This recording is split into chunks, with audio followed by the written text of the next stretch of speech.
This film is purely fictional. Please do not imitate it. Your like and subscribe are the motivation for me to update. Chapter 1 Rebirth before the natural disaster. According to the meteorological station's forecast, a typhoon of level 12 or above will land in the early hours of tonight.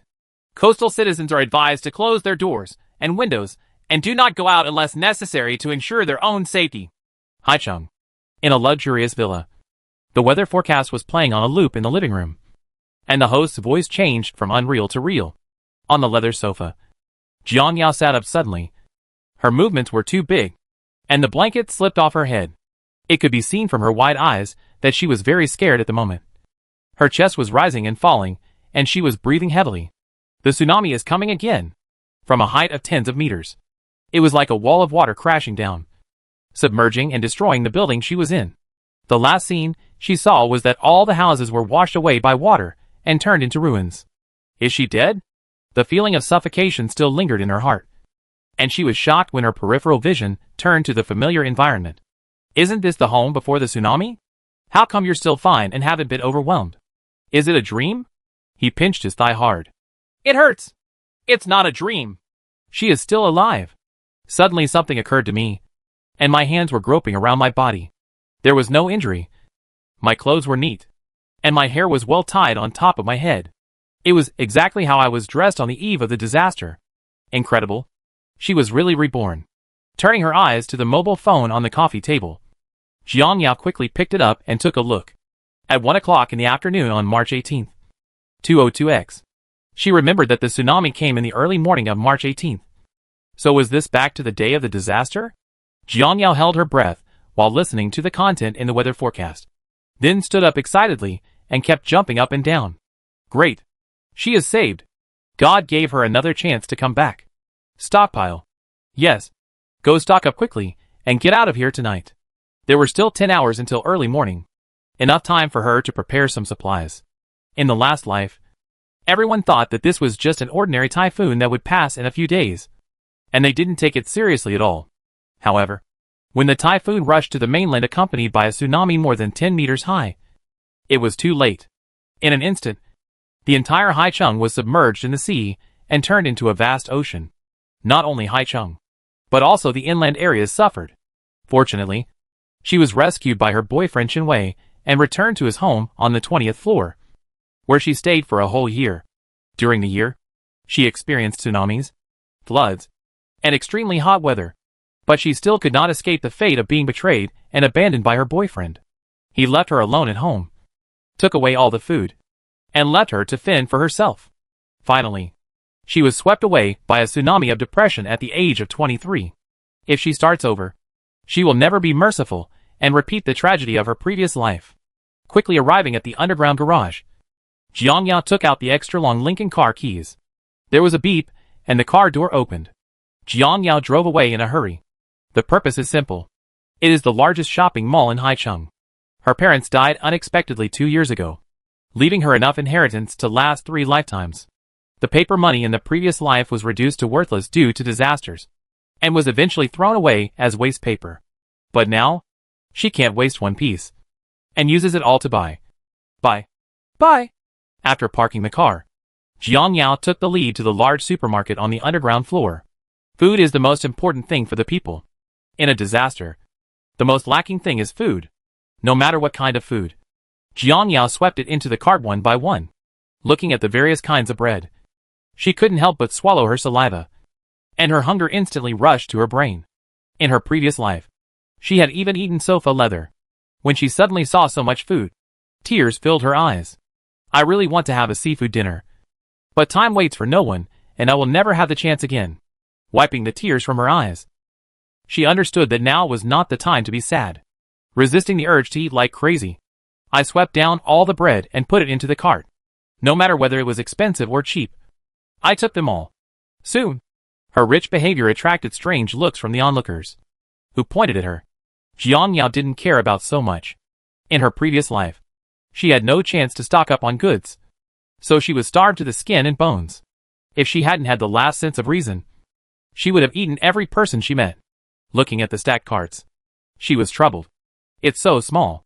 It's not big enough to hold. It would be great if she had a golden finger space or something. In the novel, space is a standard feature for reborn people. But it's a pity that she doesn't have it.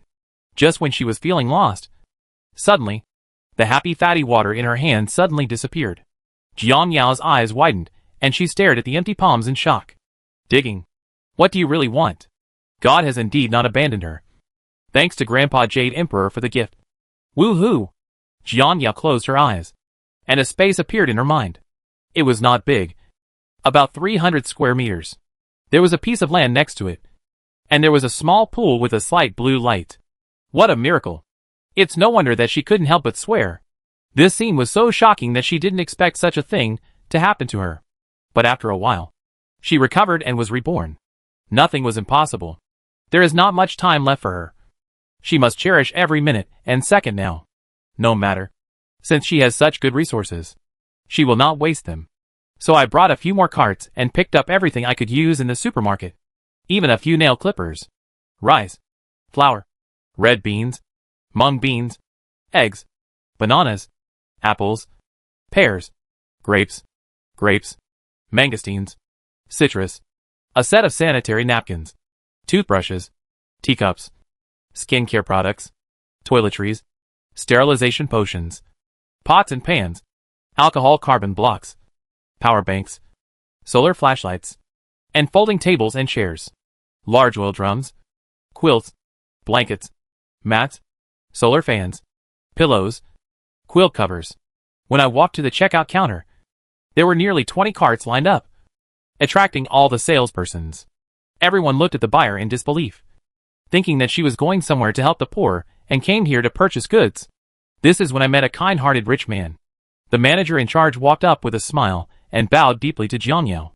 Madam, do you have all of these? Jiang Yao waved her hand. I want these. Hurry up and pay me. Time is limited. Yes, yes, yes. After the manager finished speaking, he shouted to all the employees behind him. 1 car per person. Hurry up. As soon as he finished speaking, the employee quickly came to the car and started sweeping it silently. The constant beeping caused a brief congestion. The manager handed over the bill. Jiang Yao did not hesitate to throw out a card, and the manager settled the bill for her personally. She also offered to deliver the goods by truck, but she refused and had them moved to an underground garage. After shopping in the supermarket, she went to the store on the 2nd floor that specializes in outdoor equipment.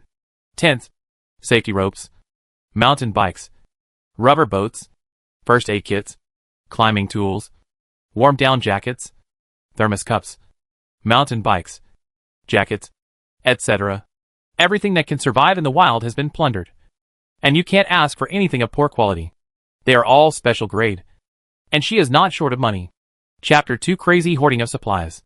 The salesperson was shocked when he saw that she didn't choose anything and just came with the same thing. After he recovered, he abandoned other customers and rushed over to serve her. Guest, if you need anything else, I can help you. Jiang Yao hates being followed when shopping. But now she can't care so much. It's a matter of time, and it's better to have someone to help her. I need a gas mask and protective clothing. Please help me find them. The protective clothing is stab-proof and slash-proof. When you are alone outside, safety is the most important thing. When the salesman heard that they were all expensive, he immediately grinned and said politely, Please wait a moment. Hurry up.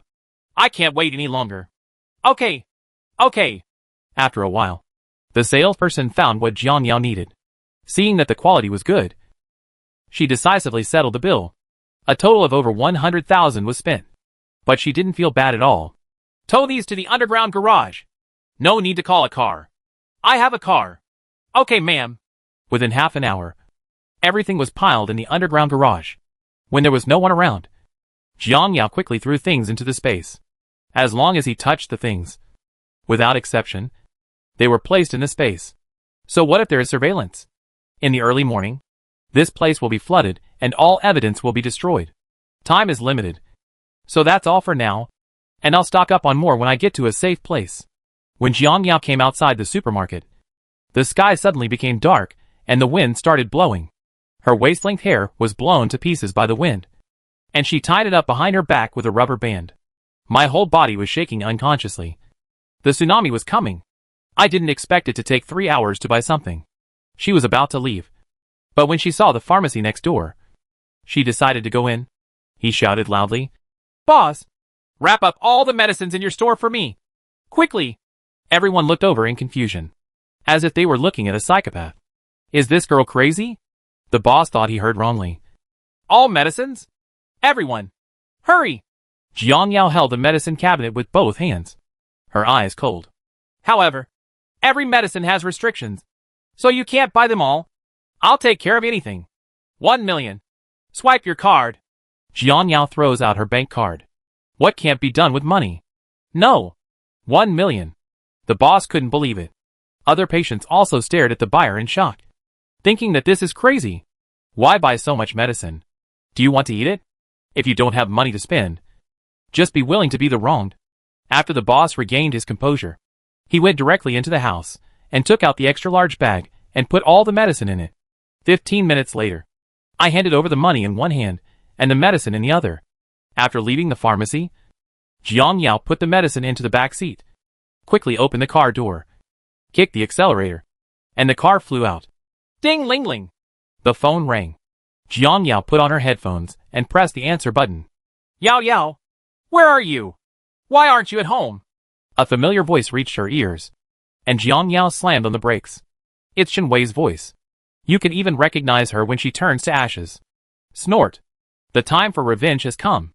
I hung up the phone and finally parked the car in front of my house. 10 minutes later, I saw a handsome figure standing next to a Cayenne. When he saw her car, he ran over with a smile on his face. Jiang Yao clenched her fists.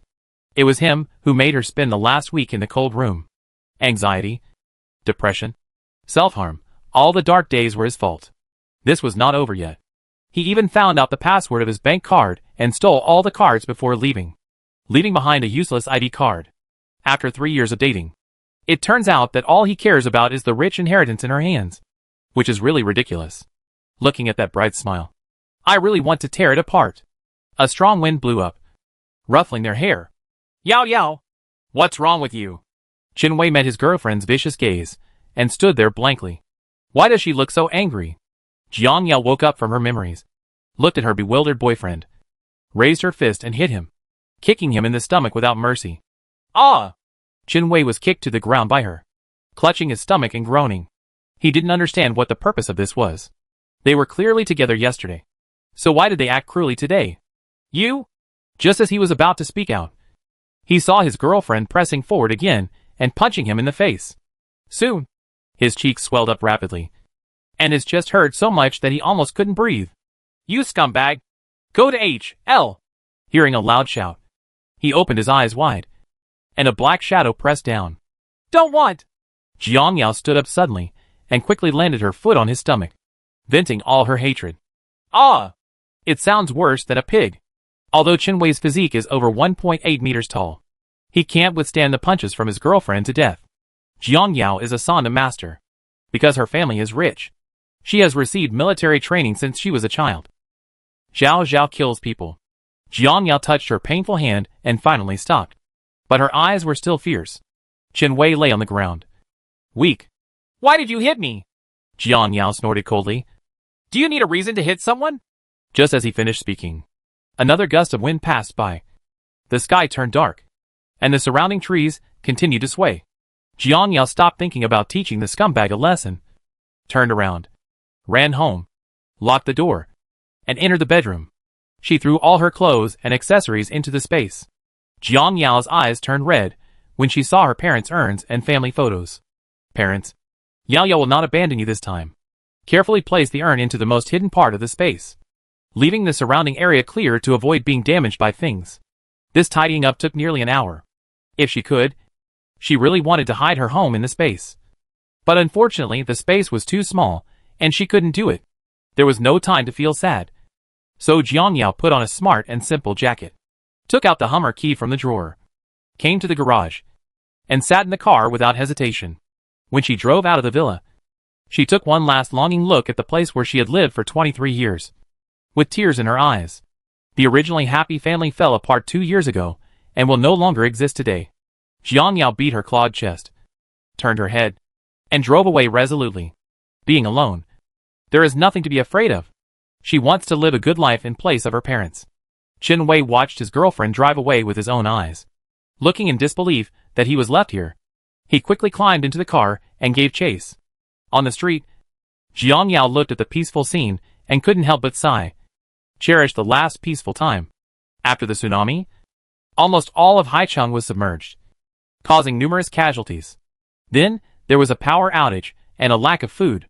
In order to survive, people began to fight with each other. In the end, they were so hungry that they risked their lives to fish in the floods, resulting in numerous deaths and injuries. Half a year later, the civilized world ceased to exist and returned to the laws of nature. Jiang Yao bit her lips. She never wanted to live like that again. Run away as far away as possible. I looked at my phone and saw that it was already past 6 o'clock, and I didn't know if there were any cruise ships crossing the sea at the port. Thinking of buying supplies later, she decided to go to the bank to withdraw some cash. If there was no cruise ship, she would rent a boat to cross the sea and enter the interior. Chapter 3: Going abroad to buy important supplies. After arriving at the bank, she found that the employees had already got off work. She was a shareholder here, so she didn't have to worry about no one to receive her. Sure enough, as soon as she entered, someone greeted her. It was the bank manager. "Hello, Miss Jiang. What business do you need to handle?"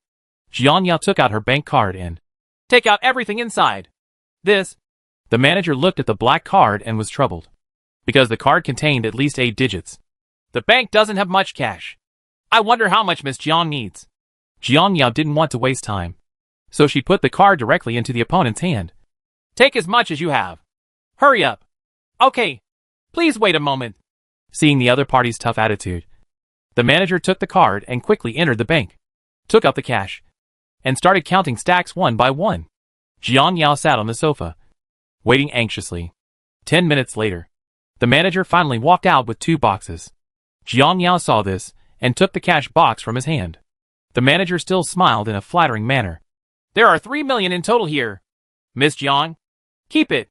Take the initiative to put the card on the table. "This is your card. With 3 million, you can buy a lot of food. If you wait another half a month, it will be of no use." Jiang Yao picked up the box, quickly returned to the car, and drove towards the dock without hesitation. She didn't notice that there was a Cayenne following behind. There were not many people on the pier.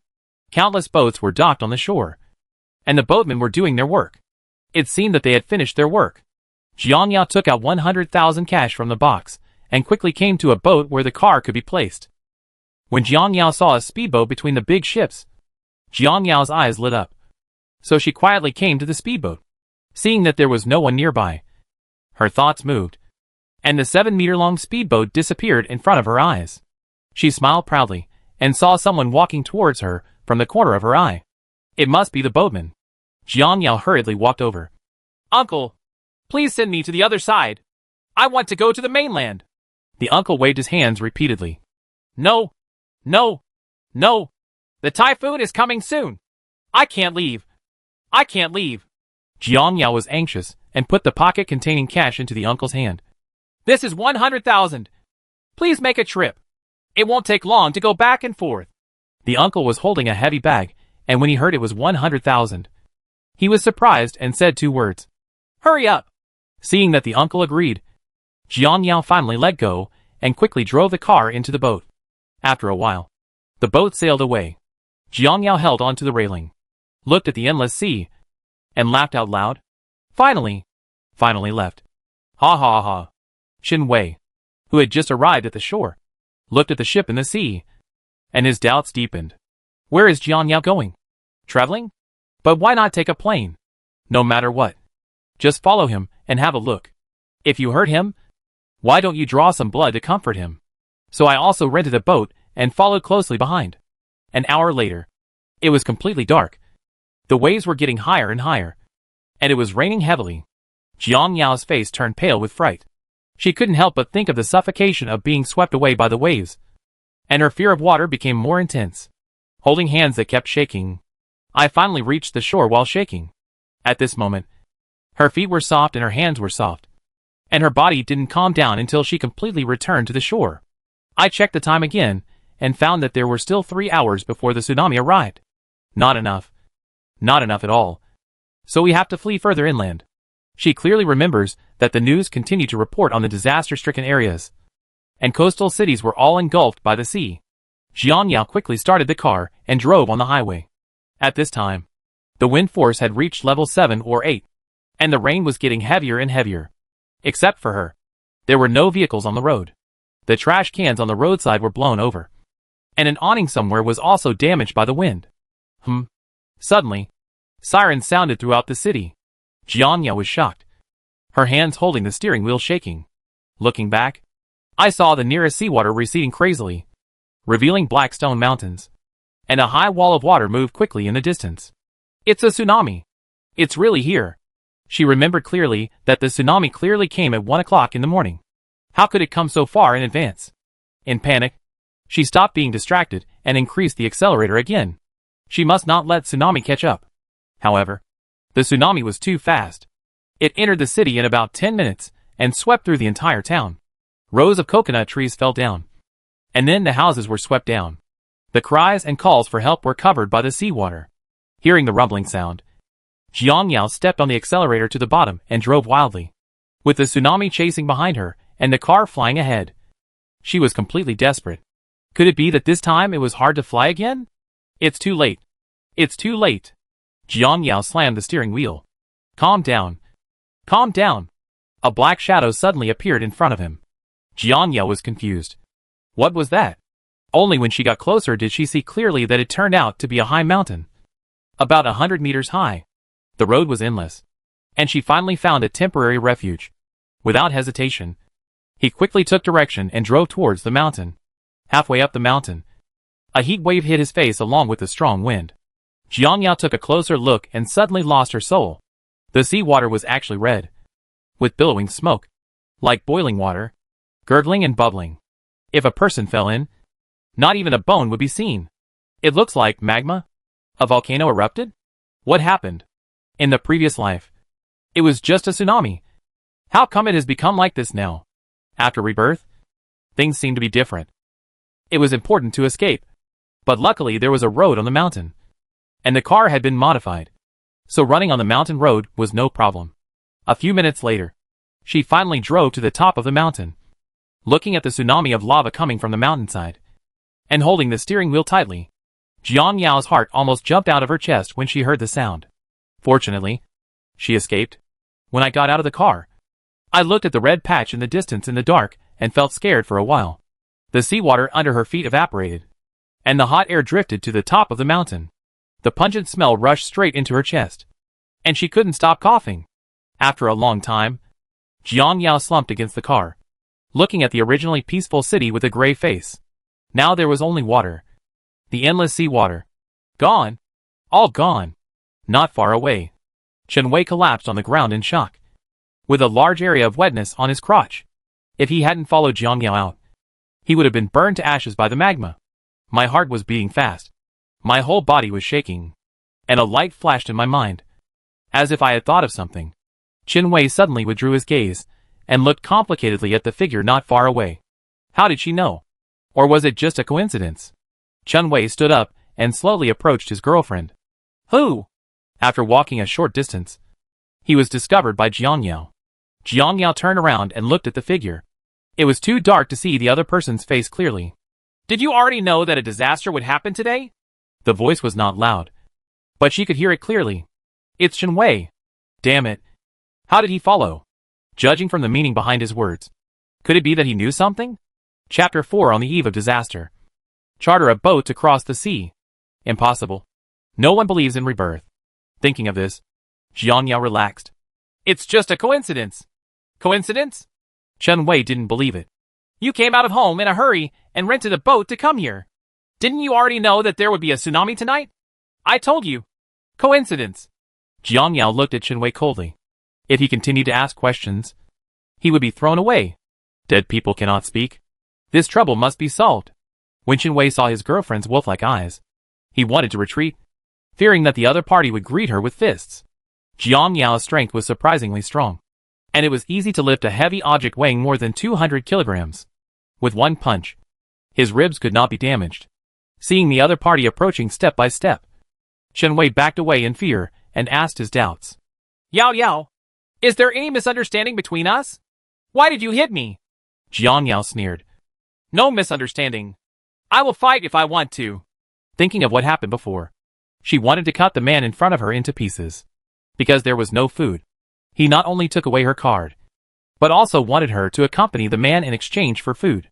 If she didn't want to, she would be beaten severely. I love you so much and have never hurt you. How could you do that to me? If she had not experienced it, Jiang Yao would definitely believe these words. But now? Xin Wei's back was pressed against the car, and he had no way to retreat. But Jiang Yao kept getting closer, which made him feel frightened. What do you want to do? Don't mess around. I want you dead. Just as he finished speaking, Jiang Yao moved. Xin Wei's hands were tightly grasped, and the next second, his whole body flew out and rolled down the top of the mountain. Ah! Chen Wei had no power to fight back, and only the constant screams came, and the sounds got farther and farther until they disappeared. Jiang Yao looked at the disappearing figure expressionlessly, took out the Coke in relief, took a big sip, and finally got her revenge. Back in the car, she took out 2 more bags of bread from the space and devoured them. Only when I'm full can I have the strength to escape. But I can't go down the mountain tonight. After eating, she closed her eyes and looked at the space. There were not many things inside, and the food was not enough for a quarter of the space. Time was limited, so she could only store so much for the time being. But it was enough to stay in the mountains for a few days. Except for the sundries she put in. There was nothing in the space. It was very empty. But she was still very satisfied. At least, she wouldn't be hungry or exposed to wind or sun. Now that I can't sleep, let's go in and tidy up. Jiang Yao thought and appeared in the space. But the next second, she was ejected again. She looked confused. What's going on? Can't people enter this space? No way. Why don't you be so fooled? Want to cry but no tears. But she quickly compromised. If she couldn't go in, she would use her mind to organize the space. Jiang Yao found a comfortable position and closed her eyes. Soon, the things in the space started to move, and each found its position according to what she thought. It wasn't until everything was placed neatly that Jiang Yao opened her eyes tiredly. I'm really tired. It seems that sorting things out is quite a hassle. Forget it. Not falling asleep is the most important thing. She slept so deeply that she didn't even know when it would break. Jiang Yao was woken up by crying. At some point, many survivors appeared on the mountain. When she got out of the car and took a look, she saw hundreds of people sitting on the ground, covered in black ash, as if they had dug coal, and everyone was black. Following their gaze, they discovered that black volcanic ash was floating in the air, making the sky dark and the air particularly pungent. Thick black smoke was still rising in the middle of the sea, and blood-red magma continued to emerge from it and spread in all directions. Jiang Yao suddenly realized that the disaster between each other was really different from the previous life, and had become more serious. After calming down, she returned to the car, blocked out the harsh wailing, and calmly took out the bread and ate it. So delicious. I don't know how long I will stay here. 1 or 2 days is fine. If it takes longer, there are so many people on the mountain, and I don't know what will happen. I took out my phone to browse Weibo, and found that there was still internet. Jiang Yao happily scrolled through the hot news searches. And sure enough, the eruption of a volcano in the sea dominated the headlines. Everyone was discussing Haicheng. Looking at the satellite pictures above, Jiang Yao's heart tightened. Haicheng was gone. The whole area was submerged by seawater, and no buildings could be seen. Seawater continued to pour inland, and the plain area was almost flooded and turned into a vast ocean. In the video, just like the situation here, the survivors hugged each other and cried loudly, feeling very desperate. Jiang Yao had no feeling at all after seeing these scenes. After she was rescued, like these people, she cried in fear for 3 days and 3 nights. But now, she was numb. What is most important? Materials are the most important. And looking forward is the most important. After 3 days, when the seawater recedes, she will go grab supplies again to be prepared. After 2 days in a row, the seawater receded a little, but they were still unable to go down the mountain. People gradually came out of despair, and were now hugging each other and lying on the ground to sleep. Jiang Yao was awakened by the urge to urinate, so she quickly got out of the car and went to a deserted place to solve the problem. After returning to the car, she felt that the weather was getting hotter and hotter. So I turned on the air conditioner in the car to blow away the moisture from my body. After the tsunami, there was no wind. Only the heat after the seawater had evaporated. The heat waves came one after another, making the temperature higher and higher. But when she saw the fuel tank indicator on the car, Jiang Yao frowned and left in a hurry. She neglected to buy gasoline. What to do? By the way, didn't Chen Wei drive a car too? Thinking of this, Jiang Yao took out the siphon tube and the big bucket from the space and walked straight to an off-road vehicle. He roughly pried open the small door of the fuel tank, inserted the pipe in, put the other end into the bucket, and turned on the switch. After a while, the gasoline flowed into the bucket. 2 minutes later, there was no more oil coming out of the pipe. Jiang Yao frowned as she looked at the small, half-barrel of gasoline. Why is it so small? Can you hold on until tomorrow? She quickly put away the tube and walked back with the bucket. When she left, she found that everyone was awake and staring at her with dissatisfaction in their eyes. When she was about to pass through the crowd, a gray-faced man walked up and stopped her. Little girl, what you did is wrong. You stole someone else's oil. How can the owner drive? Others followed suit. That's right. Little girl, if you stole the oil, wouldn't the car be totaled? That's right. How can a pretty girl do such sneaky things? Jiang Yao curled her lips and said coldly, the owner of that car is dead. Then he passed the man, ignored all the shocked looks, and returned to his car. Open the oil cap. Pour the oil in the bucket. Then close the cap. Throw the bucket into the back seat. Return to the car. And turn on the air conditioner. The movements are done in one go. Feeling hungry again, Jiang Yao hurriedly took out the bread and ate it. Ever since she experienced hunger, as long as her stomach was a little empty, she couldn't help but pick up food and stuff it into her mouth. She didn't stop until her stomach was full. Waiting is always boring. Ever since, she picked up her phone and scrolled through the news again. And before she knew it, another day passed like this. At night, when Jiang Yao was sleeping in a daze, she suddenly heard a knock on the car window. Chapter 5 Trapped on the top of the mountain. She took out the wooden stick and looked out of the car warily. She relaxed when she found that it was a woman in her 30s. Rolling down the window, Jiang Yao glanced at her impatiently. What's the matter? Seeing the car owner speaking, the woman was delighted. Then she shrank and responded in a low voice. Well, can you let my son stay in the car for a while? It's too hot outside, and he can't bear it. After saying that, the woman picked up her crying son with a red face and looked at Jiang Yao pleadingly. It's just tonight. Please do me a favor. Girl, my son is very well behaved, so just let him in. Just as Jiang Yao was about to nod, she accidentally caught a glimpse of the women behind them, all of whom were carrying children. Girl, let my daughter go in and stay for a while. And my son. And mine. When the woman saw this, she was so anxious that she almost cried. She had just felt that the car owner would agree, but now it seemed that it was definitely impossible. Tears burst into her eyes, but she was helpless and stared at Jiang Yao expectantly. Jiang Yao frowned and saw from the corner of her eye the very empty back seat of the car, which could accommodate 10 children. However, if they were all squeezed in, the cold air would be gone, and it might cause carbon dioxide poisoning. Just refuse them all. No, there are too many of you, and the air conditioning is not enough for all of you. The woman whimpered. Her hopes dashed. Not only her, but everyone was stunned. They didn't expect that the seemingly kind-hearted little girl would say rejection, and they were immediately dissatisfied. Your car is so big. How can it not be enough? That's right. Just squeeze each other in and make do with it for one night. When Jiang Yao heard this, she laughed angrily. She had already seen the selfishness of human nature, but she would still feel angry when faced with it again. Not bothering to pay attention to them, he quickly closed the car window and closed his eyes to sleep. When everyone saw it, they immediately cursed loudly. What the HL? Driving a luxury car is amazing. My heart is so rotten. It will be over sooner or later. It's really selfish. What should I do if my son has a heat stroke? He is really a black-hearted person. Various curses reached her ears, but Jiang Yao remained unmoved. But the car suddenly shook.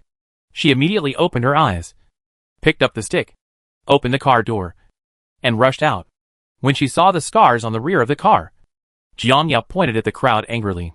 Whoever smashed it, come forward. The other party saw that she was just a little girl, and how could she be a threat? So he stood up generously. It's me. Why do you still want to hit someone? Give you a chance. Reason.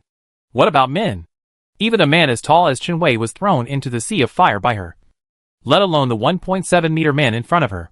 It's just that you don't like it. So come and hit me if you can. This is the first time that Jiangyao, a mad dog who likes to be tortured so much, has seen her. Since everyone has invited her, she can't refuse.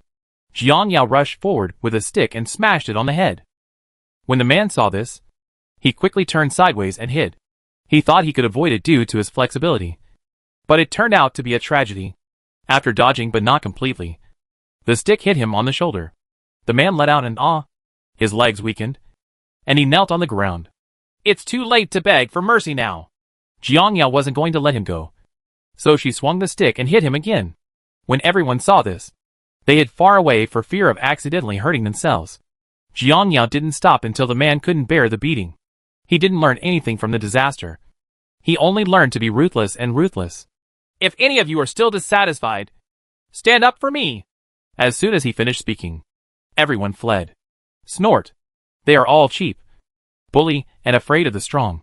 Jiangyao returned to the car again, feeling hungry again. So she took out biscuits and stuffed them into her mouth. Staring at the delicious biscuits, she never expected that one day she would become a foodie. If she didn't want to suffer from hunger again, she had to be fully prepared. At this moment, she had no sleep at all. So she took out the news again and read it. This is incredible. Geological experts have issued warnings of another tsunami in the next 2 days. And the volcano will erupt again at any time. Not only in coastal areas. Floods also occurred in other places. Houses were washed away. Countless people were drowned. And mudslides occurred in some mountainous areas. Jiangyao was shocked. It turned out that it was not only the coastal areas that were affected by the disaster, but natural disasters all over the country. It really feels like the end of the world. Only when the real scene happens before your eyes will you feel shocked and frightened. It seems that we have to go out tomorrow. Being stuck here is not an option. What's more, the tsunamis are becoming more and more fierce. And there is no way to escape at a height of more than 100 meters. Woo! Mom! I'm hot! Woo! Hot! So hot! Baby! Be good! Please be patient a little longer. Okay? Children's cries and adults coaxing could be heard from time to time outside the window. Jiangyao turned off her phone irritably and closed her eyes. She couldn't hear it anymore and fell asleep. The sea water has receded. Look! Everyone! The sea water has receded. It's true. Let's get down quickly. Go! Go! Go! Gradually, the noise became more and more distant. Jiangyao vaguely heard something about the sea water receding. The sea water has receded. She opened her eyes suddenly, opened the car door, and jumped out. A wave of heat rushed over her, almost choking her. Too hot. Seeing the lava at the bottom of the mountain after cooling, Jiangyao jumped into the car excitedly and ran down the mountain. People going down the mountain suddenly heard a roaring sound behind them and looked back one after another. They saw a Hummer speeding towards them. When they were about to hit it, they hurriedly dodged to both sides. The speed was so fast that a puff of smoke and dust was raised. When they opened their eyes, there was still the shadow of the butt of the car. Jiangyao didn't care about anything else and just looked for the nearest shopping mall. When the sea water receded, the next wave of tsunami must be coming. You must stock up on supplies within half an hour and head to the next safe place. But she didn't know where the safety was. Putting her worries behind her mind, she finally came to a shopping mall with sharp eyes. The first and second floors were flooded, so she had to climb up to the third floor to take a look. When Jiangyao arrived at the third floor, she found that it was already crowded with people, all scrambling for supplies and stuffing them into their carts. Soon, she joined in, throwing whatever she saw into space. Sock? Throw. Fast food? Throw. Small umbrella? Throw it too. After a while, the third floor was sold out. Jiangyao was so jealous that she quickly climbed up to the fourth floor. The fourth floor was full of clothing sellers. She didn't mind it and joined the fight again. Jiangyao was very strong and knocked everyone away wherever he went. As long as they were wearing women's clothing, they all entered the space. The fifth floor is a restaurant. She quickly went to the kitchen of a restaurant and found that the refrigerator was full of semi-finished products. Braised meat, chopped pork, beef, mutton, chicken, duck and fish, various vegetables, radish, cabbage, bean sprouts, cucumber. Take them all away. Drink. Look what she found. There was even seafood. King crab, shrimp, sea cucumber's favorite salmon, tuna, all are fresh and nutritious ingredients. Jiang Yao excitedly stuffed the cooked food into her mouth and threw it into the space. After a while, she swept away the whole kitchen. When I came to a water bar next door, I found that there were all kinds of sodas, mineral water, tea bags, coffee. Chapter 6. I won't offend anyone unless they offend me. Half an hour came quickly. Jiang Yao stopped searching, quickly left the mall, jumped in the car and drove away. Behind her, the shopping mall was instantly surrounded by a swarm of people. Everyone was squeezing in desperately, scrambling for supplies. There were also children who were left alone and couldn't find their mothers, crying loudly. The scene once got out of control. As the car drove to the toll station, the road was covered with corpses, both human and animal. Police officers drove pickup trucks and loaded the corpses into the car one by one.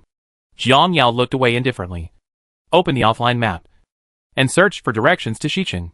Xicheng was the city where her best friend Zhou Han lived. Recalling that time, after Zhou Han learned that she was trapped in Haicheng by the tsunami, he bought a lot of supplies and ventured to Haicheng with her boyfriend Li Yi. The two planned to take a rubber boat to deliver supplies to her. But by chance, they happened to encounter a tsunami and were washed away by the seawater, completely losing contact. In fact, she knew what the outcome would be if she was washed away by the sea. Thinking of this, Jiang Yao felt very guilty.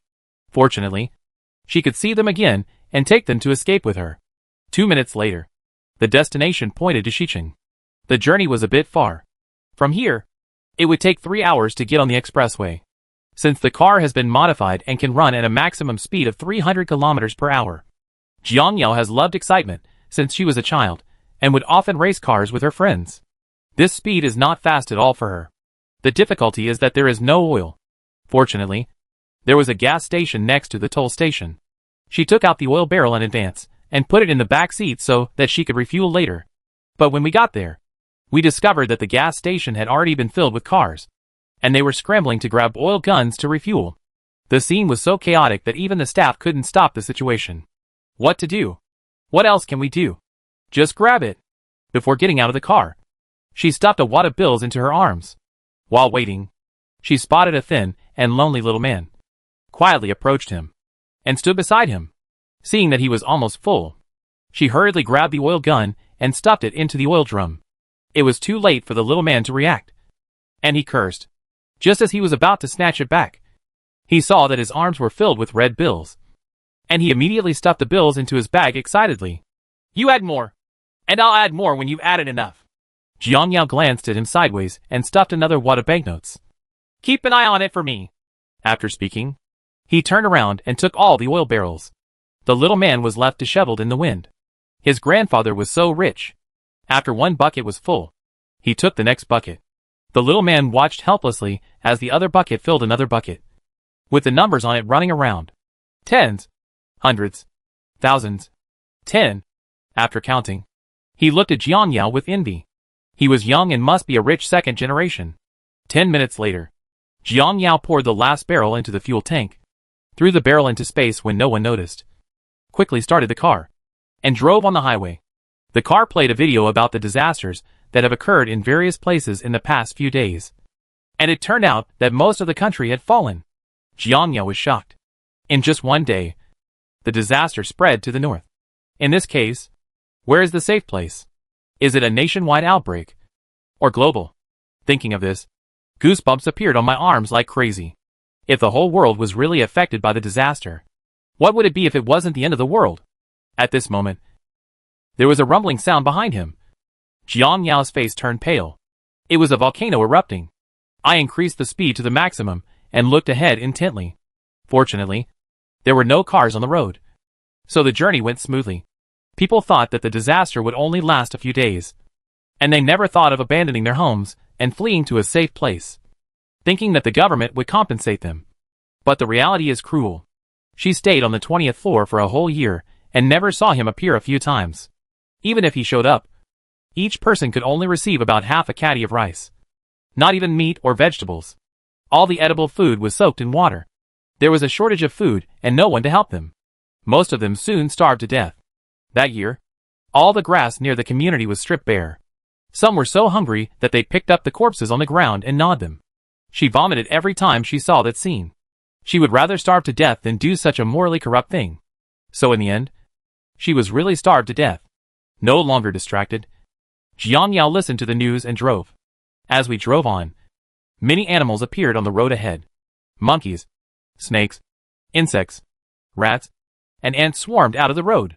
The wheels made a bang-bang sound, which was the sound of them being crushed by the car, not only on the ground, but also in the forest.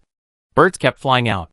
The sky was filled with darkness, and they were chirping non-stop, because the weather was too hot. The birds were frightened. Many of them fell directly on the car, and the roof of the car was smashed with a clang sound, which looked like a rain of birds. Jiang Yao had no choice but to turn on the car lights and drive over whatever was in front of her at high speed. As long as it was not a large animal, the car was as steady as an old dog. This is the benefit of luxury cars. Through the rearview mirror, Jiang Yao saw that the sky behind her was gradually covered with a layer of black-gray, and it was still spreading rapidly towards the side. Her heart was beating wildly. So fast. At this moment, she was hundreds of kilometers away from the seaside. If calculated at the fastest speed, the tsunami would catch up in 15 minutes. Finally, she was no longer alone on the road. Soon, cars turned from the highway intersection, heading in the same direction as hers, one after another speeding by. A car accident was inevitable, so Jiang Yao concentrated on escaping for her life. It has been driving for an hour and a half. It will take half an hour to reach Xiqing at the fastest, and it only takes more than 10 minutes to catch up with the tsunami. Even at the fastest speed, we can't reach the destination at all. Jiang Yao couldn't help but become anxious. Do you want to give it a try? She only hoped that when the tsunami reached nearby, the waves would no longer be tens of meters high, but hundreds of kilometers high. No matter how powerful the volcanic eruption was, the magma would not flow here. Thinking of this possibility, she felt comforted. It would be much easier to handle without magma. After all, there is a speedboat in the space that can be taken out if necessary. 10 minutes later, Jiang Yao finally saw the road sign in Xiqing, which was a signal that he was about to reach his destination. However, things didn't go as planned. The road was filled with a lot of seawater, from small to large, and the speed was actually faster than the speed of the car. Jiang Yao watched helplessly as the water in front of her became more and more fierce. Fortunately, the base of the car was very high and did not submerge the body of the car. She could still struggle a little longer. However, the vehicles on her left and right were not so lucky. They were quickly submerged in the water. The faster ones also turned off their engines and stopped halfway on the road. The people in the vehicles quickly opened the doors to escape, but they were flooded and swept away not long after. The water flow was getting faster and faster.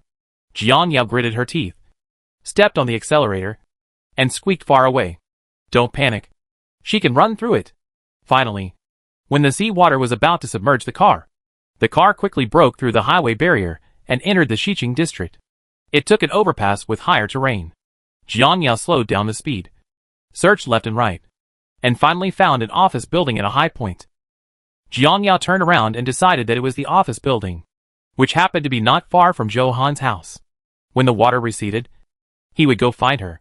Chapter 7: Going down the mountain to the destination. A few minutes later, she parked the car on the third floor of the garage and touched the body of the car even after getting out of the car. Whether she could save it or not would depend on luck.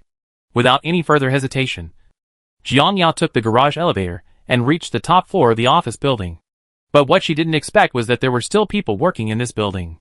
The moment the elevator opened, all the employees looked over. When they touched her, their respectful gazes instantly turned into curiosity, and they even whispered to each other. It turned out that she accidentally took the high-rise elevator, which was really embarrassing. Ha ha. Ha ha. Before the staff asked, Jiang Yao turned around and entered the stairwell. Seeing that there were stairs connecting to the top floor, she climbed up without hesitation.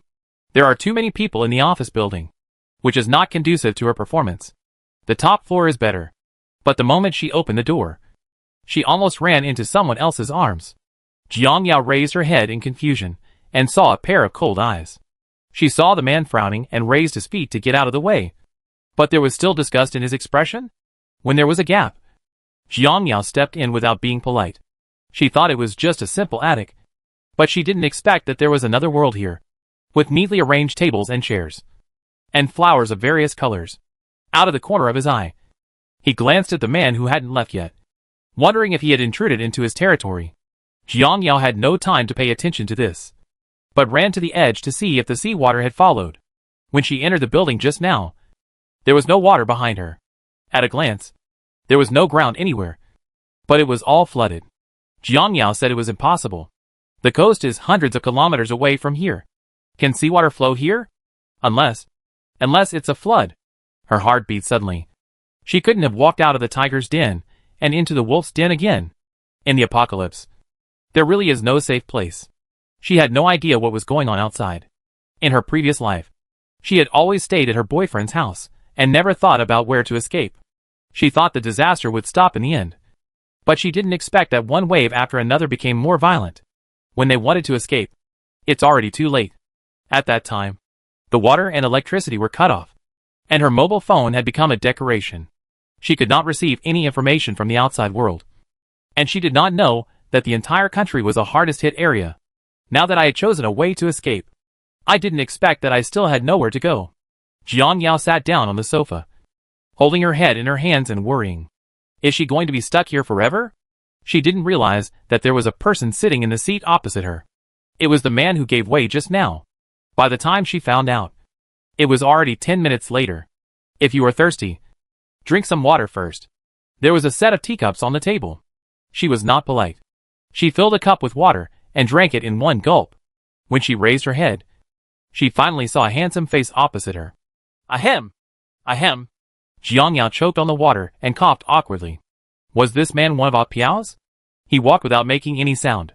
The man looked at the dirty figure with interest. He had never seen a woman dirtier than a homeless man. Fleeing? The tone was very contemptuous. Jiang Yao was caught off guard and disliked. So he raised his eyebrows and said, What happened to the refugees? Soon you will become a refugee too.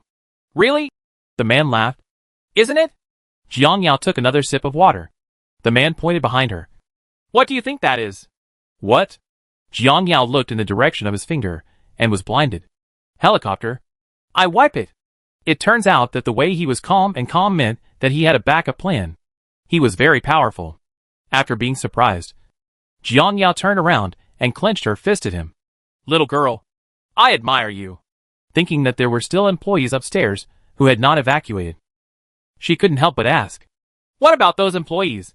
Do you want to run away alone? When disaster strikes, he still lets employees come to work. He must be a blood-sucking boss. I thought the man would pretend, but he just frowned impatiently. You asked too many questions. He would naturally arrange for helicopters to pick up the others. Jiang Yao shrugged. Did you really think she would care about others? It's just curiosity. Turning to the distance, the floods have flooded most of the city. Low-rise houses have been washed away, and unknown objects are floating on the water. The rain came with the flood and fell on her head. Jiang Yao raised her head comfortably and looked at the dark sky, letting the rain hit her face. It happened that she was very hot now, and it would be a good idea to cool down. As if thinking of something, Jiang Yao lowered her head and took out her cell phone. Fortunately, she still had a signal. She had to contact Zhou Han quickly. Otherwise she would not be able to contact him any later. Damn it. How could she forget such an important thing? The phone beeped, and the man listened silently and didn't speak. The phone was connected, and soon a voice came out, crying with excitement. Hey, is it Io? It's great that you are still alive. Jiang Yao glanced at the other person, turned around and answered the phone in Xian. It's me. Where are you? Zhou Han wiped away his tears and nestled in his boyfriend's arms, feeling very excited. I'm waiting at home for my brother to pick me up. Where are you? Wasn't Haicheng flooded? Did you escape? Jiang Yao nodded. Well, I'll come find you and run away together. When Zhou Han heard that his best friend came to pick him up, he covered his mouth in emotion.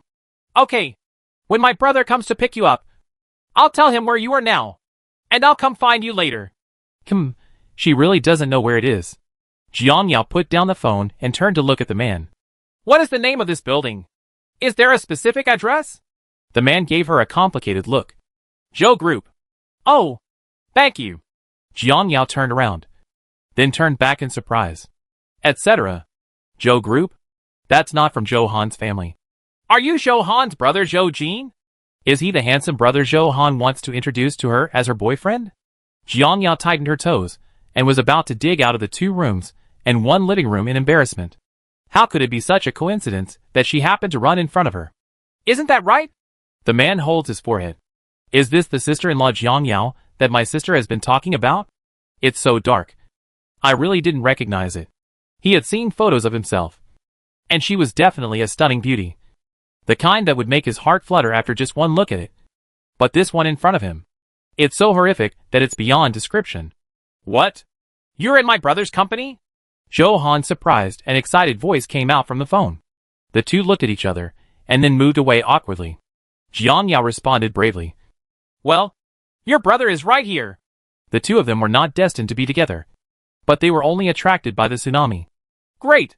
I told you that you 2 are destined. But you still don't believe it. Jiang Yao is speechless. How long has it been since then? You are still talking about the love between your children. It is important to escape. My aunt. After hanging up the phone, both of them became serious, looking at the mature and steady man in front of her. Jiang Yao sat down seriously. Do you have a target? Where are we going to take refuge? Zhou Jin shook his head, his attitude much better than before. You can't hide. He received gossip, which was said to have been accidentally revealed by high-level officials. This disaster not only affected the country, but also foreign countries, and even the entire world. Chapter 8 Arriving at Xicheng and trapped on the roof.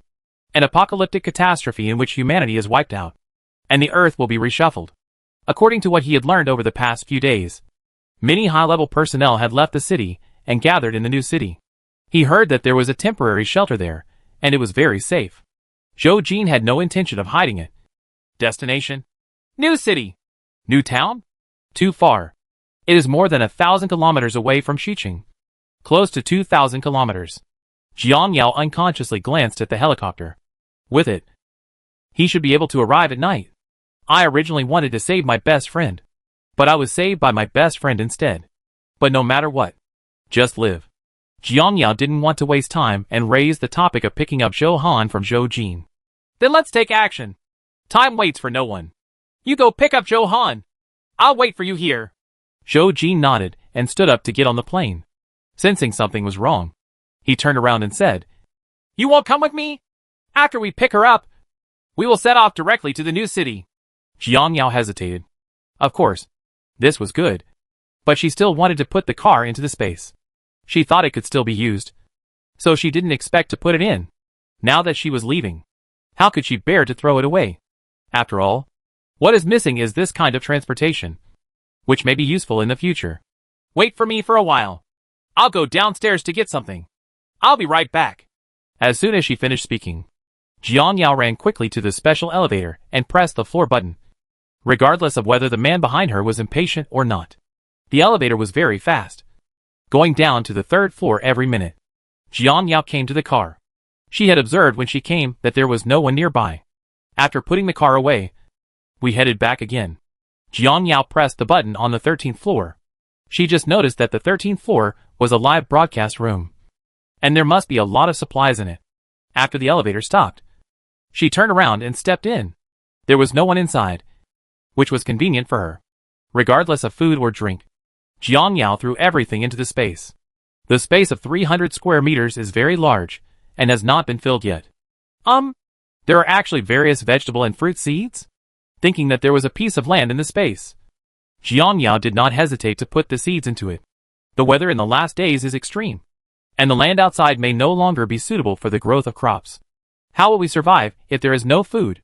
Seeds are a very important and indispensable part. Although she doesn't know how to plant them, it is certainly not difficult to look up some information. Over time, people will return to the most primitive state, farming land and establishing new industries. In fact, Jiang Yao has neglected a lot of supplies. That is, fuel, charcoal, black coal, gas tanks, portable gas, etc. Fortunately, she has an induction cooker and a rice cooker for cooking, and other things can only be stocked up somewhere. Arriving at the largest office again, Jiang Yao found an inner room.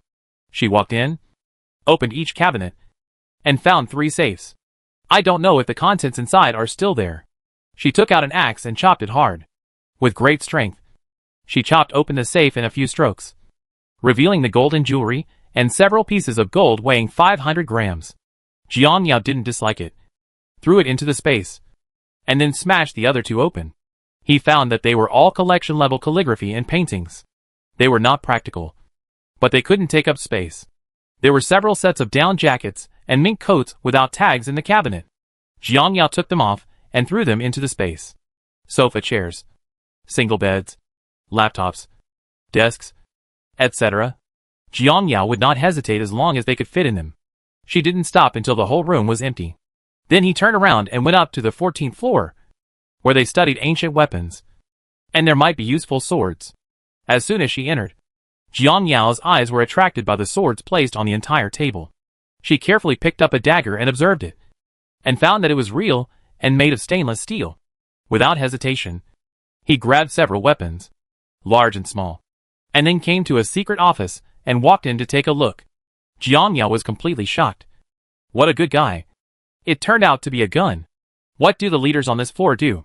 Don't they know that it is illegal to manufacture guns without permission? No matter what. Pack them all up and take them away. On the 15th floor, accessories for various means of transportation. Jiang Yao was dazzled by what she saw and didn't recognize any of them. But she still recognized the words, auto accessories, written on the packaging box. Just because you can't use it now doesn't mean you won't be able to use it in the future. It's always good to take precautions before they happen. Half an hour had passed. In order not to arouse Zhou Jin's suspicion, she quickly took the elevator to the top floor. She carried a big bag in her hand and pretended that she was really going down to get something. It was just some bread and drinks. Suspicious. When they got to the top floor, they found that Zhou Jin was already on the helicopter and ready. Jiang Yao quickly boarded the plane and fastened her seat belt. The helicopter quickly left the top floor and flew towards Zhou Han's residence. A few minutes later, they landed on the roof of a building. There were several people waiting below. They should be the parents of Zhou Han's brother and sister and his boyfriend's parents. Fortunately, the helicopter was big enough to accommodate everyone. Otherwise, Jiang Yao would face the scene. It's really embarrassing. Several people boarded the plane quickly. Zhou Han was the first to see Io sitting in front. He dropped the things in his hands and ran up to hug her. Io, I finally met you. Your phone calls haven't been answered. Do you know that I'm almost worried to death? Jiang Yao reached out and hugged her back. I'm sorry. The cell phone sometimes has no signal, which makes you worry. Jiang Yao was also very happy to see her friend again. Thinking of the tragic situation of her friend in her previous life, she almost felt guilty. In this life, it's up to you to protect her. Henan, sit back quickly. I'm about to drive. Zhou Jin looked serious. Now is not the time to reminisce about the past. When Jiang Yao heard Zhou Jin's deep voice, she also thought of her current situation and hurriedly pushed her best friend back, who was crying loudly. Sit back quickly. There will be plenty of time in the future. Zhou Han also realized that the atmosphere was tense and returned to his seat obediently. The helicopter rose upwards. Jiang Yao looked at Zhou Jin, who was wearing headphones and holding the steering wheel, and felt relieved. It's better to escape together than alone. At least there is someone to take care of you. Feeling her stomach was empty, Jiang Yao took out the bread and ham sausage from her bag and stuffed it into her mouth. Zhou Han was too far away from her, so she couldn't share it. It wasn't until her stomach was full that she put away the uneaten bread and observed her surroundings. They haven't left the boundary of Xiqing yet. Looking down from the top, Jiang Yao is not surprised that it is fake. Almost the entire city has been flooded. Except for some high-rise buildings, no other houses can be seen. Many small cars floated on the water and were washed together by the water, causing congestion. There were many survivors sitting on the roofs of the cars. Even if she couldn't see their faces, Jiang Yao knew that they were despair and hope. It was as if I had seen myself in the past life, full of hope again and again, hoping that someone would come to rescue me, but despairing again and again. After the tsunami, heavy rain continued. The sky was dark. The air was damp and cold. There was no electricity, and air conditioning could not be used. So Jiang Yao could only lie in bed all day. Later, her body was covered with eczema and blisters, which were extremely itchy. She scratched and scratched hard, because there was no medicine. The blisters eventually turned into pustules, and her face festered. There was no good part of her body, and it was smelly and itchy. Chapter 9: The Last Search before leaving. She couldn't bear it. So she took a fruit knife and cut open the pustule until the smelly blood flowed out. And the itching stopped. But from then on, she seemed to be addicted. She kept scratching and pulling on her body with the knife every day, leaving countless large and small wounds. But she enjoyed it very much. Jiang Yao couldn't help but touch her arm. She felt the smooth skin with her hands. And she recovered from her sadness. It's in the past. The plane flew for an hour. And they finally left West City and headed to the safe city of Xinjiang. Jiang Yao asked. They were going to the border area of Xinjiang, with an altitude of more than 8,000 meters and high terrain. Even if there was a global flood, it would only be the last place to be submerged. This way, she would have enough time to stock up on more supplies. There was chaos on the ground, but there was serenity on the plane. Zhou Jin turned on the automatic operation mode, and the plane ran smoothly. He glanced at Jiang Yao, and then left his seat. Follow me! Jiang Yao looked solemn and nodded to follow. Hearing the noise, everyone looked away from the window and looked at the two of them. With tears in his eyes, Zhou Han pushed away the little samoyed on his lap, stood up and hugged his best friend, who was like a sister. I have no home. Woo-woo. It's okay. We are all with you. Jiang Yao patted her back to comfort her. Zhou Han had been pampered since she was a child. Just like every lady, she had never experienced any setbacks and always came to her to help solve problems. Jiang Yao is the complete opposite. He has an outgoing personality and plays whatever is exciting. He gets up and continues after getting hurt. Like a tomboy. She is 1 year younger than Zhou Han, but she takes care of her like a sister. Jiang Yao never expected that two people with completely opposite personalities would play together. This is probably fate. As an only child, she cherishes this sisterly relationship with different surnames. Okay, Hanan. Let's get down to business. Zhou Jin sat in the sofa chair, holding his chin with both hands, looking thoughtful. Han, come here. Zhou Han's boyfriend Li held his girlfriend in his arms and sat back. Xiao Jin, what you just said on the phone is true. Jiang Yao followed the voice and looked over. A middle-aged man was looking at Zhou Jin worriedly. He was probably Zhou Jin's father. His hair was messy. His face was tired. And his suit was wrinkled. He must have just learned about the escape. And he couldn't care less about his appearance in such a hurry. There is also a woman beside him, who has not applied any makeup. Although she is tired, her face is still beautiful. The two people behind who were equally anxious were Li Yi's parents. Everyone looked at Zhou Jin, wanting to hear his explanation. Yes, this disaster affects the whole world. I have already prepared everything to take refuge in the new city. I am telling you today because I don't want you to get confused. After Zhou's mother heard this, her reddish eyes were filled with tears. She hugged her husband's arm tightly for a sense of security. That company. I have evacuated the company. And the supplies arrived in Xinjiang yesterday. That's good. After hearing this, Zhou's father finally breathed a sigh of relief. The Zhou group has existed for hundreds of years. How could he be willing to abandon it like this? Jiang Yao stared at Zhou Jin in surprise, thinking that he had only figured out the situation in the past 2 days. But she didn't expect to predict it so early. What kind of genius is he? Just listen to him speak again. I heard that the government has established a refuge base at the border of Xinjiang. If you can live there with peace of mind, you will be fine. Base? Jiang Yao clenched her fists. She had never heard of any base in her previous life. Could it be that the disaster became more serious after her rebirth? Brother, can't we come back in the future? Zhou Han hugged the dog and nestled in his boyfriend's arms. Well, probably. Woo-woo. I don't want it. I want my home. Woo-woo. Zhou Han had never left home except to go to college in Haicheng. How could she bear the thought of never being able to go back again? Li wiped her tears distressfully and coaxed softly. Hanan, don't cry. You still have me. I will definitely protect you. Li Yi's eyes were full of gratitude. His family was ordinary, but he was respected by his girlfriend's family. Even in this critical moment, Brother Zhou could still think of his parents. He could not repay this kindness, and vowed to love his girlfriend even more, and let his uncle-auntie is relieved. The sounds of crying and sighing kept ringing in her ears, making Jiang Yao's already irritable mood even more irritable. She was unable to look out the window to relieve the pressure. You don't know this by looking at it. You'll be shocked when you see it. Jiang Yao pointed outside, with an ugly expression on her face. Is this snow or hail? How could it snow in such hot weather? So, it was hail. Jiang Yao had goosebumps all over her body. If they didn't land in time, the propeller would be destroyed and the plane would be forced to fall. In this case, at this time, there was a banging sound from the rack, and everyone was in an uproar. "It's hail!" Father Joe shouted. "Quick! Find a place to land quickly!" Joe Jean had already returned to the driving position and was operating automatically, while Jiang Yao was also looking for a suitable place to land. A tall building appeared in front of him, with a flat and wide roof. Jiang Yao was sure that the plane could land. Jiang Yao pointed at it and shouted, "Go to that tall building!" Joe Jean naturally saw such a conspicuous place, quickly turned around and rushed over. Bang bang! There were constant sounds of rocks being thrown down from the roof of the plane, and the fuselage kept shaking. Everyone tightened their seat belts and held on to the armrests, feeling fearful and uneasy. The man suppressed his fear and held his wife in his arms. Zhou Han closed his eyes tightly and did not dare to open them. He still held the dog in his hands and refused to let go. Jiang Yao tightened her seat belt and thought to herself that it was closer, and then a little closer. Hail is very destructive.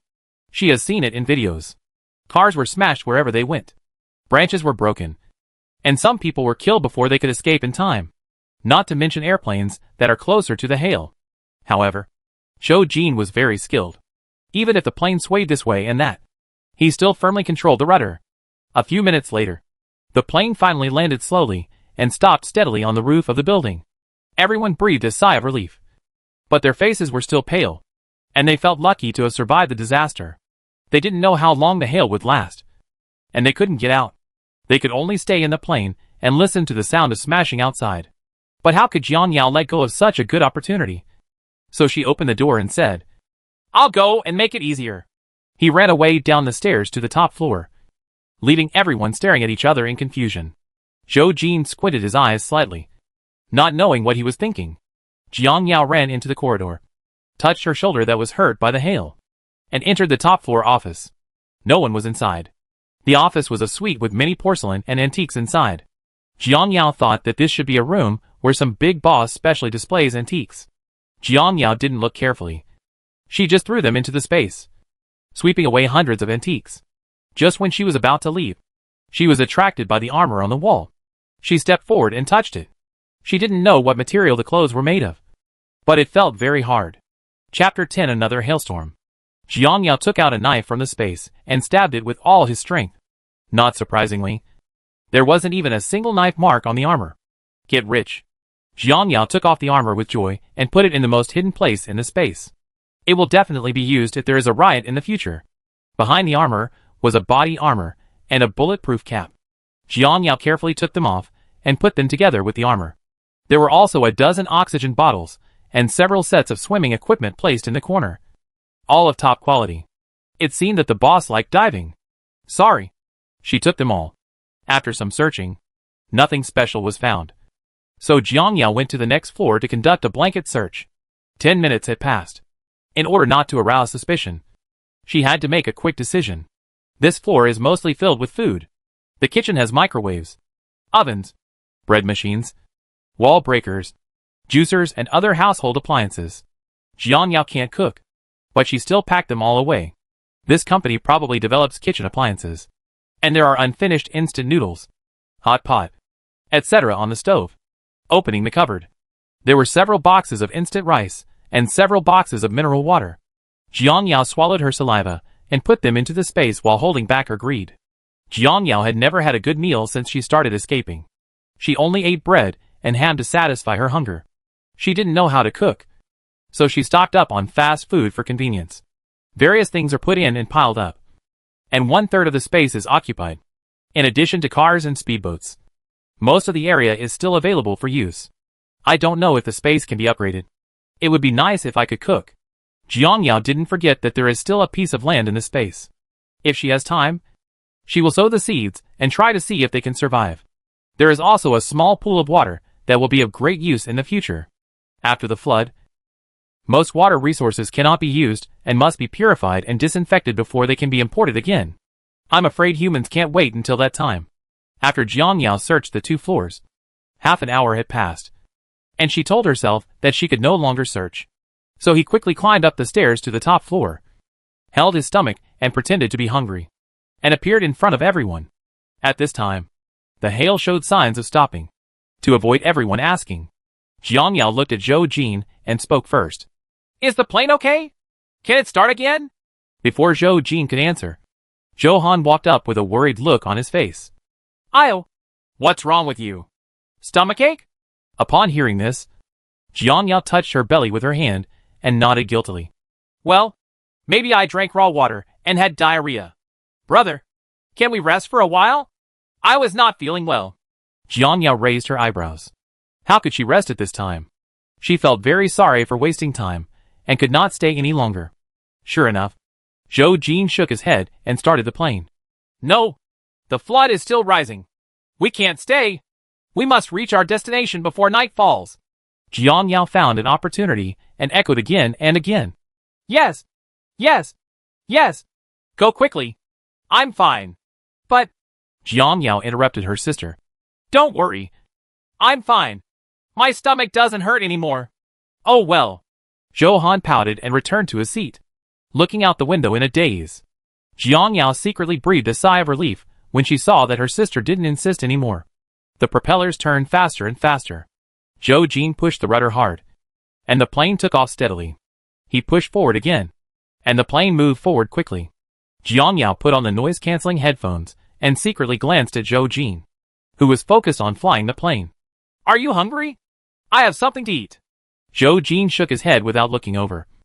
I'm not hungry. Oh. Jiang Yao took the bread and stuffed it into her mouth.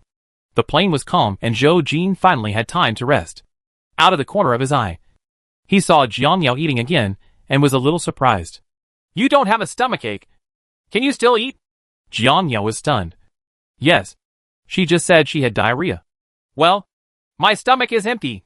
I'll make up some more. Zhou Jin was speechless. He didn't speak again for a while. Jiang Yao put down the bread angrily. She had something in her stomach and no longer had the desire to eat. So she turned to look out the window. Even after the plane had been flying for so long, the ground still looked like a flood, and the water flow was turbulent. Jiang Yao watched as a 4-story building collapsed and was swept away by the flood.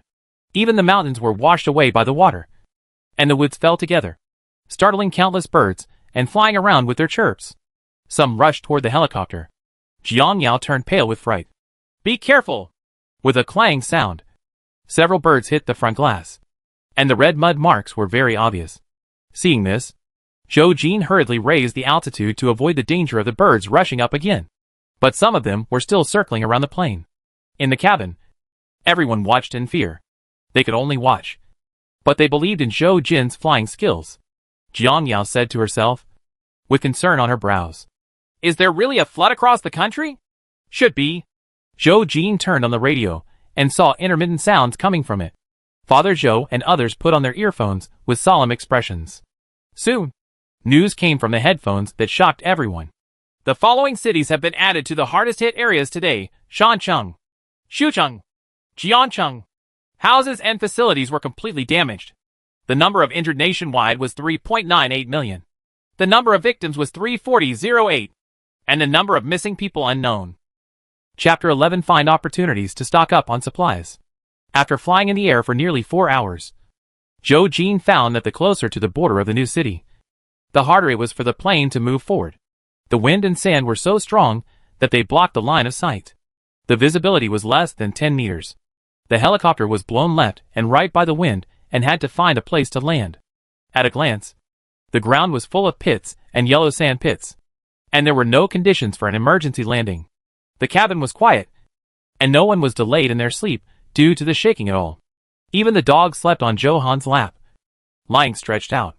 Zhou Jin bit her thin lips and glanced at Jiang Yao, who was sleeping and drooling, and had to pick up the walkie-talkie to wake everyone up. Get up! Don't sleep. Li, come to the flight room. The sound came into the earphones, and everyone woke up one after another. Jiang Yao was very cautious, opened her sharp eyes, and quickly sat up straight to prepare for battle. Later, she realized that she was on a plane, and her whole body relaxed again.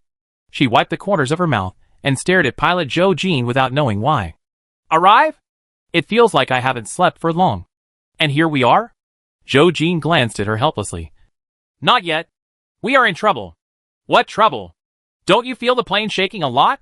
Jiang Yao held her forehead, feeling dizzy. She thought it was air sickness. But it turned out that the plane was shaking. The window was gray, and nothing could be seen. Jiang Yao smiled, finally knowing what the trouble was. People in the cabin woke up one after another.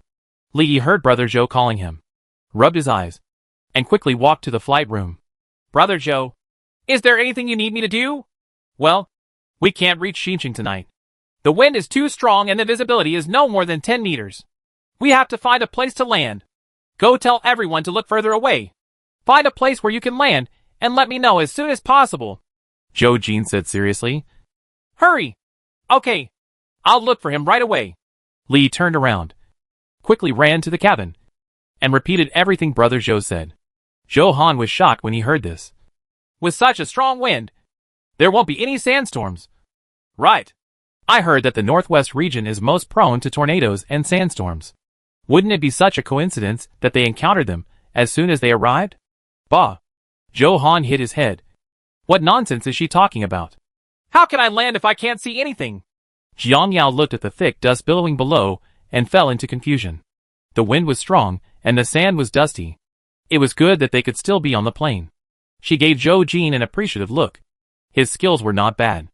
If it doesn't work, drive down a little and look for it close to the ground. It's too far away to see clearly, so you can't find a suitable location.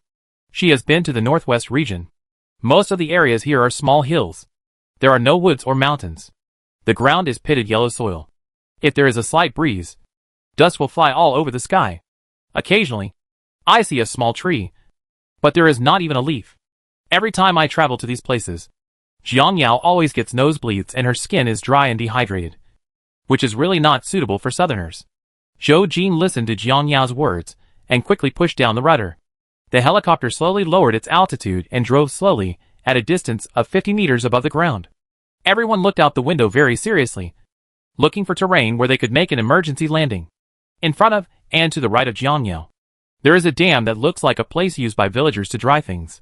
It covers an area of about 200 square meters and is enough to accommodate a helicopter. There are many two-story buildings around the small dam. Probably a village. Jiang Yao patted Zhou Jin's arm and pointed in the direction of the small dam. There is a small dam on the right. You can stop. Zhou Jin glanced to the right, made an okay gesture to Jiang Yao, then turned the plane and flew toward Xiba. A few minutes later, the helicopter finally landed in the small dam, and everyone in the cabin relaxed. Jiang Yao opened the hatch and wanted to jump down to have a look, but she didn't want to eat a mouthful of sand. Her lungs also ached slightly. So she quickly took out a mask from her bag and put it on, which made her feel much better. The cabin door then opened, and under the leadership of Li, everyone came out of the cabin one after another, wearing masks on their faces and looking blankly at the dust in the sky. Zhou Han walked over with Guzi in his arms. Io, are we staying here tonight? Jiang Yao nodded. If the wind and sand don't stop, we will probably have to stay here all night. He glanced at the dog in his sister's arms and frowned. Why did you bring it with you and escape all the way without bothering yourself? People can't protect themselves. How can they still think about taking care of dogs? At the thought of feeding it dog food and taking it to pee, Jiang Yao shook her head in disgust. It was really troublesome. Guzi seemed to sense Jiang Yao's disgust and bared his teeth at her and barked, which seemed to say, why do you dislike dogs? Dogs are white and beautiful, and much cleaner than you. Jiang Yao was so frightened that she took 2 steps back, fearing that it would bite her. When she met a pair of disgusted dog eyes, she was speechless. She was also disliked by the dog? Impossible. Absolutely impossible. Zhou Han put the dog on the ground and coaxed softly. Sweetheart, I was my family. You can't bite her. Seeing that it became docile, he looked at Jiang Yao with satisfaction. Sweetheart is very well behaved. I don't mind the trouble. It is my partner. How could I leave it behind? Jiang Yao curled her lips. I am also your little friend. I have never seen you treat me so well. Sweetheart barks. I am the most important partner. Zhou Han grabbed Guzi, covered his mouth and snickered. When Zhou Jin heard this, he chuckled and said, Why are you jealous of a dog? You'd better find a place to stay overnight and go to a villager's house. After speaking to Jiang Yao, he walked to Zhou's father and said, Dad, you guys wait on the plane for a while, and I'll find a place to sleep. Father Zhou nodded. Okay. Do you have cash?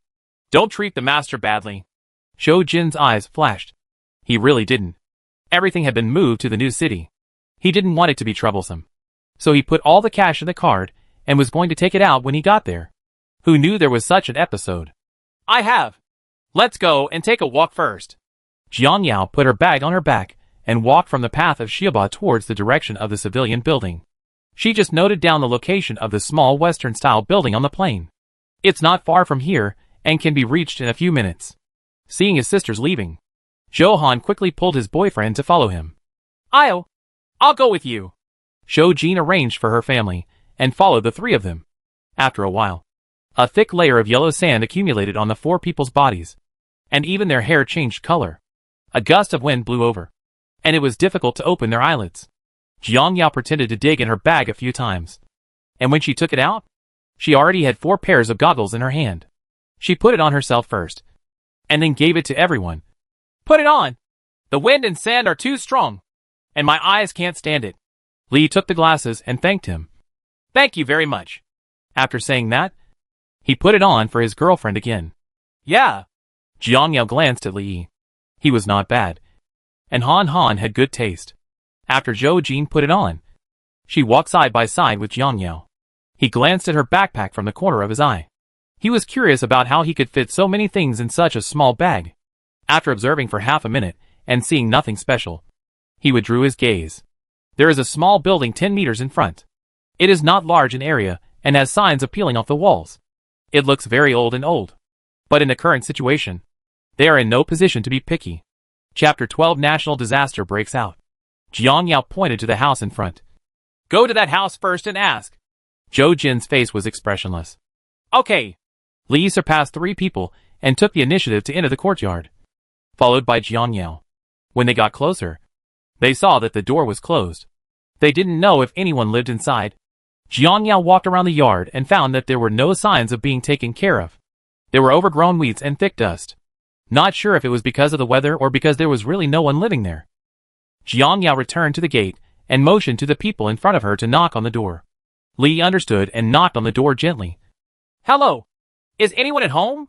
No one answered. Li knocked again. Hello. Is there anyone in the room? Still no one answered, and there was no sound of movement in the room. Li wanted to knock again, but Jiang Yao stepped forward to stop him. Stop knocking. There is no one inside.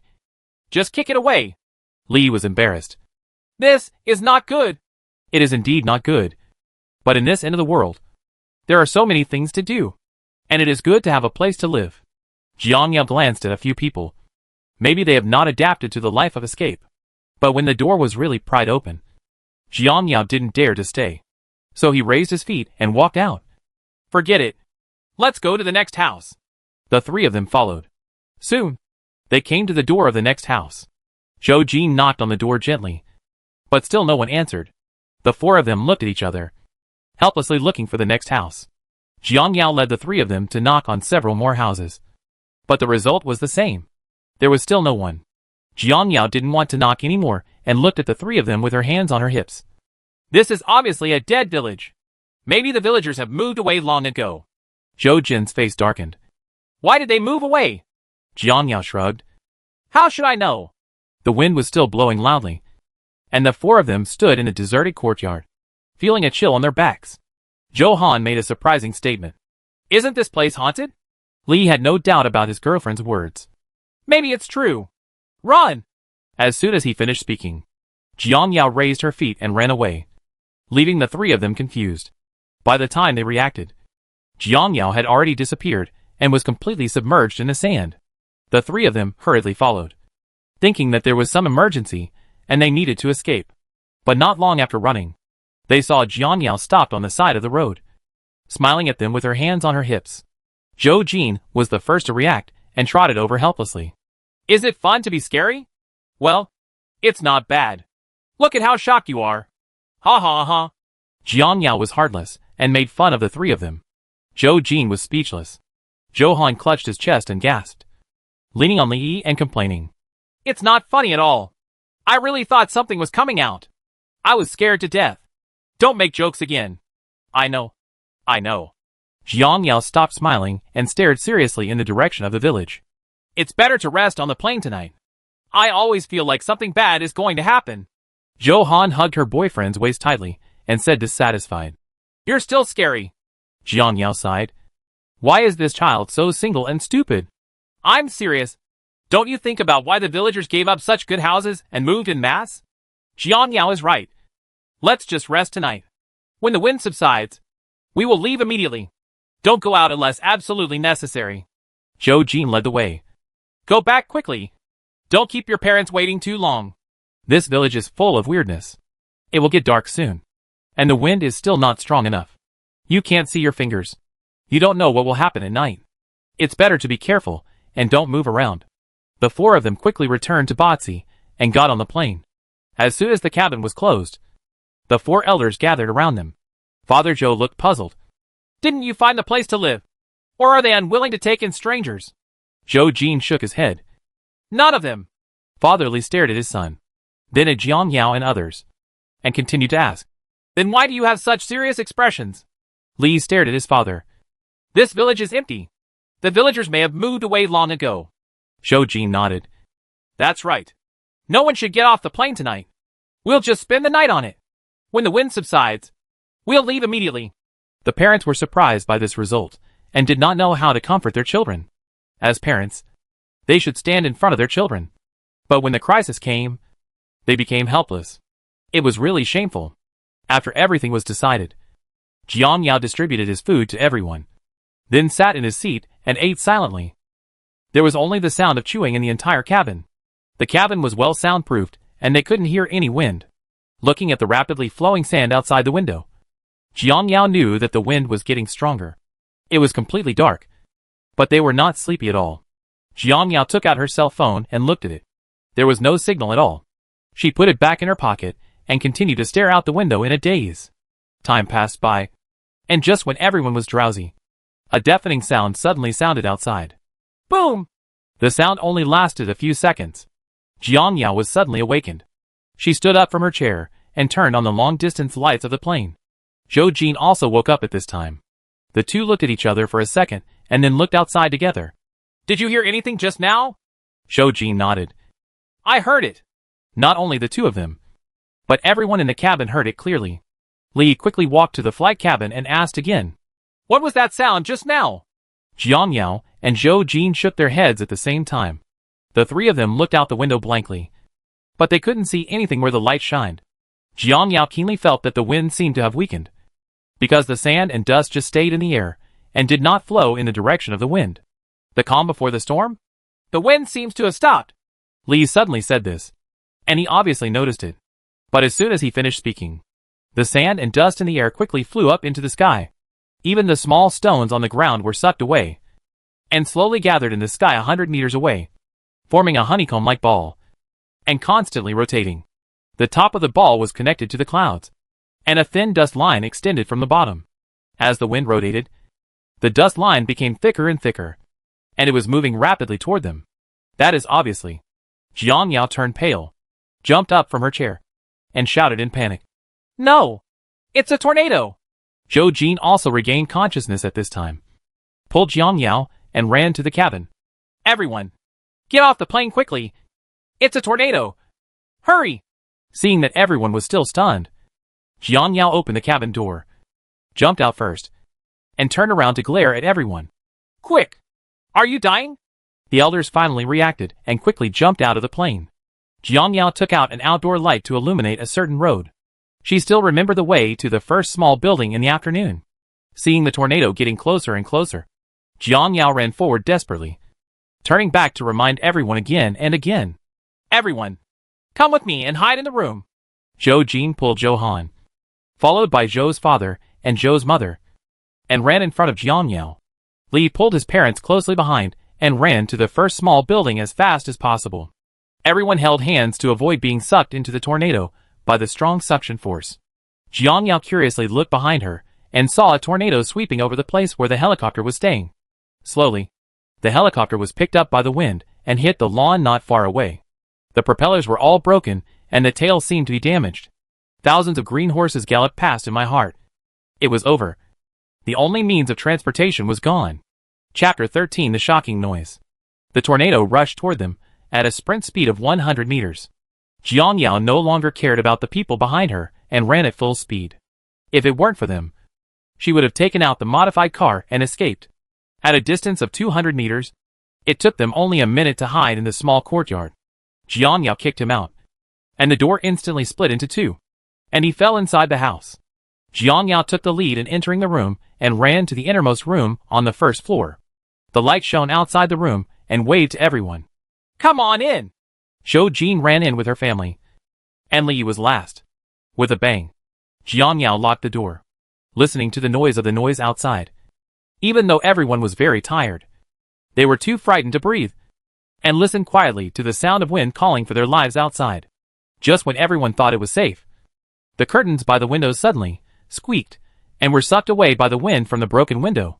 Everyone turned pale with fright, and their bodies couldn't help but tremble. "The tornado is coming this way." Jiang Yao was shocked. When she came in just now, she didn't see that the window was broken.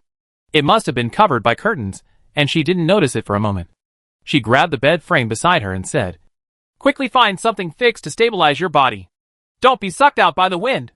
As soon as he finished speaking, everyone grabbed the heavy objects around them and squatted down to hide. Zhou Jin stood next to Jiang Yao and pulled the bed frame together. The tornado was so destructive that the remaining window glass shattered into pieces and was sucked into the wind. The wind blew in through the windows, and the clothes of several people were blown up by the wind. Their facial features were distorted, and they were completely unable to communicate with each other.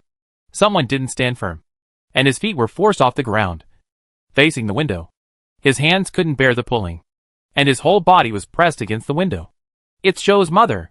Jiang Yao hugged the bed frame tightly with both hands, and when he was hesitating whether to go up to help, Zhou Jin had already reached out to pull Zhou's mother, and the two seemed to be competing with each other, pulling desperately. Zhou's mother's whole head was stuck on the iron railing. Fortunately, she was plump and her body was not sucked out, so she was safe for the time being. Before Jiang Yao could breathe a sigh of relief, another person was sucked to the window. When she took a closer look, it turned out to be Zhou Han. It was normal for Zhou Han to be weak and unable to hold onto things, but she was small and thin, and half of her body had been sucked out. Zhou Han grabbed the iron railing with both hands. One foot was grabbed by Li, and the other foot had nowhere to rest. Zhou Jin quickly let go of the hand that was holding her body steady and pulled her sister's ankle. Unexpectedly, they were also sucked to the window. The three of them blocked the window tightly. The wind in the house dropped sharply, and they were able to move around. "It's important to save people." Jiang Yao and the other three people quickly hugged the person by the window, especially Zhou Han, to prevent her from being swept away by the tornado. 2 minutes later, everyone worked together and finally pulled Zhou Han back, who was mostly outside, and replaced Father Li with a fat body and thick waist to block the window. Seeing Zhou Han hugging Li tightly, Jiang Yao sighed. "It's really a near miss." The tornado hadn't passed yet, and the tiles on the roof were scattered all over the floor, and the whole house creaked.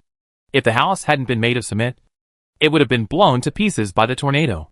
Fortunately, I took a trip in the afternoon and knew that there was a building here. Otherwise, they would have been demolished by the tornado. The helicopter was destroyed, and the remaining 200 kilometers could only be walked on foot. Thinking of this, Jiang Yao had another headache. A few minutes later, the tornado finally passed. Several people were almost exhausted and sat on the ground panting. After Jiang Yao had rested enough, she touched Zhou Jin beside her and leaned into his ear. "I just saw that the helicopter was destroyed. The remaining 200 kilometers can only be walked on foot. Can Uncle and Aunt withstand it?" Zhou Jin wiped his face. "So what if you can't bear it? You have to go on."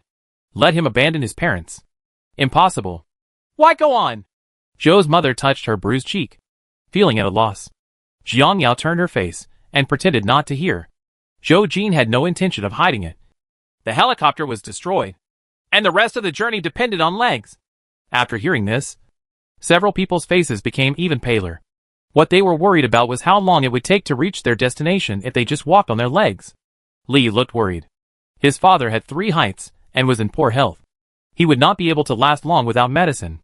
Zhou's mother had a migraine, which made her dizzy and dizzy. In severe cases, she would vomit, and she couldn't stand a little bit of wind and sun. What should we do? Everyone looked at Zhou Jin. The backbone. Father Zhou stood up and asked the question everyone wanted to know. How long is the road ahead? Jiang Yao took out her mobile phone, opened the offline map, and said while searching, Our destination is Kaka Mountain. A total of 249 kilometers from here. Jiang Yao manually enlarged the map, and the more he looked at it, the more he collapsed. On the way, we have to pass a 400-meter high mountain peak and a 500-meter wide river. It will take about 7 days. Of course, she was talking about the speed of normal people. There was a delicate and slow-moving Zhou Han in the team, and she said it was too short for 7 days. Isn't there a roundabout route? A path that doesn't require climbing? Fatherly asked. No, we can only climb the mountain. Jiang Yao's words suddenly made people fall into despair. They usually had to be picked up and dropped off by car when they went out. Now they were asked to climb a mountain, and they had to lose half their lives? Sure enough, when Zhou Han heard that it would take 7 days to arrive, he burst into tears and said, I have never walked such a long distance in my life. How is it possible for me to suddenly walk 200 kilometers? Mother Zhou held her daughter in distress and shed tears silently. Zhou Jin said with a straight face, Don't cry. You are already an adult. You can't bear this difficulty. How can you bear the collapse of the world in the future? The world collapses? Jiang Yao was stunned. Everyone's mouths opened in surprise. Zhou Han forgot to choke and all stared at Zhou Jin. Zhou Jin coughed twice guiltily. Don't take it seriously. I was scaring her. Several people were in shock. Exclamation point. Calm returned to the house. Only Jiang Yao knew that what Zhou Jin said might be true. It had only been 1 day, and the road they passed was either hail or floods, mudslides or tornadoes. She believed that everyone was aware of so many unusual natural disasters, but they just didn't want to face the facts. Facing the team that was lagging behind, Jiang Yao really didn't know whether to leave or go with them. Feeling empty in her stomach, Jiang Yao realized that her backpack was still in the helicopter. With so many people there, it was impossible for her to take out something to eat out of thin air. No matter what. She thought about it after she was full. When she was hungry, she couldn't turn her head. The feeling of hunger prompted Jiang Yao to walk out of the house and approach the helicopter. Zhou Jin was worried and followed silently. Jiang Yao heard the footsteps and turned around to stare at Zhou Jin. Why are you following me? Aren't you going to take care of your uncle and aunt? Zhou Jin crossed Jiang Yao and walked in front. I don't have to worry about Li watching over me. It just so happens that I also have something to take. He did have luggage to take. There were the Zhou group's most important things in the helicopter, and they had to be placed on him to feel at ease. Chapter 14. The tornado is coming. I left in a hurry and didn't have time to take it with me. The things were locked in the cabinet in the cabin and should not have been damaged. Because of worry, Zhou Jin quickened his pace, and Jiang Yao followed closely behind him. With the help of the light, Jiang Yao had a panoramic view of everything around him. After the tornado, there was not a trace of dust in the air, and the ground was bare with no grass growing. The big tree not far away was uprooted, with a few roots embedded in the soil, and only one main trunk was left in ruins. There were also many dead trees, with only wooden piles left in other places, which looked to be very old. Jiang Yao finally knew why there was no one here. It must have been affected by tornadoes all year round and had to move away. Turning around and looking back at the small building where they were hiding, they found that the roof on the second floor was gone. The surrounding area was full of broken tiles, and the curtains from before were torn into pieces and scattered everywhere. Jiang Yao's eyes flashed with joy. Fortunately, he was hiding on the first floor. Otherwise the whole army would be wiped out. Let's go! Zhou Jin glanced at the afterimage of the tornado, quickly turned his head, and headed towards the small dam. The two quickly arrived at the side of the overturned helicopter. Jiang Yao kicked off her legs and climbed onto the fuselage neatly. With another hard pull, the cabin door was easily opened by her. Jiang Yao jumped in without hesitation. Zhou Jin, who was still stopped halfway, twitched her lips in surprise when she saw this. He often heard Zhou Han talking about Jiang Yao's strength in his ear, and he scoffed. No matter how strong a woman is, can she be stronger than a man? But after seeing it with her own eyes today, Zhou Jin had to look at the woman in front of her again. She was independent, smart, decisive, and agile. She was a rare companion. With her around, he could relax a lot. Jiang Yao stuck out her head. Come in quickly. Why are you still standing there? Here we come. Zhou Jin quickly climbed up the side of the fuselage and jumped. The two of them entered the cabin one after another. Jiang Yao took out the food and quickly stuffed it into his mouth, showing no image at all. Zhou Jin's head was filled with black lines. Is this how you usually eat? How is it? Jiang Yao's mouth was filled to the brim, and the residue flew everywhere when she spoke. Are you related to pigs? The voice was very low. Jiang Yao, who brought the instant noodles to her mouth, didn't hear clearly. What? Nothing. Zhou Jin immersed herself in looking for something, opened the cabinet, and finally had a smile on her face after seeing that the box inside was intact. This person really doesn't stop talking even in the middle of a sentence. Jiang Yao knows what he means. He just means that he looks ugly when he eats. As long as he can fill his stomach, he doesn't care what he looks like when he eats. When there is no food on foot, Jiang Yao believes that someone will gobble it up like her. After rolling her eyes, Jiang Yao ate some dry instant noodles before joining in the search for supplies. The two of them moved very quickly. Everything in the cabin was cleaned up without leaking a drop of water. Jiang Yao took out the single tent from the space and stuffed it into a big bag and carried it on her body while Zhou Jin wasn't looking. Carry it with you. The two of them carried large and small bags on their shoulders, jumped out of the cabin, and returned to the small building. It was already dawn. Jiang Yao glanced at her watch. It was exactly 6 o'clock. While it was still early, and there was no wind or dust, it was time to set off. When they arrived at the small building, several people were already waiting outside the courtyard. Jiang Yao looked over and saw that their bodies were covered with dust. Their hair was messy.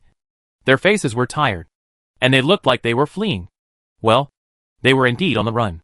Touching the ball hair on her head again, Jiang Yao felt that it was a problem. The water in the space could not be used blatantly. She could not wash her hair twice, so she might as well cut it. Just as she said, Jiang Yao fumbled for a pair of scissors from her backpack, untied her hair, laid down, and started cutting it. After a few strokes, her hair was only an inch long, and it was very fluffy. But she has a sharp face, and the cut gives her a unique look. When several people saw this, they all admired her decisiveness. Zhou Han touched his chestnut curly hair distressfully. His face flashed with determination, and he walked to Jiang Yao. Please help me cut it too. Jiang Yao raised her head. Surprise flashed in her eyes. Zhou Han cherished her flowing curly hair the most, but he was willing to cut it today. You sure? Zhou Han pursed his lips and said, Okay. I have finally grown up a bit. Get down. Zhou Han lay down obediently, with tears flashing in his eyes. Seeing her daughter's appearance, Zhou's mother hid in distress and secretly wiped her tears. Jiang Yao wiped the hair a few more times and quickly cut Zhou Han's shoulder-length hair. Zhou Han straightened up, held back the tears in his eyes, and smiled brightly at Li. Does it look good? Li came over and hugged her. You are the most beautiful woman in the world. Jiang Yao trembled all over, and suddenly ate a bellyful of dog food, feeling full. After taking a look at Zhou Jin, he clapped his hands and asked everyone to look over. Let's set off now. We can't delay any longer. If there is any bad weather again, it will be difficult to leave. Okay, let's go. Zhou Jin caught Jiang Yao's gaze and nodded in agreement. But my sweetheart can't be found. It disappeared just now.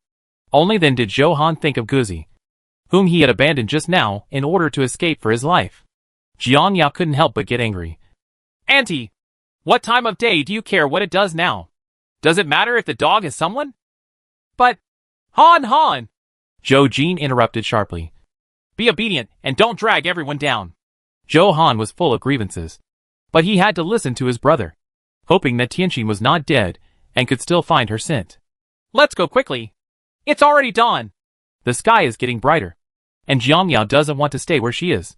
The end of the world is coming, and no place is safe. No matter how tired she is, she still has to give it a try. Carrying her big bag on her back, Jiang Yao ignored the large family behind her and walked forward quickly according to the navigation route. It was more than 200 kilometers, and they had to cross mountains and ridges.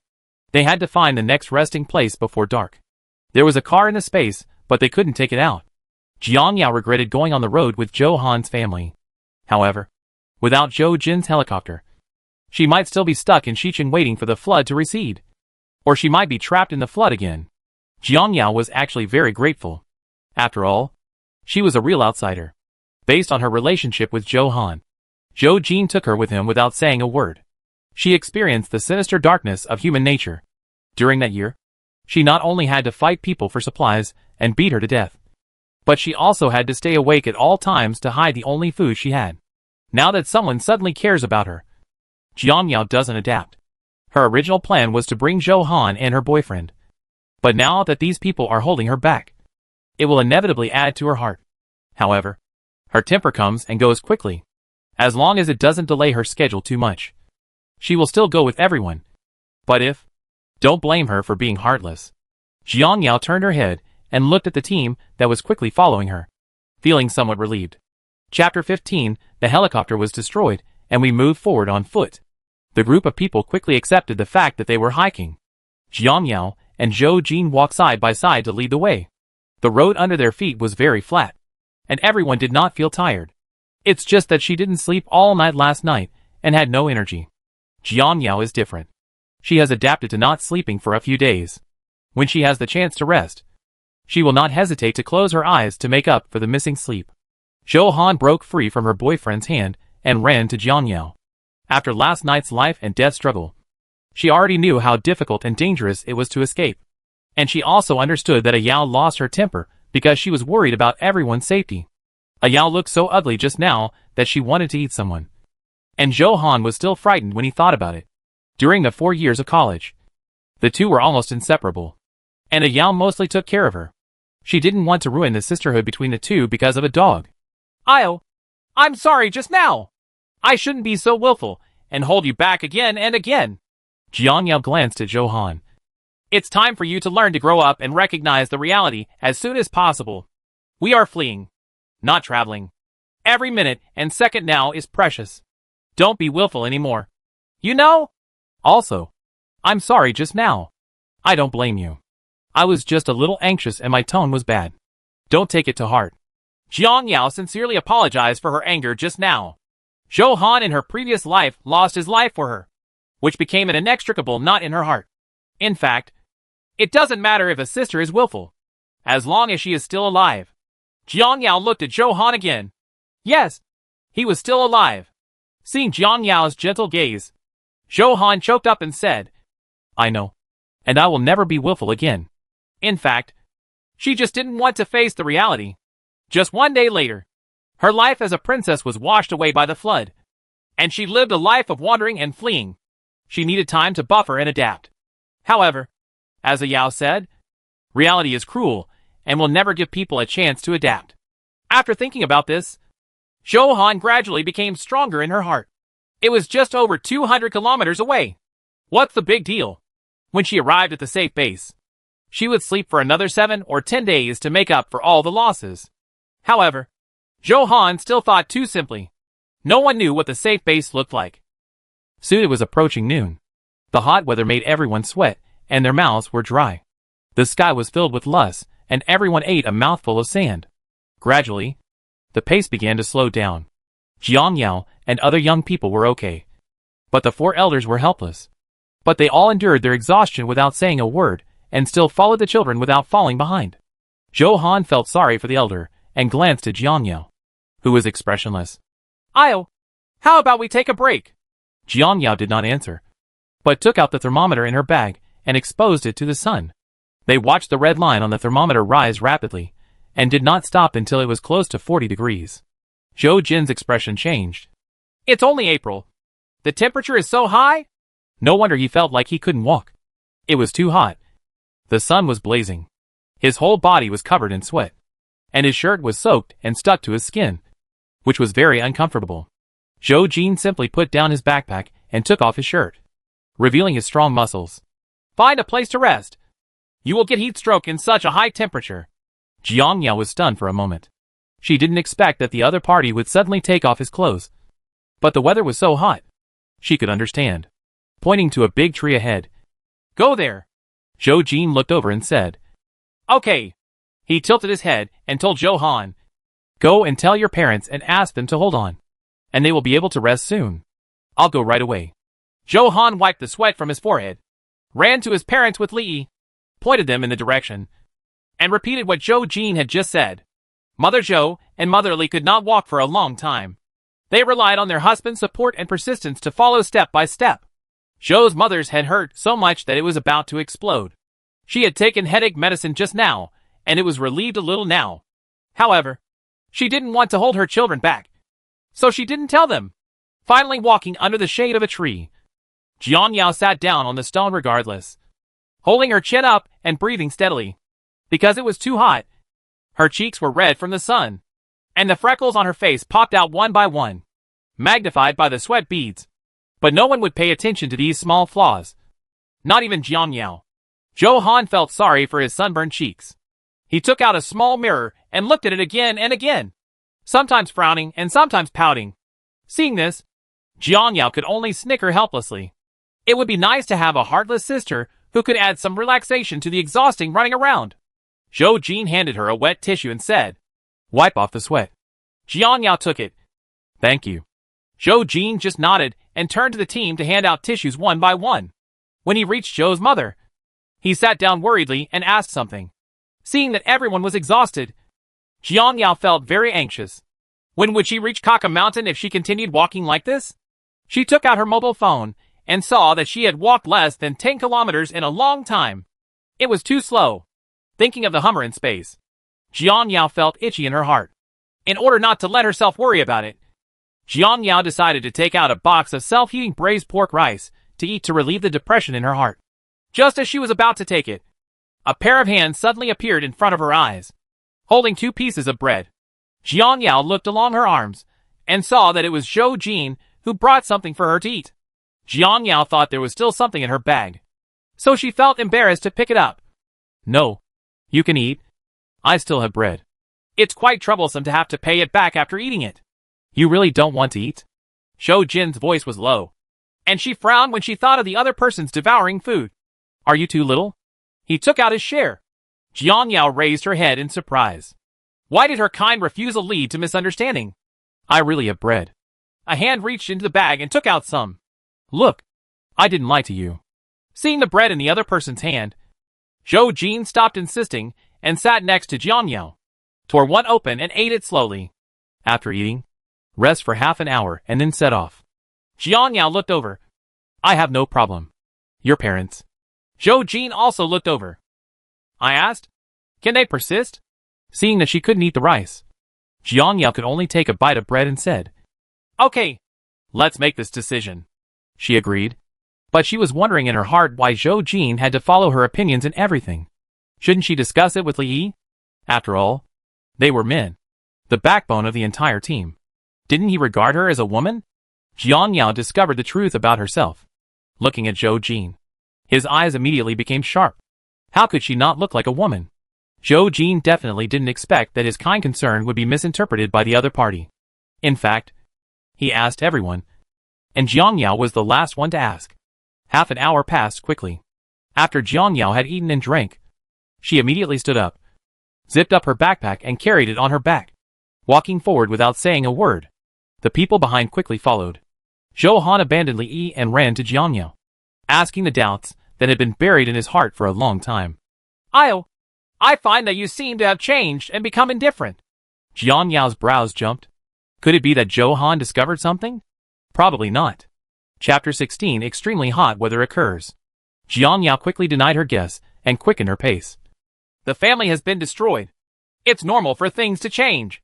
But you don't look like a woman anymore." Zhou Han pouted, obviously dissatisfied with this answer. But she couldn't explain why. She was sure that Io must have experienced something to turn a carefree girl into a cautious and indifferent man. Jianyao, who seemed to have countless knives stuck in his chest. Even her sisters betrayed her. Zhou Jin and Li Yi had been following the two of them, listening clearly to their conversation, and both turned their heads and snickered. Jianyao glanced at the three of them, quickened her pace, and walked away alone. The afternoon sun was getting stronger and stronger, and soon someone in the team couldn't hold on any longer. Father Li fell to the ground and fell unconscious. Father Zhou hurriedly helped the person up, with a nervous look on his face. "Brother Li, what's wrong with you?" The 4 people in front turned back in surprise, and Li Yi reacted quickly and ran back, followed by brothers Jianyao and Zhou Jin. "Dad!" It must be high blood pressure. Li rummaged around in the bag, but couldn't find it. He couldn't help but panic. What's going on? He clearly packed it in the bag, so why didn't he find it? Time passed little by little, and Zhou Jin pinched Father Li's man. But he still didn't wake up. Jiang Yao gradually became impatient. What are you looking for? Zhou Han was very nervous.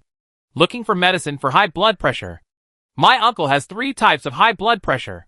Jiang Yao casually dug into her bag, took out a bottle of medicine for treating high blood pressure, and placed it in front of Li. Do you think this can be eaten? Li took the medicine bottle in surprise. This is it. He opened the medicine bottle and took out a white pill, stuffed it into Father Li's mouth, and then force-fed him some saliva. Everyone relaxed when they saw Father Li swallowing. Jiang Yao crossed her arms and walked to the side to sit down. Oh, you can't leave today. Seeing that the sun was about to set, Jiang Yao looked at the boundless lust illuminated by the sun. Her face was calm, but her heart was very anxious. There are no homes within 100 miles, and it is obviously a no-man's land. There are many dangers at night. Jiang Yao has learned a lot about the regional characteristics of no-man's land in the past. There is a large temperature difference between day and night. The temperature drops sharply at night, and there are occasional heavy rains. Some hikers who do not understand the climate of no-man's land are frozen to death. There are hundreds of wild animals, such as wild wolves, snow leopards, brown bears and other carnivores, as well as many herbivores that are not to be feared. The climate is okay. But what if we encounter meat-eating people? What Jiang Yao needs to guard against are wild wolves that can eat people. Wolves are social animals, and there will never be less than 3 of them. Their team is full of old, weak, sick, and unarmed city dwellers. How can they fight against wolves? Glancing at Zhou Jin, who was also deep in thought, Jiang Yao walked over and pulled him aside. Can we still go on our way? It's best not to rest here tonight.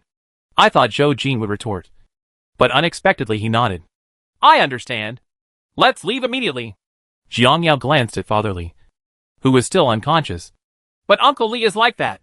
How can he leave? Zhou Jin rubbed his eyebrows and said, Li and I take turns carrying each other. Noticing his movements, Jiang Yao looked at Zhou Jin's eyes and found that his eyes were already covered with bloodshot eyes, presumably because he was worried about his family. Zhou Jin walked to Li and expressed his thoughts, but was opposed by Li's mother. She looked like she was crying. No, he can't move now. If he moves a little bit more, it will kill him.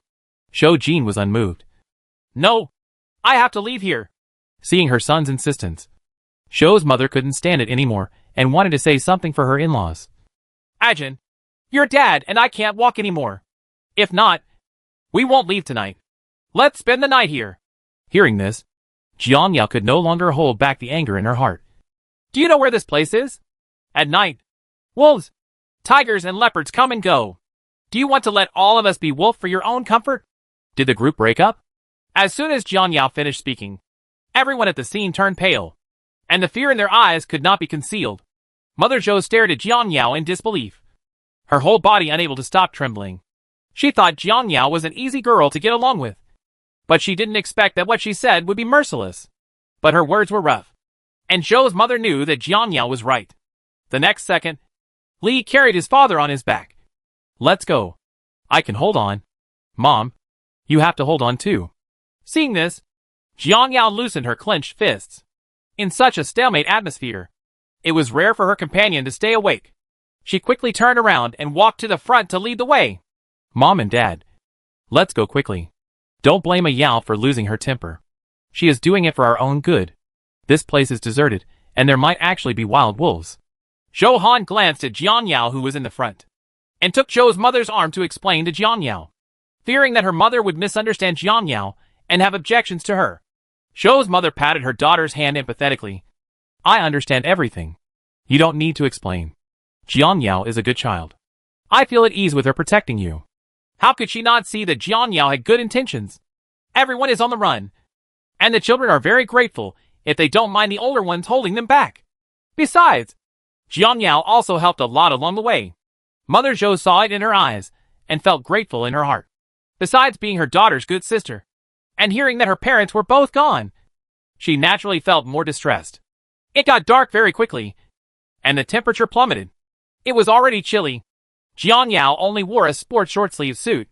The cool breeze blew over, and goosebumps suddenly appeared on her arms. She took out the thermometer to measure again, and found that the temperature had dropped to more than 10 degrees, and was still falling. but at a much slower rate than when it rose.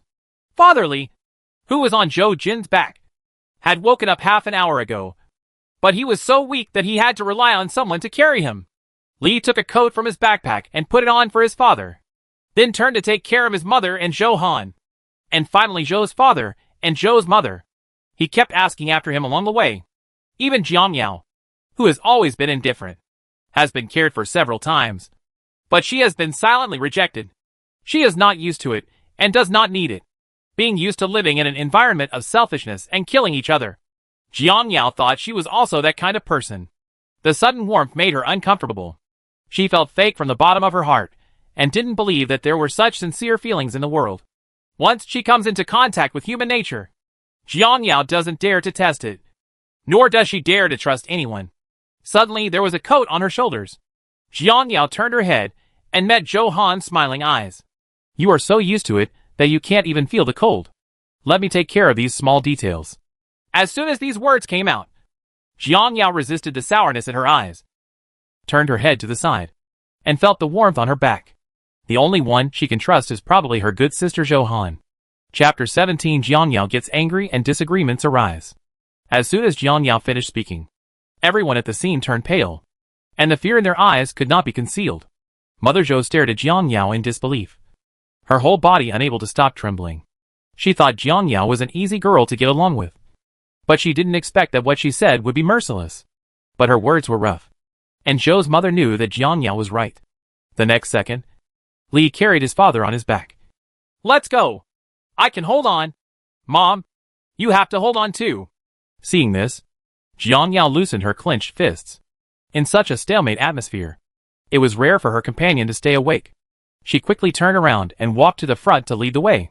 Mom and Dad, let's go quickly. Don't blame a Yao for losing her temper. She is doing it for our own good. This place is deserted, and there might actually be wild wolves.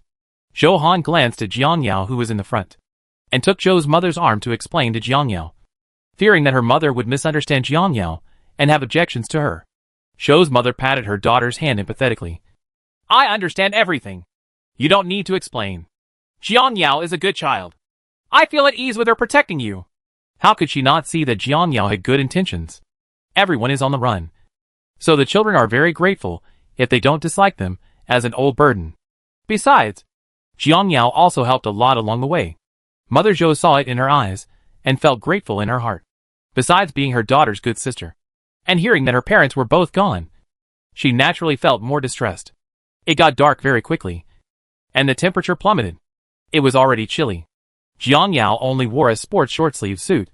The cool breeze blew over, and goosebumps suddenly appeared on her arms. She took out the thermometer to measure again, and found that the temperature had dropped to more than 10 degrees, and was still falling, but at a much slower rate than when it rose. Father Li, who was on Zhou Jin's back, had woken up half an hour ago, but he was so weak that he had to rely on someone to carry him.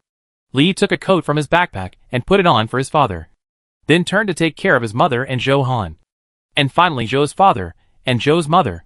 He kept asking after him along the way.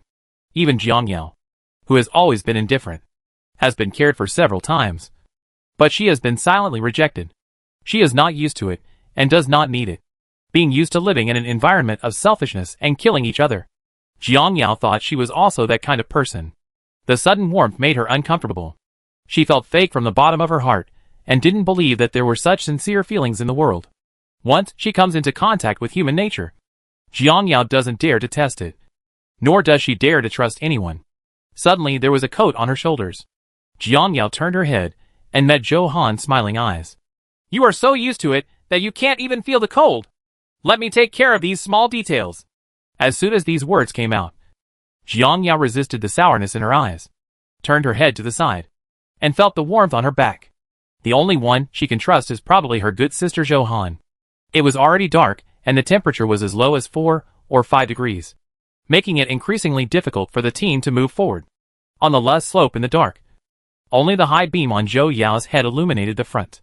The light shines very far, and there is still no end. There are no homes around, and there is no place to stay, which makes Jiang Yao a little anxious.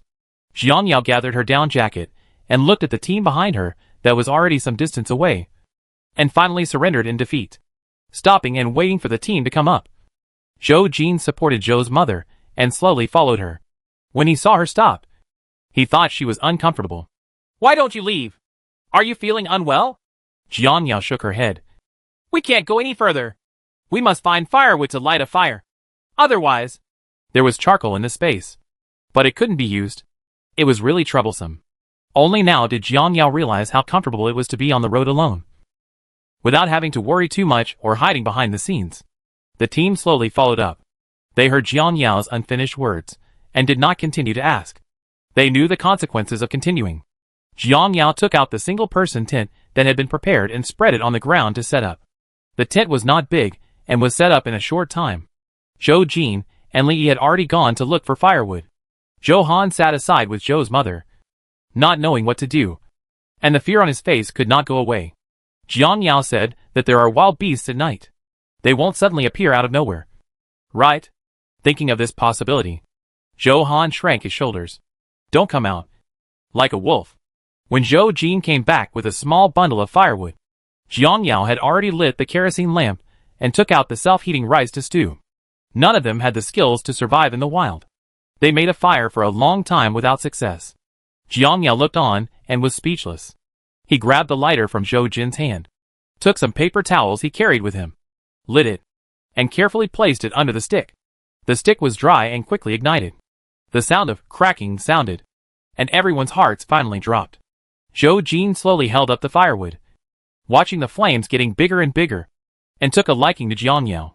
He had no experience in surviving in the wild, so he should learn these things. He took out a wilderness survival book and read it by the light of the fire. In addition to the survival book, he also brought many books on the art of war. In the end of the world, the strong is king, and he cannot sit still and wait for death. Eating the fragrant rice, Jiang Yao burped comfortably and continued to immerse herself in the delicious taste of the rice. The others swallowed silently when they saw this.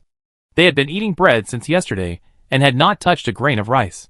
Now that I smelled the fragrance, I suddenly felt hungry, so I could only take another bite of the bread in my hand. The fragrance was probably very fragrant, but it actually attracted a lot of roe deer-like animals to watch curiously. They jumped up and down, turning a blind eye to the threat from humans. When Zhou Han saw the cute deer, he couldn't help but exclaimed, "They are so cute. They are not afraid of us." Mother Zhou chuckled. "Yes, this is the first time I've been so close to a wild animal." In the eyes of others, they are cute little animals, but in Jiang Yao's eyes, they are delicious meat. He quickly found an electric baton from his bag and approached the prey quietly, fearing that the white meat would escape. She didn't take a dagger because she couldn't see blood. If she attracted wolves, it would be another ending. Zhou Han wanted to shout, but Zhou Jin covered her mouth. After Zhou Jin gave her a warning look, she let go to help Jiang Yao. Zhou Han's face turned pale with fright. He didn't expect Jiang Yao to even dare to kill animals. She has really changed. But why? Looking at Jiang Yao's back is full of sadness. Li and Zhou Jin walked to both sides of Jiang Yao, holding batons in their hands, ready to outflank one of them. It was much easier to have a helper. Jiang Yao slowly approached with an electric baton. She thought the deer would be frightened and jump away. On the contrary, it took the initiative to approach Jiang Yao. It gradually walked up to Jiang Yao and stretched out its head to smell her scent. The opportunity has come. Jiang Yao quickly turned on the electric baton and hit it on the head. Bah! Bah! Bah! The deer was quickly knocked down by the electric shock, and its eyes were still rolling. The confused trio, caught so easily, Jiang Yao didn't have time to be surprised. So she quickly grabbed the deer's neck and twisted it hard, making a snap sound, and sent it flying to the west. Chapter 18: Sleeping in No Man's Land. Zhou Jin and Li quickly dragged the deer to the fire. Jiang Yao was greedy to see it, but she could only look at it but not eat it. It was really terrible. The temperature was very low, so she didn't worry about it spoiling. She decided to find a hidden place to deal with it tomorrow. Zhou Han wanted to get close to Jiang Yao and say a few words, but when she saw the other person's cold eyes, she decided to back out. Let's wait until dawn. Zhou Han found a reason for himself not to get close. Everyone sat around the fire to keep warm. Jiang Yao's eyes kept falling on the deer in the distance. She had already had an idea in her mind. If they were stored in the space, would Dun Dun be able to eat meat in the future? After so many days, the food in the space has not expired. which means that it has the function of preserving freshness. Jiangyao does not want too much if there is meat to eat. Jiangyao stood up from the ground and walked towards the deer. Zhou Jin saw her movements and asked in confusion, "Where are you going?" Jiangyao turned around and said, "It's convenient for me to go there. So be careful." Good. Jiangyao's figure gradually disappeared from everyone's sight. I don't know if it was because of the low temperature, but when Jiangyao approached, the deer showed no intention of running away. Instead, they all raised their heads and looked at her. It was close to 1 o'clock in the morning, and there was no moonlight. Everyone looked worriedly at the direction where she disappeared, especially Johan, who was worried and anxious. "Brother, why don't you and Brother E go and see why Io isn't back yet?" Li looked at Zhou Jin questioningly, and saw that he also frowned and did not get up. "Hold on." Their worries were unfounded. Jiangyao was touching the head of one of the deers, her eyes gleaming. She wanted to test whether living creatures could stay in the space. As soon as his mind moved, the deer in front of him suddenly disappeared and appeared in the space. The deer stood obediently in the space without any sign of being ejected. After Jiangyao was surprised, she slowly began to ponder. "Why can't I go in? Does the space only accept livestock?" She was so depressed. So depressed. She was worse than a beast. Bah bah bah. She is a human being. How can she be compared to an animal? In order to eliminate the depression in her heart, Jiangyao took action and prepared to collect all the deer into the space. Strangely enough, they didn't run away, as if they were waiting for her to catch them, and just entered Jiangyao's space one by one.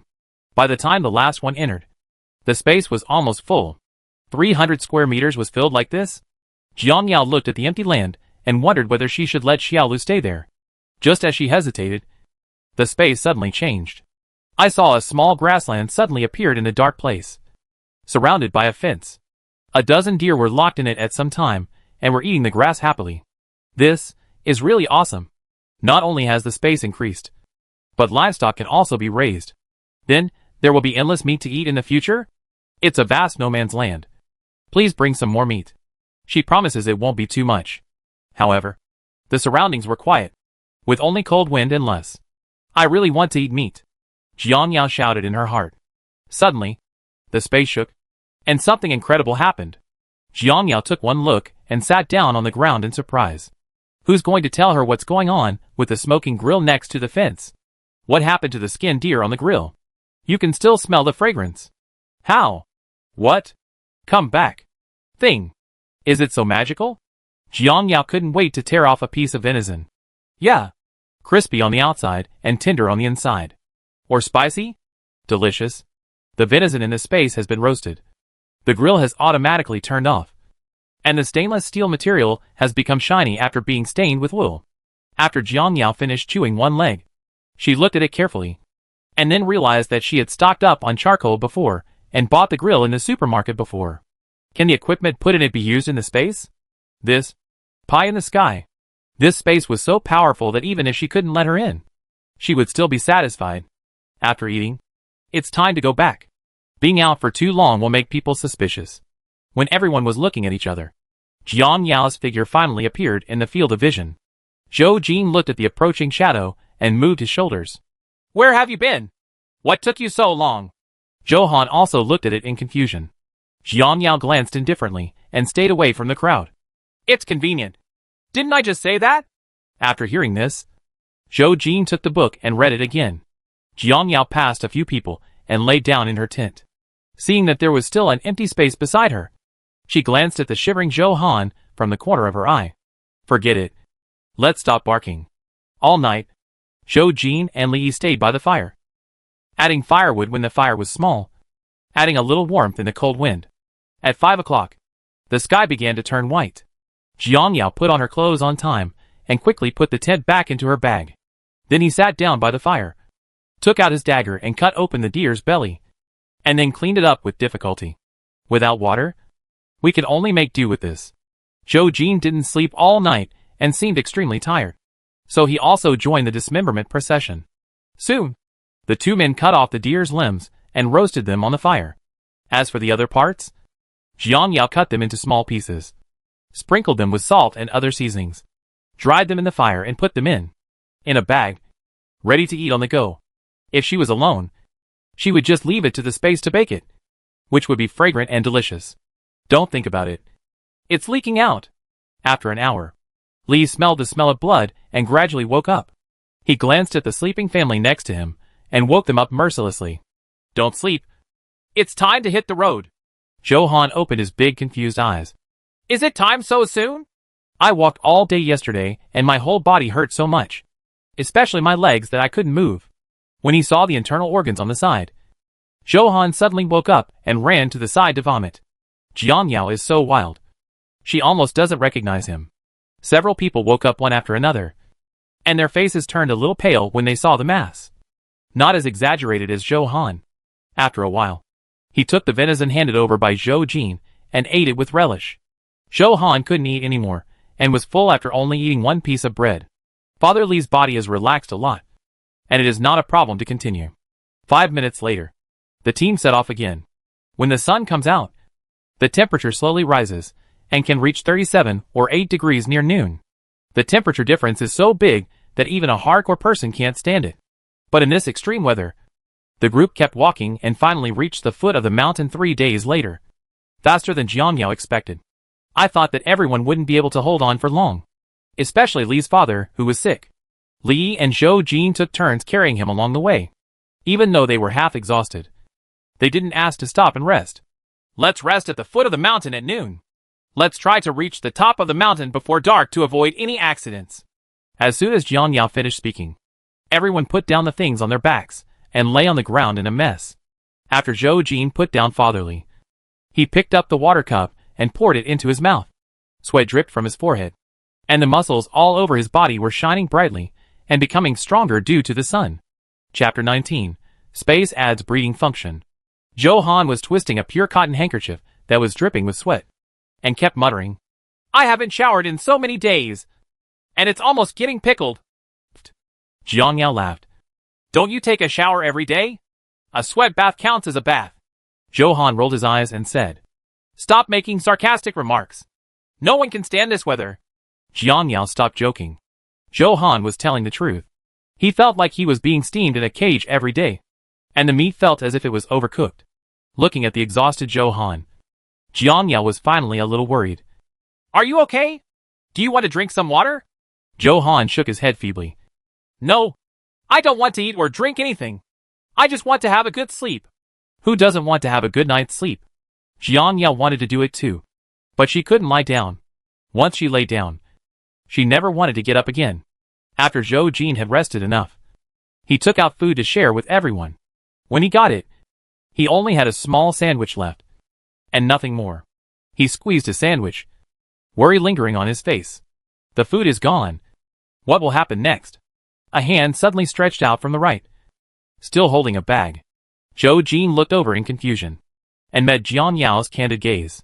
This is... Zhou Jin didn't answer. Jiang Yao stuffed her pocket into his hand. You can eat the venison that I haven't finished yet. Venison? After getting along with each other for so many days, Zhou Jin could see that Jiang Yao was a very principled person. She would not eat what he gave her, nor would she take the initiative to share her own food. Even if they go through life and death together, her principles will not change. And even Johan does not get her preference. At night, I would huddle up in the tent and sleep alone, leaving them all outside, eating instant noodles, hot pot, rice alone. Zhou Jin squeezed the pocket in her hand. He thought that she was a selfish person and would not consider other people's feelings except her own. But now, Jiang Yao made this move, overturning all his previous prejudices. What kind of person is she? Jiang Yao didn't know the other party's complicated thoughts. What are you looking at me for? Eat quickly. You can go on your way after eating. Why give it to me? Huh? Jiang Yao didn't understand. Zhou Jin repeated. Why do you want to share the food with me? This time she understood. Aren't you out of food? If you don't eat enough, how will you go on your way?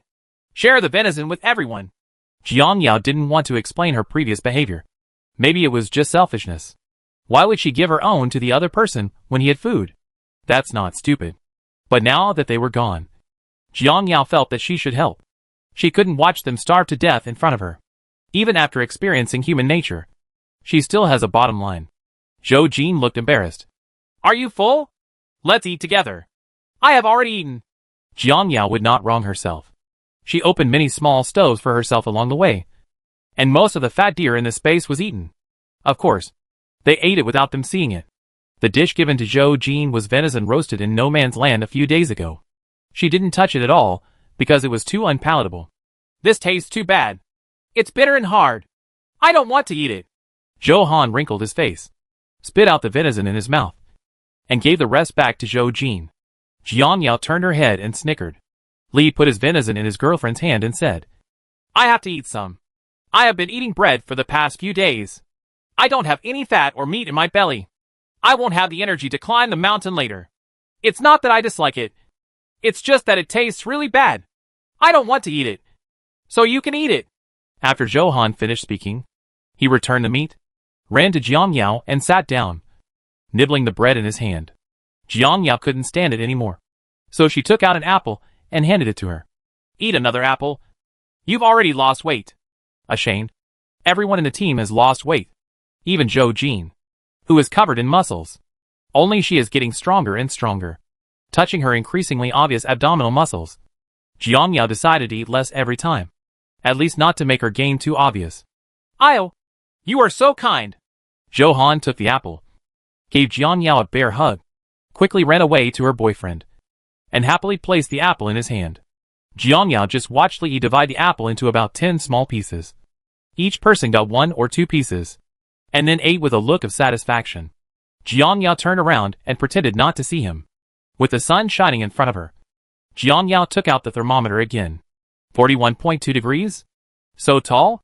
For the sake of the journey, Jiang Yao put away the thermometer silently, stood up, and took the first step. Seeing this, Zhou Jin quickly called out to the resting team and slowly followed Jiang Yao. Even though everyone was soaked to the skin, no one had a choice. Zhou's father had doubted his son's talk of the end of the world. A few days had passed. Except for the large temperature difference between morning and evening, there seemed to be no other disasters. As for running around desperately every day, but he didn't dare ask. Not only did he have doubts, but the Li family and his wife also had doubts. At first, they were grateful to Zhou Jin for saving them from the flood. Now there are complaints, especially last time in the no man's land. They said they had to leave if there were wolves. As a result, only the deer that did not eat meat came out and jumped around, and they became their food. The old man almost died, but no one said a word of comfort. Mother Li has been patient for the sake of her son. If the Zhou family does something excessive again, she will not tolerate it. There is also Jiang Yao at the front, who is selfish and only cares about herself. After walking for a few days, she is getting fatter and fatter, without even thinking about taking out a share of the food. So many people are sent away as beggars with only 1 apple. When she gets there, she must have a good talk with her son. Why are you walking so slowly? Follow up quickly. Fatherly looked at Motherly behind him, who was walking slower and slower, and urged. Motherly rolled her eyes. What a heartless old man. Come here. This mountain is about 400 meters high. As you go up, there are more and more vegetation. It is no longer a piece of less. The ground gradually reveals green lawns and many strong cacti. Jiang Yao took out the dagger, peeled off the thorns on one of the cactus, and then cut it open from the middle of the trunk. When she saw that no milky white juice leaked out, she safely cut off a piece and put it in her mouth to chew. The bitter taste was instantly felt. Entire mouth. Jiang Yao just frowned and then handed the rest to Zhou Jin behind him. You can eat it and quench your thirst. Zhou Jin took it calmly, broke off a small piece and put it in his mouth, then passed the rest on. You can eat it to quench your thirst. Li did not hesitate, ate a small piece and passed it backwards. In this way, everyone relied on the bitter water of the cactus to support them halfway up the mountain. Her skin was burned by the sun. Jiang Yao looked at the time. It was 4 o'clock in the afternoon. If she persisted for a while, it would be time to cool down. Let's keep walking, because Father Li has medicine to lower his blood pressure. He has been fine these 2 days, and Zhou Jin is not as tired as before. Men can persist, but women can't. Do it! Mother Zhou had a splitting headache and fell to the ground unable to hold on. Zhou Han behind her hurriedly stepped forward to support her. Mom, what's wrong with you? I have a headache and feel like vomiting. Zhou Jin walked over. His face changed drastically. Have you had heat stroke? Jiang Yao heard the movement behind her, turned around and looked down, and saw everyone gathered around. Looking carefully, it turned out that Joe's mother had fallen. Chapter 20. The trip is finally over halfway. The weather at 40 degrees Celsius is unbearable for normal people. To put it more seriously, people will get heat stroke and die. She just asked everyone to eat cactus, just to relieve the heat. But unexpectedly some people still fell into the trap. Jiang Yao took out the medicine to treat heat stroke from the space, walked along the path just now, and placed the medicine in Joe's mother's hand. It's time to eat to relieve the heat. He also took out a small solar electric fan and placed it next to Joe's mother to cool her down. When everyone saw it, they were a little speechless. Why didn't they take it out earlier? They were almost dying of heat. Motherly was unhappy. Why didn't you take out the fan earlier? Jiang Yao glanced coldly. Forgot. She had indeed forgotten that when she was looking for medicine, she found it at the farthest corner of the corner. Otherwise, she would not have taken it out and used it in the past few days. You will not wrong yourself if you wrong others. Motherly was unwilling to give in. It's impossible.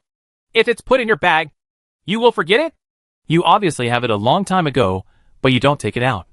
What's wrong with you? Didn't I remember it and take it out? What do you mean? Jiang Yao knows that Li's mother has often rolled her eyes at her since the past 2 days. It seems that Li's father fainted that time and became dissatisfied with her. Today I finally found an outlet to vent. And naturally I will bite her and not let go. Obviously.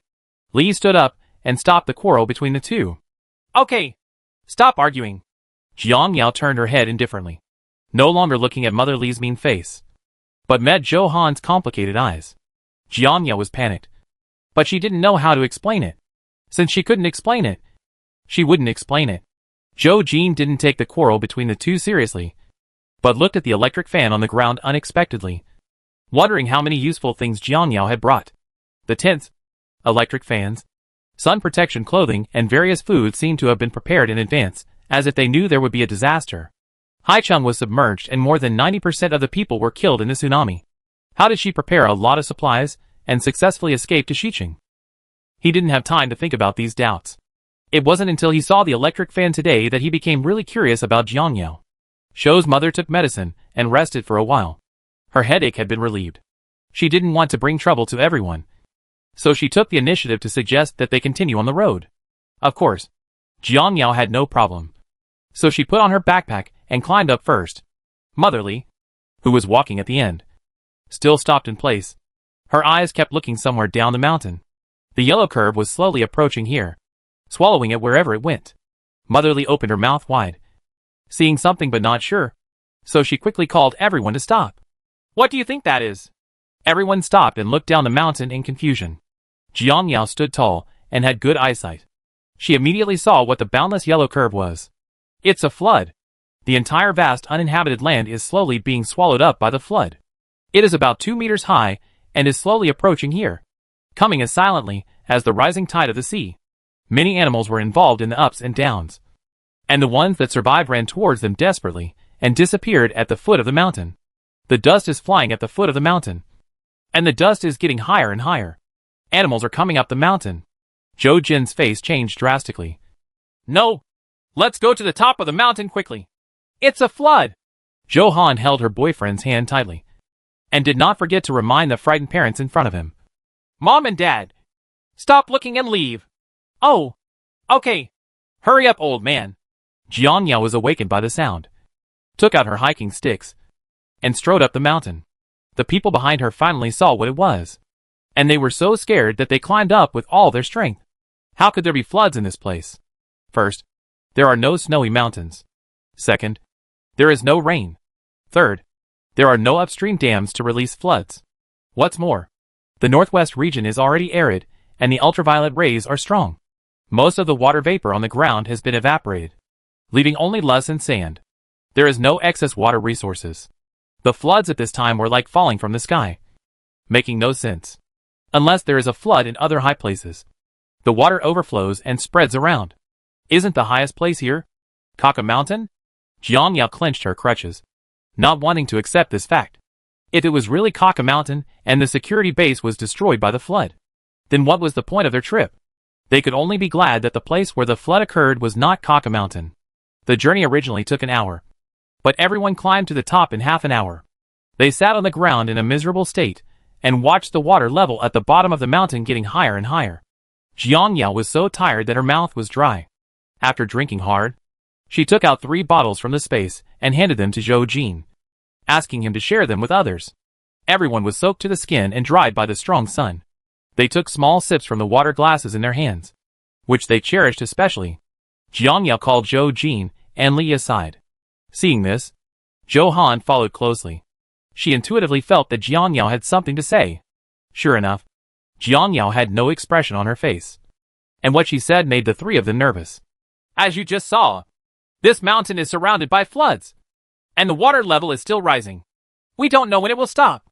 Also, there are no mountains within 100 miles, and there is only one at our feet. There are countless animals in the no man's land, most of which were driven into this mountain by the floods. The meat-eating ones are stewed in large pots, and they are tired and hungry. What happened? There will be a massacre. Zhou Jin told the answer, and the veins in his neck throbbed. They were included in the massacre. Ah! How could this happen? Zhou Han covered the lower half of his face with fear in his eyes, as if he could feel the wolves hiding somewhere and watching, looking for the right moment to pounce on her neck. Li remained calm, hugged Zhou Han and continued to comfort him, and turned to look at the 2 people who were contemplating. What should we do? We cannot sit still and wait for death. They are afraid of fire, so they quickly find firewood and raise the fire while it's still dark. There are many dead branches around. If you pile them all up, you should be able to cope with it for one night. As for the future, okay, let's split up. Knowing not to waste time, the 4 of them quickly separated. Before Jiang Yao left, she gave the 4 elders a task. She took out all the flammable clothes in the space and threw them in front of him. Tear your clothes into strips so you can use them at night. Zhou's mother picked up a piece of clothing and put it in her mouth to bite. Okay, leave this place to us. Go and get busy. Jiang Yao turned around and walked to the bag, pretended to take out 2 pairs of scissors from it, walked over and put them in Zhou's mother's hands. There are only 2, so use them for make do. Good.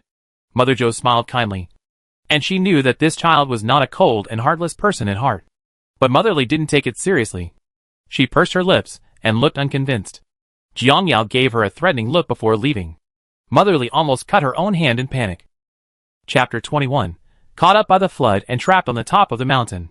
Although Li's mother was dissatisfied with Jiang Yao, she was willing to do things for everyone for the sake of the team. It was dark again, and the temperature dropped sharply. Because it was surrounded by water, the temperature was as low as 4 or 5 degrees below zero. Everyone was sitting around the fire to keep warm. Even though they were wearing down jackets, they were still shivering from the cold.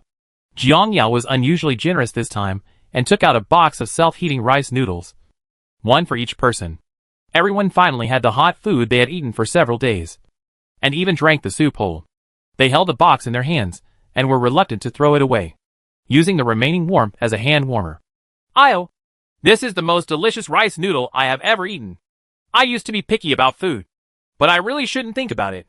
Zhou Han sat down next to Jiang Yao, holding the rice noodle box in his hand. He couldn't help but recall the life of rich clothes and fine food in the past, and sadness welled up from deep in his heart. At that time, I was just picky about food and didn't know how precious food was. Now, after experiencing hunger and running around, I realized that rice noodles costing only a few yuan can be so delicious. Yeah, I didn't understand it before, but now I understand that not everything can be chosen by oneself. Having experienced the apocalypse twice, Jiang Yao understands the various tastes of it. Not wanting to talk about this sad topic again, Zhou Han changed the topic and said, the floods at the bottom of the mountain are still rising. Do you think this mountain will be flooded? Jiang Yao thought for a while. Judging from the daytime, the floods were not rising fast. It would be around tomorrow afternoon at the latest if the mountain would be submerged. So he said what he was thinking. It probably won't happen tonight, but it's better to be alert. Yeah, if we meet a wolf again. Zhou Han's voice trembled, and he pointed his right hand at the grass opposite. Wolf! Wolf! Wolf! Is that a wolf? There were a few pairs of green eyes in the grass, staring at them motionlessly. Wolf? Jiang Yao followed her gaze and met a pair of cold eyes. The hair on her whole body immediately stood up, and cold sweat dripped down her back. If Zhou Han hadn't accidentally seen it, it would have been too late by the time the wolf pounced. She didn't dare to move, so she grabbed Zhou Han's hand and whispered, Don't move. Don't look at each other. When Johan heard this, he quickly lowered his head and said, What should I do? I'm so scared. Don't be afraid. I have a solution. Jiang Yao screamed in her heart. In fact, she was also afraid. This was the first time she encountered a pack of wolves. How could she not be afraid? Zhou Jin and others were not far away, so they naturally heard Johan's voice, and motherly screamed, It's a wolf! It's a wolf! The wolf is coming! Jiang Yao immediately shouted, Shut up! The next second, Li covered his mother's mouth. Jiang Yao carefully took out the gasoline from her bag while paying attention to the movements of the wolves. Quick! Take out the strips of cloth you cut this afternoon! The strips of cloth for dozens of clothes are not enough. Zhou Jin brought the cloth over, and Jiang Yao quickly poured gasoline on it, soaking the cloth and the large pile of firewood, and poured gasoline on it. Han, quickly form a big circle with these strips of cloth and ask everyone to stay in the circle and not go out. Oh, okay. Johan stood up tremblingly, holding a stack of cloth strips, and started to move. Li comforted the 4 elders and joined in the task of placing the cloth strips. The wolves outside seemed to know what they were going to do. One of them whimpered twice, and all the wolves stood up and slowly approached the crowd. The leaves under their feet crunched. Jiang Yao heard the noise, pulled out a wooden stick as thick as an arm from the fire, and stretched it towards the wolves. In the firelight, the true face of the wolves was finally revealed. Several pairs of sinister eyes were locked on Jiang Yao. Their mouths were slightly open, and their tongues were sticking out. 2 large fangs shone white in the firelight, and the saliva on their teeth continued drip down. Only a layer of skin and flesh remained in the shriveled belly, as if it had not eaten meat for a long time. Hurry and take the fire stick in your hand. Zhou Jin also took a fire stick, and did not forget to remind the others. In the past few days, I have been reading a lot of books on survival in the wild. For animals that live in groups like wolves, there must be a leader. As long as it is deterred, everything else is not a problem. Moreover, everyone must be united and not show fear of them. Otherwise, they will think that the other party is easy to deal with. Every step the wolves took forward touched everyone's trembling hearts.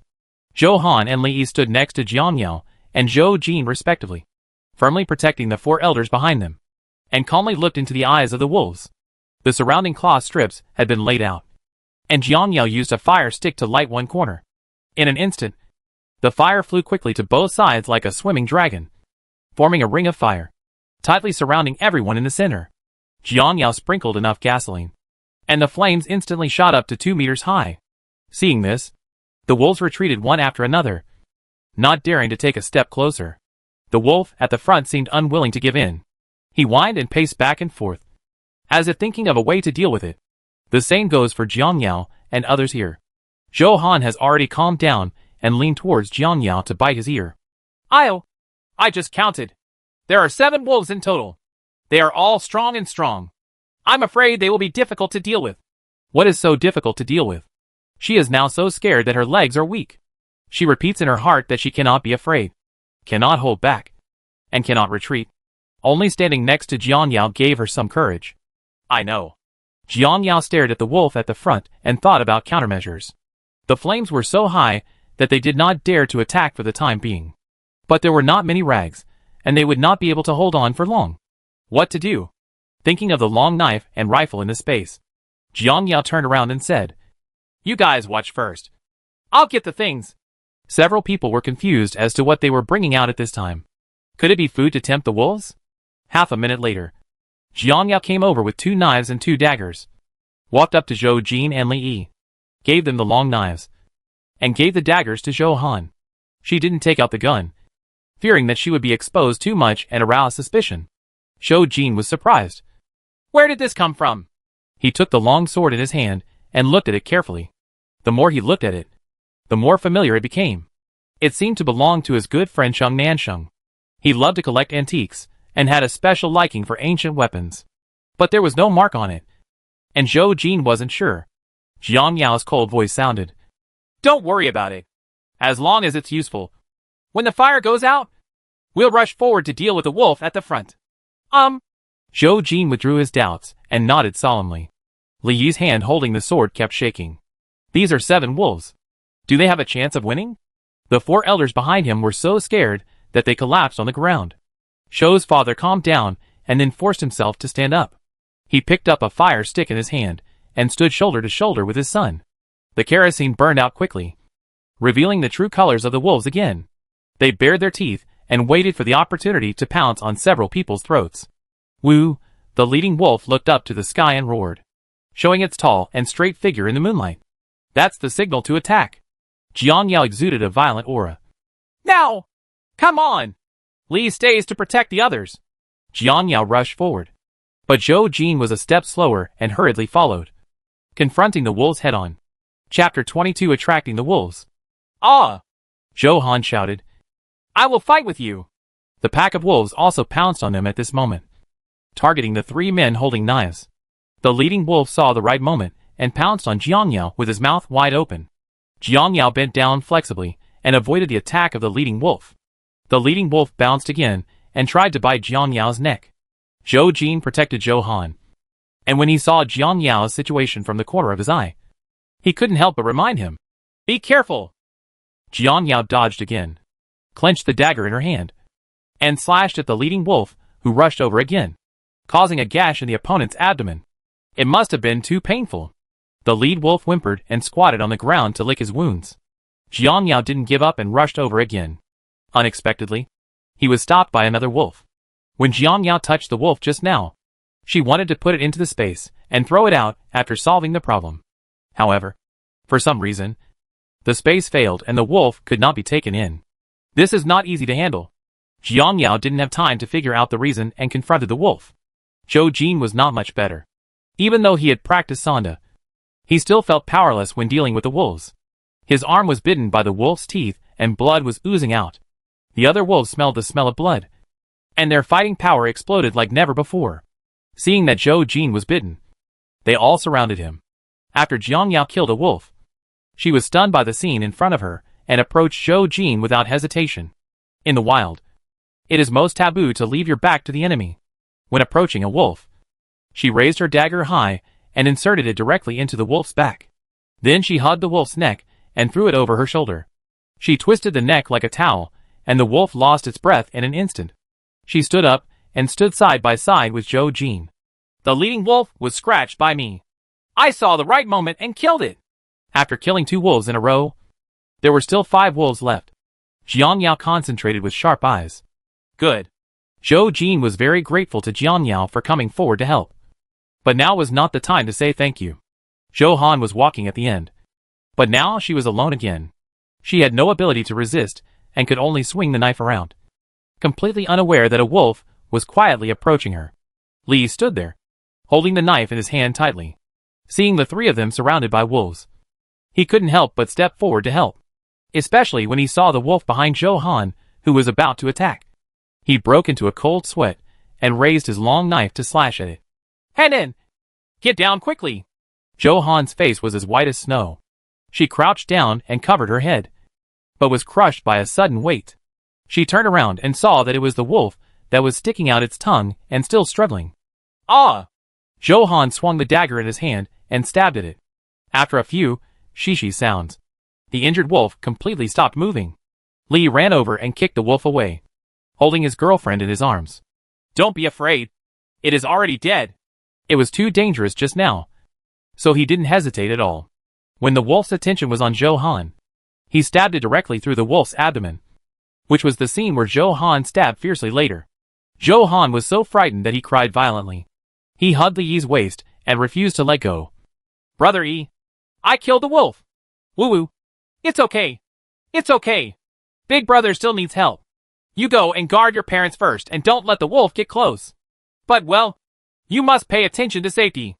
Zhou Han wanted to say that she was scared, but everyone was fighting wolves, and she couldn't show cowardice.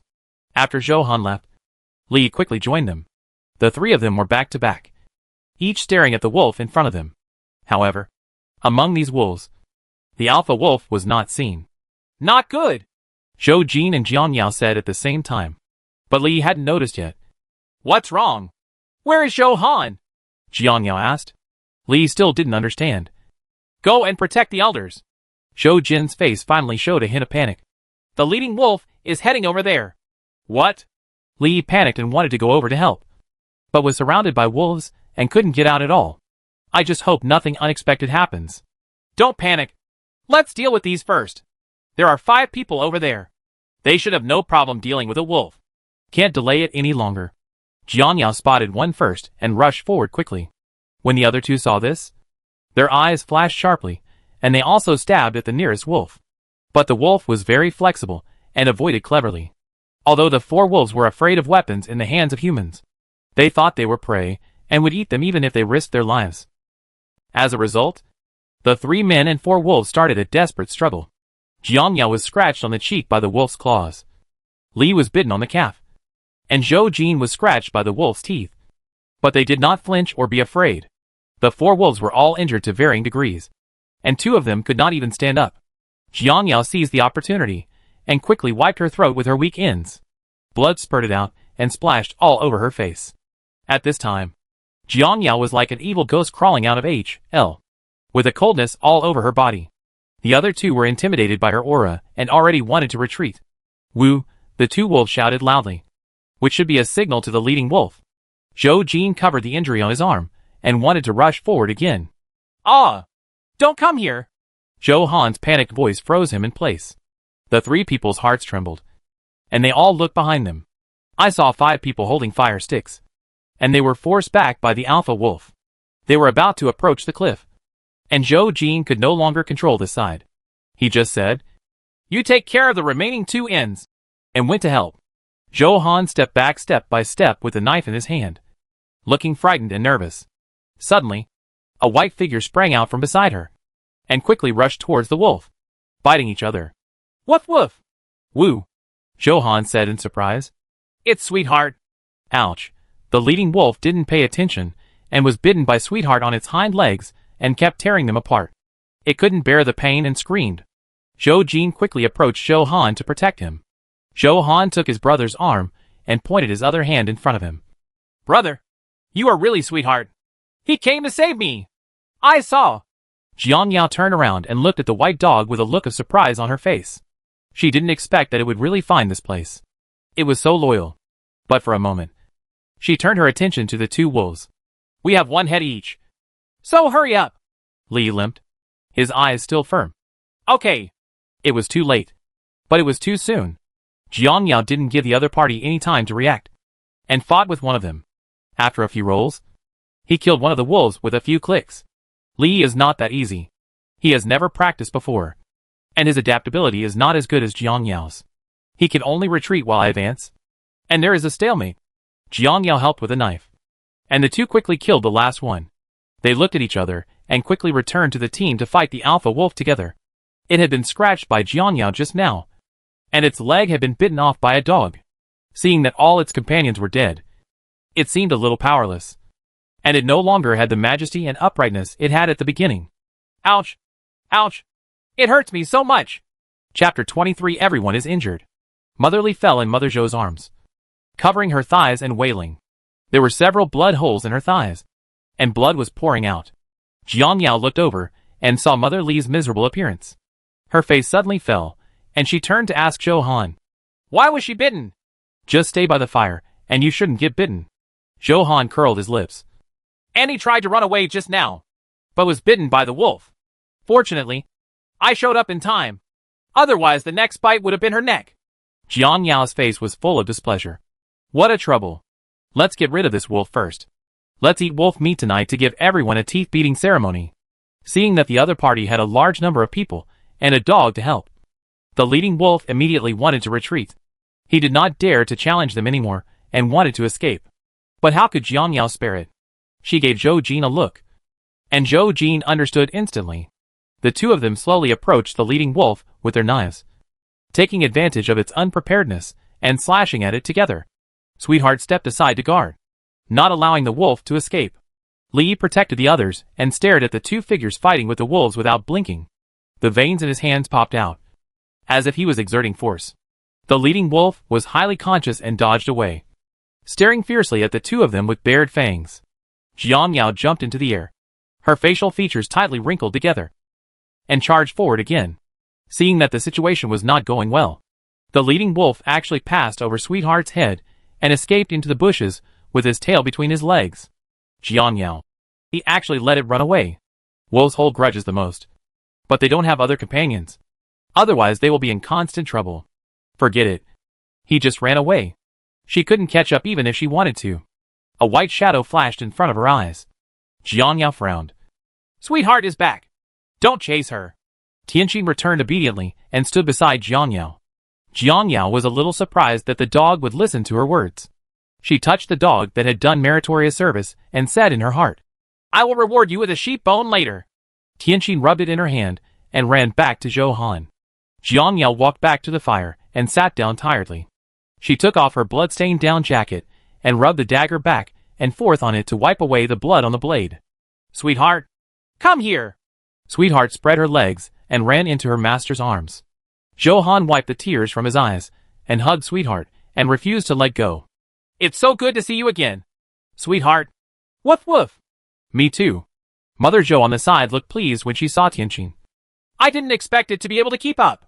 It's really a good dog. Zhou Han raised his eyebrows proudly. That's right. My sweetheart is the best. Woof woof. Mother Zhou smiled bitterly and shook her head. After so much, this child still looked careless. Then he stopped caring about his daughter and looked at Jiang face distressfully. Is your face okay?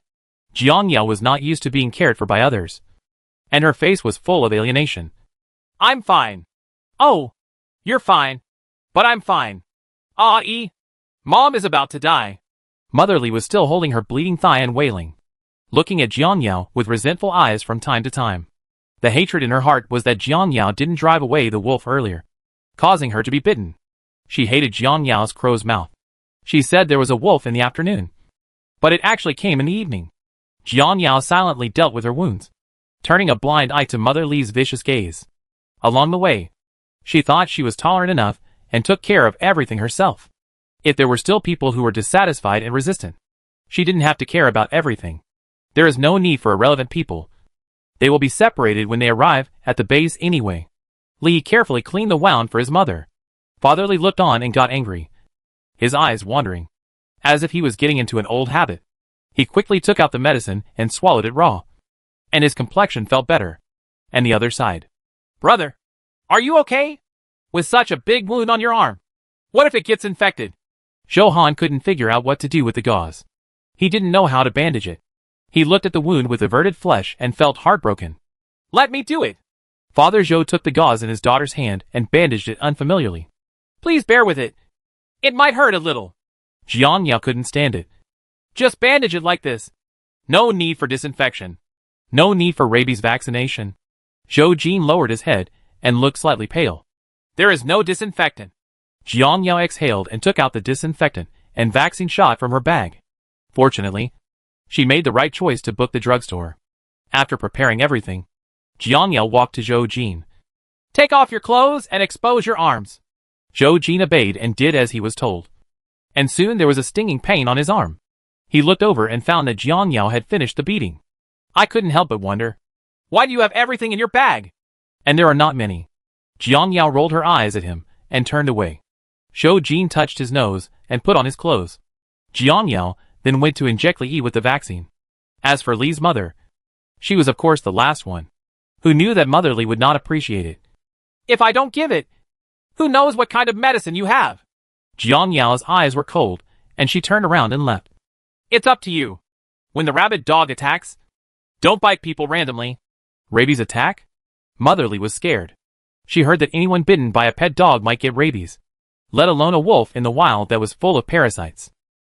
But the words had been spoken. How could she take them back? Father Li was dissatisfied with his wife being a monster, but he couldn't help but ask for help. So he had to signal his son to speak. Wait a minute. Even if Li didn't need to be reminded, he still wanted to plead for his mother. So he called Jiang. Please give my mother an injection. She is seriously injured. She was dissatisfied with her mother's attitude and couldn't help but get angry. Mom, Jiang has good intentions for you. Why do you still treat her like this? Without her, we would have been eaten by wolves. If you do this again, I will ignore you.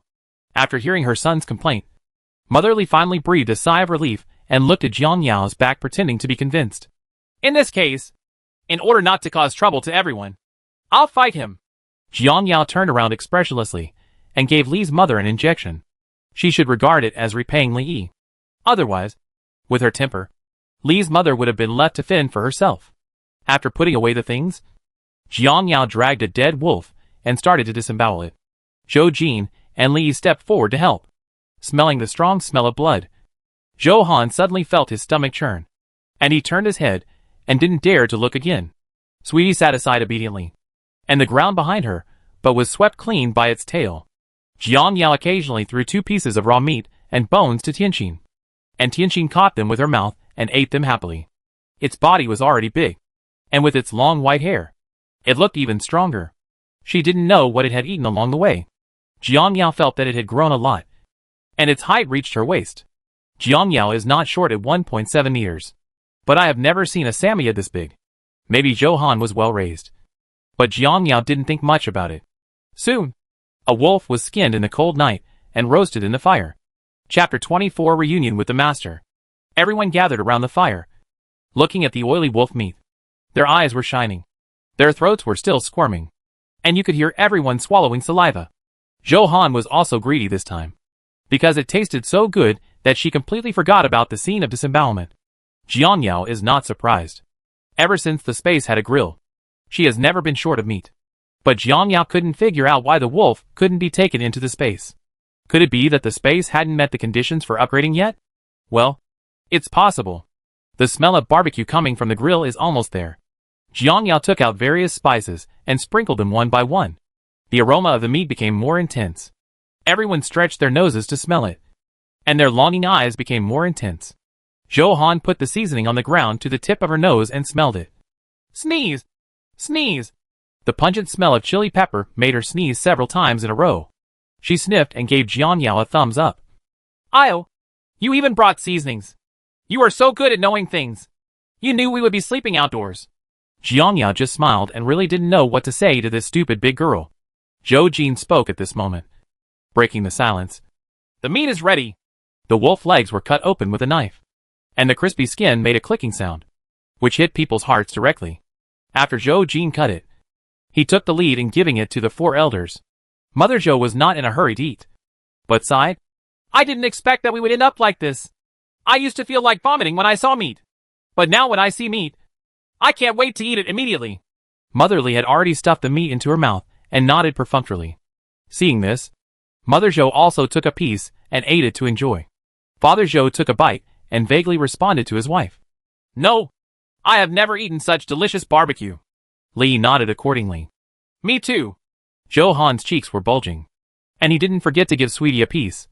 And both the master and the dog ate contentedly. Zhou Jin just pursed her lips without interrupting, and gave some more to Jiang Yao. Jiang Yao hesitated for a moment, then took it and started eating slowly. There were so many incredible things brought out before that some people were already suspicious.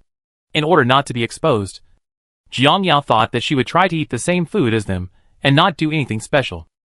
But, all night long, no one dared to close their eyes and kept chatting to relieve their drowsiness.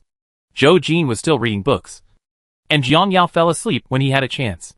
Soon it was daylight again and the temperature had increased. Jiang Yao took off her down jacket, walked to the edge of the top of the mountain and looked down, only to realize that the flood was almost reaching the top of the mountain.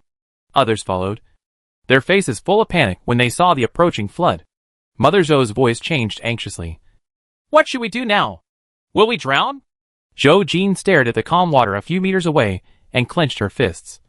If it continues to rise, you will definitely die. Jiang Yao looked troubled. There is a rubber boat in the space. Do you want to take it out? Her bag was big enough, so there was no problem in taking out 2 of them. But she was afraid that everyone would doubt that she was running away with so many supplies. After thinking about it, she still hesitated. We'll wait another half day and see. If the water level doesn't drop, we'll leave here. Everyone stared at Jiang Yao in surprise. Zhou Han was even more naive. How to leave? I can't swim, and neither can my parents. Zhou Jin, however, was much calmer and loosened his clenched fists. Do you have any idea? No. Jiang Yao had no intention of taking out the rubber boat so early. If the water receded, her actions would be unnecessary.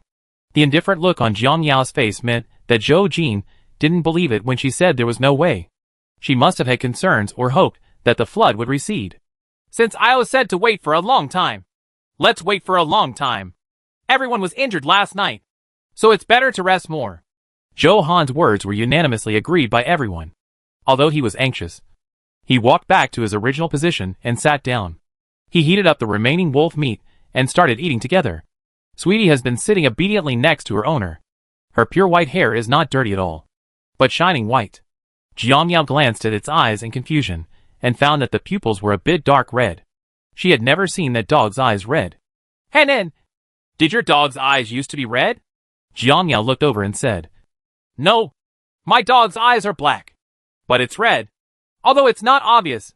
Jiang Yao's words aroused everyone's curiosity, and they all looked at Tianqin's eyes. Johan even moved closer and opened its eyelids, hoping to see more clearly. It's really turned red. What's going on? Jiang Yao continued to say something shocking. Didn't you notice that your sweetheart has grown up in the past few days since it was missing? Her insight is sharper than that of ordinary people, and she can detect subtle changes that others cannot. Johan didn't believe it. Sweetheart, stand up! Sweetie stood up obediently. Woof woof! Johan made 2 gestures with his hands, and his surprise was palpable. It has grown a bit taller, but it is an adult dog and shouldn't grow any longer. It's strange. Johan touched his chin and fell into deep thought. It was too dark last night, so he didn't notice it for a while. But now, he is indeed much taller. Moreover, when Sweetheart came back last night, she was all wet. It must have been that she struggled to save herself in the flood and was lucky enough to return to her. But there shouldn't be any connection between the two, which is really strange. Jiang Yao also thought of this. In the apocalypse, anything could happen, such as animals and plants mutating, etc. Mutations? Jiang Yao raised her head in surprise and met Zhou Jin, who was also surprised. The two of them must have thought of the same thing, but they did not make it public, but kept this possibility in their hearts. And the two of them understood it tacitly. As noon approached, the floodwaters rose instead of receding, and they were almost submerged up to their feet. Jiang Yao looked ugly, and it seemed that she had no choice but to take out her precious rubber boat. There is also a speedboat in the space, but that is absolutely forbidden. It is still about a day's journey from the base. If they don't rest at night and follow the river, they should arrive in the middle of the night. Jiang Yao had no choice but to go to 2 bags and dig out again, and took out the 4-seater rubber boats that had not been opened yet. There were 2 in total, which could accommodate 8 people, and they could barely walk with Sweetie. What is this? Li couldn't understand. He had never seen a rubber boat that was not inflated. Jiang Yao rolled her eyes at him. The inflating of the rubber boat will be left to you and Zhou Jin. Zhou Jin seemed to feel pain in his cheek, seeing the 2 men staring at her in astonishment. Jiang Yao impatiently said something unreasonable. You men have great lung capacity, so you can save time. She just doesn't want to contribute anything and contribute. And she won't do anything that's unbalanced to herself, so as not to make these people take it for granted. Hurry up. The water is almost up to your calves. Zhou Jin and Li quickly followed the instructions. Father Zhou and Father Li stepped forward to help, while 4 women and dogs watched the fun. Chapter 25. Suspecting the mutated dog. Jiang Yao even took out her mobile phone, which had no signal, and checked the map. With only dozens of kilometers left to reach the base, she not only did not relax, but felt that she was in danger. What she worries about is not natural disasters, but people's hearts. Zhou Jin learned from Zhou Jin that the base is a gathering place for wealthy people. Those who go first will definitely have an advantage. It is hard to say whether they will be friendly or not. Coupled with the endless flood, Jiang Yao really didn't know what was waiting for her there. After half an hour, the 2 rubber boats were finally inflated. Zhou Jin and Li Yi's cheeks were red, and they were even a little dizzy and lacked oxygen. Jiang Yao snickered secretly, brought the paddles made of tree branches, and distributed them to everyone, packed the bags and threw them into the boat, and arranged for people to sit in. The 2 boats were tied together at the front and back, with Zhou Jin and Jiang Yao each leading a team of 2 men and 2 women. The elder sat in the back and was responsible for adjusting the direction, while Jiang Yao and other juniors contributed to rowing. In this way, they began their long journey in the water again. The temperature rose to 40 degrees, and the 2 boats wandered one behind the other in the endless flood, listening to the sound of waves along the way. Everyone felt calmer than ever before. Jiang Yao led the way, Her clothes soaked with sweat. Her arms exposed her strong muscles. And her hair stuck tightly to her forehead, which was very uncomfortable. But she couldn't stop. Once she gave up her strength, everyone would slack off.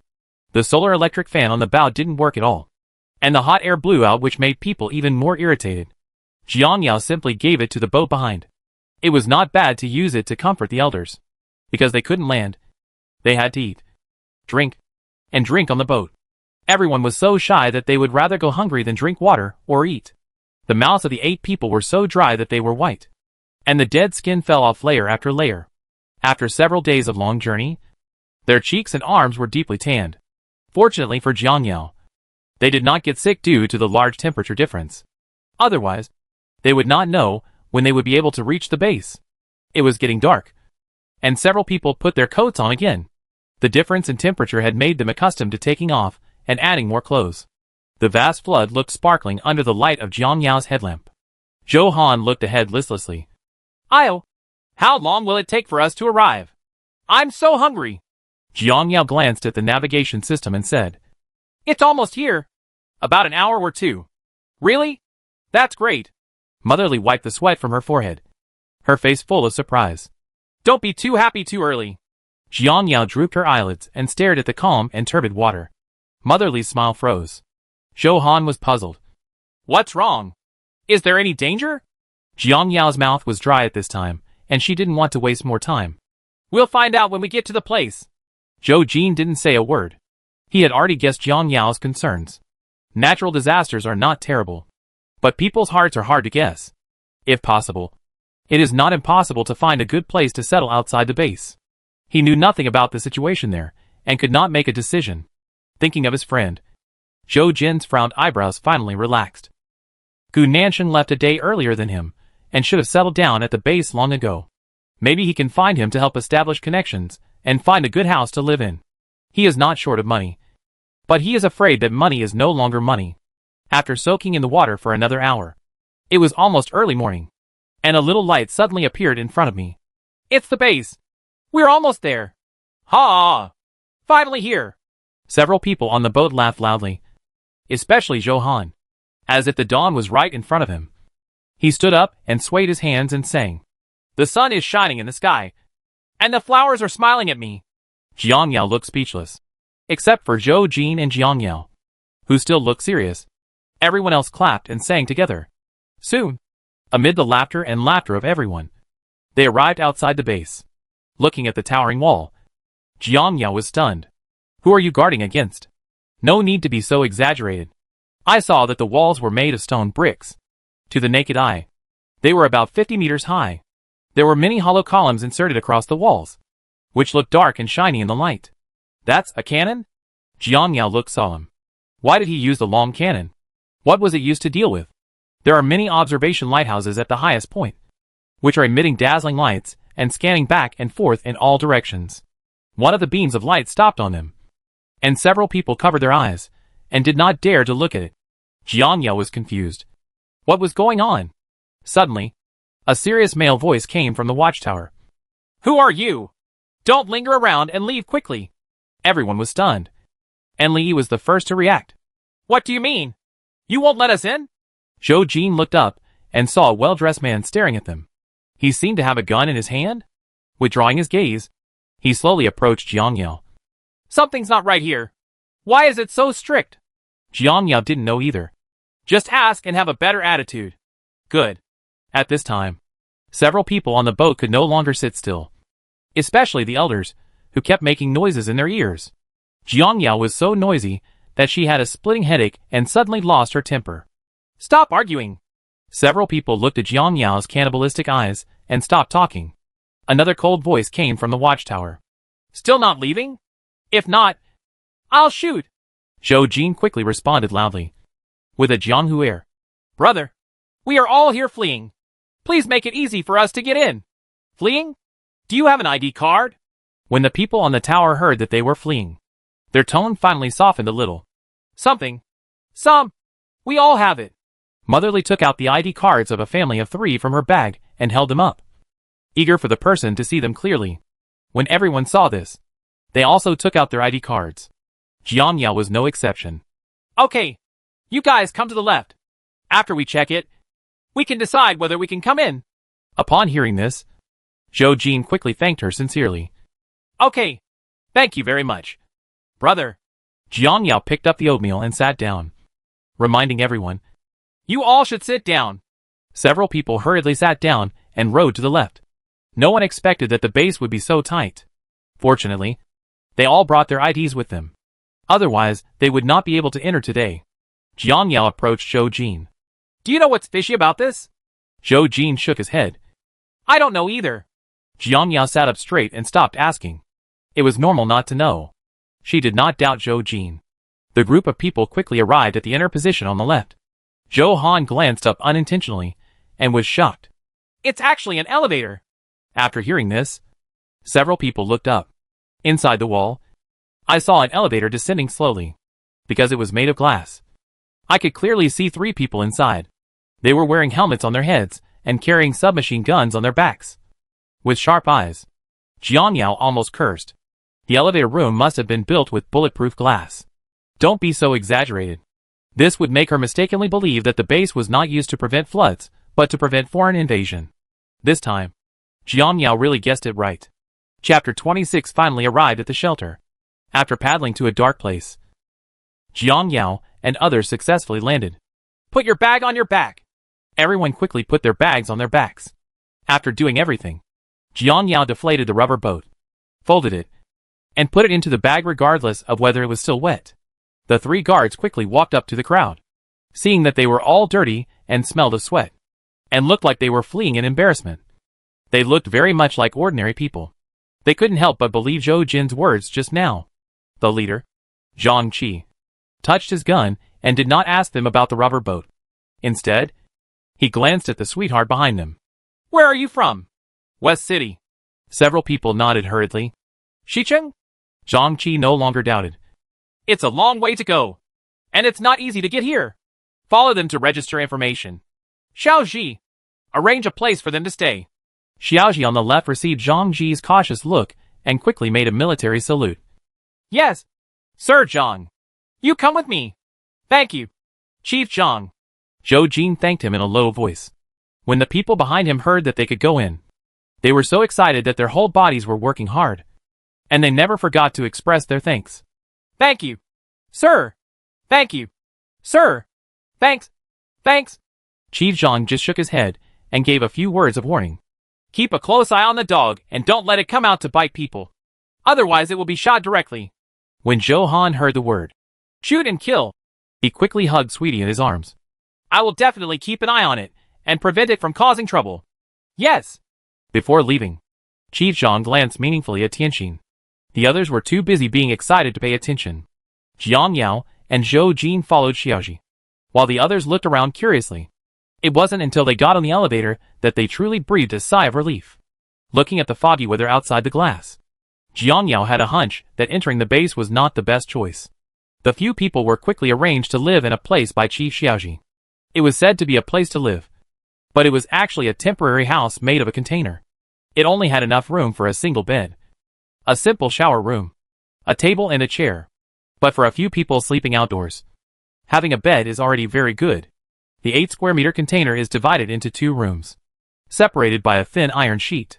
Jiang Yao and Zhou Jin share a room. As long as they knock on the iron wall, the other party can hear them. Zhou Han and Li shared a container, and the 2 couples each used one. The 3 containers were side by side with a gap of about 3 meters. Occasionally there are patrols passing by outside, and the guards are very tight. It was already 3 o'clock in the morning. Jiang Yao simply washed up, changed into clean clothes, and laid down on the bed to prepare for sleep. Touching the soft quilt, Jiang Yao sighed comfortably.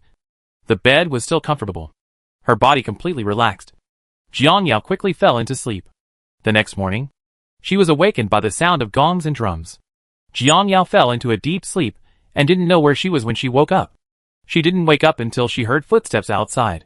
Everyone should line up. Each person will get a steamed bun and an egg. No grabbing or making any noise. Jiang Yao opened the door with a chicken coop on her head and went out. She saw a queue of dozens of meters long, holding a small basin collar in her hand, as if receiving breakfast. Yes, Commander Xiaoji gave them each the same small basin last night, saying it was for receiving meals. Brother Zhou Jin and Li also opened the door and walked to Jiang Yao's side, looking confused. "Io, shall we go to get food too?" Jiang Yao nodded quickly. "Of course I want to go, but I have to go quickly."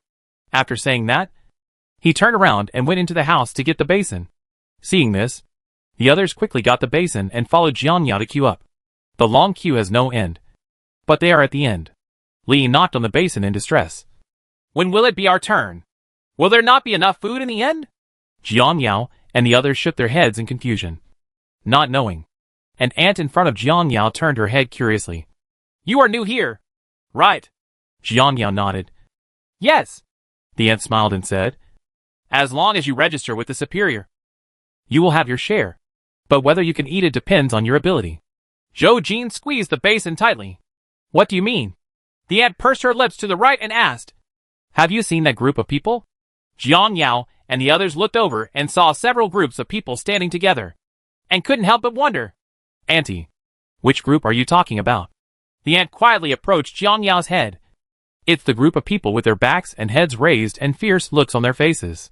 Did you see that group of people eating steamed buns?" Jiang Yao looked over again to observe, and sure enough she saw the group of people the ant mentioned. What happened to them?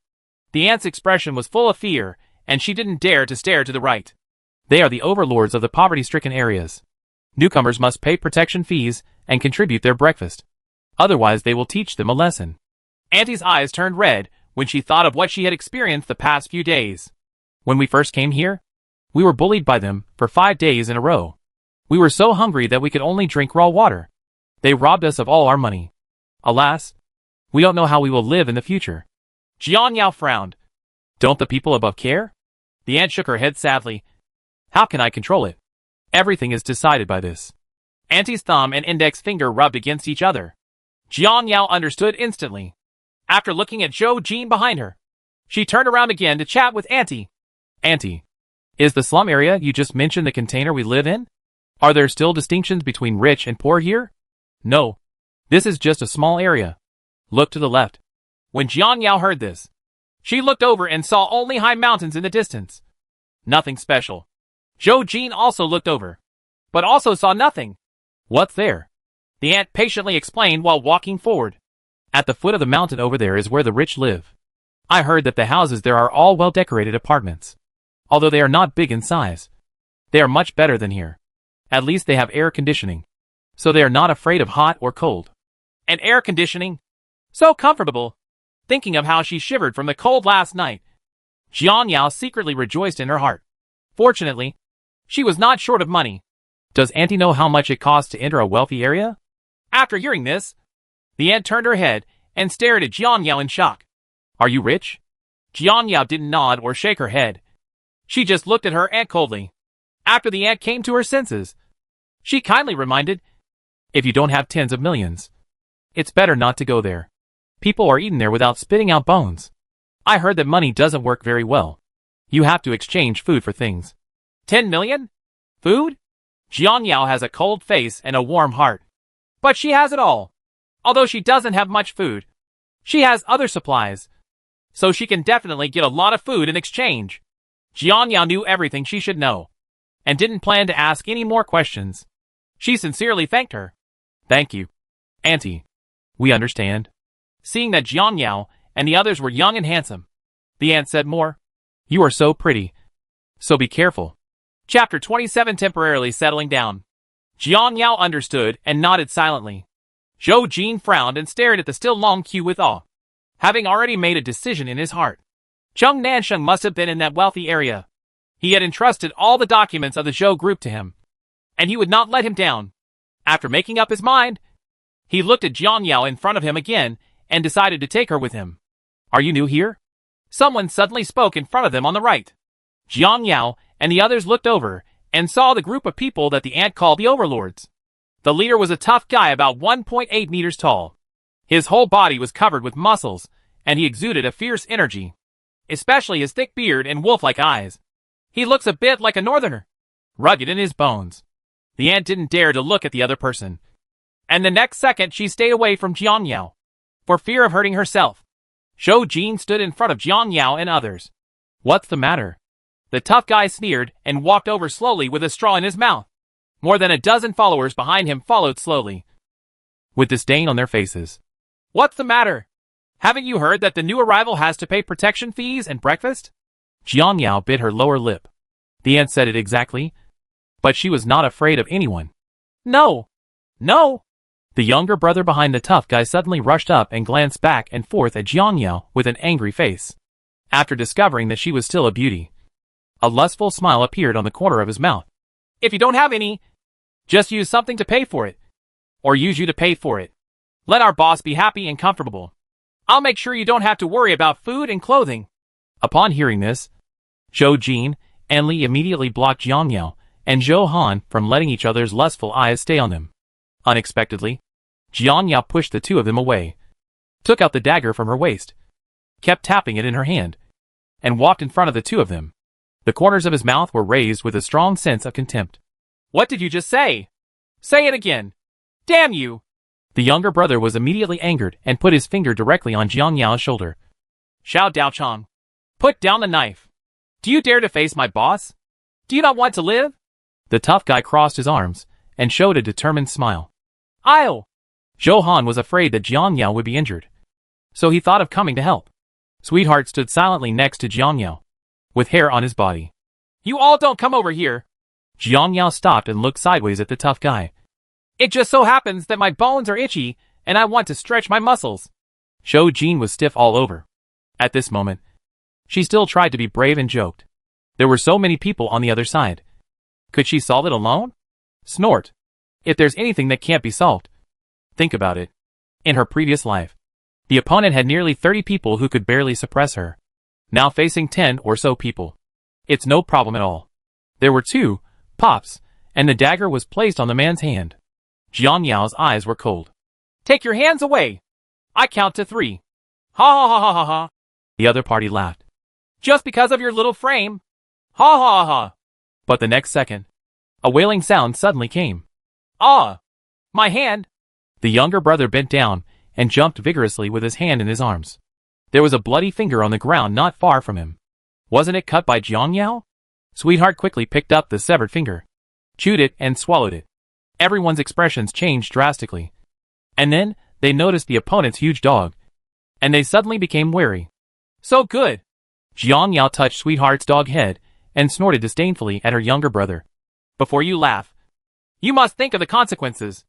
If you provoke me again, it will be on your neck next time. The tough guy was even more shocked by Jiang Yao's death gaze. He took a step back in surprise and stared at Jiang Yao. This woman was ruthless, so he had to be careful. I'll! Seeing the solemn expressions of his good sisters, Zhou Han couldn't believe that the woman in front of him was the cheerful Jiang Yao. Even after spending so many days together, she still felt that Jiang Yao was just forced by the situation and kept silent along the way, alienating her.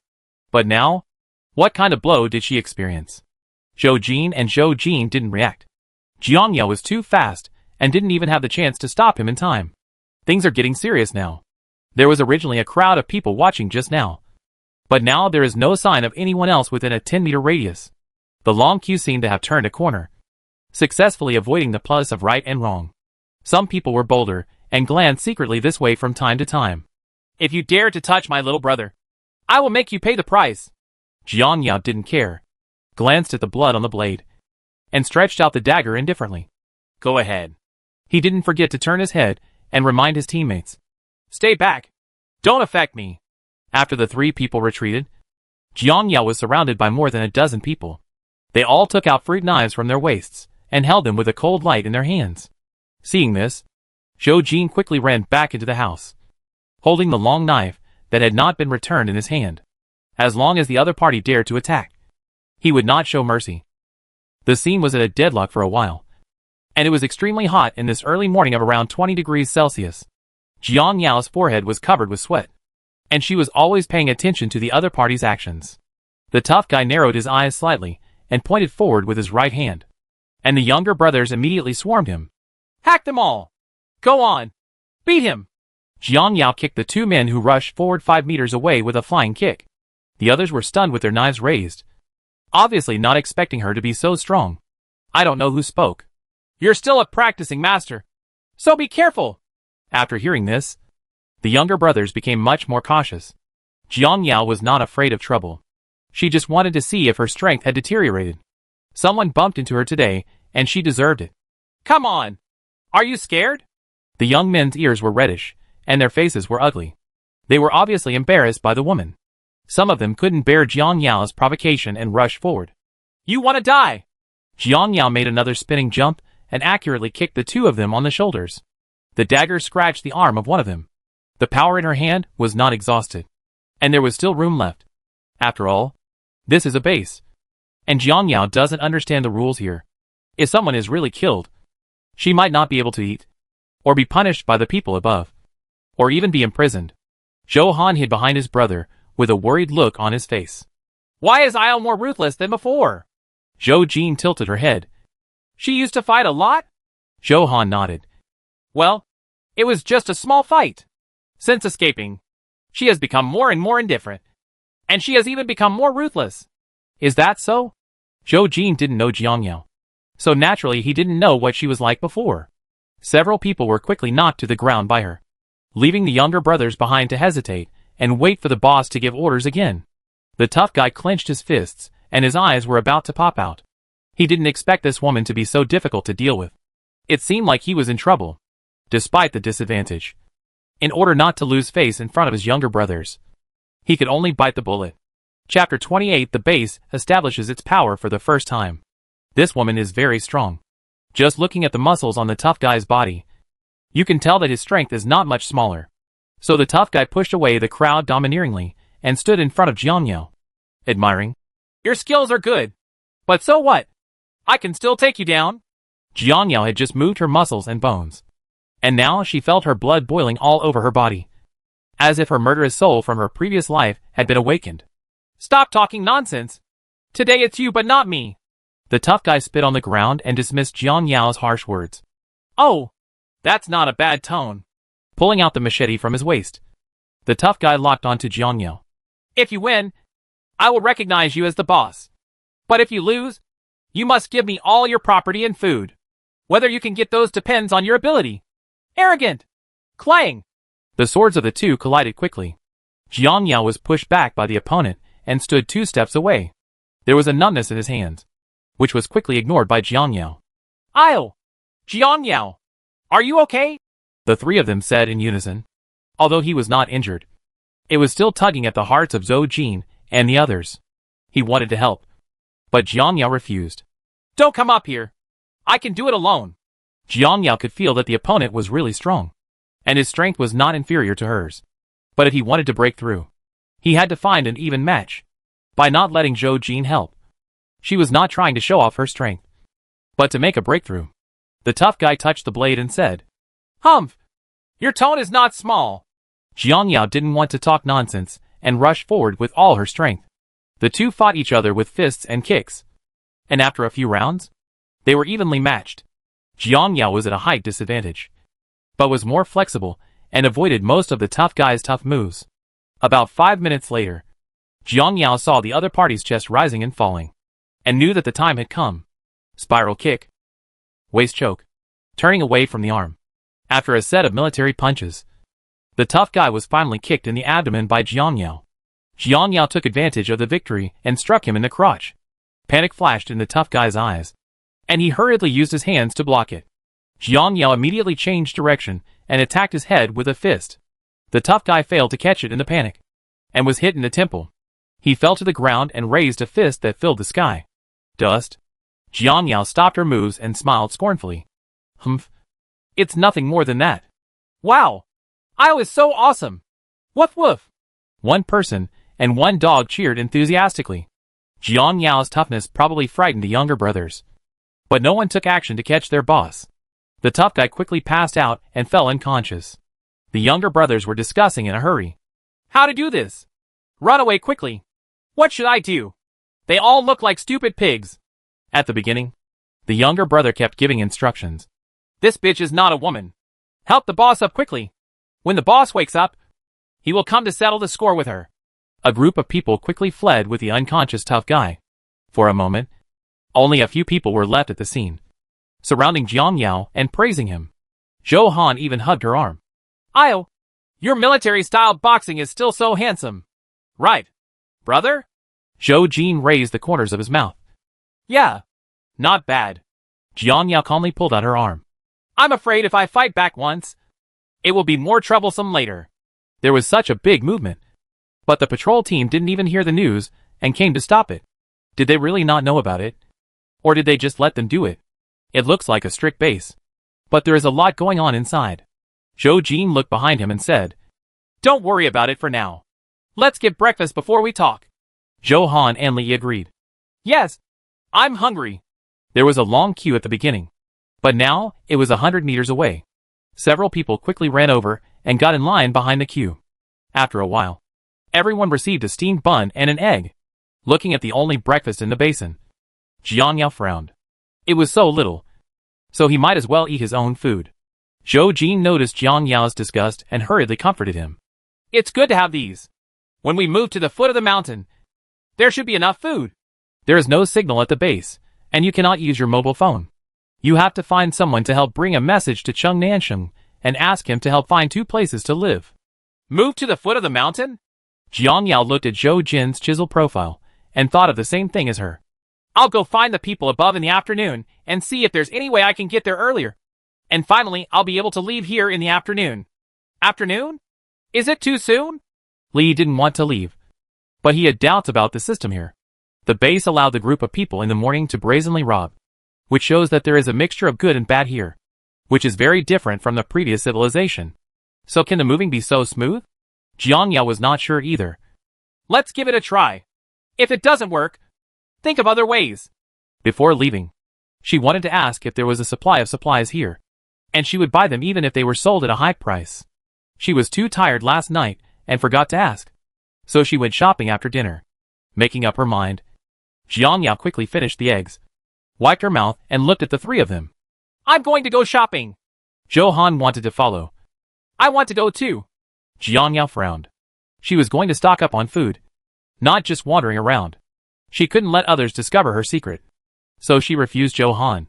"You 3 come together. I want to go for a walk alone. I'm going to follow you." Zhou Jin grabbed the girl and stopped her entanglement. "Okay. Be careful." Jiang Yao stopped looking at the 3 of them, inserted the dagger into her waist, and headed east. Zhou Han glared at his brother displeased. "Brother, why don't you let me go with a Yao? How can I rest assured that she is alone?" Zhou Jin squinted at Zhou Han, then turned and entered the room. "Didn't you hear she said she wanted to go alone? You are worried about her, but you also have to see if the other person needs her." Li hugged Zhou Han's shoulders. "Yes, Jiang Yao seems to be more mature than before, so please don't cause any trouble to her. You 2 don't understand me at all." "Huh?" Zhou Han ran home, closed the door, and locked herself in the room. Of course she knew that Jiang Yao was different from before, and could no longer approach him at will. But she still wants to go back to the past, when Jiang Yao doted on her unconditionally. Could it be that she couldn't even realize this small expectation? Zhou Han's eyes were red. But he had already made up his mind. Since Jiang Yao refused to get closer, he would try to catch up with her. The first step is to let her brother teach her Sanda. Sweetie whined as she was locked out of the door, scratching at the door constantly for fear that something might happen to her master. "Hey, there's a dog here. Let's catch it and stew it. Hurry and catch it. Don't let it escape. Woof woof. Oh, this dog is quite fierce." Zhou Han was sad at this time and heard Tianxin's angry scream outside the door. She opened the door out of curiosity, only to find 4 or 5 men surrounding it. Zhou Han got angry. "What are you doing? This is my dog." Chapter 29. Jiang Yao hoards supplies alone. One of the men stood up with a fierce look on his face. "Oh, when we get to the base, whoever grabs it belongs to whomever. We've got this dog."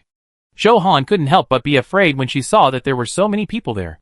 Thinking of her boyfriend and brother next door, she shouted at the top of her lungs, "Brother!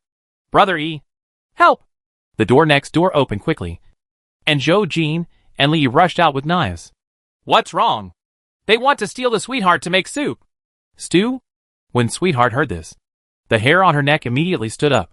"If you dare to catch me, I'll let you try my biting skills."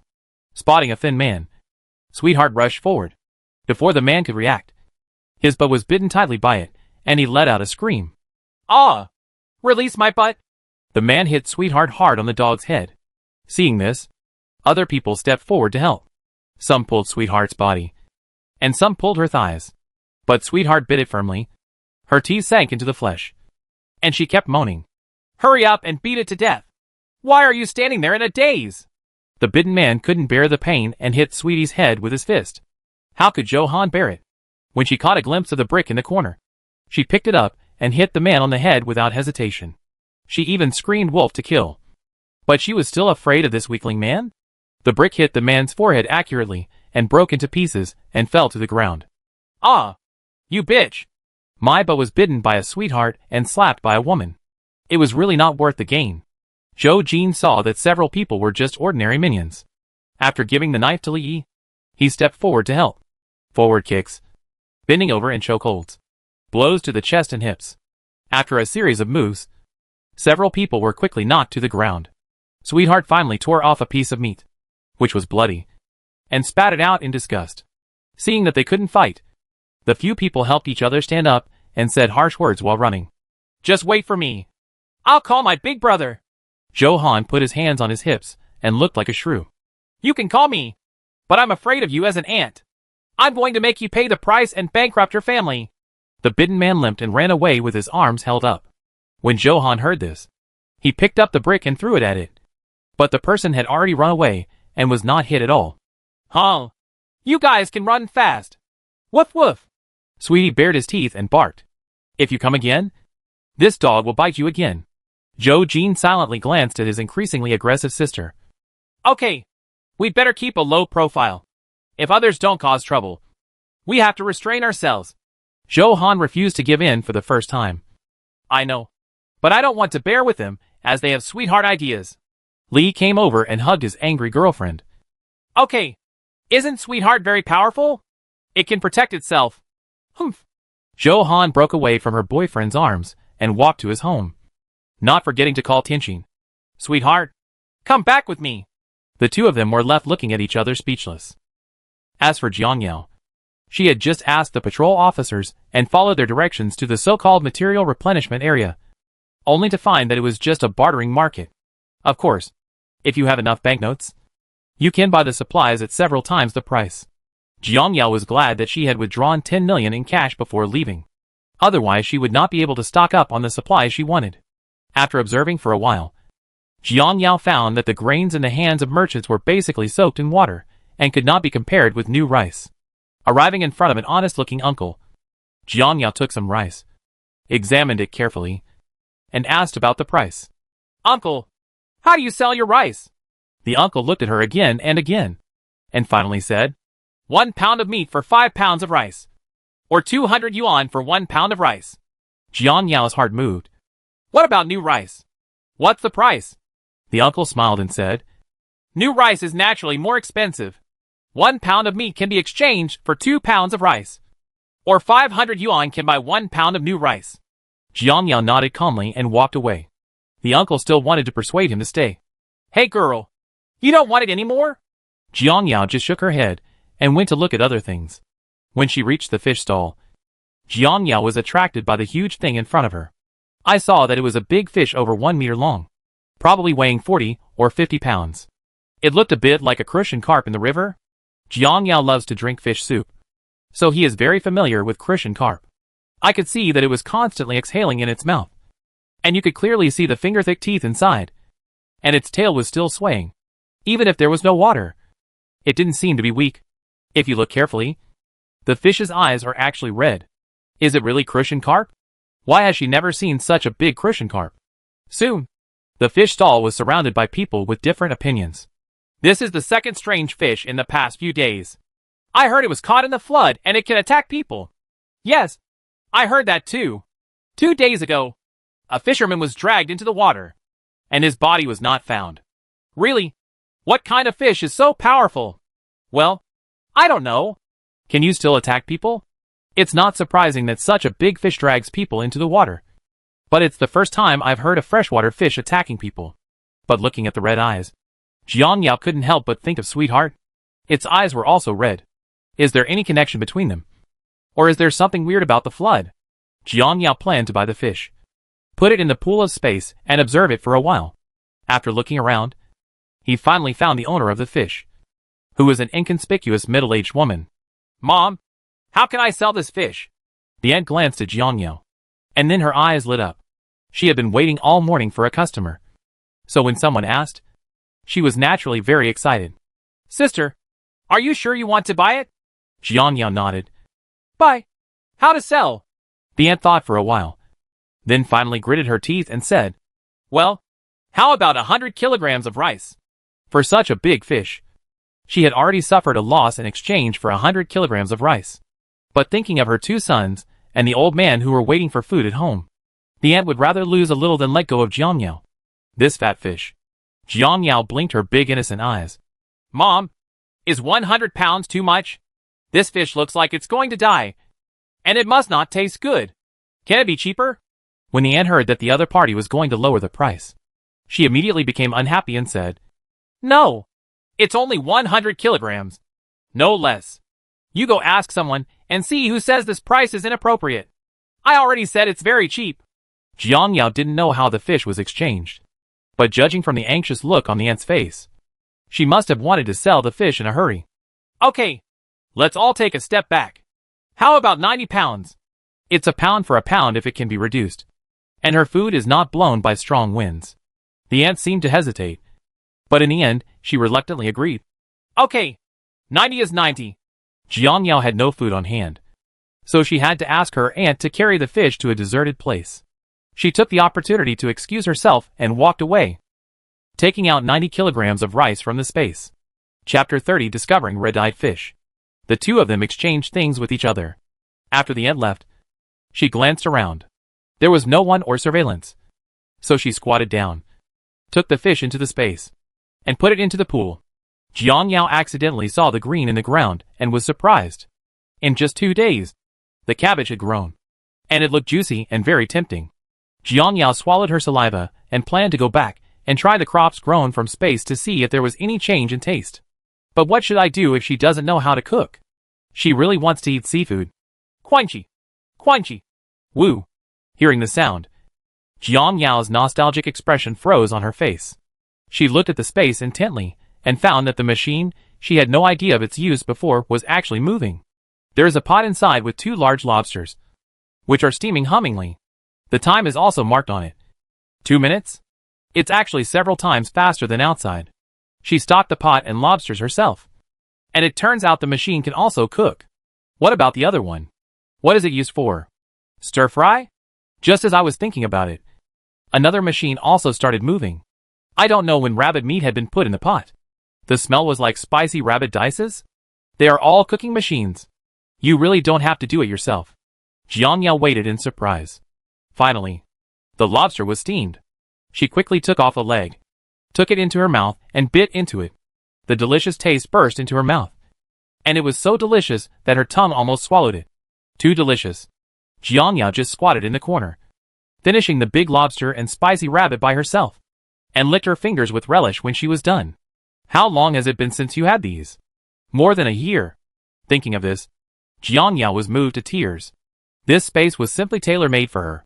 It would be great if there were machines in the future that could make cakes, clothes, and daily necessities. But people can't be greedy, so that's already good. Although she doesn't know where the space machine came from, using it will give her the illusion that it can be upgraded. I hope so. It was still early, so Jiang Yao walked around the edge of the wall again. Looking down from above, she saw that the flood had not receded at all, and seemed to be on the rise. What's going on? A serious disaster occurred somewhere. Even the high-lying areas of Kaka Mountain were flooded. Although they only live at the foot of the mountain, their altitude is more than 4,000 meters. There was no signal on the phone, and Jiang Yao knew nothing about the outside world. However, when she saw the boundless ocean, she still felt a deep fear.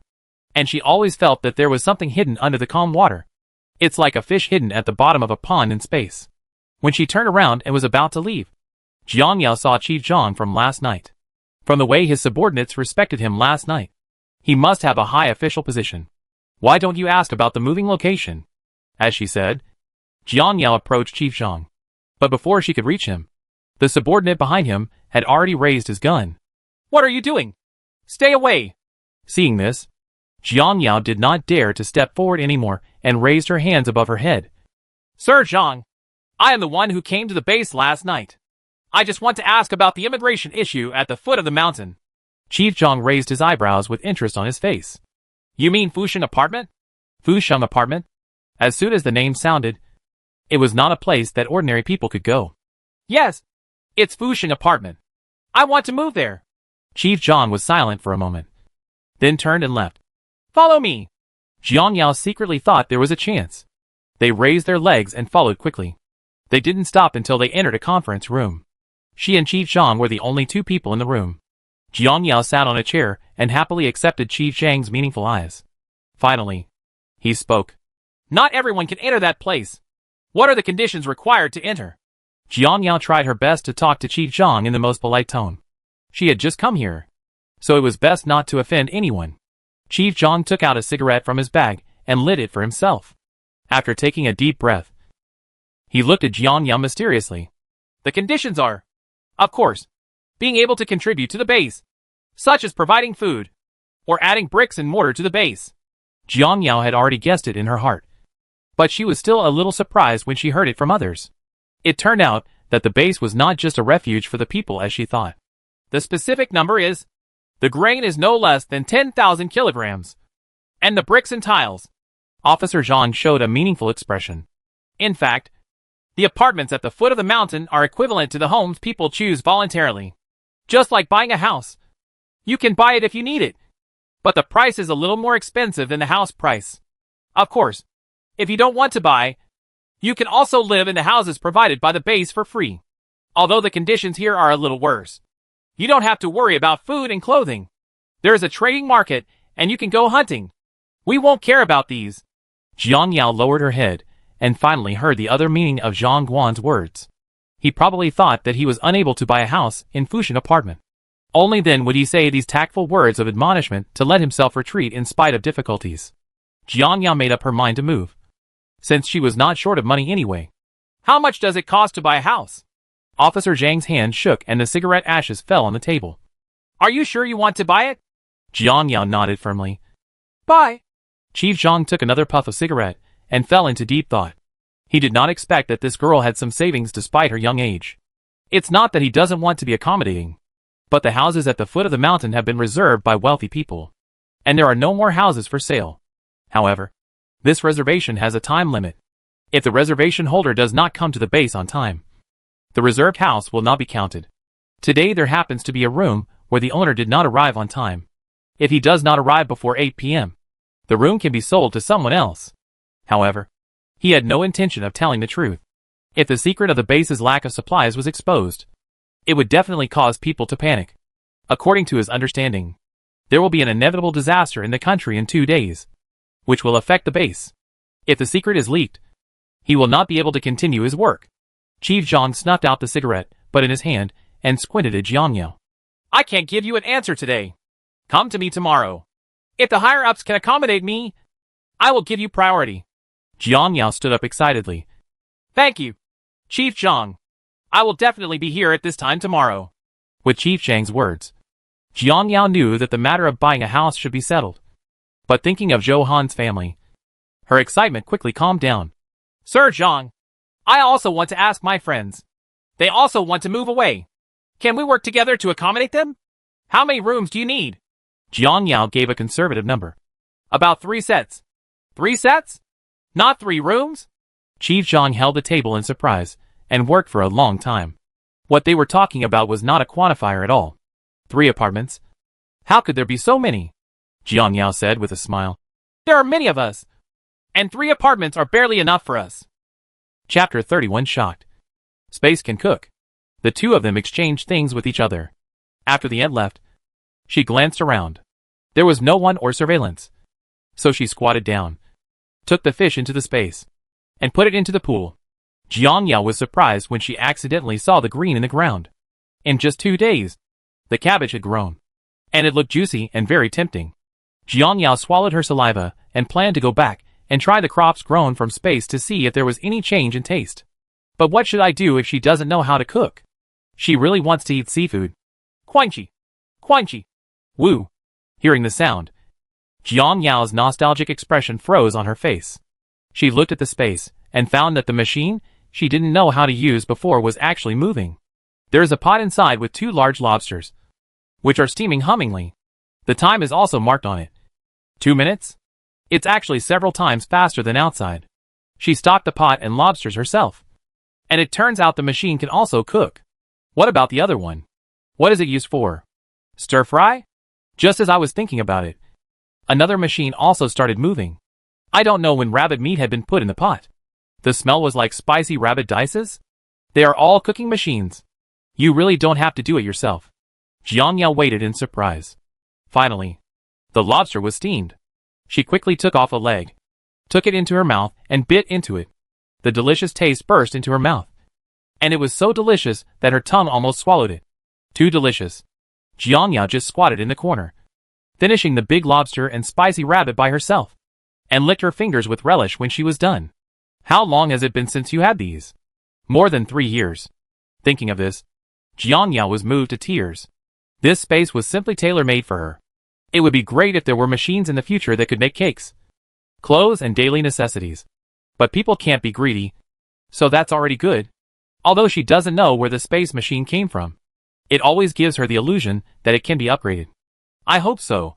It was still early, so Jiang Yao walked around the edge of the wall again. Looking down from above, she saw that the flood had not receded at all, and seemed to be on the rise. What's going on? A serious disaster occurred somewhere. Even the high-lying areas of Kaka Mountain were flooded.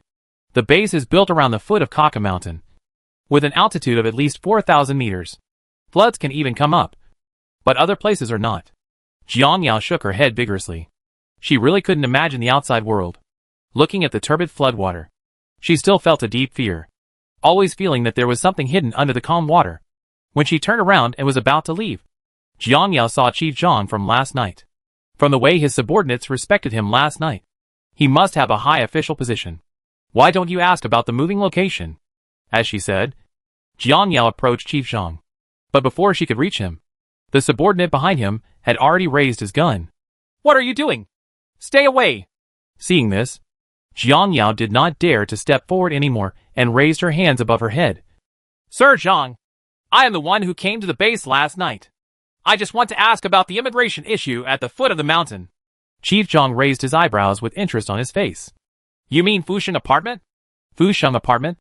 As soon as the name sounded, it was not a place that ordinary people could go. Yes, it's Fusheng apartment. I want to move there. Chief Zhang was silent for a moment, then turned and left. Follow me. Jiang Yao secretly thought there was a chance. They raised their legs and followed. They didn't stop until they entered a conference room. She and Chief Zhang were the only 2 people in the room. Jiang Yao sat on a chair and happily accepted Chief Zhang's meaningful eyes. After 2 minutes, he finally spoke. Not everyone can enter that place. What are the conditions required to enter? Jiang Yao tried her best to talk to Chief Zhang in the most polite tone. She had just come here, so it was best not to offend anyone.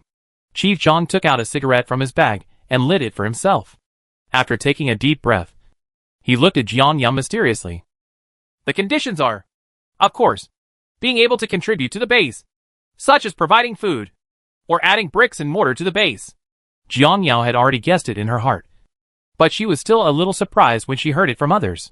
It turned out that the base was not simply a refuge for the people.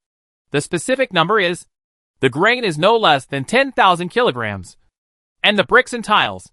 Chief Zhang showed a mysterious expression. In fact, the apartments at the foot of the mountain are equivalent to the residences that people choose voluntarily. Just like buying a house. You can buy it if you need it, but the price is a little more expensive than the house price.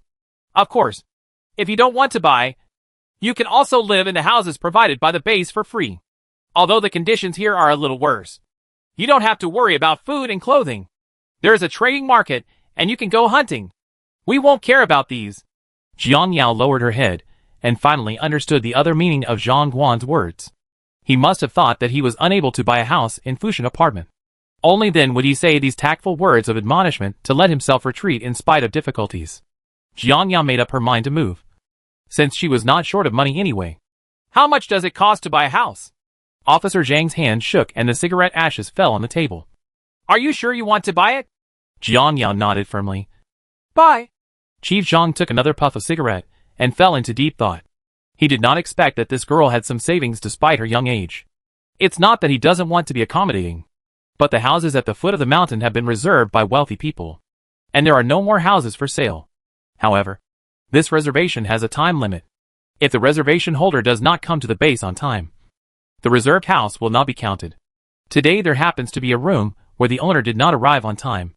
If he does not arrive before 8 p.m., the room can be sold to someone else. However, he had no intention of telling the truth. If the secret of the base's lack of supplies was exposed, it would definitely cause people to panic. According to his understanding, there will be an inevitable disaster in the country in 2 days, which will affect the base. If the secret is leaked, he will not be able to continue his work. Chief Zhang snuffed out the cigarette, but in his hand, and squinted at Jiang Yao. I can't give you an answer today. Come to me tomorrow.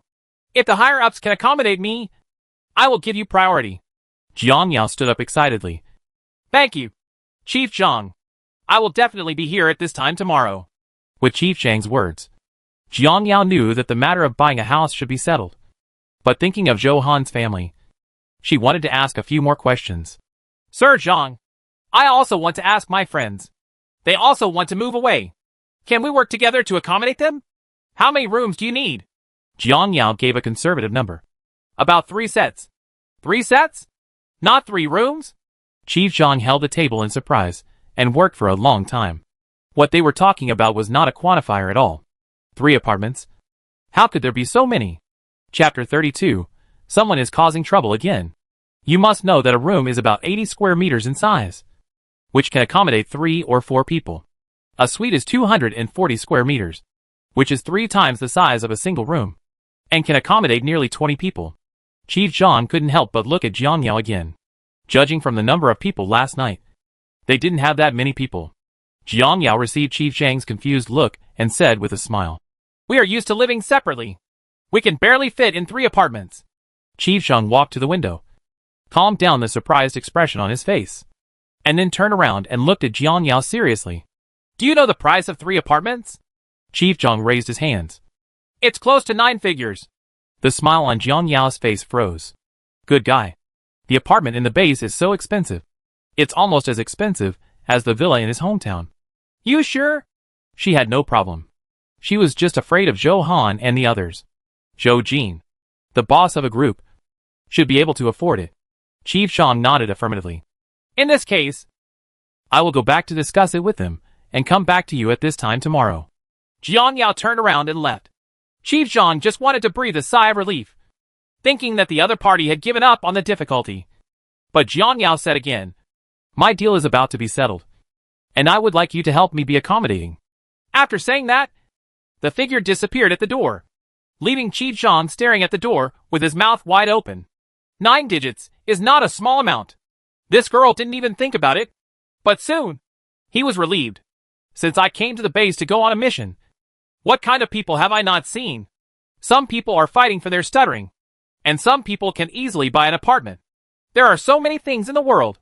Thinking that all his family members had died in the flood, Chief Zhang took out a cigarette and lit it for himself. The room was filled with smoke. Someone suddenly appeared at the door.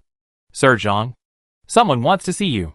Chief Zhang looked toward the door and saw his nephew with a pig-headed face, and his depression suddenly erupted. Throwing away the cigarette butt, he quickly walked to the door, pointed at his nephew and cursed. Who the hell did you provoke again? To get beaten up like this? Zhang Jie covered his swollen forehead with a sad face.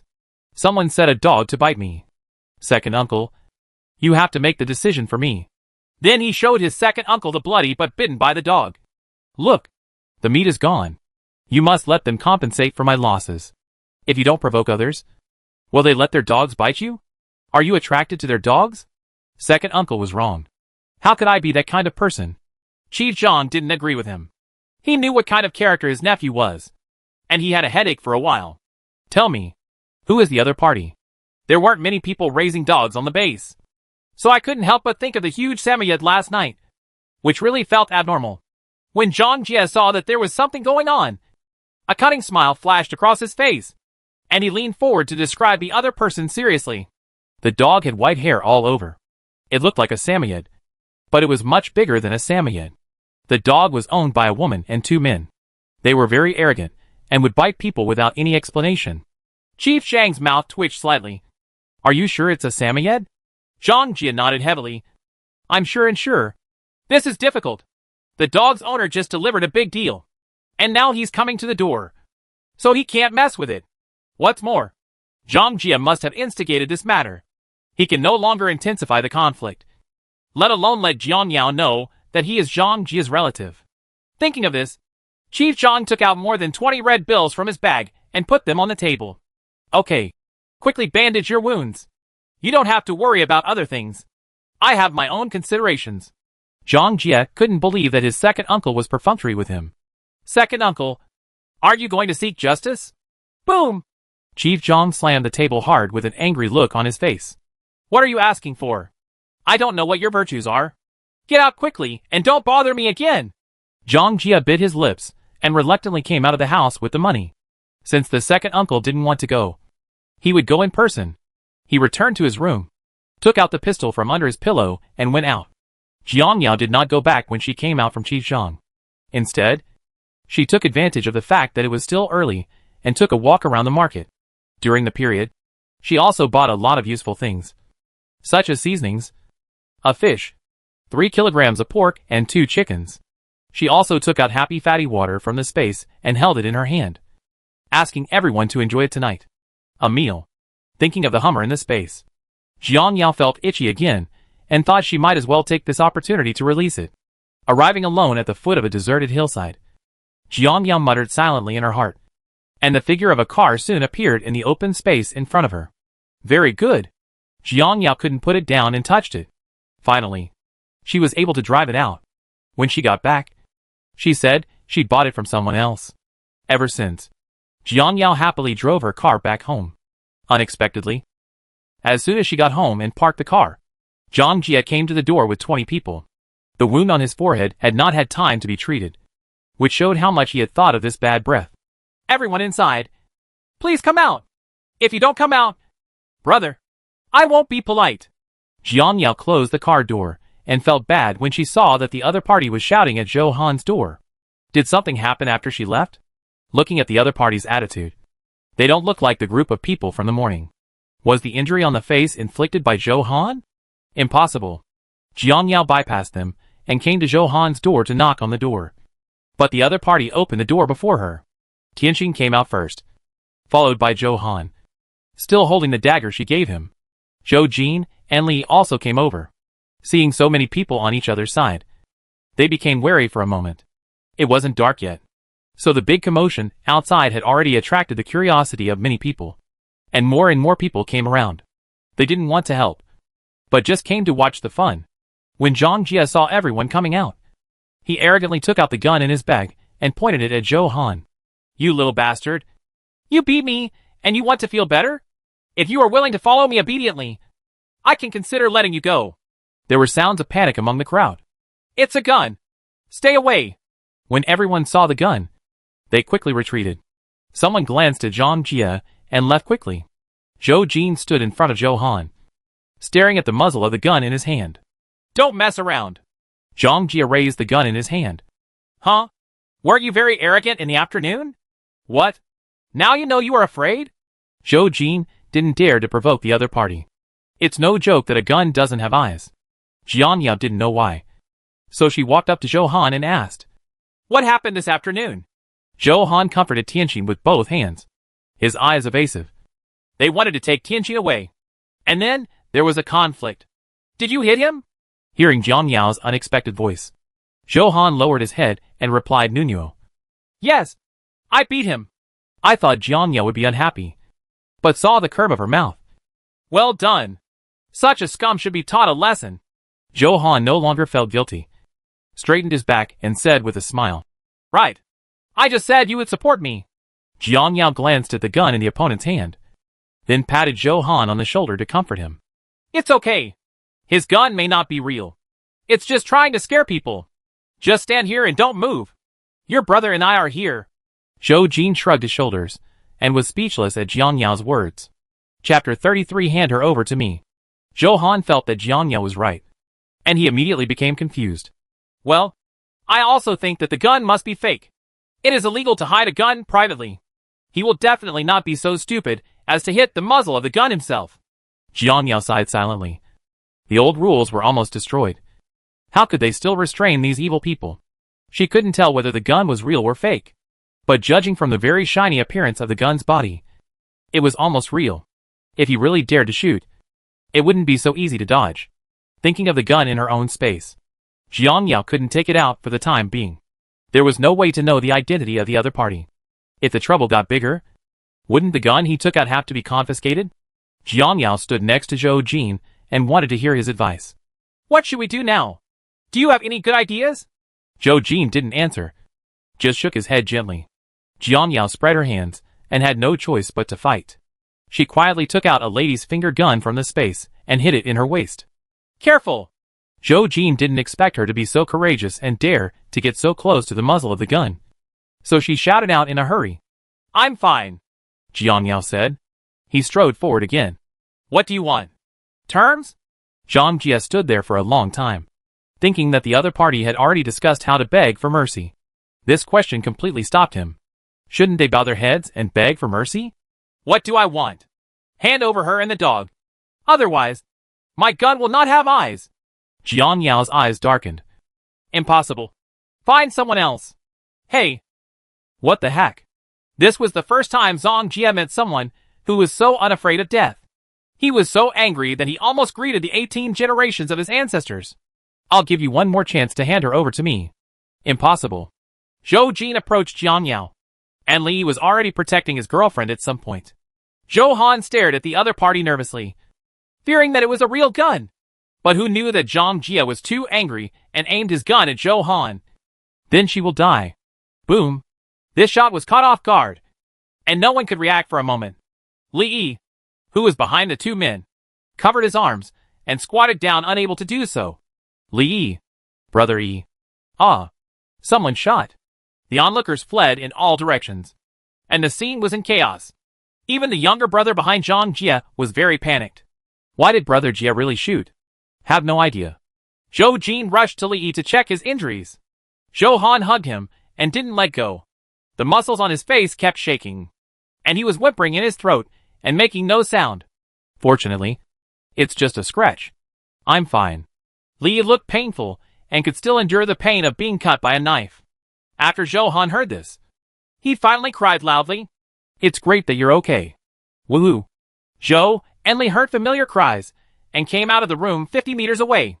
Mother Li took a closer look and realized that her son was injured. Mother Li stepped forward and hugged her son, crying bitterly. What's going on? Why are you injured? Li had a headache from the noise. Mom, I'm fine. It's just a cut. It's not a problem. Father Zhou and Mother Zhou looked at their children again, and their hearts dropped when they saw that no one was doing anything. Seeing Li Yi's angry look, Jiang Yao quickly felt relieved, with a fierce look in her eyes. Since the other party was showing no mercy, she didn't have to endure it anymore. Taking advantage of Zhang Jia's moment of triumph, he swooped up and pinched his wrist with all his strength and rotated it 180 degrees. The pistol successfully fell into Jiang Yao's hands. Ah! Screams like slaughtering pigs resounded in all directions. Jiang Yao kicked him in the chest again, causing a crack, and the ribs were broken. Everything happened so suddenly.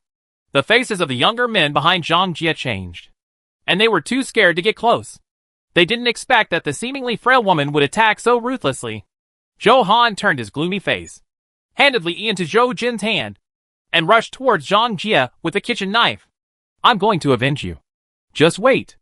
Henan, come back.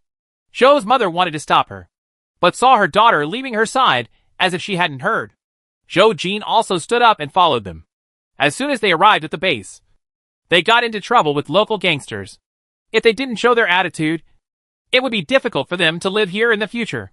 Ajin, what are you doing again? Father Zhou and Mother Zhou were so anxious that they couldn't do anything about their children. Mom and Dad, please stay away. Zhou Jin just turned around to explain and left quickly. By the time the two of them arrived, Zhang Jia had been beaten to the ground by Jiang Yao. He couldn't even scream. Blood came out of his mouth and flowed on the ground. His whole body was limp on the ground. He could only breathe in but not out, as if like a dead person. When they saw the veins on his neck that bulged from the pain, they knew that the man had not fainted. Without thinking, Johan kicked him in the waist again. I asked you to shoot. I asked you to grab your sweetheart. And I kicked you to death. Sweetheart was also whining beside her. Stop. The roar was deafening. Jiang Yao and others turned around and saw Chief Zhang coming over with a few patrols. The three of them stood face to face with Chief Zhang. Jiang Yao walked up and said, "Hello, Sir Zhang." Yes. Chief Zhang just nodded, his face extremely serious. When he saw someone lying on the ground, he frowned even more. What's going on with you? Why are you fighting? I seem to have heard the sound of gunshots just now, coming from this direction. Jiang Yao blocked Chief Zhang's sight and said expressionlessly, "It's nothing. Just bitten by a mad dog." The scene was quiet, and no one dared to speak because of Chief Zhang. Zhang Jie hadn't completely lost consciousness yet. When he heard his second uncle's voice, he tried to struggle to get up, but he couldn't stand up at this time. So he opened his mouth full of blood, trembling, and finally shouted, "Second uncle, save me!" The cry for help was neither too loud nor too quiet, just reaching everyone's ears. Jiang Yao even picked her toes. Second uncle? Who is his second uncle? Could it be Chief Zhang? Sure enough, Chief Zhang pushed Jiang Yao away and approached the person on the ground to see that it was really Zhang Jie. He heard it right. What happened? Chief Zhang stood up straight angrily, glanced back and forth in front of Jiang Yao and the others, and finally pointed at Jiang Yao. You tell me. Seeing that things couldn't be changed, Jiang Yao had no choice but to explain in a concise and detailed way. He wounded my friend with a gun, and I just fought back. Chief Zhang's angry expression froze on his face. He injured someone with a gun? Why did Zhang Jie have a gun? Where did it come from? This is it. Jiang Yao handed the gun in her hand to Chief Zhang. Chief Zhang took it and took a closer look. Only those on duty had this kind of gun. Where did Zhang Jie get it? His falcon-like eyes stared at Zhang Jie on the ground. Where did you get the gun? Did you hurt someone? They messed with me first. Zhang Jie moved his fingers and rolled his eyes back and forth. But he didn't dare to meet his second uncle's eyes. Chapter 34 Causes Misunderstanding. Chief Zhang didn't believe Zhang Jie's evildoer complaint. When he thought about him coming to see him in the afternoon, he knew why he was lying here. Chief Zhang stood up and glanced at the only three remaining accomplices behind Zhang Jie. The others had already disappeared when Chief Zhang appeared. You were all called here by Zhang Jie? The few people in front were afraid of Chief Zhang's majesty, so they replied solemnly, Yes. He asked us to come. Get out of here. If I see you hanging out with him again next time, I won't let you go. Yes. Yes. Let's leave now. As soon as they finished speaking, the three of them ran away separately. Jiang Yao glanced at Zhou Jin and then at Chief Zhang, wondering what he meant. Chief Zhang turned around and ordered his subordinates. Take him back to see a doctor. Yes. The two approached Zhang Jie, carefully lifted him up, and carried him to the infirmary. When Zhang Jie was taken away, he was still unwilling to give in. He shouted at the top of his lungs. Second uncle wants to make the decision for me. Chief Zhang pinched the bridge of his nose tiredly, and waited until the others walked away before he slowly started discussing with Jiang Yao and others. I know very well what my nephew is like. It's his fault for causing you trouble today. I apologize to you on his behalf. Chief Zhang solemnly saluted to several people, and then spoke when Jiang Yao opened his mouth. If he comes to cause trouble again next time, feel free to inform me. Jiang Yao didn't expect Chief Zhang to be so reasonable, and his expression softened a lot. I was too harsh and offended. It's okay. It's a small fight. It's common in the base. You guys don't know it when you first come here. You should get to know it slowly. Chief Zhang was very generous and did not hold Jiang Yao responsible for the beating. Although he felt sorry for his nephew, he would not favor him. In this world, he has only one relative, Zhang Jie. Zhang Jie has been spoiled since he was a child and has developed a domineering and flamboyant personality. As a result, he now grabs good things whenever he sees them. Although he is dissatisfied, he can only turn a blind eye.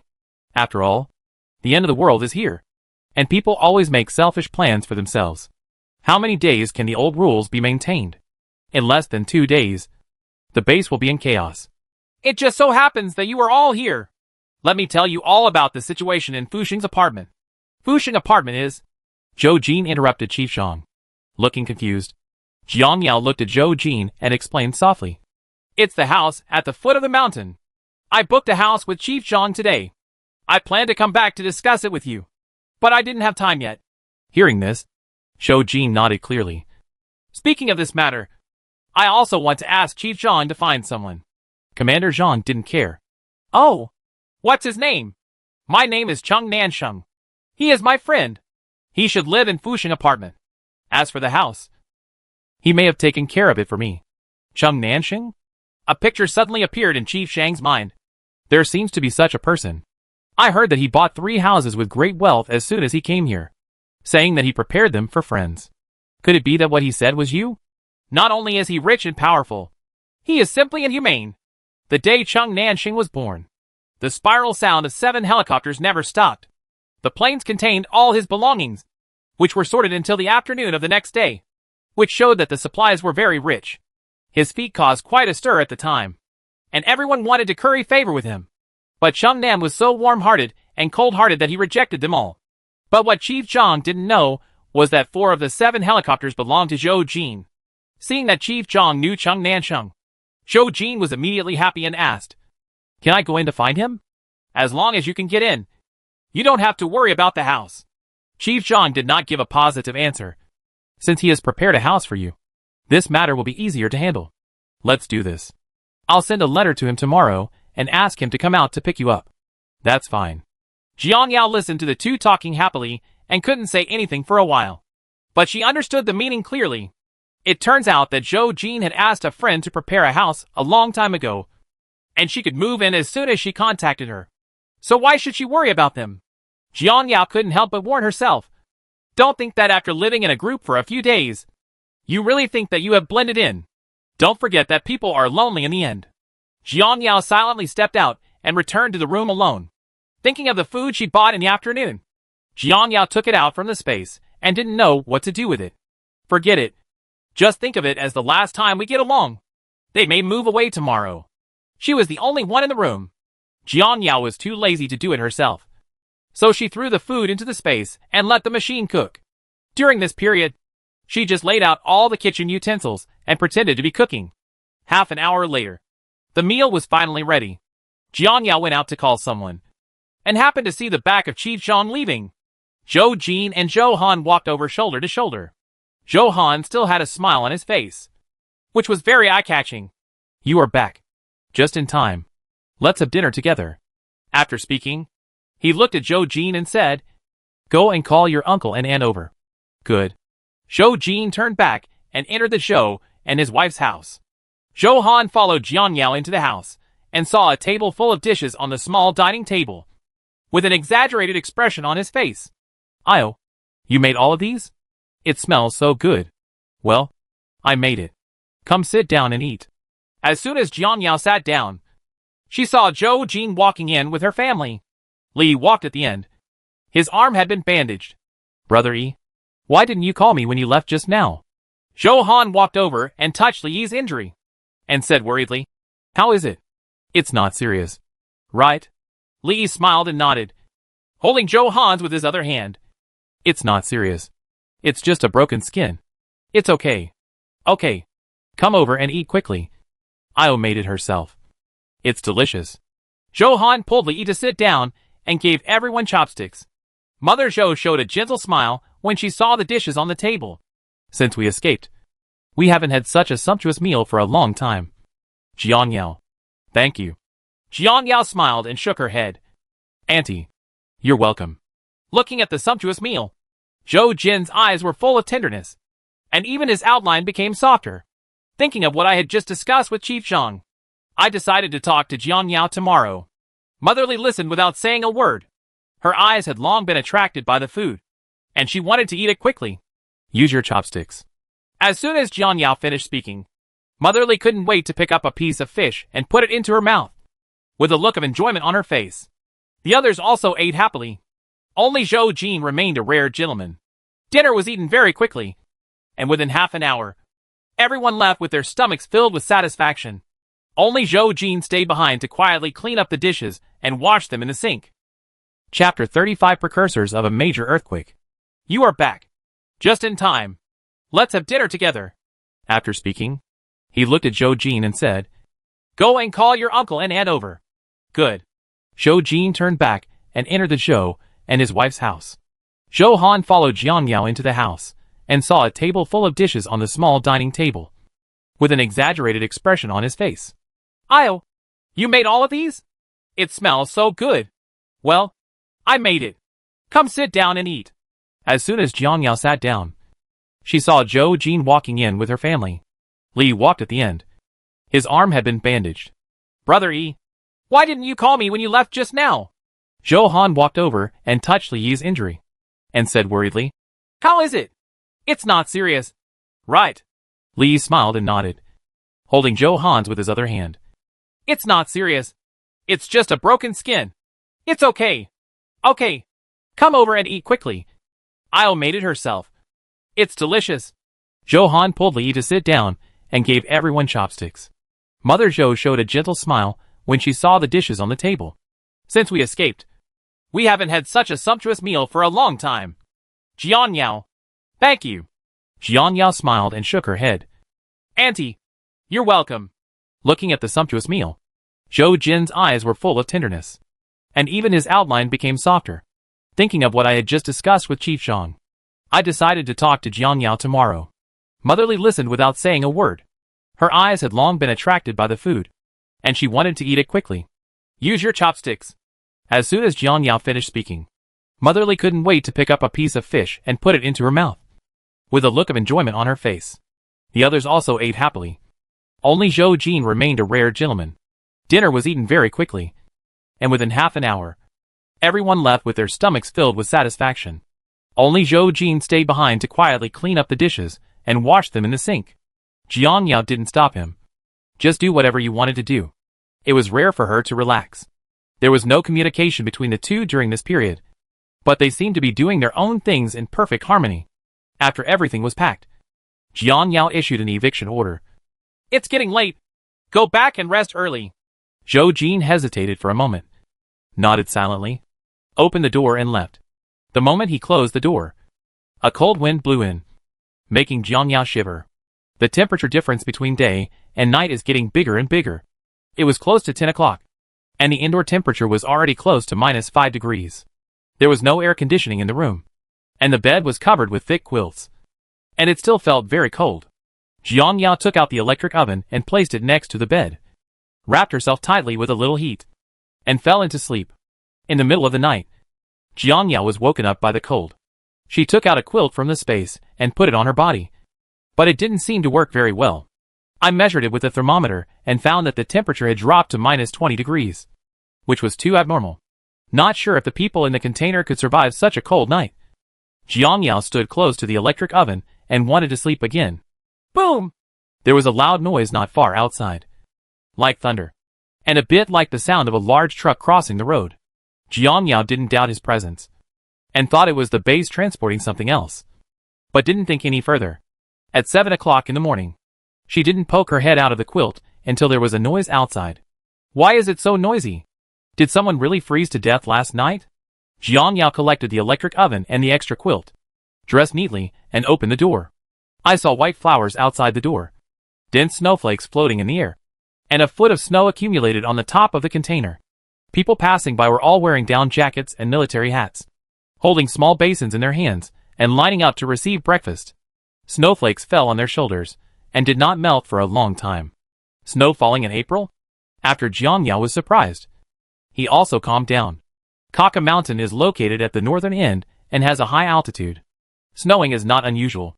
However, there is usually a large temperature difference between day and night. But today is very abnormal. The temperature did not rise but dropped. Is there another disaster going to happen? What are these? Not far away, several people were squatting together, pointing at a large black thing on the ground and discussing. Jiang Yao walked over doubtfully, wanting to take a closer look. When she first stepped into the snow, she felt a soft feeling under her feet. Move your feet away and look down. A dark thing emerged from the snow, with round ears and a slender tail. It looked like mouse. Jiang Yao was so frightened that she jumped up. When she looked carefully, she saw that there was a black patch of black under the snow, which was full of rat corpses. It was horrifying to see. So, the crowd in front was also looking at rat corpses. What's going on? It's too cold. Are you freezing to death? It's impossible. Mice can dig holes. How could they all escape overnight and freeze to death? The container next to it was opened, and Johan walked out holding Sweetheart, who was as white as snow. When he saw Jiang Yao on the right, she took the initiative to approach. It's too cold today. The weather is too abnormal. You should wear more clothes. What are you looking at? Johan was full of curiosity and followed Jiang Yao's gaze. Ah! Rat! This look almost sent her away. Woof woof! Sweetheart hid behind his owner, frightening the dog to death. Densely packed, piled one on top of the other. What's wrong? Zhou Jin and Li ran towards them at the same time, thinking something had happened. Zhou Han's face turned pale. He pointed at the ground and trembled. They are all mice. All dead? As soon as they finished speaking, the two of them noticed the black object on the ground. What's going on? Rats committed mass suicide? Li Yi's rich imagination made Jiang Yao roll her eyes frequently. Li didn't notice, and continued to have whimsical thoughts. It's so cold. I don't know if the floodwater outside is frozen. If it freezes, it will be fine, and the water level should not rise. These words reminded Jiang Yao. She suppressed her nausea and stepped on the corpse to get closer to the edge of the wall 100 meters away. The three of them didn't know what was going on and followed them one by one. Tianxing couldn't bear it, and after digging a path out of the corpse with her claws, she followed him belatedly. 5 minutes later, the four people stood on the wall and looked down, all 10 eyes full of surprise. The flood is gone. It disappeared quietly. The black ground was exposed, with unfathomable gaps on the ground. Each gap was at least 2 meters wide. Zhou Han was so exaggerated that he couldn't even speak clearly. What? What is going on? Zhou Jin was rarely troubled. He had never seen such a scene before. The ground collapsed? Not just him. Probably everyone here has never seen it. Jiang Yao frowned, thinking of the roar last night and the rat corpses on the ground. Could it be related to this crack? Or should I say, this is a sign of a catastrophe. Tsunamis, floods, extreme heat and cold. And then, Jiang Yao held the railing tightly, with a dying expression on her face for the first time.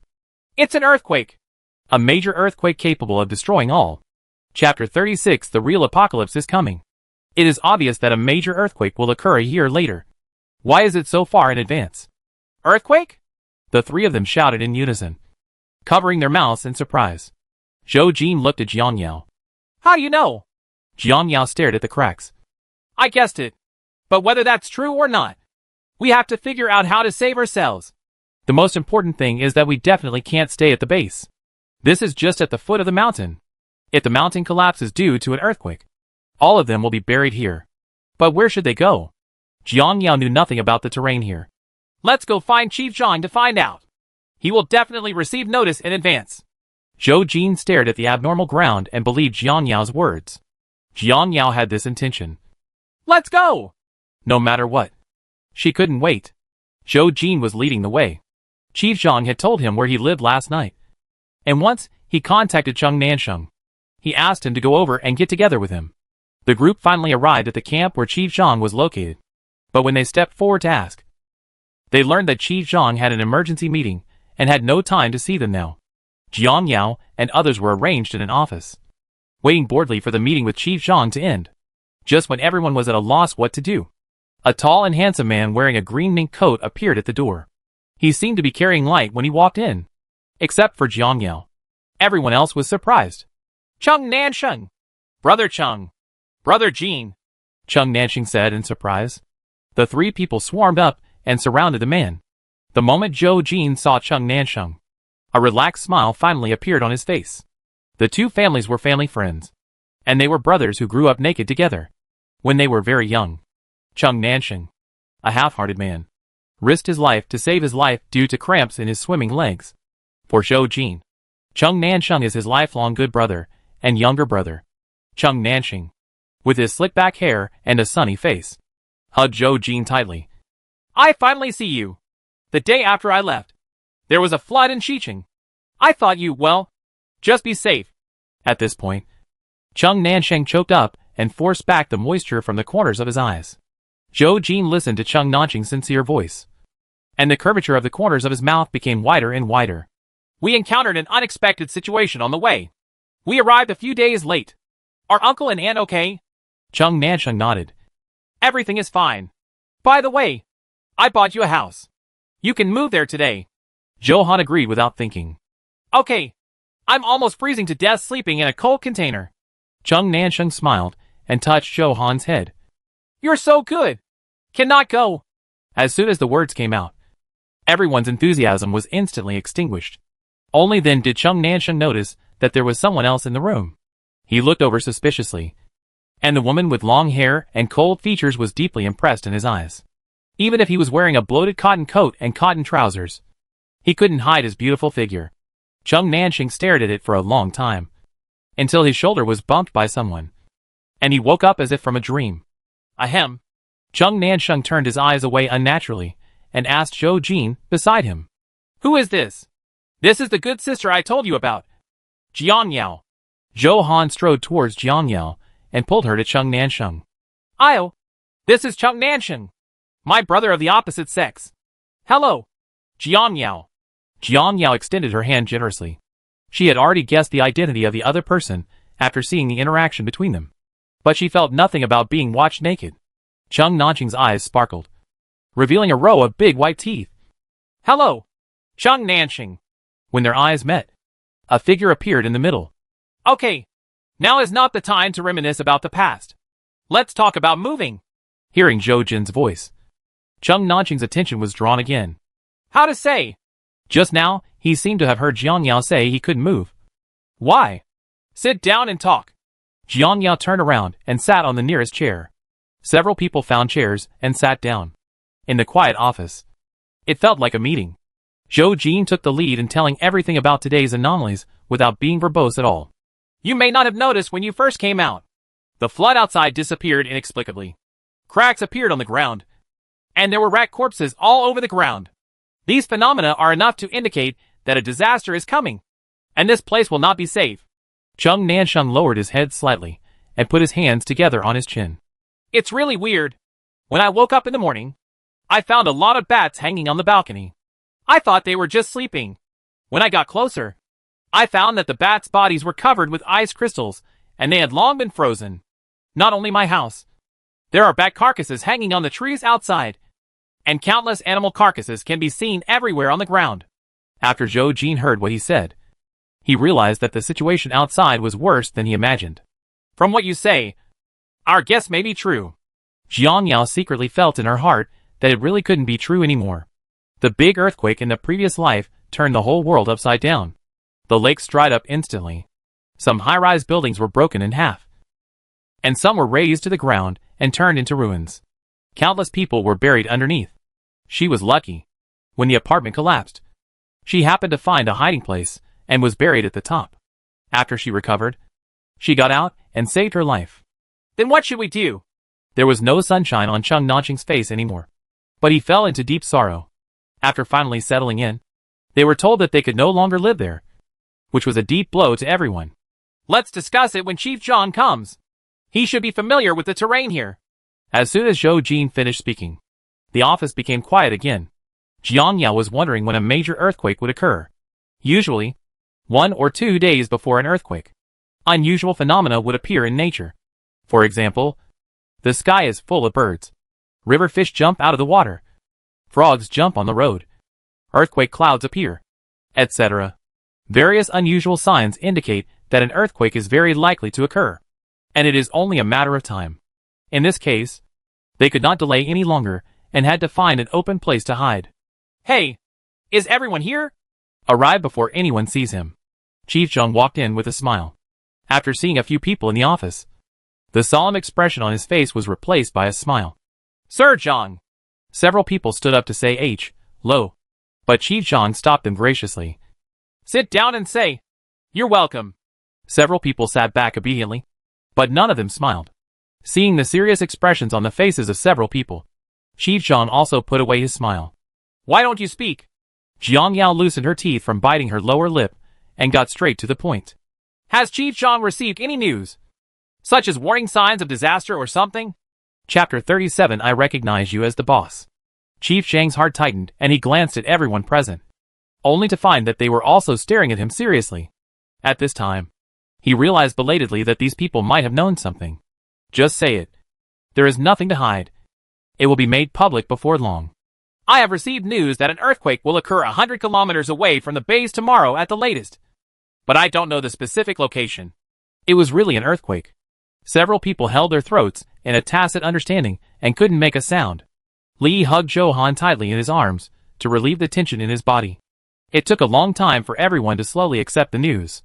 100 kilometers away. Not here? Zhou Jin asked. Chief Zhang shook his head in frustration. No, but it's not much different. Not much different. Everyone knows what this means even without asking. Jiang Yao stared at Chief Zhang's pale cheeks. When will everyone be evacuated? Where can we take refuge? It's hard to say. We can only take chances and rely on our abilities. There was despair in Chief Zhang's voice. Yes. Where can one escape from an unprecedented earthquake? Now that we know it in advance, there is still hope of living. Right? Is it really impossible to save this place?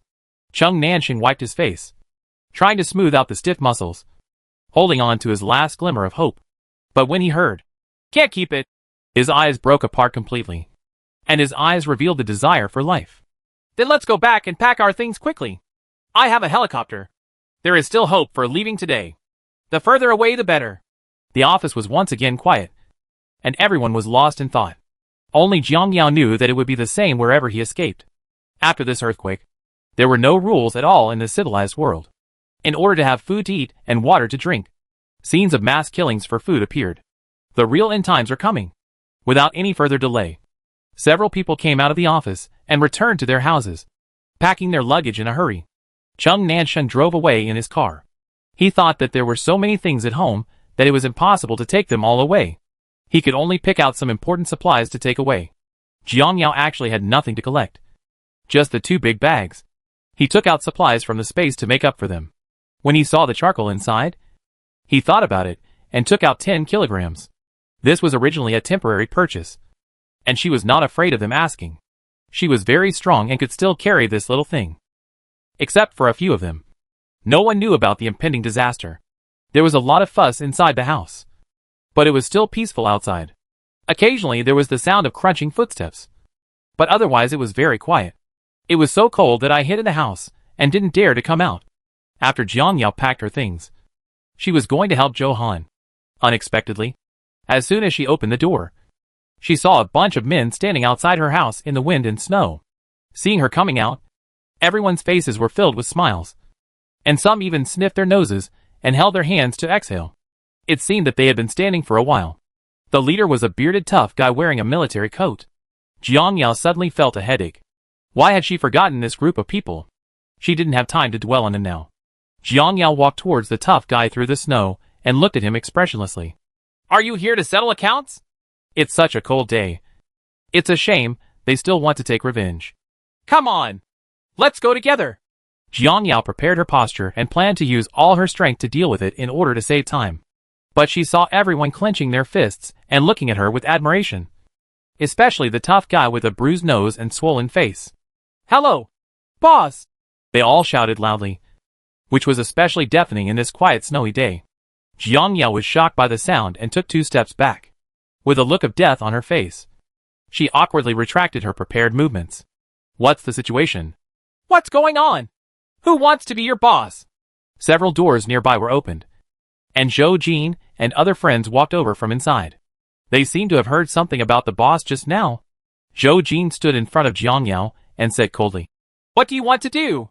Seeing the other party's attitude, the tough guy not only wasn't angry, but instead looked at Jiang Yao with a sincere smile. Report to the boss. My name is Big Beard. I said yesterday that if you beat me, you will be our boss, and I will be the second in command of this team. Today I keep my promise and take the initiative to invite you to visit our territory and recognize us. After speaking to Jiang Yao, he turned around and warned his younger brothers. From now on, if anyone disobeys, he will be beaten and kicked out. He will not be able to survive in this base. Do you hear me? I heard. Jiang Yao and others covered their ears tightly. Such a big movement had already attracted a crowd of people to watch. They not only joined in the fun, but when they heard that Jiang Yao was the new boss, their frightened eyes made Jiang Yao want to run away. Even though I'm used to doing my own thing, I still feel a little uncomfortable when others think of me as a villain. Jiang Yao pushed Zhou Jin away and came to the bearded man. Okay. I never promised to be your boss. Leave now. I don't have time to fight with you. When the bearded man saw the boss's refusal, he immediately refused. This is our rule. Whether you admit it or not, you are our boss. Jiang Yao held her forehead. She had never seen a leader give up his position so willingly. What to do? When he was at a loss, Zhou Jin spoke. Why don't you agree first and send them away? Is this okay? Zhou Jin glanced at the missing beard and nodded firmly. It works. Well, in that case, she should be the boss. Jiang Yao walked over and waved the fat bearded man to come closer. Lower your head. The bearded man bowed his head happily. Jiang Yao leaned close to his ear and said, I promise to be your boss, but you have to leave now. How about I meet you again when I'm free? Zhou Jin saw the two of them biting their ears and moved his nose unconsciously. Upon hearing this, the bearded man immediately agreed. Okay, we are waiting for you. You must come. Jiang Yao left the bearded ear and waved impatiently. I know. Let's go quickly. Yes. The bearded man imitated Jiang Yao's movements and waved his hand. Go back here. The younger brothers didn't know how the two elders negotiated, but they left obediently one after another. Big Beard walked last, and before leaving, he showed a boyish smile to Jiang Yao. Jiang Yao frowned, ran to Big Beard, and whispered something. The smile on the bearded face froze instantly, showing an expression of shock and fear, and the whole person stood upright as if frozen. Jiang Yao shook him awake and said some more words. The bearded man nodded seriously to Jiang Yao and ran away quickly. Zhou Jin looked at Jiang Yao walking over and already knew what she said. Have you all packed up? Zhou Han nodded. Almost. Zhou Jin looked embarrassed. I want to go to Fuxing apartment. Chapter 38 Going to Mengcheng. There were still his things in the apartment, and he couldn't give everything to Cheng Nansheng. Zhou Han also wanted to take a look. I'll go with you. Li definitely followed his girlfriend. I'll go too. Their things have been packed up, and the four elders are also helping to take care of them. So there is still time for a trip. The three of them looked at Jiang Yao, and then at the domineering Hummer. They didn't ask Jiang Yao where the car came from, but they all understood in their hearts. Jiang Yao actually wanted to take a look. There were mostly rich people in Fuxing apartment, and there might be a lot of supplies that could be exchanged. Let's go! Let's go back quickly! Good. Several people quickly got into the car. Jiang Yao started the car. Sit tight! As soon as he finished speaking, the car flew out like an arrow that had escaped from the string. The wheels had been modified so that it could drive as well as on flat ground, whether in mountains or snow. Fuxing apartment seems to be at the foot of the mountain, but in fact it is about 100 meters away. An isolation zone has been established between the two to prevent large beasts from the mountain from descending in search of food and attacking humans. There are also many things similar to artillery carts installed in the isolation zone, probably like walls, to protect against something. Jiang Yao and the others quickly stopped in front of Fuxing's apartment. They saw rows of 6-story white buildings close together, with security guards guarding the gate. The four of them were about to go in, but were stopped by the security guard, who was holding a baton and glaring at the intruder fiercely. Who are you?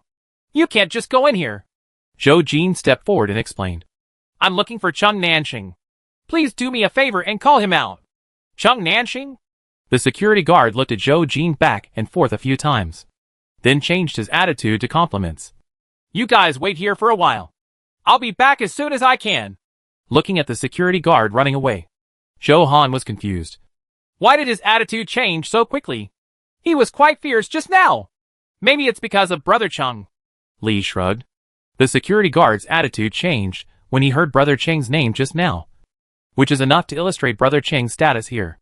A few minutes later, Cheng Nansheng's figure appeared, followed by the security guard from before. The door was opened, and Zhou Jin walked in with the three of them, meeting Cheng Nansheng's surprised smile. Why are you here? Everything is packed? Zhou Jin nodded. Well, let's see if there's anything you need help with, and lend a hand. Yes, I'm worried about the lack of manpower. Come with me. Chung Nansheng put his arm on Zhou Jin's shoulder and walked inside first, followed by Jiang Yao and the others.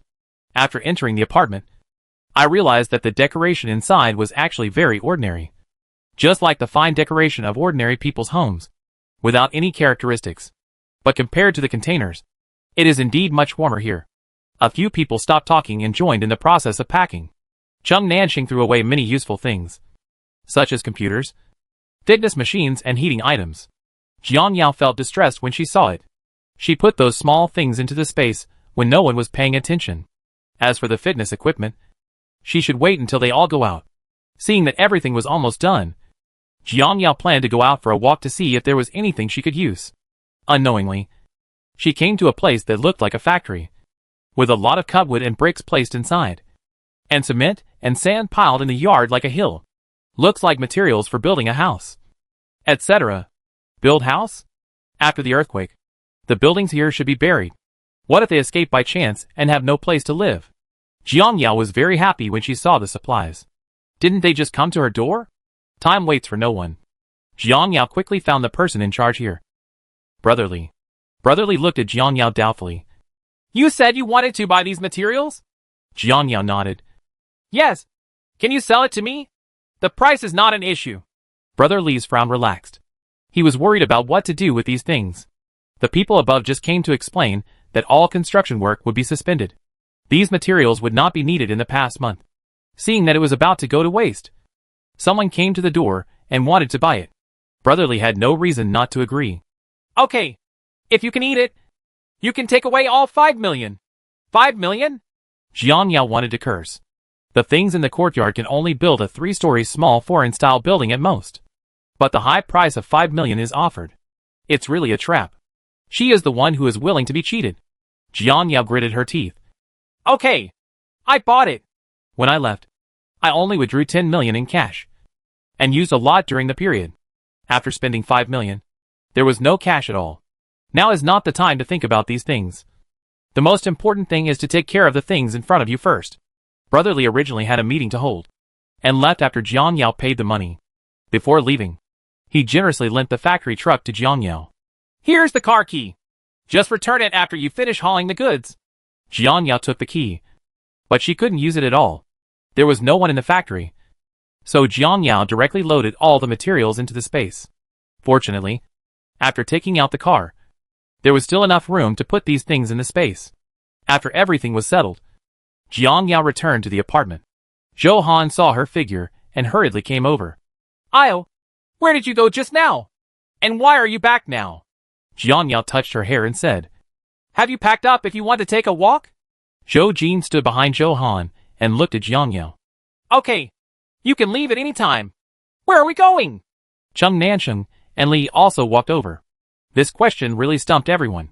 Jiang Yao took out her mobile phone and searched for the offline map, but found no suitable place. The floods outside have receded, but after the earthquake, flooding occurred again in Haicheng. As for whether the whole country has been hit by floods again, she doesn't know. But Jiang Yao knew that he had to find a place with higher ground to stay temporarily. In addition to Xincheng, it is the neighboring city of Mengcheng. Go to Mengcheng. Jiang Yao expressed her thoughts. The four of them looked at each other and remained silent without answering. But to them, Jiang Yao was already the backbone of the team. And what she said was very credible and had to be believed. Zhou Jin nodded first. Let's go to Mengcheng. Since Zhou Jin agreed, the other 3 people had no objections. After making the decision, Jiang Yao went into the room alone to collect all the things Chung Nansheng didn't want while others were discussing outside. I originally wanted to take away the fitness equipment, tables and chairs, and the bed, but I was afraid of being suspected, so I forgot about it.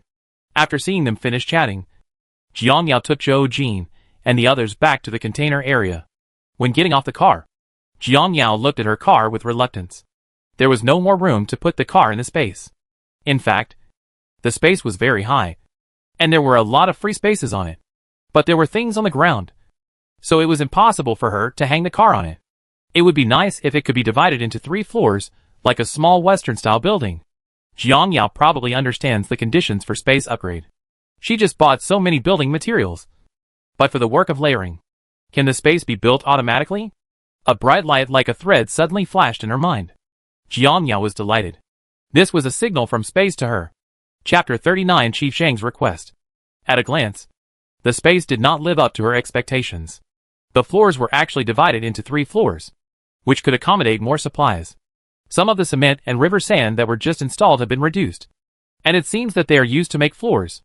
Jiang Yao understood that she wanted something, and the space just had these materials, so she could present what she wanted and transform it into something that could finally be used. For example, the cooking machine, the deer jumping in the fence, and the red-eyed fish in the pond. Weren't they exactly what she was thinking about at that time? Zhou Han didn't see Jiang Yao's figure. When he poked his head out of the house, he saw Jiang Yao standing beside the car, wondering what was wrong. "Io, what are you doing?" Hearing the sound, Jiang Yao came out of consciousness and walked into the house. "Here he comes!" As soon as she entered the house, she found that everyone had packed up and was waiting for her. There were not many things, but they were all necessary. "Let's go!" They had already discussed with Cheng Nansheng to meet in the large square surrounded by walls. "Okay." Several people shouldered their burdens at the same time, pulled their suitcases, and walked out the door. However, before taking a few steps, Jiang Yao felt a slight shaking under her feet. In her previous life, she experienced many earthquakes, large and small, and was particularly sensitive to the shaking of the ground. Seeing that Jiang Yao didn't follow, Zhou Han turned around and saw her standing outside the house, looking at the ground in panic. "Io, why don't you leave?" Zhou Han's voice caught everyone's attention, and they all turned around and looked at Jiang Yao curiously. Zhou Jin put down her bag and walked to Jiang Yao. "What's wrong?" Jiang Yao bit her lip. "Don't you feel the ground shaking?" "No." Several people shook their heads. Hearing this, Jiang Yao breathed a sigh of relief. It must have been her misunderstanding. "It's okay. Let's leave quickly." Several people arrived at the square quickly, but they didn't see Cheng Nansheng's helicopter. They thought he hadn't packed it yet, so they put down their luggage and waited in the square. Cheng Nansheng was surrounded by a group of people. They were the staff of the privately established community office in the so-called wealthy area. The leader was a pot-bellied middle-aged man named Shen He. He stood upright. From the back, he thought he was a gentleman, but when you saw his wretched face and greedy eyes, you knew he was a gentleman, not a good bird. As expected, Cheng Nansheng stood in front of the plane angrily. "You are robbing me openly. Why can't my plane take off?" Shen He said sternly. "Today is a special period. All planes cannot take off, and you are no exception." "Huh?" Cheng Nan laughed angrily. "Why can't you take off? Can you give me a valid reason?" Seeing that Cheng Nansheng was a tough guy, Shen He immediately changed his attitude and saw the man showing a kind smile. "The base is currently short of supplies.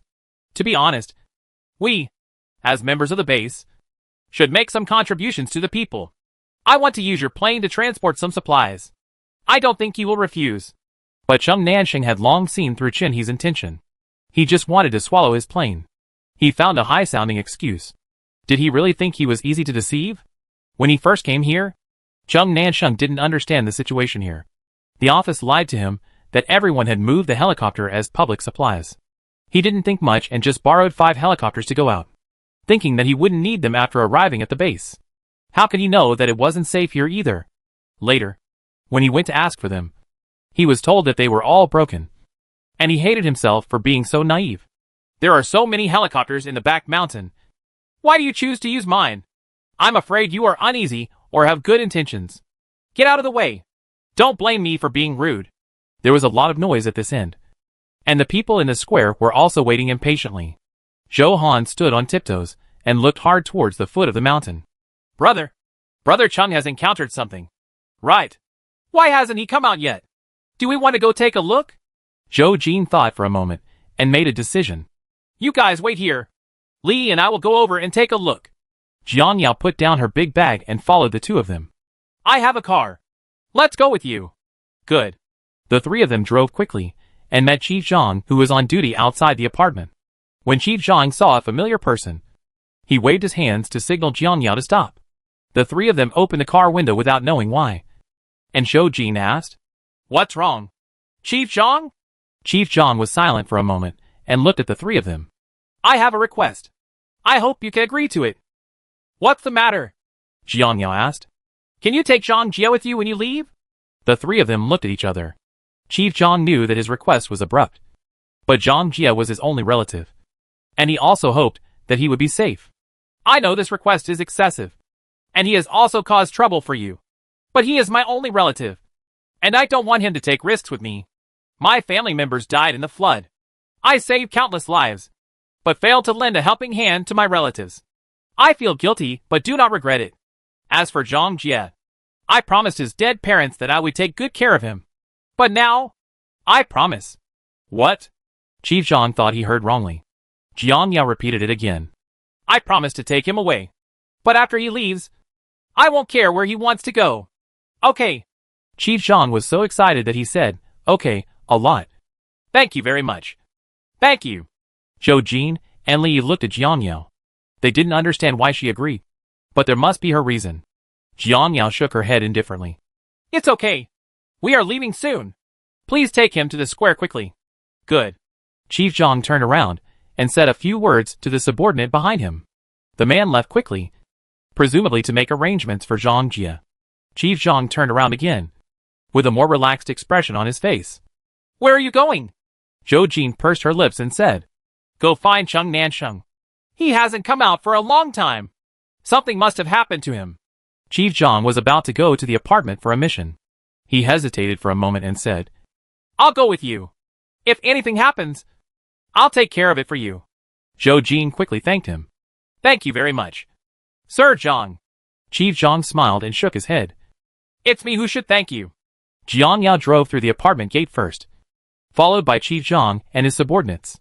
When they arrived at Cheng Nanxing's residence, they saw many people gathered around them, with Cheng Nanxing and his helicopter in the middle. After parking the car, the three of them quickly got out of the car. Chief Zhang also walked up and saw him shouting loudly. What are you doing? Get out of the way! The leading man looked over, and when he saw it was Chief Zhang, he immediately motioned to the crowd to give way, and then walked up with compliments. Sir Zhang, long time no see. Well, what are you doing? Nothing. Just chatting together. Chinny glanced at the people behind Chief Zhang and found that they all had unfamiliar faces, but their postures were extraordinary, and he couldn't help but feel a little confused. Who are these? Chapter 40. The earthquake is coming. Sir Zhang. Ajin. Cheng Nansheng walked through the crowd and pointed at Chin He angrily. You guys came just in time. He wouldn't let me leave, and even wanted to swallow my helicopter. Chief Zhang narrowed his eyes slightly and looked at Chin He sharply. Really? When Chin He saw this, his heart skipped a beat. Why didn't he know that Cheng Nansheng was still related to Chief Zhang? If he had known earlier, he wouldn't have been so blatant. It's okay. Nansheng misunderstood. I heard that he was leaving here. I just came to see him off. Ha. You're talking nonsense. Okay. Jiang Yao glanced at Chin He with warning in her eyes. Right and wrong no longer matter. The most important thing to do now is to leave quickly. Let's go quickly. Zhou Han is waiting in the square. After saying that, he didn't forget to give Chief Zhang a look. Commander Zhang understood. Let's all disperse. Chin He was unwilling to give up, but he had no choice but to give up and lead his subordinates to leave. After a while, Chief Zhang began to urge several people to leave. Okay. Let's go. You? Jiang Yao looked at him complicatedly. Aren't you going to leave? Chief Zhang was very pleased with Jiang Yao's concern. I have my own responsibilities. I haven't informed the people to leave yet. How could I leave them behind? Zhou Jin looked at Jiang Yao, who was expressionless next to her, and finally understood why she agreed to take Zhang Ji away. Chief Zhang was worth it. Take care of yourself. The four of them said goodbye to Chief Zhang at the same time. They can be regarded as strangers without fighting, because Zhang Jia had the opportunity to have brief contact with Chief Zhang. Let them deeply understand that in the end of the world, there are really kind-hearted people who think about others. Although Jiang Yao is cold-blooded, she still softens her heart when facing Chief Zhang. After saying goodbye to Chief Zhang, Jiang Yao drove alone behind the helicopter. She didn't drive far when she heard the base's loudest radio. Urgent notice. Urgent notice. Jiang Yao tightened her grip on the steering wheel. It was Chief Shang's voice. Everyone, listen. There will be an earthquake in the near future. The mountain may collapse, and the base may be buried. I order you to leave today. Emergency notice. Emergency notice. The radio kept repeating the same notice, and everyone gradually walked out of the house. After hearing the content, most of them screamed in panic. hugged their relatives and cried bitterly. Some of them were still sensible and quickly went inside to pack their things. Before long, there were countless people on the square, waiting for the base gate to open. After Jiang Yao drove the car in a hidden area, she quickly moved into the space, finally squeezed in beside Zhou Jin and others, and boarded 2 planes respectively. Zhang Jia was placed on the plane where Jiang Yao was on. He was pressed on the chair by Li. His left hand was still bandaged, and his body was constantly struggling. I won't leave. How can I leave without my second uncle? Let me go. Where's the second uncle? What did you do to him? I want to go down. Jiang Yao was impatient because of the quarrel. Shut up. Chief Zhang can put down his face and fight for your life because he regards you as a true relative and hopes that you will not let him down. Zhang Jia's eyes were red, and he understood what his second uncle meant. It was only at this moment that he suddenly realized that he was extremely disgusted with the ignorant self at the beginning, and regretted that he did not listen to his second uncle's words and respect him properly. Now I understand. But it's too late. Zhang Jia realized something and begged again and again. I want to see him one last time. Just for a while. Okay? Jiang Yao refused ruthlessly. No. Zhou Jin. Drive away quickly. No. Zhang Jia cried loudly, pressing his head against the window of the plane and looking around, finally seeing a familiar figure in the crowd. Zhang Jia could no longer hold back his tears as his second uncle waved goodbye to him. The propellers kept spinning, but the plane hadn't left the ground yet. What's going on? Jiang Yao frowned. Zhou Jin looked ahead. The plane was caught and can't leave. Not just 1 or 2 people, but a group. Sounds could be heard vaguely through the window, and a few hands could be seen pressing against the window. Let us go up. We want to go too. Open the door. Open the door quickly. We can't leave. And you can't leave either. Jiang Yao clenched her fists, opened the cabin door without saying a word, and kicked away the big man standing outside the door. Another person desperately climbed into the plane. Jiang Yao showed no mercy and kicked them out one by one. This can't go on like this. Li also kicked a few times and found that there were more and more people. When Commander Zhang, who was maintaining order in the distance, saw this scene, he hurriedly brought people over and pulled out the people who kept getting into the plane, cooperating inside and outside, but without any effect. Chief Zhang decisively took out the pistol from his waist and shot into the sky. Boom! There was dead silence in the square, and everyone was staring at Chief Zhang's position. Whoever dares to act foolishly will not be able to get out. Commander Zhang's words were very intimidating. No one around the 2 helicopters dared to cause trouble. Zhou Jin and Cheng Nanxing successfully drove the plane off the ground. But just a minute after leaving, the ground beneath their feet suddenly collapsed on a large scale, and the people in the square fell to the ground one after another, rolling back and forth like a roller coaster. Boom! A huge sound resounded throughout the world, and trees in the distance fell one after another. You could clearly see that the ground was rolling like waves, rapidly extending towards the base, and everywhere it went was destroyed. It's an earthquake! Jiang Yao looked at the location of the square in disbelief.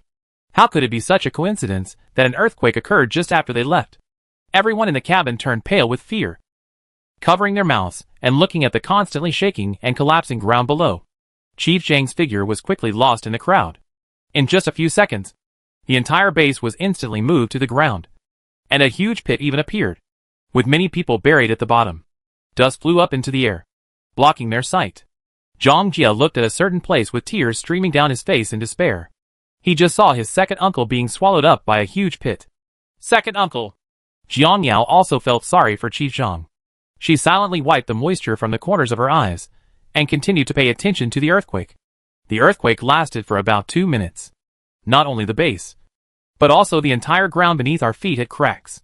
Some places were directly sunk, leaving a black hole with no bottom.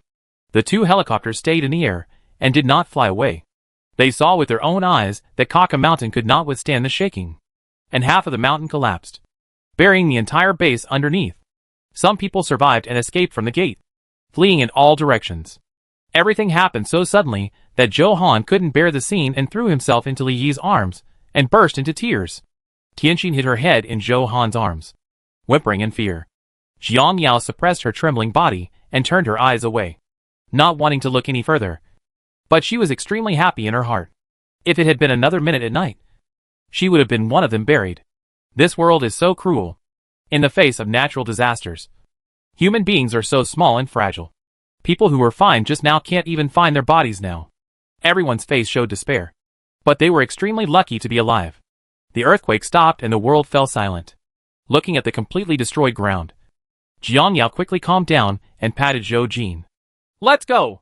There's no point in staying any longer." Zhou Jin nodded silently, but could not say a word.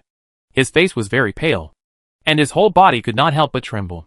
The scene just now was too shocking. Even though he was calm, he couldn't help but break down and cry loudly in the face of the natural disaster. The helicopter passed through the dust, and the people in the cabin were silent. Chapter 41. After the earthquake, the flood broke out again. After the earthquake, Jiang Yao felt that the whole world was quiet, and she could only hear the buzzing sound of the propellers. Several people in the cabin hugged each other and calmed down. Kaka Mountain is more than 2,000 kilometers away from Mengcheng. It takes about 5 hours to fly there. Although it was far away, Jiang Yao didn't know what the situation was like in Mengcheng and whether it had also been damaged by the earthquake. Jiang Yao sat in the passenger seat and looked out the window at several large cracks more than 10 meters wide. She couldn't find peace in her heart. The flood actually disappeared completely when the earthquake came, as if it had never happened, as if it had been sucked dry by the earth.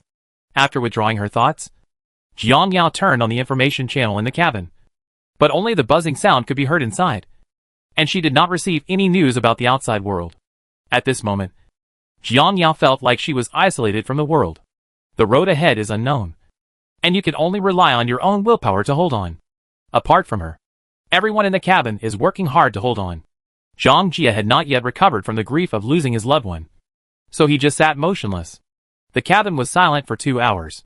Jiang Yao felt hungry, took out the food and distributed it to everyone, then sat on her seat and ate. Rice is like iron and steel. If you don't eat one meal, you will feel hungry. Only when you are full can you have the strength to solve the difficulties in the future. Look! Li was still eating bread in his mouth, but his face was filled with disbelief as he looked out the window. After hearing this, everyone looked outside one after another, and the expression on their faces was exactly the same as Li He's. "How come?" Jiang Yao dropped the bread in her hand and stared at something. "I saw endless turbulent water emerging from the cracks, flowing around, and merging with other water flows to form a large lake. The amount of water increases at a speed visible to the naked eye until no cracks are visible, until low mounds are submerged, until only the top of a 100-meter-high mountain remains. The gushing water finally slowed down and returned to the scene after the previous flood. The water surface was sparkling in the sun, and occasionally there were a few fish jumping. The whole process only took 10 minutes, and the ground turned into a water world again. I don't know if the people who escaped from the base escaped the sudden flood." After being surprised, Jiang Yao took another ham and stuffed it into her mouth. There was no use caring about others. Her own life was the most important. "How could this happen?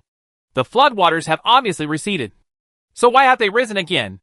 Zhou Han shook his head crazily, unable to believe what was happening in front of him. "Maybe when the crust collided, those cracks swallowed up the floodwater. After the earthquake, the crustal plates gradually closed up and the underground rivers couldn't hold so much water. So they emerged from the cracks again?" Jiang Yao expressed her innermost guess, although she was not willing to believe her own words. This was the only answer that could convince everyone. Li has never read any books and has no doubts about Jiang Yao's explanation. "Then we will only be able to move around on the water in the future? Maybe. But at least there are still high-altitude areas that have not been flooded, which can give us buffer time to think about our future lives." Jiang Yao watched as the 100-meter-high mountain top gradually disappeared into the water, and she was even more unsure whether the so-called high-altitude places would be flooded. Because this flood came suddenly and strangely, it may disappear quietly in the future. "I hope so." Zhou Jin never spoke, but he was always listening carefully to the conversations of several people. If land disappears, where should humans go to establish a water civilization? Several people stopped talking and ate in silence. Zhang Jia finally picked up the bread in his hand and took 2 bites. Whether it was because he was awakened by Jiang Yao's words, or because he saw the boundless flood, he felt as if he had been given a shot of blood, his eyes full of determination for life. He was the only one left in the Zhang family. Zhang Jia secretly swore in his heart that he would live well. The 2 helicopters flew for more than 2 hours and had entered the territory of Mengcheng. But the tragedy was that they did not see a piece of land wherever they passed. "The plane is running out of fuel. Zhou Jin's cold voice reached everyone's ears, making everyone's hearts beat loudly. Jiang Yao turned her head and looked at Zhou Jin. How long can I hold on? Zhou Jin looked at the pointer that was about to reach the bottom and said, half an hour at most. Zhou Han was extremely anxious and kept searching with his eyes. But there is no sign of land near here. We won't just fall into the water. Right. Li squeezed her hand. Don't talk nonsense. There will be a way. Just when everyone was in despair, after the helicopter passed through the clouds, a towering mountain peak suddenly appeared in front of them. There happens to be a flat piece of ground on the mountainside, just enough for 2 helicopters to land. This mountain may be their only reliance in the future. Jiang Yao pointed to that place. Go there. Zhou Jin had already seen the target, turned his direction, and slowly approached the mountainside. Cheng Nansheng behind him saw this and slowly followed behind. A few minutes later, the helicopter successfully landed. Jiang Yao was the first to come out of the cabin. As soon as she got off, her face was blown by the cold wind. Feeling the pain of needle pricks on her face, Jiang Yao took out a mask from her bag and put on a woolen hat. Barely resisting the cold wind, everyone got off the plane one after another. When they saw Jiang Yao's outfit, they also took out their masks and hats and put them on. After getting off the plane, the surrounding environment appeared more clearly in the field of vision. What came into view was a vast expanse of white. Snowflakes were still floating in the sky, and a foot-deep snow had accumulated on the ground. The mountain wall is very steep and overgrown with weeds. It seems that there are no cracks. The mountain is connected into one piece. Seeing this, Jiang Yao can't help but feel relieved. The absence of cracks means that no rocks will fall. What about the cliff? Jiang Yao walked towards the cliff. 100 meters below the mountain was the bottomless flood. At first glance, there were no signs of any building. You don't want your life. Zhou Jin walked up to Jiang Yao and pulled her away from the edge of the cliff. The edge was slippery, and she would fall if not careful. Jiang Yao sneered. I'm fine. I feel a little warm in my heart. We may have to settle here in the future. We still don't know what kind of difficulties we will face. But what is certain is that this mountain is very strong and has not caused landslides or collapses due to earthquakes. It is relatively safe to live here. Jiang Yao faced Zhou Jin and spoke out what was in her heart. She actually doesn't care. As long as she has a place to stay, she can survive in any harsh environment. Anyway, there is a lot of supplies in the space. And there are also rubber boats. Maybe she can go out to look for supplies. Chapter 42. Settling on the mountainside at minus 30 degrees Celsius. But in the face of so many people, they must not know about having a space. And naturally the materials inside cannot be taken out at will. Every time I take out something, I have to find various reasons. Thinking of this, Jiang Yao has a headache. Fortunately, she had the foresight to take some out before, so she could use them now. After listening to Jiang Yao's words, Zhou Han had different opinions for the first time. The environment here is so bad. How can we live here? It's freezing to death. Cheng Nansheng also agreed with Zhou Han. Yes, let's think of another way. Others shook their heads and expressed their unwillingness to live here. But there is no other land except here. If there were other choices, Jiang Yao would not want to live in the mountains. Just like going back to the era when primitive people dug wood to make fire. Jiang Yao looked at Zhou Jin and wanted to know what he was thinking. What about you? What do you think? Zhou Jin lowered his head and thought for a moment, then glanced at the helicopter, and finally made his decision in front of everyone's expectant eyes. Okay, let's stay here tonight. After tomorrow, I will fly to find the next land. If I find it, I will pick you up. Let's just decide. It can only be this way. I brought gasoline, so I don't have to worry about the helicopter running out of fuel. When Cheng Nansheng first arrived at the base, he bought a dozen barrels of gasoline to keep in his apartment for the convenience of traveling. Naturally, he did not throw away such important things during this big move. After everyone unanimously decided to stay here temporarily tonight, we found a relatively flat place as a place to stay. With the goal in mind, everyone took action. Even Zhang Jie, who had always had no sense of presence, dragged his disabled hand to help clear the snow on the ground. While they were cleaning up the ground, Jiang Yao pulled Zhou Han to the plane and took down the tent to be used, as well as some charcoal and food.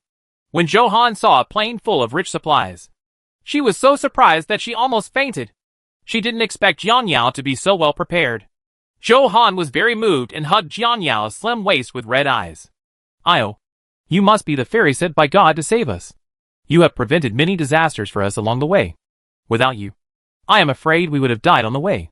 What nonsense are you talking about? I originally planned to take you to escape together. Don't say these unlucky words anymore. This is a special period. The most important thing is to get through the difficulties together. At some point, Jiang Yao found that she had become accustomed to being surrounded by so many people, and was no longer as isolated and helpless as in her previous life. With no one to talk to, this atmosphere now may be the life she has been looking forward to for a long time. Since her parents passed away, only Chen Wei has been with her. Although his intentions were not pure, Jiang Yao did not deny that it was he who led her out of those pessimistic days. Later, when the apocalypse came, she was betrayed by Chen Wei. She stayed alone in the apartment and went hungry. She went out to look for supplies alone and was robbed. She faced cruel humanity alone. It was so lonely. She was so lonely that for a few moments, she wanted to insert a dagger into her heart and disappear into the dark apocalypse. Although she finally got her wish, she was chosen by God to be reborn. She thought everything was going to happen again, but since she met people like Zhou Han, she had to admit that her life had become more meaningful. No one saves the other, but a mutually reinforcing relationship. Therefore, it is not impossible to share supplies with them, but it cannot be completely exposed. After all, no one can tell what human nature is like. With these thoughts, Jiang Yao felt that there was something more in her body, but she didn't know what it was. It just feels more relaxed. Maybe it's the sublimation of the soul. Jiang Yao and Zhou Han took the tent back to the camp and handed it over to 3 able-bodied men. They divided the work and cooperated. The men set up the tent while the women cleared the snow and made fires. It was about to get dark, and the temperature was even more horribly low, reaching minus 30 degrees Celsius. The exposed mountainside was several times colder than the ground temperature. The cold wind was biting, and everyone was shivering from the cold. They wore all the clothes that could keep them warm. Jiang Yao returned to the cabin and put on the cashmere thermal underwear she had prepared earlier. A sweater, a down jacket, and a scarf. She covered her whole body tightly, leaving only her round eyes exposed. But even so, she still felt that her hands and feet were frostbitten. The whole sole of her feet was stinging, and it was even more difficult to walk in the snow. Fortunately, after a while, Zhou Jin, Chung Nanxing, and others set up tents. There was 1 tent for every 2 people, and 2 for each elder. Jiang Yao and Zhou Han, Zhou Jin and Chung Nanxing, and Li Yi and Zhang Jia lived together respectively. 5 tents formed a circle, and in the middle was a place for everyone to stay warm and eat. Zhou Jin took out a useless iron bucket and threw the burning charcoal into it. The fire quickly grew, and the surrounding air warmed instantly. Everyone held the self-heating hot pot given by Jiang Yao in their hands. After pouring water, the heat floated out from the round holes, waiting for the vegetables inside to be cooked. Mother Zhou carefully held the hot pot with a happy smile on her face. Jiang Yao is so thoughtful. We have been at the base for 2 days, but we didn't think of buying supplies. It would be great if we could prepare more. Zhou Han agreed. Io has prepared a lot. Enough for us to eat for several days. What about in a few days? Zhou Jin asked. Everyone suddenly felt cold. Jiang Yao, who felt slightly guilty, turned her head to the other side. Father Zhou coughed twice and regretted extremely. We all thought we would be able to settle down when we arrived at the base, but we never imagined that there would be another earthquake. Alas! Mother Li hugged the hot pot to keep warm, and couldn't help but sigh. Who says it's not the case? I don't know what happened to the earth. All the disasters have happened to us. It's really unlucky. Zhou Jin actually prepared supplies, but they were just dry food and clothes. He thought he would stay at the base for a few months, but he didn't expect the disaster to come so suddenly and catch him off guard. The hot pot was ready, and everyone couldn't wait to take out their chopsticks and start eating, because it was too hot. White steam kept coming out of their mouths. When he was enjoying his meal, Zhou Han suddenly thought of something and said something shocking. Isn't this the apocalypse shown in the movie? Everyone was petrified after being forced to stop eating. This is the first time that several elders have heard the word apocalypse. They heard Zhou Jin say before that this disaster may have affected the whole world, but they still did not associate it with the apocalypse. Now that they heard it, they were instantly frightened. They originally thought that they would just get through this disaster, but they didn't expect that they would not be given a chance to survive at all. Father Zhou still didn't believe what his daughter said, and looked at his son with a glimmer of hope. Ajin, Henan is just talking nonsense. How can the clips in the movie be taken seriously? Chapter 43 Take out the lightning arrestor. Johan realized that he had caused panic to everyone, and quickly put down the hot pot to comfort his father. I was just talking casually. Dad, don't think too much about it, Father Joe said with a straight face. Don't talk. Let Joe Jean do the talking. Johan shrank his shoulders and stopped defending himself, because even she believed that this was the last time of the apocalypse. Joe Jean didn't speak for a long time, and everyone just stared at him without eating the hot pot. Jiang Yao couldn't see it. So what if it is? So what if it's not? If you can escape, run away as fast as you can.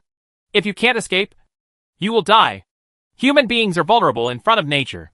We are powerless to change our destiny. When everyone heard this, they looked at each other. The hot pot in my hand immediately lost its aroma. Zhang Jia looked into the distance unwillingly. He really wanted to live. Jiang Yao ignored everyone's shocked expressions and held the hot pot indifferently, eating with gusto amidst everyone's sighs. Spicy and numb. So enjoyable. On a cold day, it goes well with hot pot. After thinking about it, Jiang Yao raised her head and took a big sip of the soup. The warmth passed through her limbs and bones, and her whole body felt much warmer. Probably because the aroma was too strong, or because they felt that food was precious and wasteful. Everyone couldn't resist the temptation and started eating it one after another. Soon, only the sound of slurping and drinking soup could be heard halfway up the mountain. After eating, everyone sighed comfortably, except for the white breath in their mouths. They didn't feel a trace of coldness. Abandoned hot pot boxes were piled aside, and a small iron pot was placed on the fire. Hot water was boiling inside. Thick smoke floated into the sky, gradually connecting with the dark clouds. The dark clouds in the sky gathered above the mountains, and white light occasionally flashed after the clouds collided, scaring everyone's hearts. Gradually, heavy fog began to form around the camp, and visibility was less than 10 meters. The cold wind became more unbridled. Jiang Yao felt the dampness in the air and frowned. It's going to rain. A few people looked at each other, full of fear of the weather. If it really rained and thundered, they would definitely be in danger. Jiang Yao got up first and walked to her tent. Seeing this, Zhou Jin quickly reminded everyone. Everyone, hurry up and hide in the tents. It's going to rain soon. Zhou Han felt uneasy when he heard this. Is that lightning? Brother, isn't there going to be thunder? The Jingzhou solar term has passed. Thunder and lightning are normal weather. But at this juncture, isn't it going to push everyone to a dead end? Hopefully not. As soon as Zhou Jin finished speaking, sparse and cold raindrops hit several people's faces. They all shuddered in unison, and each got into the tent. As soon as Zhou Han walked into the tent with Tianqin in hand, he found that Jiang Yao had already taken out a quilt and put it on, occupying half of the space by herself, and the remaining space belonged to her and Tianqin. Sweetheart, you sleep in the middle. After Tianqin heard her master's words, she obediently walked to the middle and lay down, and sniffed Jiang Yao's arm. Jiang Yao smiled and rubbed its head, then looked at its white fur, thinking that with a ready-made warm baby, it shouldn't be too cold tonight. So cold. Zhou Han quickly took off his coat and got into bed. Tianqin moved her body next to her master and farther away from Jiang Yao. Jiang Yao still had the warmth of the dog in her hand, but now seeing the dog being distant, she bared her teeth at it dissatisfied. What a white-eyed wolf! Zhou Han noticed Jiang Yao's expression, smiled and popped his head out of the bed. Io, you and Guzi are still jealous. How about I sleep in the middle and let you hold me to sleep? Jiang Yao thought of Zhou Han's strange sleeping posture, glanced at her with disgust, and joked, I'm afraid of being squeezed to death while you sleep, so I'd better let my sweetheart bear it. Only the dog doesn't dislike it. Zhou Han understood her words and said dissatisfied, No way. I am much more honest now. Turn around and face Jiang Yao. Humph. Since you don't want to sleep next to me, then it's easier. Sweetie, sweetheart, who was held by her master, smiled proudly at Jiang Yao. Jiang Yao paused and then realized. Was she being mocked by Guzi? Looking carefully, Tianqin's eyes seemed to be redder, and she couldn't help but think of the mutated crucian carp in the space. Jiang Yao looked at it intently, and sure enough, the crucian carp's eyes were as red as a sweetheart. Has the Earth's magnetic field changed? Or is it because everything evolves? Weird. Unable to figure it out, Jiang Yao simply stopped thinking about it, listening to the patter of rain on the tent. She covered herself with the quilt tightly and turned sideways to close her eyes. In Zhou Jin's tent, Chung Nansheng stared directly at his side face through natural light. After hesitating for a moment, he still asked the question. Ajin, do you think this earthquake will be the final disaster? Chung Nansheng had a hunch that the earthquake was just an appetizer, and a greater disaster was yet to come. Mother Earth must be angry and abandon her trillions of children. I don't know either. The current situation cannot allow us to be careless. Zhou Jin stared at the roof of the tent, as if thinking. Chung Nansheng put his hands behind his head and cast his gaze on the canopy, sighing. Well, luckily I'm alone and have no worries. It's different for you. With a big family behind me, I always think more about it. I feel like you feel a lot more haggard. Chung Nansheng's eyes dimmed when he thought of his parents. If he hadn't been so willful, maybe they would have lived well. Zhou Jin closed her eyes. After experiencing these disasters, I can't do anything but stand by and watch. As long as there is a glimmer of hope for survival, I will not give up their chance to live well. Chung Nansheng did not answer, but was grateful to have such a calm brother. If it were not for Zhou Jin and Jiang Yao, he would have been buried in the base. He was also confused about Jiang Yao. I heard Johan say before that Jiang Yao is from Haicheng. How could she be with you? Hearing Chung Nansheng's words, Zhou Jin opened her eyes. She escaped from the tsunami and made a special trip to pick up Johan. Pick up Johan? Chung Nansheng held his breath. How did she know there would be a flood in Xiqing? This? Zhou Jin had thought about it before, but he never asked. I don't know. But when she arrived in Xiqing, there happened to be a flood in Xiqing. Maybe it was a coincidence. So that's it. Chung Nansheng stopped asking and closed his eyes to prepare for sleep. However, when he thought about Zhou Jin's words about going out to find land, he was so worried that he had no intention of sleeping. I'll go look for the land with you tomorrow. Multiple people will take care of you. Zhou Jin did not refuse. Okay. There are still Jiang Yao and Li in the camp. He can rest assured that flying alone will make you tired easily. But it will be much better if there are more than one person. Chung Nansheng didn't expect Zhou Jin to agree so simply, so he suppressed his rebuttal in his heart. Go to sleep and get up early tomorrow. The two stopped chatting and fell asleep listening to the rustling sound of the tent. After a while, the rain increased significantly and lightning became more and more frequent. Jiang Yao opened her eyes in the darkness and searched the space with her consciousness. She remembered that when she was stocking up, she accidentally saw a field lightning arrestor and bought it, but she didn't know where it was thrown. But as long as she called out its name, the space would find it and put it in her hand. Lightning arrestor? As soon as she finished speaking, cold warmth came from her palms. Jiang Yao raised the corners of her mouth, quietly put on her down jacket, and left the tent. Chapter 44 Looking for a New World. As far as she knew, the lightning arrestor should be placed on higher ground. With the help of a weak mobile phone flashlight, Jiang Yao finally found a suitable location. There happened to be a protruding stone on the edge of the cliff, which was a head taller than Jiang Yao. As long as she stretched out her hand, she could still reach it. Jiang Yao put down the tripod of the lightning arrestor and carefully fixed it on the stone. The tripod sank firmly into the crack of the stone. After doing all this, Jiang Yao quickly turned off the flashlight and got into the tent. It wasn't until she got into bed that Jiang Yao rubbed her unconscious cheeks with her hands. It was so cold outside. Go to sleep. Boom! When everyone was asleep, a thunder suddenly sounded in the sky, accompanied by lightning. The people in the tent sat up in shock. No longer sleepy. Panic sounds were heard one after another. It's thundering! Johan hugged Tianqin tightly. Very scared. It's really thundering. What should we do? Thinking of the helicopter parked outside, excitement flashed across Johan's face. How about we go to the plane to take shelter? Jiang Yao rolled her eyes at Johan. The helicopter is a conductor, and it has no lightning protection device. Wouldn't you be asking for death by hiding in there? That's it. Johan's eyes were full of disappointment. But the tent is not safe. If we are struck by lightning, wouldn't we be doomed? Don't worry. The tent is next to the mountain wall, and the terrain is lower than the cliff. Even if it is struck by lightning, it will be blocked by helicopters and cannot be struck. I hope so. After Johan heard this, his tense body finally relaxed. Only Jiang Yao knows that these words are just comforting words. There is no absolute in this kind of probability event. But if a lightning arrestor is installed, the probability of not being hit will be much greater. Go to sleep. It's okay. Jiang Yao covered herself with quilt again. All sleepiness gone. The thunder outside the tent became louder and louder. And the moderate rain turned into heavy rain, mixed with heavy snow.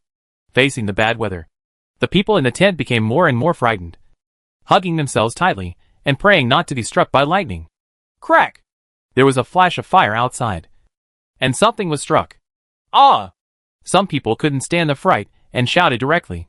Jiang Yao frowned, hoping that the hit was a lightning arrestor. If it was a helicopter, there would be no transportation to go down the mountain. I don't know how many times the fire flashed, but everyone's mood calmed down. The night was always long, but fortunately, they made it through. It was just dawn. The thunder stopped, and only drizzle was left on the tent. Before anyone woke up, Jiang Yao put on her down jacket and walked out quietly. She looked around and her eyes fell on the two helicopters. She was relieved to see that there were no signs of being burned. Then walking to the lightning arrestor, Jiang Yao looked up and saw black powder on the top of the lightning arrestor.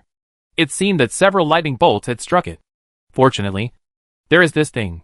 Otherwise, Jiang Yao wouldn't dare to think about it. Reaching out and taking off the lightning arrestor, I saw that it was in complete shape and that it was still in good condition. What are you doing? Someone grabbed her body from behind and pulled her back hard. Jiang Yao's whole body fell into the arms of the person. Listening to the voice, it was definitely Zhou Jin. After quickly retracting the lightning arrestor into the space, Jiang Yao stood up straight, turned around and saw Zhou Jin with a worried look on his face. His angry voice sounded in my ears again. Don't you know that the ground is slippery after it rains? The cliff is so dangerous. What if you fall? Does he care about her? Jiang Yao touched the tip of her nose. I just want to see the water level. Zhou Jin's voice trembled. If you want to watch it, you have to wait until the rain stops before watching it. Jiang Yao turned her head to hide her guilty conscience. There was no way she could explain the arrestor. What's wrong? Zhou Han walked over in confusion. What are you arguing about so early in the morning? Brother, I don't want to bully you, Yao. Nothing. Zhou Jin turned around and walked towards the camp. Zhou Han held Jiang Yao's arm and stared at his brother's back with a puzzled expression. Io, why did you offend him? My brother will not be angry for no reason. Nothing. Jiang Yao didn't want to explain, so she pulled Zhou Han, who was still confused, away from the cliff. Zhou Jin walked to Chung Nansheng and sat down, trying to calm his rising and falling chest. Chung Nansheng bumped into the other person and joked. Be gentle to women. Don't be so fierce. Zhou Jin lowered her eyes. In my eyes, she is not a woman. The surprised Chung Nansheng seemed to be choked and speechless. What else can I be if I'm not a woman? A man? Jiang Yao's cold face doesn't look like a manly woman. It's confusing. It's confusing. Jiang Yao here didn't know that she was being fooled again. She took out a soda full of technology and hard work, and took a few big sips. She didn't cap the bottle until she felt full. Seeing this scene, Zhou Han shivered involuntarily. Sisters are really not afraid of the cold. Under Zhou Han's gaze, Jiang Yao took out another 20 cold steamed buns from the big bag and walked to the iron bucket. The iron bucket was blocked by an iron plate, and the charcoal inside was not wet by the rain, and was still burning with sparks. Jiang Yao added a little more charcoal to it and grilled the steamed buns on the iron plate. After a while, the aroma of pasta came out, making everyone's stomach growl. Jiang Yao knew that everyone was hungry, so she took the first step to grab a bun and gnaw on it, not forgetting to call them over. It's ready to eat. Come and eat. When everyone heard this, they quickly approached the steamed buns. After all, the food belonged to Jiang Yao, and they were embarrassed to eat it without permission. With Jiang Yao's consent, they could eat with confidence. Jiang Yao glanced at Zhang Jie, who had no sense of presence, and sighed in her heart. Zhang Jie remained silent and did not speak to anyone. He squatted alone and ate steamed buns. Jiang Yao could understand his pain of losing a loved one. She remembered that when her parents passed away, she was also sad for a long time before she came out of despair. Jiang Yao didn't know how to deal with Zhang Jie, but she promised Qi Zhang that she would send him to a safe place. As for the future, it was up to Zhang Jie's own choice. Zhou Jin quickly finished his breakfast and called Chung Nansheng away, who was also full. The two of them lifted a barrel of gasoline from the helicopter. Seeing this, Li ran over to help. Soon, the three of them filled up the two planes with fuel. Li looked at the two people who were hesitant to speak, and knew that they were going out to find land. He wants to go too. Zhou Jin saw what Li was thinking, so she patted him on the shoulder and said, "Just stay here. After the two of us leave, the camp will be handed over to you. Take good care of them. After this trip, I don't know when I can come back. If I don't find it, I can return in the evening. If I find it in advance, I might come back in the afternoon." "Okay. Be careful and come back before dark." Even if Li was worried about the two of them, he could only agree. Jiang Yao alone could not justify it. "We know," Zhou Jin and Cheng Nansheng replied at the same time. Chapter 45 Big Gift Package for Newbies? Jiang Yao washed her face, then fully equipped herself, took out a few boxes of instant food and mineral water from the big bag, put them into the bag, approached Zhou Jin, and handed them to him. "Take it. Don't worry. Eat when you're hungry." Zhou Jin looked down at the bag, with incomprehensible emotions in his eyes. Cheng Nansheng took the bag with a carefree smile. When he got closer, he was surprised. "Wow! There are so many delicious foods. Rice and snail noodles?" Cheng Nansheng took out the snail noodles in surprise. "And there are snail noodles? This is my favorite!" But Zhou Jin snatched the snail noodles from his hand and took out the extra instant food from his pocket and gave it back to Jiang Yao. "2 boxes are enough for us. Keep these for you to eat." Cheng Nansheng understood what Zhou Jin meant and didn't mess around. But his eyes were glued to the snail noodles and refused to move away. Jiang Yao took 2 more boxes and put them in. "How can 2 boxes be enough? Take 2 more boxes. Don't worry. You will definitely have enough food." In fact, Jiang Yao would fill the food gap every time, but no one else noticed. When Cheng Nansheng saw one of the boxes, surprise flashed in his eyes. He grabbed the bag from Zhou Jin's hand and got on the plane. Okay. Don't waste time pushing and pushing. Let's go quickly." Zhou Jin had no choice but to follow and get on the plane. She did not forget to give a few instructions when entering the cabin. "Be careful. Don't go to the cliff again." Jiang Yao nodded. "Yes." Hearing the buzzing sound of the propellers, Jiang Yao retreated away. The helicopter quickly left the cliff. Zhou Han walked over at this time, his face full of expectation. "I hope brothers can find the mainland, and we don't have to blow the cold wind here." Jiang Yao turned around and walked towards the camp. "If it's cold, go stay in the tent and don't get sick." This is the truth. The biggest fear of sleeping in the wild is disease. Although she has medicine, she is not a doctor and cannot prescribe the right medicine.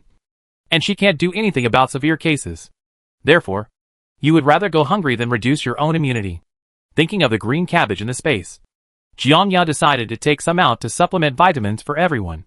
She has harvested all the Chinese cabbage, and the space has a preservation effect. It will not rot when piled inside, and can be taken out to eat at any time. I don't know if it was Jiang Yao's illusion, but the land seemed a little bigger, with an extra 2 square meters of land. Jiang Yao is sitting in the tent, preparing to plant some fruits and potatoes on the land. They will mature in 3 days, and they will be planted again after 3 days. In the past, Jiang Yao did not rely too much on space because she could store supplies. But it was different now. This space must be utilized, and ways to expand it must be found. Jiang Yao accidentally caught a glimpse of the numbers and gold coin-like graphics in the upper right corner. Jiang Yao was at a loss, and tried to click on it with her consciousness. But a page suddenly appeared in the space, with land, space area, garden, machine and other options. And there was a series of corresponding numbers under each option. Could it be that those numbers are gold coins that can be used to purchase items in the options? Jiang Yao sat up straight and fell into deep thought in shock. 857. 9,494. 1314. A piece of land costs 857 gold coins. But 10 square meters of space requires 9,494 gold coins. So expensive. Seeing only 123 gold coins on the right, Jiang Yao felt that the task was very difficult. What happened to the expansion of the space and the appearance of the grassland before? Is it a free gift package for newbies? Jiang Yao's hand shook and the truth came out. So, if you want to expand the space in the future, you can only buy it with gold coins? Where did the gold coins come from? The gold coins in the upper right corner are not the rewards for growing cabbage. Right? Jiang Yao shook her head irritably. She didn't think about it anymore. We'll know if we try it. So I found the seeds of apples and grapes, planted them separately, and buried them in the soil together with the potatoes. After planting, Jiang Yao opened her eyes and collapsed in the tent. She couldn't move her hands and feet and felt that the whole tent was spinning. Growing vegetables takes too much energy. Jiang Yao closed her eyes and rested for a few minutes. And the dizziness finally disappeared. This can't go on like this. We must exercise. When I walked out of the tent, I found that the Zhou family and the Li family were sitting by the fire, warming themselves up, and the smell of rice wafted from the pot. Jiang Yao looked at the time and saw that it was past 11 o'clock and it was time to have lunch. Make some vegetable porridge. He turned around and walked to the big bag, took out a bunch of cabbage from it, and handed it to Zhou Han. Cook it into porridge.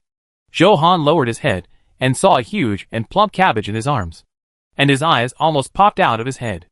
"Io, where did this cabbage come from? It's so fresh." Others had noticed it a long time ago, with the same expression on their faces as Zhou Han, and they kept swallowing saliva. Not to mention, since they fled, they haven't even seen any vegetable leaves, and the vegetables in the fields have been flooded. Now that they see the green cabbage dripping with water, why don't they sneeze all over the ground? Jiang Yao sat beside Zhou Han nonchalantly, ignoring the shocked expressions of several people. "I bought it at the base before." "Base?" Zhou Han tried hard to recall the time at the base. "But my brother and I went shopping and didn't see any vegetables for sale." Jiang Yao stroked her short hair and said, "Maybe you guys went late and were bought by others. But, okay, the porridge is almost ready, and we won't be able to cook the cabbage any longer. Get it in quickly." Jiang Yao grabbed the cabbage, peeled off the leaves one by one, tore it into small pieces, threw it into the porridge pot, and added a little salt to stir it. If Zhou Han didn't distract everyone and let Zhou Han continue to ask questions, she would want to beat him up. The aroma of the food quickly spread to everyone's noses, and they were all waiting with their bowls in hand. Within a few minutes, the vegetable porridge was ready. Jiang Yao filled a bowl for everyone, then held the bowl herself and sipped along the edge of the bowl. A refreshing fragrance spread throughout her mouth, and Jiang Yao curled her lips in satisfaction. But every time this time comes, someone always spoils the atmosphere. Li held the bowl with a sad look on his face, feeling a little worried about Zhou Jin and the others. "I wonder where Brother Zhou is and whether he can find land." As soon as these words came out, everyone fell into worry. Jiang Yao was not worried at all. "It's not so easy to find land." Father Zhou prayed in a low voice. "I hope they have better luck."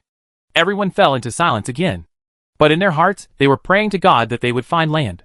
As for Zhou Jin and Cheng Nansheng, they had been flying eastward for 3 hours.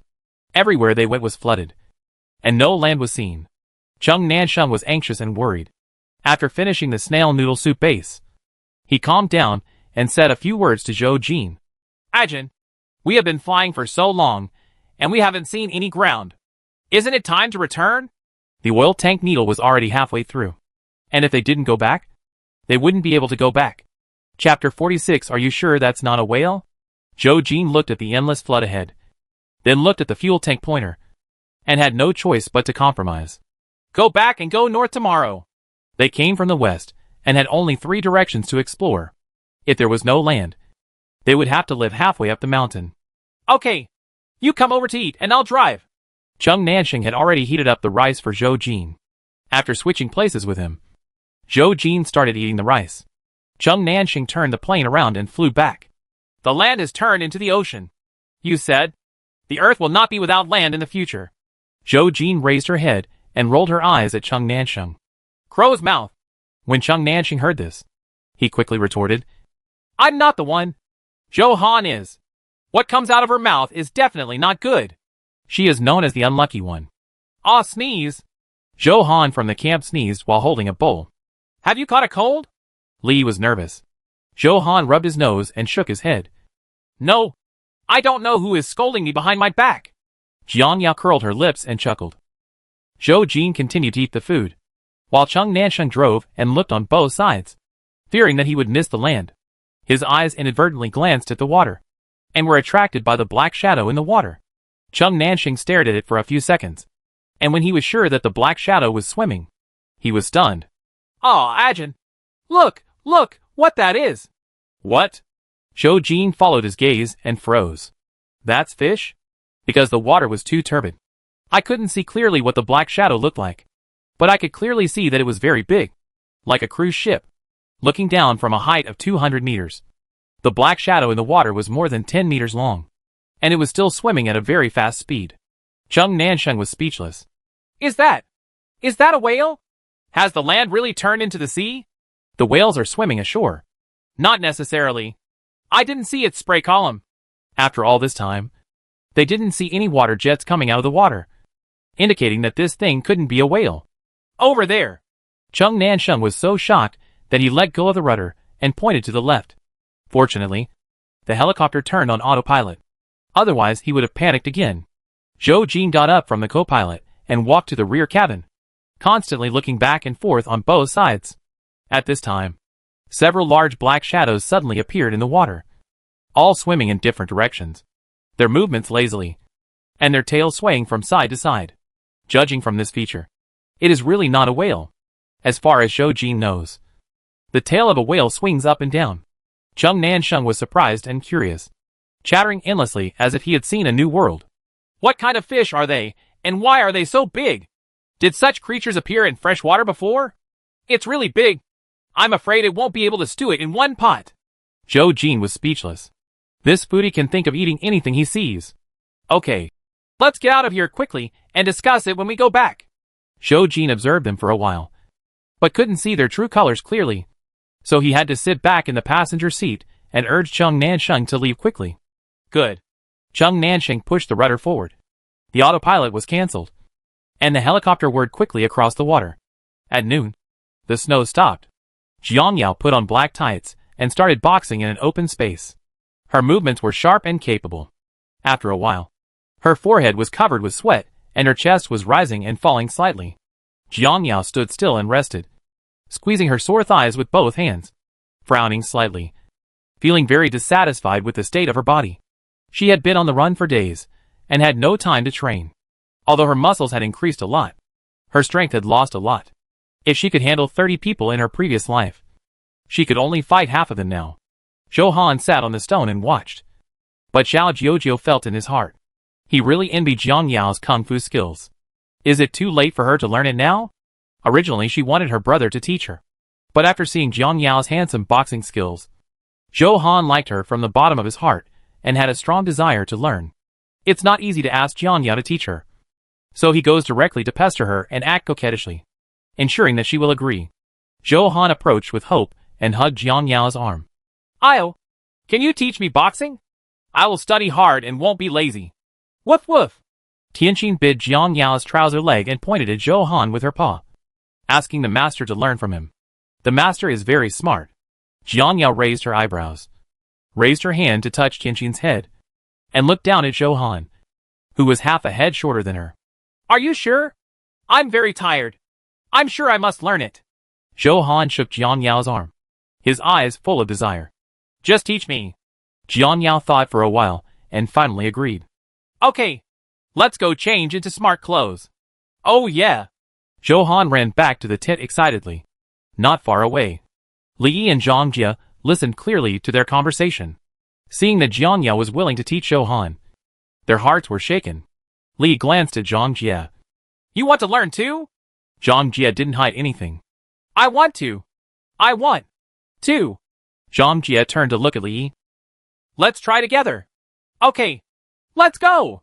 The two quickly stood up and walked towards Jiang Yao. The two of them knew very well about the current environment they were in. Without a little bit of effort, it would be difficult to survive in the last days. Even though we live in the mountains now, there may be many people approaching here. After finally seeing land, we have to earn some money for the territory. Those who know Kung Fu will have an advantage. Jiang Yao looked at Li Yi and Zhang Jie walking over and understood. You also want to learn? I think. They both replied at the same time. Okay, if you want to learn, just wear thinner clothes. Zhang Jie, whose left hand was still hanging around his neck, wanted to turn around and go back to take off his clothes, but Jiang Yao stopped him. Zhang Jie, wait until you recover from your injury before you learn. Zhang Jie refused. I can learn it this way. I can do it. He had offended Jiang Yao before, but Jiang Yao was willing to teach him. Zhang Jie was very grateful from the bottom of his heart and did not want to miss any learning opportunity. Jiang Yao found that she couldn't persuade him. So she had to retreat and do the next best thing. Then you go and do horse walking for an hour. Horse walking is the foundation and most suitable for novices. Zhang Jia's eyes lit up.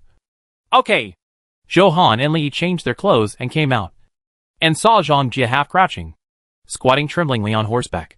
Jiang Yao felt ripples in her heart as she looked at the two people with sallow faces and thin muscles. Everyone seems to have lost weight except her. First do push-ups to warm up. Li will do 200 push-ups, and Zhou Han will do 50. Jiang Yao lay down first and showed them the most standard posture, with her body rising and falling neatly. Zhou Han gritted her teeth and lay on the ground and followed the instructions. But she couldn't do it until she did 2 of them, and her limbs were so sore. Looking at Jiang Yao's expression without changing her expression, Zhou Han was secretly worried in his heart. Li has easily done 50 push-ups, and his posture is pretty standard. For men, 200 push-ups is not difficult. Zhou Han looked at her boyfriend's relaxed look again, not wanting to admit defeat. So he pushed himself up and slowly started doing it again. But one can imagine. Chapter 47, a cart turned into a spirit. Jiang Yao had finished her work at this time and stood up to observe the two lying down. Li Yi's movement slowed down, but Zhou Han could not stand up at all. Don't be anxious. If you haven't practiced before, it's normal if you can't do it. You can only lay a good foundation by taking it step by step. Zhou Han sat disappointed. Then when can I be as relaxed as you? Jiang Yao thought for a while. About a month. So long? Zhou Han lost motivation instantly. What are you afraid of? I have been practicing this skill for more than 10 years. As long as you are willing to learn, you will make progress. Jiang Yao glanced at Zhang Jia, who was sweating profusely but still persisting, with an expression of appreciation in her eyes. You see, Zhang Jia has to practice even when he is injured. Keep at it, Zhou Han. Otherwise no one will be able to protect you in the future. Only you are your strong backing. Zhou Han raised his head and understood the deep meaning of Jiang Yao's words, just as he was about to cheer up and continue doing push-ups. The sound of a helicopter came from afar. Jiang Yao looked through the sunlight and saw the white light of the helicopter illuminated from a distance. Counting the time. It's time to come back. Zhou Han also stood up from the ground. Brother is back. The 4 elders also got out of the tent and walked to the cliff to look out. A few minutes later, the helicopter stopped steadily at the same spot. Everyone stood outside and waited. The sound of the engine disappeared, and Zhou Jin jumped out of the co-pilot first. Zhou Han and Li approached him. Brother, how are you? Have you found land? Zhou Jin shook his head. No. When everyone heard this, they were very disappointed. That's it. Zhou's mother touched her son's shoulder comfortingly and found that he was cold all over. So she pulled him towards the fire. Go and warm yourself by the fire first. We'll talk about the rest later. Cheng Nanxing walked over and followed the crowd. We didn't find any land, but we found something strange. Zhou Han raised his head curiously. What is it? Guess. Cheng Nanxing still wanted to talk about it, but Zhou Jin overcame him. I don't know what it is. That thing lives in the water. It's very large, more than 10 meters long, but I'm sure it's not a whale in the sea. Cheng Nanxing thought hard. It's like big fish? Jiang Yao couldn't help but think of the mutated Christian carp in the space. It couldn't be such a coincidence. Could it be that this flood has special functions? Cheng Nanxing couldn't think of any words to describe it. But when he heard what Jiang Yao said, he immediately agreed. Yes, a big fish is a big fish. But I've never heard of such a big fish in fresh water. Old man Zhou, have you heard of it? Zhou's mother asked. Several people sat down around the fire barrel. Father Zhou shook his head. How can there be such a big fish in fresh water? I have been fishing for decades, and the largest fish is only about 100 pounds and 1 meter long. There are no fish that are more than 10 meters long. After hearing this, people fell into deep thought again. Are there any in the water at the foot of the mountain? Seeing that everyone was silent, Zhou Han was very curious about the fish in the water. Li knew what his girlfriend was thinking. Shall we go over and take a look? Walk. Not only Zhou Han was curious. Everyone was curious about the big fish that was more than 10 meters tall. After hearing Zhou Han's words, they all approached the cliff. As evening approached, fog had begun to form, and the entire mountainside was hazy, with poor visibility. Fortunately, there is no white fog on the water surface, and people can see the reflection in the water through the gaps. Jiang Yao took a quick look and found that the water level had risen a little more. The big trees that had not been flooded in the morning were now half flooded. Look! Zhou Han pointed to the lower right. Is that black shadow moving? Jiang Yao looked in her direction and saw a huge creature swimming very slowly. That's a fish? Li was surprised. Why is the fish so big? Father Zhou knew fish very well and recognized the species of big fish at a glance. Look at its dorsal fin and tail with red color, which looks a bit like a carp. Carp? Everyone was confused. Is carp so big? Zhou Jin asked. Of course it doesn't. Father Zhou touched his chin. But I'm sure it's a carp. Is the carp a sperm? Zhou Han was curious. I don't know if it will become a spirit or not. But it is indeed too big. There are more than one. Look over there. Jiang Yao pointed to the dark water in the distance. When everyone saw it, they immediately got goosebumps. The black and green waves were so scary. The ripples on the water surface are getting bigger and bigger because of their spread. If you accidentally fall in, you will definitely not even have any bones left. Carp eats grass. But mutated carp, there is no guarantee that it can eat humans. Besides, there should be more than one kind of carp in deep water. Who knows what kind of fish are hidden under the water? Thinking of this, Jiang Yao reminded everyone. Be careful. Don't fall. Everyone touched their chests and felt scared for a while. The elders could not accept this change for a while, and returned to the fire one after another, thinking of going out to find the mainland tomorrow. Jiang Yao looked at Zhou Jin beside her and said, I will go with you tomorrow. Zhou Jin looked at Jiang Yao and couldn't guess what she was thinking. But she agreed. Good. Jiang Yao continued to observe the big fish. In fact, she just wanted to go out and search the surrounding area. She had not seen other humans since the earthquake, which gave her the illusion of the demise of the human race. Once this kind of thought occurs, fear will follow, gradually occupying the entire brain, and lingering for a long time. Although the land in her previous life was destroyed by earthquakes, there were still people who survived. At that time, she would not be as confused about the future as she is now, but she would be living desperately. In the evening, the fog gradually thickened and the temperature dropped to -30 degrees. After a hasty meal, a group of people went back to the tent to sleep. Days without signal or internet are always boring. Zhou Han held the tablet and watched the idle drama he had watched countless times before with a slight wrinkle on his face. I've almost memorized these lines. Io, do you have a video on your computer to watch? Let's exchange. Jiang Yao handed the computer over. There's nothing. Zhou Han took it over and said, Ah, your life is really boring these days. You didn't like watching dramas before. And that still hasn't changed now. Those who read too much nutritious things will become stupid.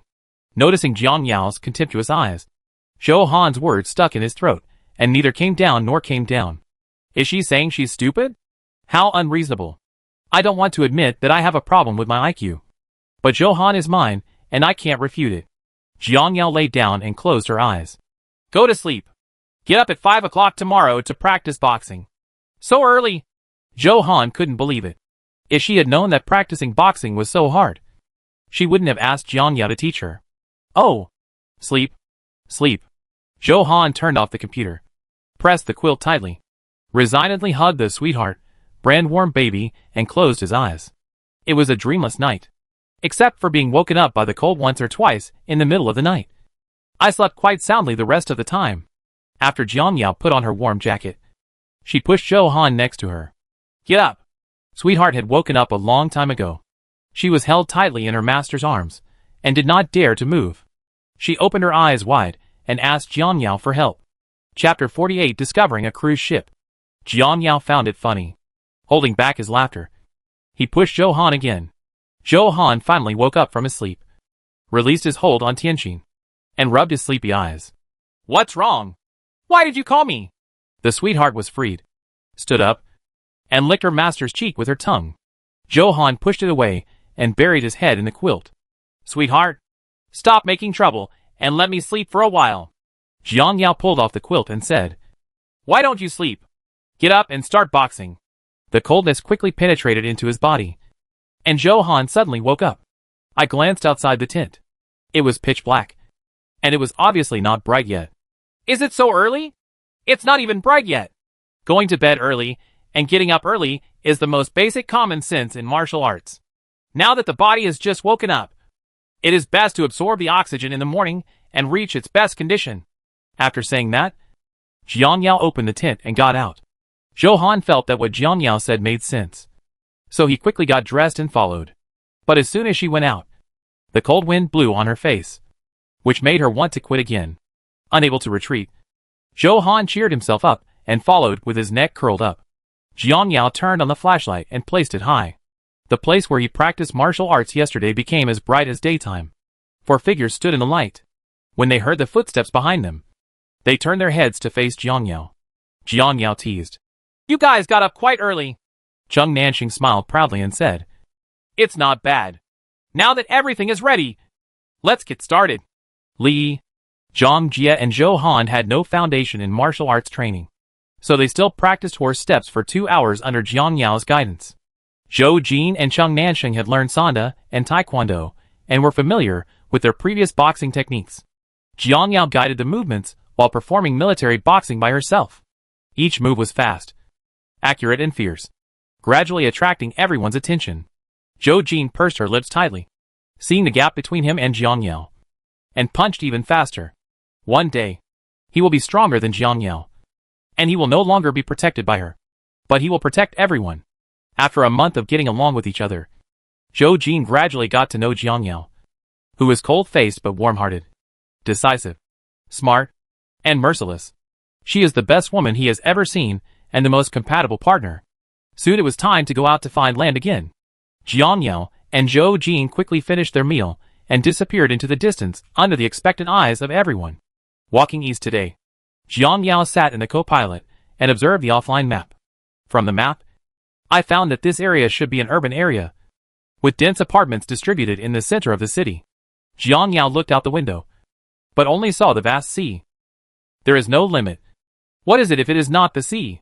There is still no signal on the mobile phone, and I don't know what the outside world is like. The plane continued to travel east, and Jiang Yao kept looking. From a distance, she saw a black shadow directly ahead, which looked like a small island in the sea. She hurriedly pushed Zhou Jin. "Could the black shadow in front be the land?" Zhou Jin looked intently, his voice filled with surprise. "It should be. Let's go over and take a look." "Good." The plane accelerated towards the black shadow, and it wasn't until it was 500 meters away that the two of them could see it clearly. It was not land, but a 3-story cruise ship that floated from nowhere. It was floating motionless on the water, and I didn't know if there was anyone on it. Regardless of whether there was anyone there, Jiang Yao planned to go up and take a look. "Lean over and take a look." Zhou Jin nodded. "Okay." You can't tell it from a distance, but when you get closer, you realize that the cruise ship has a large terrace where a helicopter can be parked. There was no one inside, and from the outside it looked like an empty ship. "Stop!" Listening to Jiang Yao's brief command, Zhou Jin quickly parked the helicopter without doubting his presence. The two got off the plane and walked towards the cockpit of the cruise ship. The boat board along the way was very dirty, with many clothes and boxes soaked in the water. Jiang Yao carefully avoided them and led the way. The cotton shoes were soaked with water, and the chill instantly penetrated from the soles of the feet to the limbs, making Jiang Yao grit her teeth. Zhou Jin followed silently, looking at Jiang Yao's feet from time to time. After observing for a while, Jiang Yao came to the conclusion that the boat might have been washed away by tsunami and floods. The people on the boat didn't know whether they were washed away by the water or had jumped off the boat. In short, there was no one around. The cockpit was on the 3rd floor. Jiang Yao successfully found the stairs and followed them up to the 3rd floor. When she opened the cockpit, a stench came from inside. "It smells like rot." Jiang Yao hurriedly covered her mouth and nose with her sleeves and stepped in expressionlessly. Sure enough, there was a rotting corpse not far from the driver's seat. Zhou Jin's expression changed, and he stopped Jiang Yao from moving forward. "Do not go." Jiang Yao smiled disdainfully. "It's nothing. It's just a dead man." Zhou Jin paused and looked complicated. How could she say it so easily? Jiang Yao had no time to comfort the frightened Zhou Jin. "Go and see if the boat can start." After saying that, Jiang Yao approached the corpse, dug around on him, and took out a wallet, which contained a bank card, ID card, captain's certificate, and several red bills. "This man is the captain." Jiang Yao put the bills into the space and put the wallet back again. Zhou Jin felt a chill when he saw Jiang Yao's behavior. In order to divert attention, Zhou Jin found the key and tried to start the engine. The first time I twisted it. There was no reaction. Another twist and the engine roared. Twist again and the engine starts successfully. Jiang Yao ran over in surprise. Good guy. This boat can still be used. Let's drive it back. Zhou Jin turned to stone and glanced at the corpse behind him. Are you sure? Jiang Yao couldn't put it down and touched the steering wheel. You're sure? It's a lot more convenient to have a boat. Isn't it? Not only do we have a place to sleep, we don't have to sleep in the open and be blown by the cold wind, but we can also take a boat together to search for the mainland. Wouldn't it be nice? Zhou Jin thought about it, and it seemed to make sense. In the current situation, a ship is more convenient than an airplane. But when she thought that there would be corpses somewhere on the ship, Zhou Jin felt uneasy again. However, Jiang Yao was able to remain calm and calm down quickly. You can take him back. Let's get rid of him first. Jiang Yao looked at the body again and said, What to do with it? Just throw it into the water. Zhou Jin clenched her fists. And she really couldn't treat her as a woman. Just do it.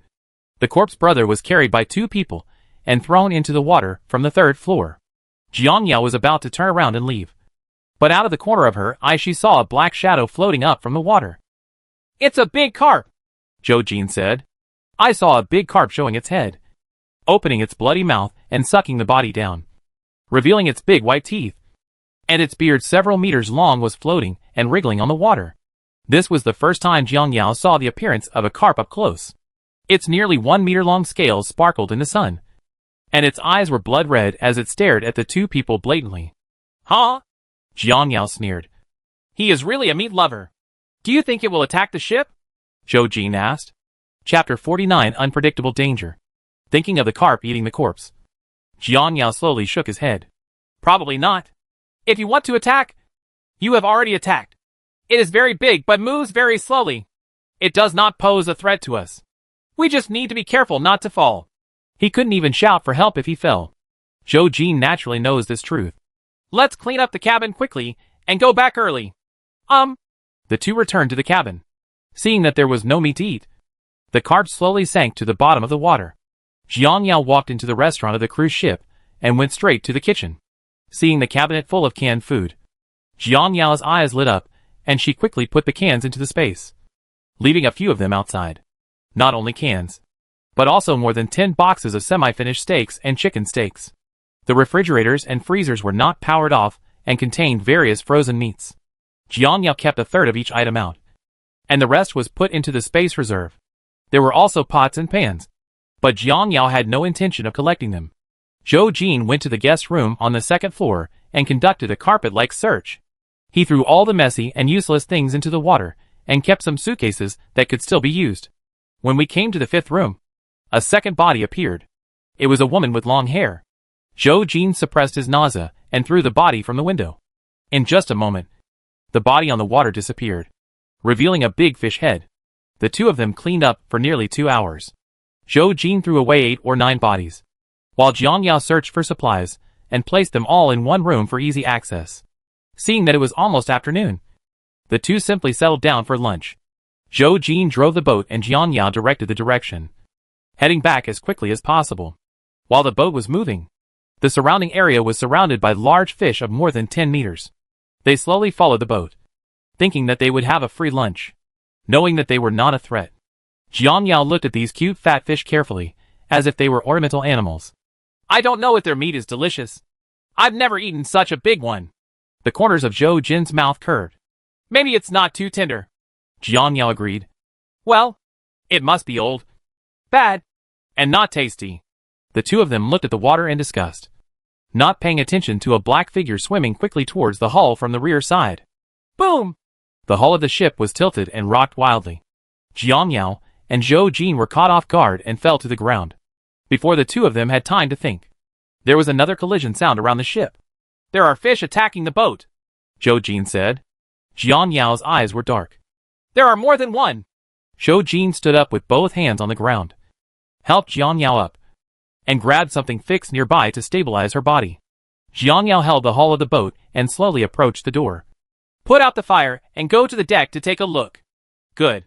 By the time the 2 of them arrived on the board, the boat had stabilized and the attacking fish had stopped attacking at some point. Jiang Yao inspected the water surface and found that the water surface was calm, and even the carp following them disappeared. Zhou Jin held the fence with both hands and looked ugly. What kind of monster is this? Why did it suddenly stop attacking? Yeah. Why stopped? What attracts them? And what makes them retreat? Jiang Yao frowned. Thinking of only one possibility. The ship has stopped. A white light suddenly appeared in her mind. And Jiang Yao showed her original expression.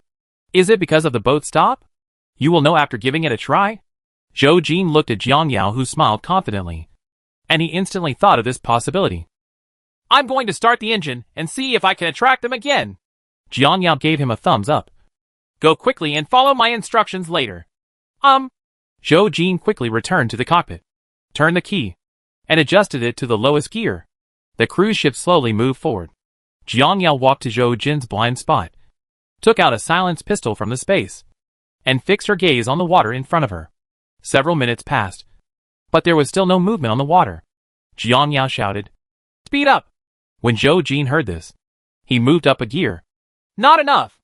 Zhou Jin mentioned it again.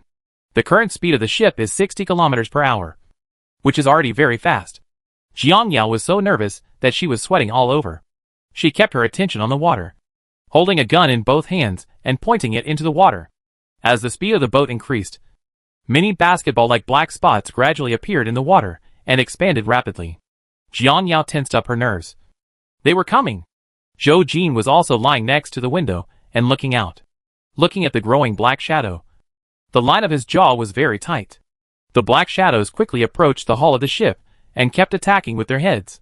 The whole ship was rocked left and right by them. Zhou Jin was worried about Jiang Yao on the boat board. Jiang Yao, be careful. Jiang Yao responded coldly. I'm fine. Just keep steady on your direction.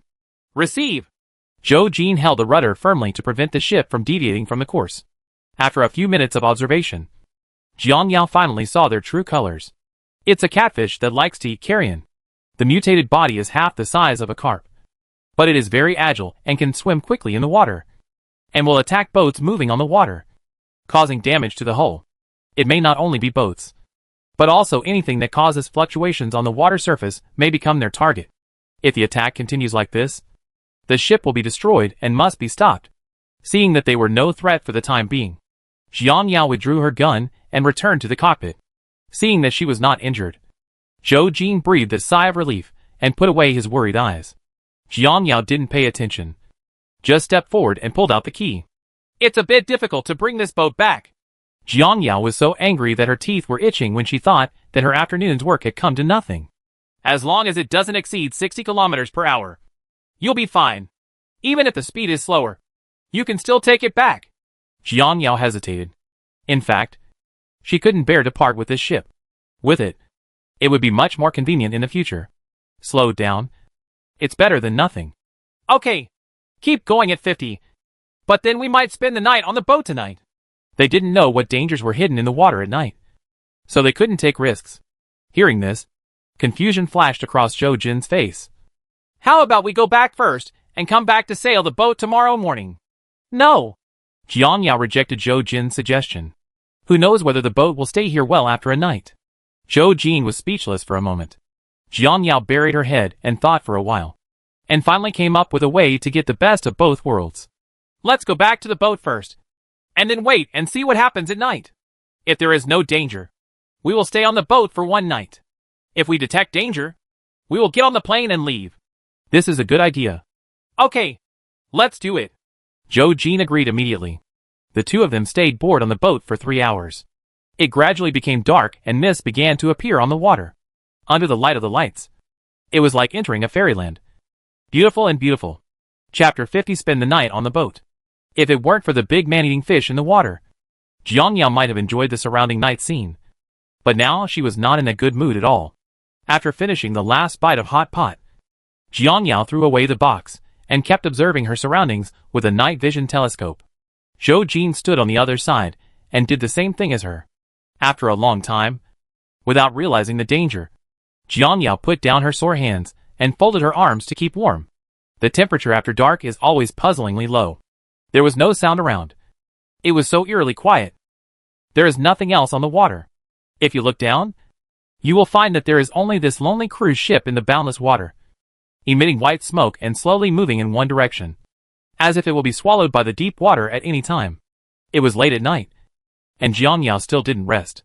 She braced herself and kept watching, listening to all directions without any sleepiness. It is easy for the boat to lose its direction at night. Zhou Jin always grasped the rudder and paid attention to the navigation, for fear that if he did not pay attention, the boat would go farther and farther in the mist. The two of them don't want to sleep tonight.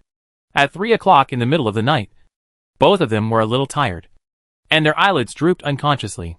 In such a quiet environment, they really couldn't hold back their sleepiness. Just when Jiang Yao was about to fall asleep, there was sudden movement on the water surface. The two of them sat upright, no longer sleepy. What was that sound just now? Jiang Yao shook her head, took out the long radiolite she carried with her, and shined it in the direction of the sound. Nothing out of the ordinary except for a few trailing carp. Jiang Yao felt relieved. It's probably the sound of a carp wagging its tail. As soon as he finished speaking, the water surface illuminated by the light suddenly started to move, and he quickly swam towards the direction of the light beam. Jiang Yao's eyes widened. What is it this time? Upon hearing this, Zhou Jin quickly stopped the boat and approached Jiang Yao.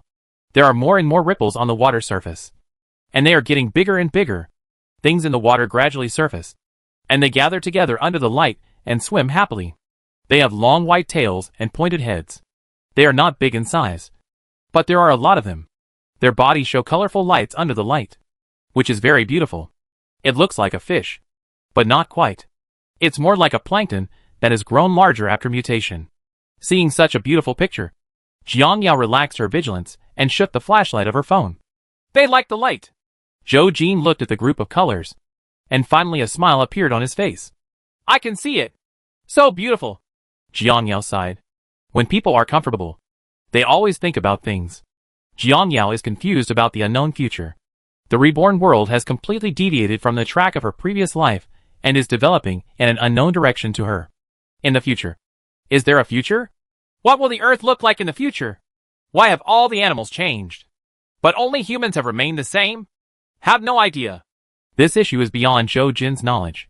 He is not a scientific researcher and has nothing to do about the changes in the Earth.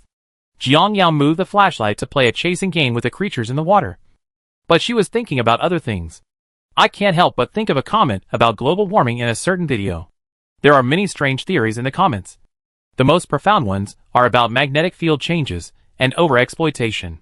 Could it be that the Earth's magnetic field has changed, leading to biological mutation? Or is it that human beings have overexploited it and the Earth is going to perish? Zhou Jin looked over and looked directly at Jiang Yao. Why do you have such an idea? Jiang Yao shrugged.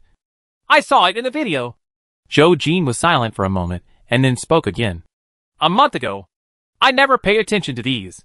I only thought about how to inherit the family business and how to develop the business globally. But now, all these thoughts have disappeared. All I can think about is what should I do tomorrow to avoid being eliminated by the Earth, and how to keep up with the rhythm of the Earth's changes as soon as possible and adapt to the current environment. But until now, I am still helpless and can only passively watch the disaster eroding the entire world bit by bit. Listening to Zhou Jin's sincere words, Jiang Yao stared blankly at his profile. Jiang Yao originally thought that Zhou Jin was a young man from a big family who only knew how to blend in the upper-class society. Even after the natural disaster, he was silent and seldom made decisions. She thought that he had lost himself in the natural disaster and turned into a puppet who could only run for his life. Unexpectedly, he had some ideas, due to various experiences in her previous life. Jiang Yao did not deny that she was the puppet who just wanted to escape. Jiang Yao looked at the colorful light on the water, her eyes gradually clearing. It seems that she should also think about the future and stop running for her life. You have the right idea. Hearing the belated affirmation, Zhou Jin showed a sincere smile. Taking you away was the most correct decision I made. Without you, I might have been decadent and buried in disaster. Jiang Yao smiled back. You can't. Only then did Jiang Yao realize that Zhou Jin was not unintelligent or decisive, but that she was willing to make the decision in everything, and he was silently supporting her. Jiang Yao has only now truly understood the meaning of the word unity. There are people of all kinds of personalities in the team, but they will restrain their tempers for the sake of the team, negotiate with each other, and be tolerant to each other. It is not just Jiang Yao's credit that they are able to get to where they are now. Of course, there is no denying that she does have leadership abilities. Keep walking? Zhou Jin interrupted Jiang Yao's thoughts. Walked to the rudder and started the engine. Jiang Yao had no intention of enjoying the beautiful scenery anymore. So she turned off the flashlight in her hand and stared at the water with her chin propped up. The colorful light disappeared at the moment when the lights dimmed, and the world returned to peace. This morning, Jiang Yao, who had stayed up all night, finally saw the first sunrise after the apocalypse. The orange-red disk slowly rose from the horizon, and the surrounding clouds were dyed with glow. As the sun got higher and higher, the mist on the water shone brightly, and even a colorful rainbow appeared. But it was fleeting and soon dissipated. But Jiang Yao, who had not had a peaceful life for a long time, was very satisfied at this moment. After a night of sailing, the shadow of a mountain peak finally appeared directly ahead. Jiang Yao was overly excited and had dark circles under her eyes. But she was not sleepy at all. Zhou Jin had been holding the steering wheel all night. Seeing that his face looked tired, Jiang Yao wanted to drive the boat for him. I'll drive it. You take a rest. Zhou Jin, whose eyes were red and bloodshot, was stunned. Can you do it? Jiang Yao was at a loss for words. She really didn't know how to speak. But after a night of observation, Jiang Yao found that Zhou Jin just kept turning the rudder. Just like driving. It shouldn't be too difficult. I'll try. Zhou Jin took the initiative to get out of the way and said, Come on. Jiang Yao held the rudder firmly, imitating Zhou Jin's movements and watching the navigation carefully, and gently turned the rudder to prevent it from deviating from the course. The ship moved slowly towards the navigation straight line, and Zhou Jin sat aside and smiled. Well, not too stupid. Jiang Yao rolled her eyes at him. Don't think I care about you. I just want to learn more skills. Yes, I understand. Zhou Jin smiled evilly. It made Jiang Yao want to hit him. This smile was too much to beat. Chapter 51 not only mutates, but also develops intelligence. Jiang Yao held the rudder firmly, imitating Zhou Jin's movements and watching the navigation carefully, and gently turned the rudder to prevent it from deviating from the course. The ship moved slowly towards the navigation straight line, and Zhou Jin sat aside and smiled. Well, not too stupid. Jiang Yao rolled her eyes at him. Don't think I care about you. I just want to learn more skills. Yes, I understand. Zhou Jin smiled evilly. It made Jiang Yao want to hit him. This smile was too much to beat. The two of them joked like friends. After joking, they went about their business. Jiang Yao drove the boat towards the camp in the morning glow. Jiang Yao thought, Zhou Han must have gone crazy with anxiety. In the camp, Zhou Han and several young people stayed on the edge of the cliff for most of the night. There was still no helicopter in the distance, which made them very anxious and couldn't close their eyes all night. The elders stayed in the tent and prayed silently for the two of them to return safely. Ever since Zhou Jin went out, they had not stopped praying. Zhou Han stared into the distance with a haggard expression. His eyes almost too sleepy to open, and he fell weakly in Li Yi's arms. Li Yi was worried that his girlfriend would catch a cold and wanted to persuade her to go back to the tent. If you're too sleepy, go take a nap. There are 3 of us grown men guarding here. I'll wake you up as soon as they come back. Zhou Han tried his best to keep his eyes wide open. If you don't go, I'll keep waiting. But, stop talking. Zhou Han covered his ears. I won't listen to anything you say. Li Yi's persuasion was ineffective, and he could only hug Zhou Han tightly to give her warmth. The bandage on Zhang Jie's left hand has been removed.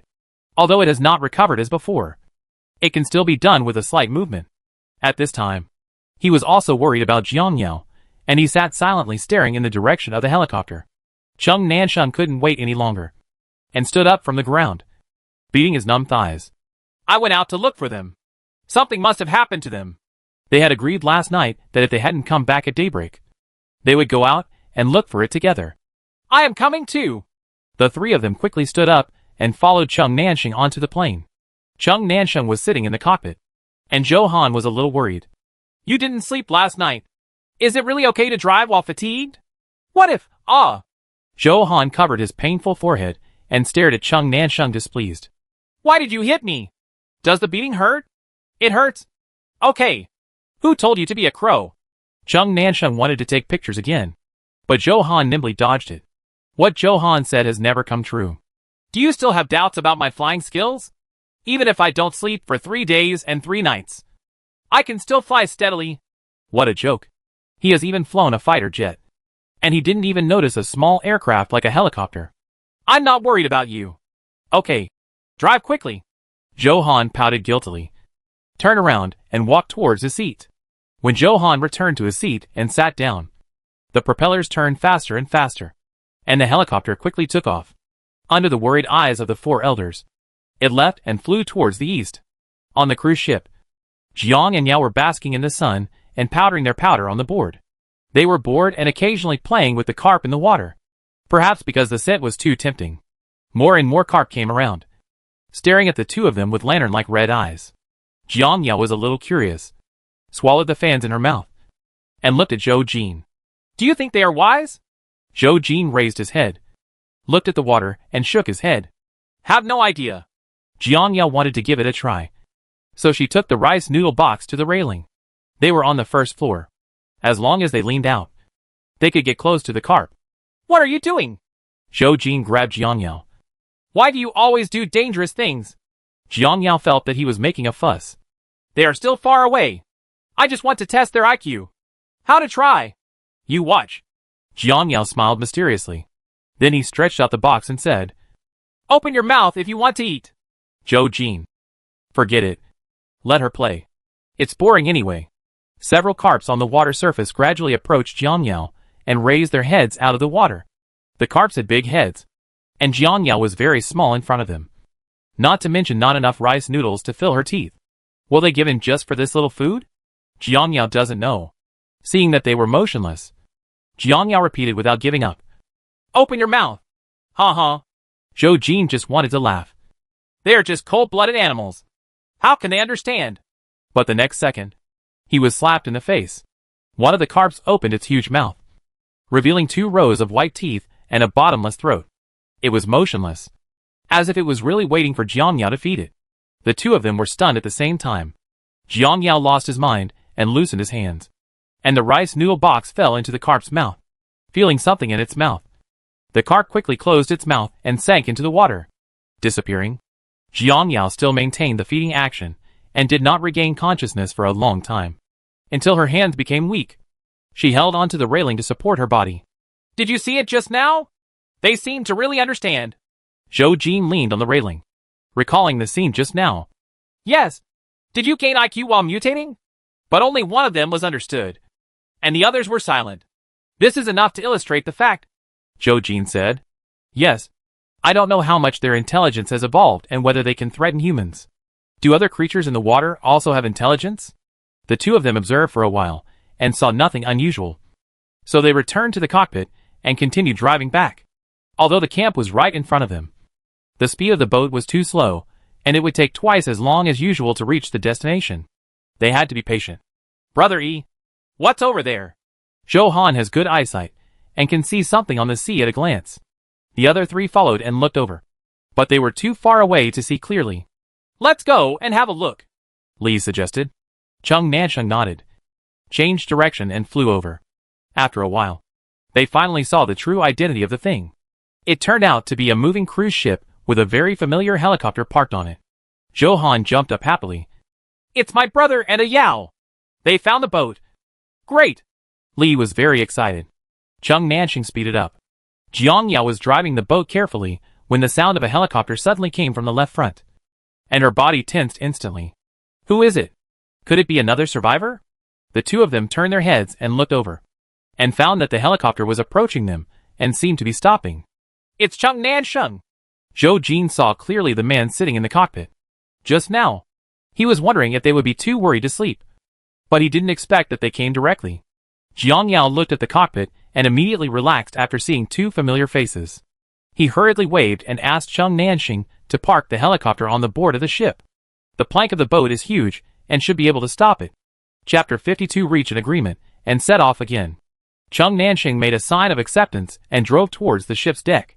Zhou Jin walked out of the cab first and wanted to give some instructions. Jiang Yao put out the fire and quickly walked out. As soon as they boarded the ship, they saw that the helicopter had parked.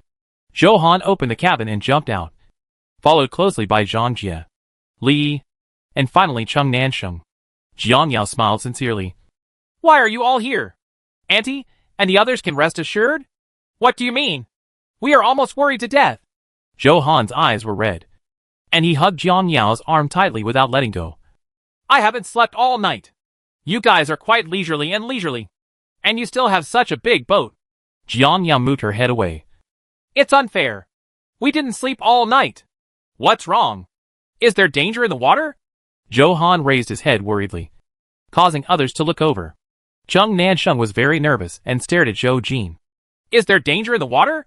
Zhou Jin nodded and walked to the edge to continue explaining. There are not only slow-moving carp, but also agile catfish. Catfish will attack any fast-moving creature on the water, including boats. Ship? Zheng Nansheng suddenly understood and quickly figured out the reason why they had not returned in time. I'm just saying, the cruise ship can't be so slow. It turns out you guys slowed down on purpose.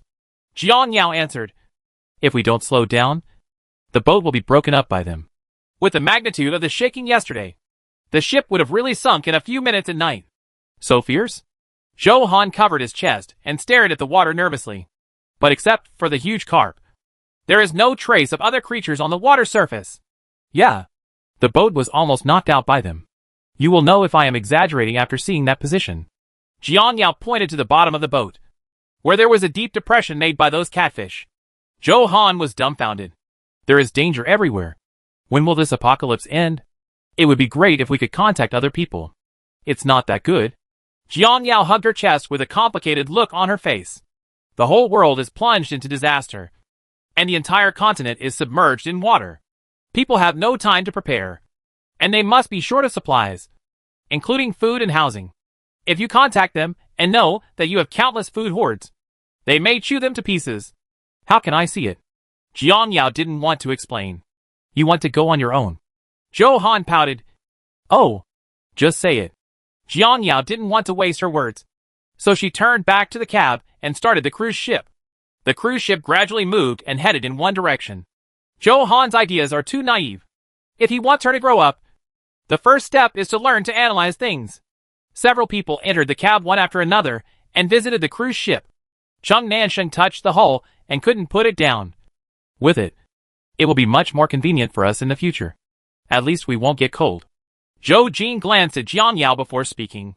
We thought so at the time, and we had to drive it back even at the risk. Yet another reason to leave camp as soon as possible and find your next place to stay. After all, the mountains are too dangerous and cold, and your body will definitely not be able to bear it if you stay there for a long time. The floods are also rising, and the camp will soon be unsustainable. If you don't want to die, you have to prepare in advance. It's better that you think long-term. Zheng Nansheng stared at Jiang Yao's back with admiration and praised him without hesitation. The few people chatted happily and finally arrived at the camp 2 hours later. The floodwaters continued to rise. When they first arrived, they were 100 meters away from the camp. In just 2 days, they rose to 50 meters. The cruise ship could only stop on the water. Jiang Yao threw the anchor into the water and tied a rope to a big tree to fix the hull to prevent it from being blown away by the wind. After doing all this, several people took the helicopter back to the camp. As soon as we got off the plane, Zhou's father, Zhou's mother, and Li's father and mother came to greet them. They all looked pale. They must have been outside for a long time and worried for a long time. Zhou Jin held her mother's hand guiltily. Mom and Dad, we are back. Well, it'll be good to come back. Zhou's mother had never been so worried about her son, and her eyes were red at this time. I've cooked some hot porridge for you. Drink some quickly to warm yourself up. Okay. Zhou Jin nodded. Everyone gathered around the fire and drank the porridge in their hands. No one asked the two why they didn't come back for so long. Jiang Yao frowned at the porridge, which was clear and watery. It didn't taste good without vegetables. Not wanting to waste it, Jiang Yao still endured the drink and finished it. I thought that the matter of not returning home would be revealed. But Father Zhou asked after dinner. Tell me, why have you been there for so long? Zhou Jin wiped her lips and put down the bowl. We found a cruise ship, more than 20 meters long, with 3 floors. Each floor has complete facilities and can be lived in. We thought about driving it back, but we ran into trouble on the way, so we came back late. What's the trouble? Zhou's mother asked curiously. Zhou Han replied, I heard from a Yao that there are catfish in the water that can eat people and attack boats. Their bodies are very flexible. Really? Father Zhou heard this and looked at Zhou Jin seriously. Have all the fish in the water gotten bigger? I don't know. But it's possible. Zhou Jin really didn't know that. Plus the luminous zooplankton. He only saw 3 kinds of mutant fish. Looking at the silent crowd, Li spoke out his thoughts. Could it be that the water has changed, causing the fish in the water to also change? It's very possible. Jiang Yao sat up straight and analyzed seriously.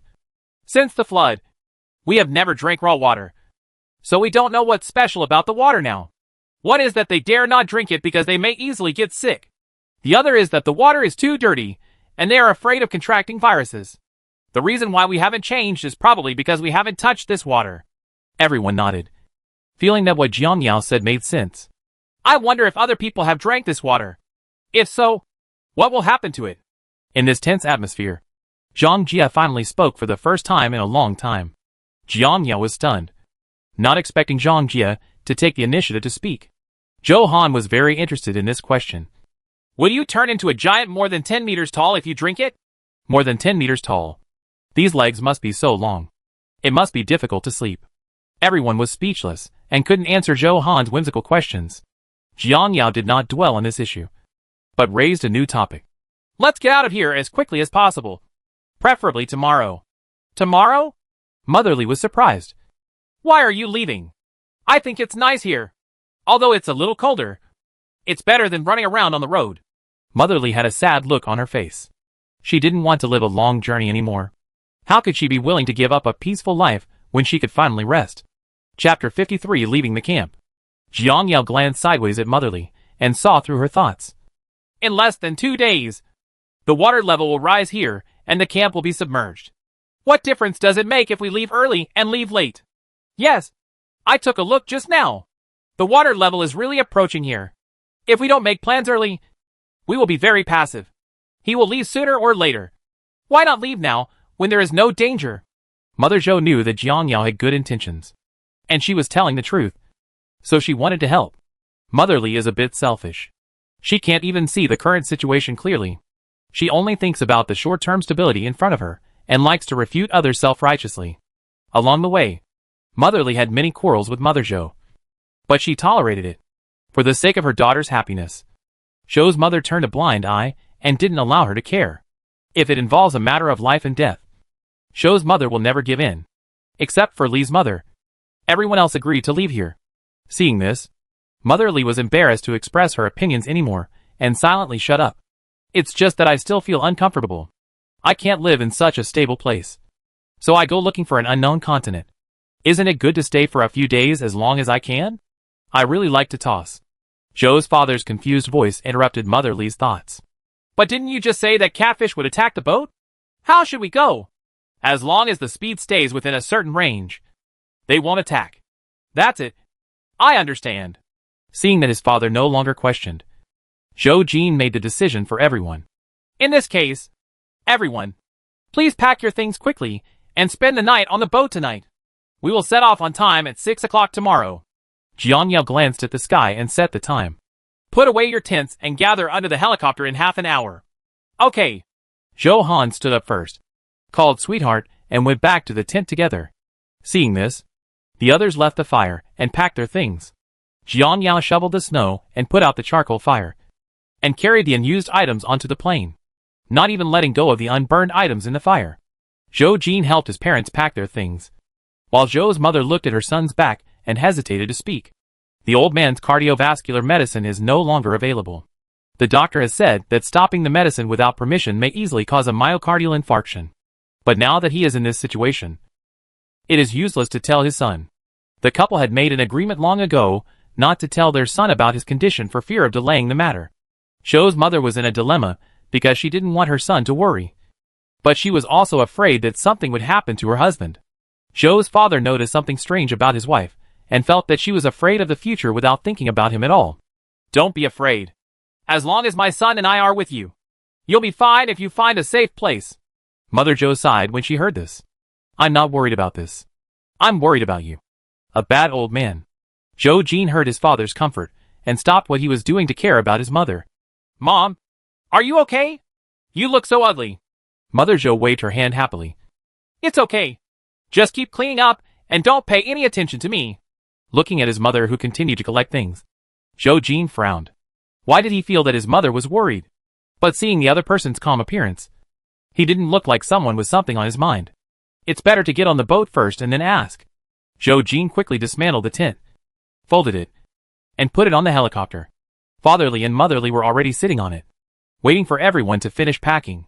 Zhou's father and mother then got on the plane. Zhou Jin walked to Jiang Yao's tent and helped carry things to the plane. Sweetheart also ran back and forth many times with things in her mouth. Just half an hour after arriving, everyone got on the plane. After Zhou Jin took a look at the camp, he decisively started the engine. A few minutes later, the two helicopters landed firmly on the ship's deck, and everyone joined the team of moving things. Looking at the luxurious cruise ship, Li's mother finally showed a satisfied smile. She blamed her short-sightedness, but it was still comfortable on the ship. After everything was moved to the ship, a few people went up to the third floor to find their own suitable room. The best guest rooms are on the third floor, including single rooms and double rooms. The rooms are fully equipped with not only private bathrooms, but also air conditioning. Unfortunately, the air conditioner is broken, probably because water has entered the circuit, and it cannot be used at all. Jiang Yao found a secluded room by the window, where he could observe the situation outside at any time and not be easily disturbed. After everyone settled down, everyone gathered in the kitchen, planning to cook a sumptuous dinner to celebrate. Zhou Han touched Sweetheart's head and threw him a piece of ham as a reward for his hard work in the afternoon. Jiang Yao accidentally glanced at the Sweetheart and found that its eyes were even redder. Did you drink dirty water from the sea, sweetie? Zhou Han was stunned by the question and shook his head blankly. Probably not. I watched closely and didn't let it drink. What's wrong? Jiang Yao came over, stood in front of Tianqin and gestured, and found that it had grown a little longer. Something's wrong. Sweetheart may have mutated. It's grown taller. Upon hearing this, everyone gathered around Tianqin to look at her. As the owner, Zhou Han felt even more nervous. He held Sweetie in his arms and looked around. I don't see anything unusual about it. Sweetheart, hold out your hand. As soon as Zhou Han stretched out his right hand, Sweetheart's paw was placed on the palm of his hand, and Zhou Han happily kissed it. Just mutate. It's still my sweetheart. It would be great if it could grow taller. I could ride on its back instead of walking. What you said makes sense. Jiang Yao also wanted to see how tall Tianqin could grow. As long as the dog's nature remains unchanged, and it doesn't bite people randomly, Sweetheart's mutation will only be beneficial to them and harmless. If they encounter villains in the future, Sweetheart can help scare them away. At this time, Jiang Yao started to envy Zhou Han for having a pet. She should have had one, because there was dog food in the space. But there aren't many. It must have been put in by mistake while raiding the supermarket. Tonight, Jiang Yao was finally willing to take out the chickens, ducks and vegetables that she had been hoarding for a long time, lying that she had bought them at the base before, and that they were not spoiled because of the weather. In addition, there are ingredients on the ship, so it is not easy to arouse others' suspicion. When getting the vegetables, Jiang Yao found that the fruits and vegetables grown in the space were ripe, and the bunches of grapes hanging on the branches were particularly attractive. Jiang Yao had secretly eaten 2 skewers and found that they were sweeter than the ones outside and had a lot of juice, which was very thirst-quenching. Of course, she didn't dare to take out the fruits, since the mainland was flooded. Fruits and vegetables were rarely seen and could be said to have become extinct. If she took it out of thin air, it would definitely arouse others' suspicion. Zhou Han's mouth watered when he saw a table full of delicious, tasty, and delicious food. Roast duck with potatoes, salted chicken, boiled fish, steak, crab, lobster, stir-fried cabbage, minced garlic lettuce, braised potatoes, and white rice. Seeing the white rice, Zhou Han's eyes lit up. Wow! It's so delicious! Mother Zhou wiped her hands and looked at Motherly with a kind smile. It's all cooked by my in-laws tonight. It must be delicious. She was only responsible for washing the vegetables tonight, and the Li family did everything else. Motherly smiled modestly. It's good if you can eat it. Chapter 54. Stocking up before leaving. The Li family used to own a restaurant, so they were very good at cooking. Tonight's table of dishes could be regarded as giving Li's mother an addiction to cooking. When Zhou Jin heard this, he did not forget to tell Jiang Yao's contribution. We have to thank Jiang Yao for providing the ingredients and seasonings. Otherwise, there would be no good food tonight. Jiang Yao paused to drink water, then pretended to drink as if nothing had happened. After drinking, she realized that everyone was looking at her with grateful eyes. The sight almost choked her. Jiang Yao swallowed her saliva, not quite adapting to the current atmosphere. So he sat down generously and looked at everyone calmly. The ingredients are all on the ship. I didn't provide much. Don't be polite. Eat quickly or it will get cold soon. After saying that, he took the bowl and filled himself a bowl of rice. There were 11 people in total. The dining table was not big, but they could barely sit down. Everyone had a bowl of rice in front of them. And Jiang Yao was the first to eat. When everyone saw it, they started to move their chopsticks one after another. It didn't take long for it to receive unanimous praise. Tasty! The salted chicken is so tender. Well, the braised duck is also good. Motherly was the happiest and proudest person tonight, and she gradually lost herself under everyone's constant admiration. Leave all the meals to me from now on. Everyone can eat with peace of mind. If you enjoy eating, I will be happy. Ha ha ha! Jiang Yao was silent on the sidelines. This was the first time she saw someone willing to cook. But when she thought about having delicious food in the future, she put aside her prejudice against Motherly. The meal was over quickly. Every plate was eaten. Not even the soup was left. Only a table full of bones. Shouhan didn't want to throw away the bones, so he put them all into a bowl and handed them to Tianqin. Sweetie had eaten a lot before, but when she saw the delicious bones, she still ate them with relish. The washing of dishes was left to the Zhou family and his wife. Zhouhan also made trouble behind, and was kicked out by Zhou's mother. Jiang Yao and Zhou Jin stood on the boat to eat, looking at the crescent moon hanging in the sky. Jiang Yao felt peaceful inside. Which direction are you going tomorrow? Zhou Jin stood next to Jiang Yao and wanted to ask her if she had any good suggestions for starting tomorrow. Jiang Yao thought for a while. Let's continue heading south. South? Zhou Jin thought she would say go north. The north is further away from the sea and has a higher altitude. But this temperature, they can't stand it. There are the highest mountains in the world in the south. No matter how fast the water rises, it cannot submerge the mountains more than 8,000 meters above sea level. I want to go together. Now that we have a boat, it is easier to sail on the water. But the distance is a bit long and the speed is slow. I don't know when we will arrive. The distance to the destination is nearly 2,000 kilometers. And at a speed of 50 kilometers per hour. It will take nearly 2 days and 2 nights without sleep. After 2 days of traveling across the vast sea, they had no idea what would happen. Slow down. Just slow down. We have nowhere to go but there. Jiang Yao didn't care. He lived for 3 years in his previous life. And there was no day that would not be more dangerous than now. It's just that after tomorrow, she's not sure how many threats there are in the water. Even if there is a threat, don't be afraid. At worst, abandon the ship and fly away. At that time, I only thought about escaping and chose a random direction. Now I found that it was the same everywhere. Of course, I had to choose the safest place for my final escape. I thought it would be okay to escape. But I didn't expect that Jiang Yao was overthinking the global disaster. Where could she escape? Maybe someone in the south has already occupied the best position. And I hope it's not too late for them to go. Thinking of this, Jiang Yao turned around and went upstairs. Go to bed early, and set off early tomorrow morning. Zhou Jin saw this and followed him upstairs. And the two of them went back to their rooms. Lying on the soft bed, Jiang Yao closed her eyes comfortably, her consciousness wandering in the space. Pull up all the vegetables in the ground and light them again. The number of gold coins in the upper right corner has increased visibly to the naked eye. 1025 gold coins. Too little?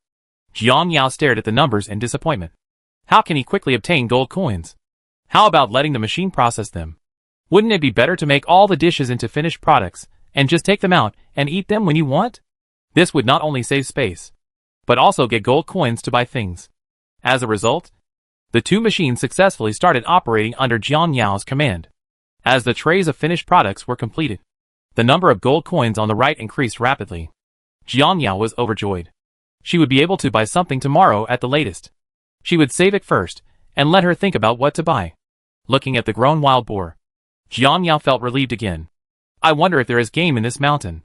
Why don't you go out and take a look while everyone is asleep? As soon as this idea came up, Jiang Yao became uncontrollably excited. She couldn't hunt when she was on the mountainside before, but now she is a little lower, so it should be easier to go up the mountain. Don't miss any opportunity to stock up. While it was still early, Jiangyao set the alarm clock and closed her eyes to sleep.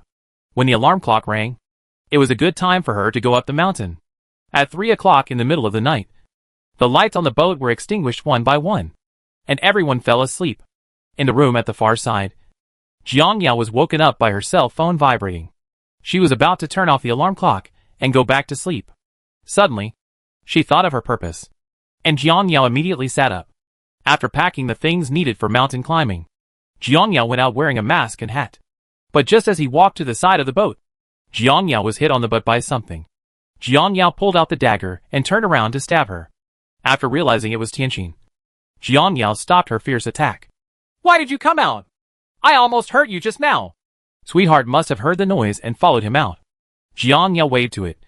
Go back quickly. Don't follow. But the corner of her clothes was bitten by Tianqin, and Jiangyao was puzzled. What's wrong? You want to come with me too?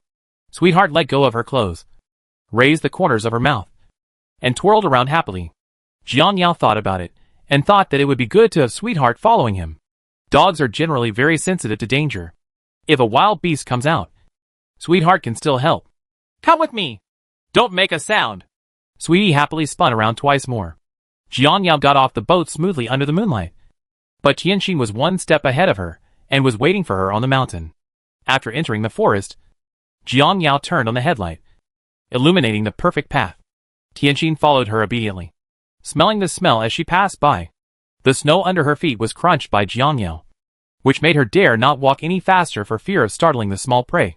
Looking at Tianqin beside her, Jiangyao made an idea. She tried to let Tianqin find prey. Sweetheart is a bit like a wolf version of a Samoyed. Very primitive and should be very familiar with the snow environment. Sweetheart, let's go catch some small animals. You can go look for them first. If you find them, come back and call me. We can catch each other together. Sweetie growled and ran away quickly.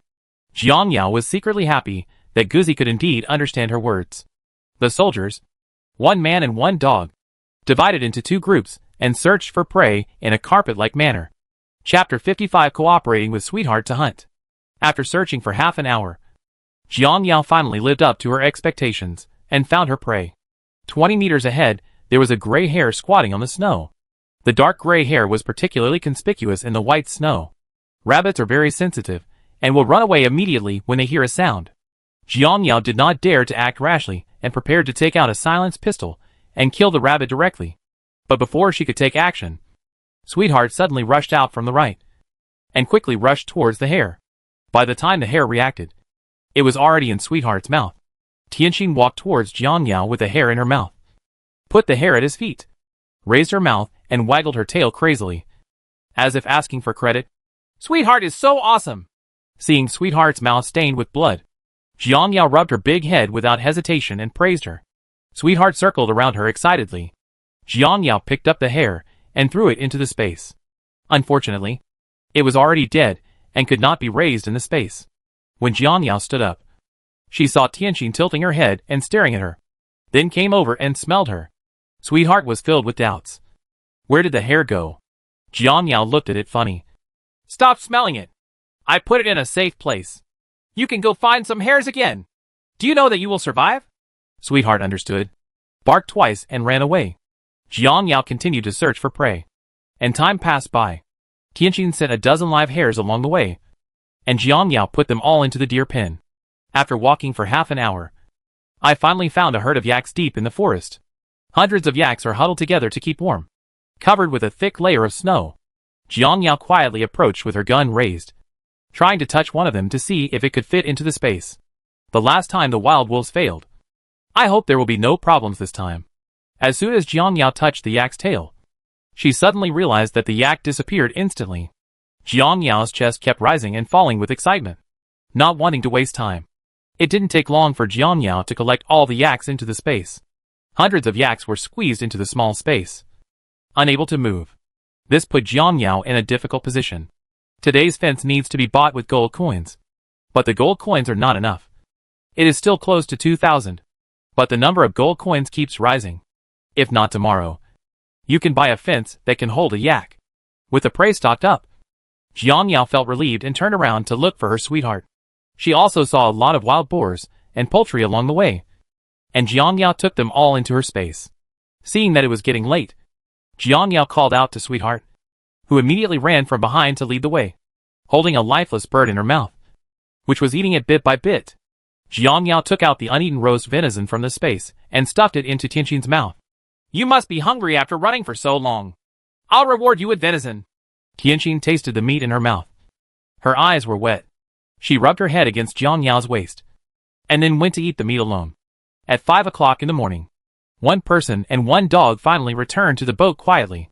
Jiang Yao used the water in the space to wash away the blood on the corner of Sweetie's mouth, and did not forget to remind it to keep tonight's events a secret.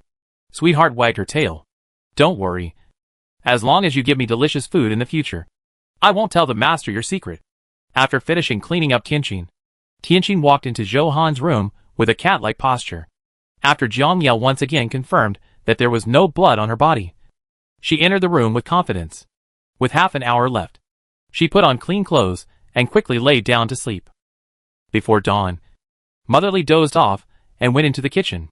She made a simple breakfast. When she was ready, everyone got up. Mother Zhou looked at the busy figures in the kitchen and stepped forward to help a little embarrassedly. My dear, you didn't call me when you got up. I will still make a simple breakfast. Motherly wiped her hands and shook her head indifferently. I said that I will cook all the meals from now on. Besides, it's not difficult. I can do it. Zhou Han took a bun and put it in his mouth. Well, Andy's cooking is indeed delicious. Mom, if you're not good at cooking, don't drag Andy down, Zhou's mother said coquettishly. You kid, what's wrong with me cooking? Your dad doesn't even dislike it. Thinking of his obedient father, Zhou Han turned his back to his mother and complained. No matter how terrible the food is, my dad says it is delicious, but his sense of taste has long been lost under your poison. When Zhou's mother heard this, her cheeks turned red.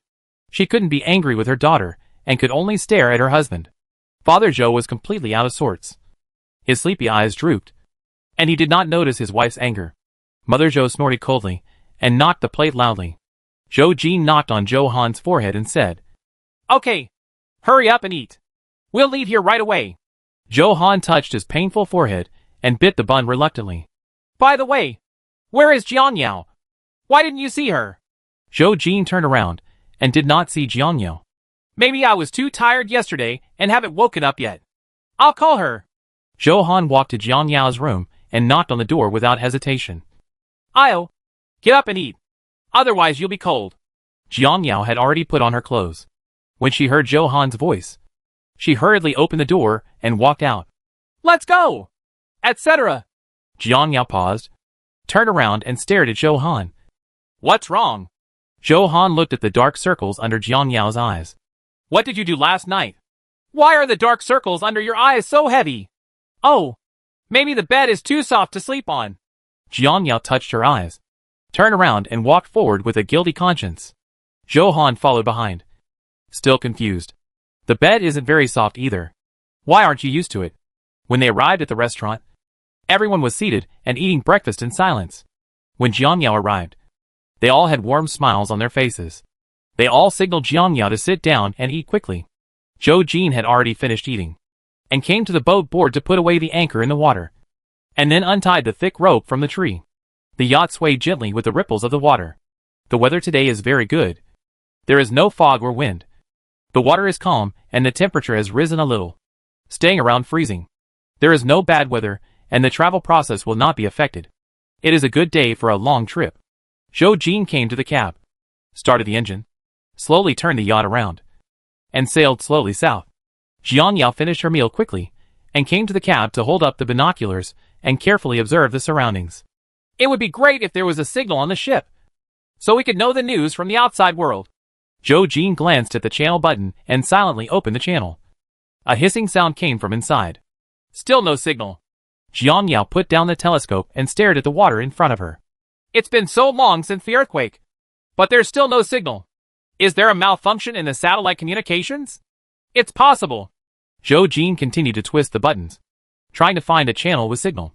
However, after trying many times, Zhou Jin gave up. Perhaps there will be some if you go south.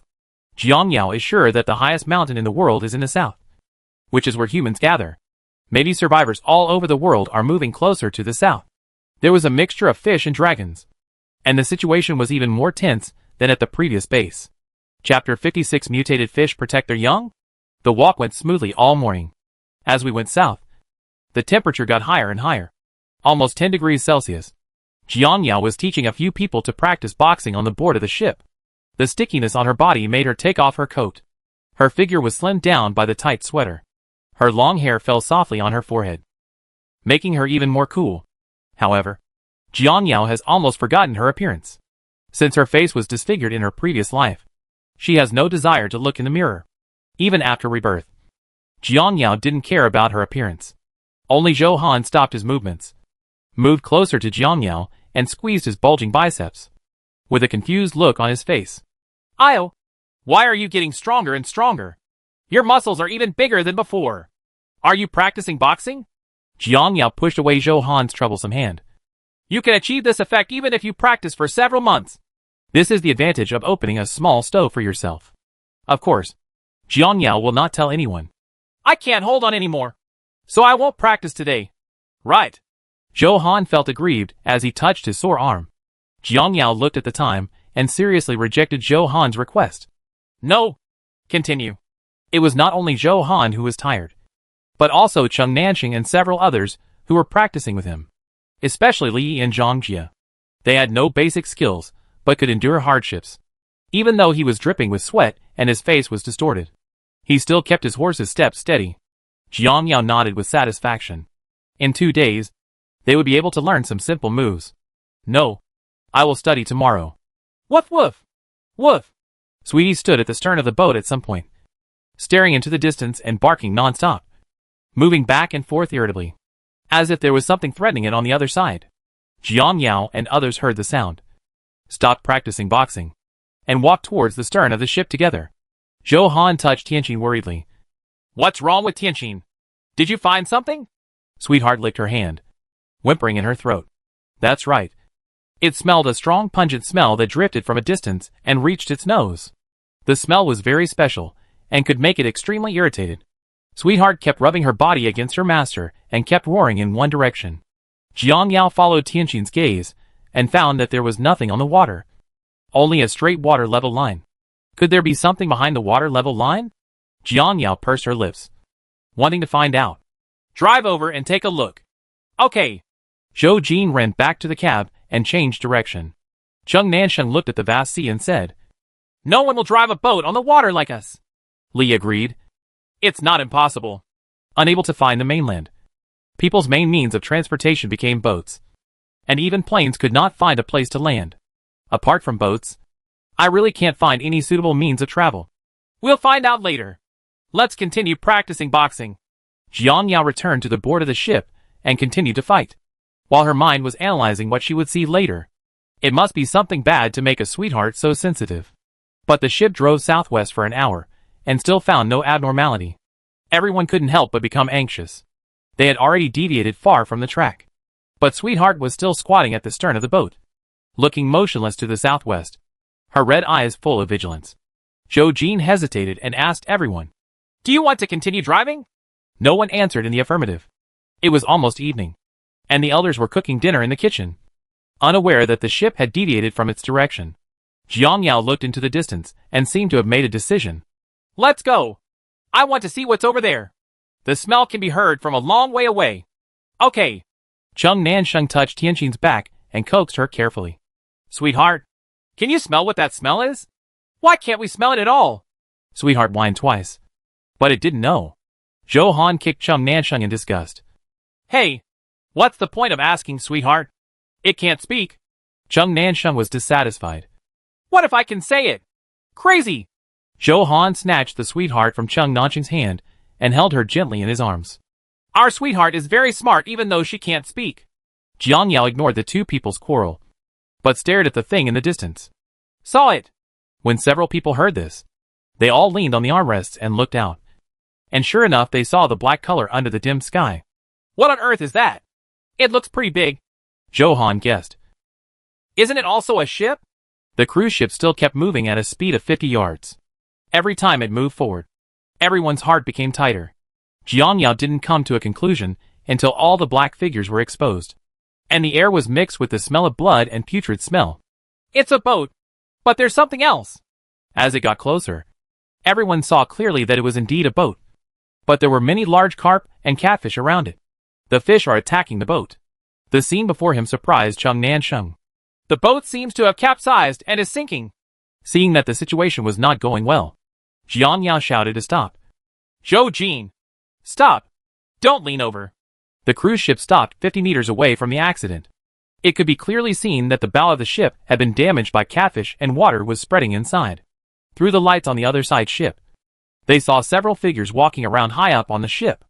Zhou Han's heart tightened. Io, there's someone up there. Zhou Jin walked down at this time and stared at the accident scene. How did they get attacked by the fish? Is it too fast? Jiang Yao observed it for a while, then shook her head. That's probably not the reason. Seeing those fish trying their best to get into the boat, Jiang Yao guessed that the fish were not in a hurry to eat them, but wanted to get something from the boat. Look carefully. Those fish didn't attack people. After listening to Jiang Yao's explanation, everyone observed carefully and found something fishy. Cheng Nansheng was puzzled. Is there anything they need on the ship? Jiang Yao took out her binoculars and saw several carp and catfish squirming on the board. If her guess was correct, they should be members of the fish school or their cubs. She had discovered before that these fish were intelligent, and their IQs were not low, so it seemed reasonable to protect their children. They captured the young of the fish. What? Cub? Several people were stunned. Cheng Nansheng didn't believe it.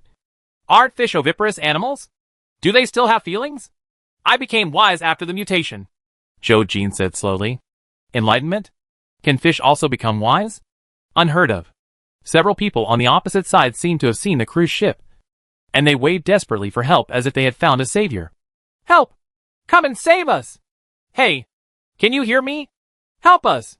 Upon hearing this, several people focused their attention on Jiang Yao, and Zhou Han even asked, Io, are we going to rescue them? Jiang Yao decisively refused. I won't go. Chapter 57. Finally there is a signal. But why? Everyone was puzzled. Zhou Jin explained for Jiang Yao. How can I save him? There are so many fish around, and he can't even get close. Even if I could get closer, I wouldn't save him. He didn't know who the other party was. So how could Jiang Yao take the risk to save a few strangers? If the other party is a wolf in sheep's clothing, the gain outweighs the loss. If you can take the action of catching mutated fish, you have to bear the consequences yourself. Let's go! Jiang Yao glanced at Zhou Jin and asked him to sail the boat. Zhou Jin nodded and went upstairs. The ship moved slowly, and Zhou Jin replanned the route and sailed towards the nearest route. Desperate cries for help can still be heard in the distance. Everyone's hearts are extremely complicated, but they also know that there is absolutely no way to save anyone in this scene. The cubs on the boat have been rescued by a school of fish, but they did not leave. Instead, they tore at the boat crazily and opened their bloody mouths to the people on the top of the boat. Some people were even bitten by catfish and swallowed directly in stomach. The smell of blood drifted into everyone's nose with the wind. Zhou Han couldn't help but vomited, and the faces of the other people were also extremely ugly. Jiang Yao turned her head and didn't want to see the bloody scene anymore. She understood that these fish had a revengeful nature and must not be provoked. After this scene, there was no conversation at the dinner table for a long time. Several people had not yet come out of the tragic situation just now. The four elders felt that the atmosphere was gloomy, looked at each other, and shook their heads, indicating that they did not know what happened. What's wrong with you? Mother Zhou had been busy in the kitchen and was completely unaware of the scene just now. When she saw the slightly pale faces of the children, she couldn't help but become worried. It's okay. Zhou Jin glanced at someone who was eating happily, then picked up his chopsticks and ate silently. We're fine too. The few people woke up quickly, suppressed the churning in their stomachs, and picked up their chopsticks. After a while, they finished their dinner and went back to their rooms. Only Jiang Yao sat on the board of the ship and observed the movements around him, while Zhou Jin stared at the navigation, not daring to relax. Judging from this speed, we will probably reach our destination the day after tomorrow. Jiang Yao closed her eyes, bought a fence with gold coins, and enclosed all the yaks in it. There were abundant weeds in the fence, and she could never eat them all. So she was not afraid that they would starve. Jiang Yao picked up a lot of vegetables from the soil again. After buying 2 pieces of land, he continued to plant peppers and vegetable seeds. As for fruits, Jiang Yao planted his favorite durian. The 2 machines are still working non-stop. There are already a lot of finished food products in the space. The gold coins in the upper right corner continue to increase slowly. It will not be until tomorrow that the space area can be purchased again. After arriving in the south, you must find a way to stock up on supplies. Jiang Yao, come up quickly. Zhou Jin's voice of surprise came from above. Jiang Yao opened her eyes and ran upstairs quickly. What's wrong? Zhou Jin stood by the rudder and pointed at the channel. Listen. Jiang Yao looked over and happened to hear intermittent voices on the channel, but couldn't make out what was being said. There was great joy on his face. Is there a signal? Yes, but I don't understand. Jiang Yao couldn't understand either. It seemed that he was speaking neither his native language nor English. Ignore him. As long as there is a signal, it means that at least there are people in the outside world surviving. Well, let's go and think about it together. The 2 of them just listened in silence, hoping to get useful information from it. But to their great disappointment, they still couldn't understand it. Jiang Yao gave up and took out her cell phone to try to search for a signal. But it seemed to be of no use.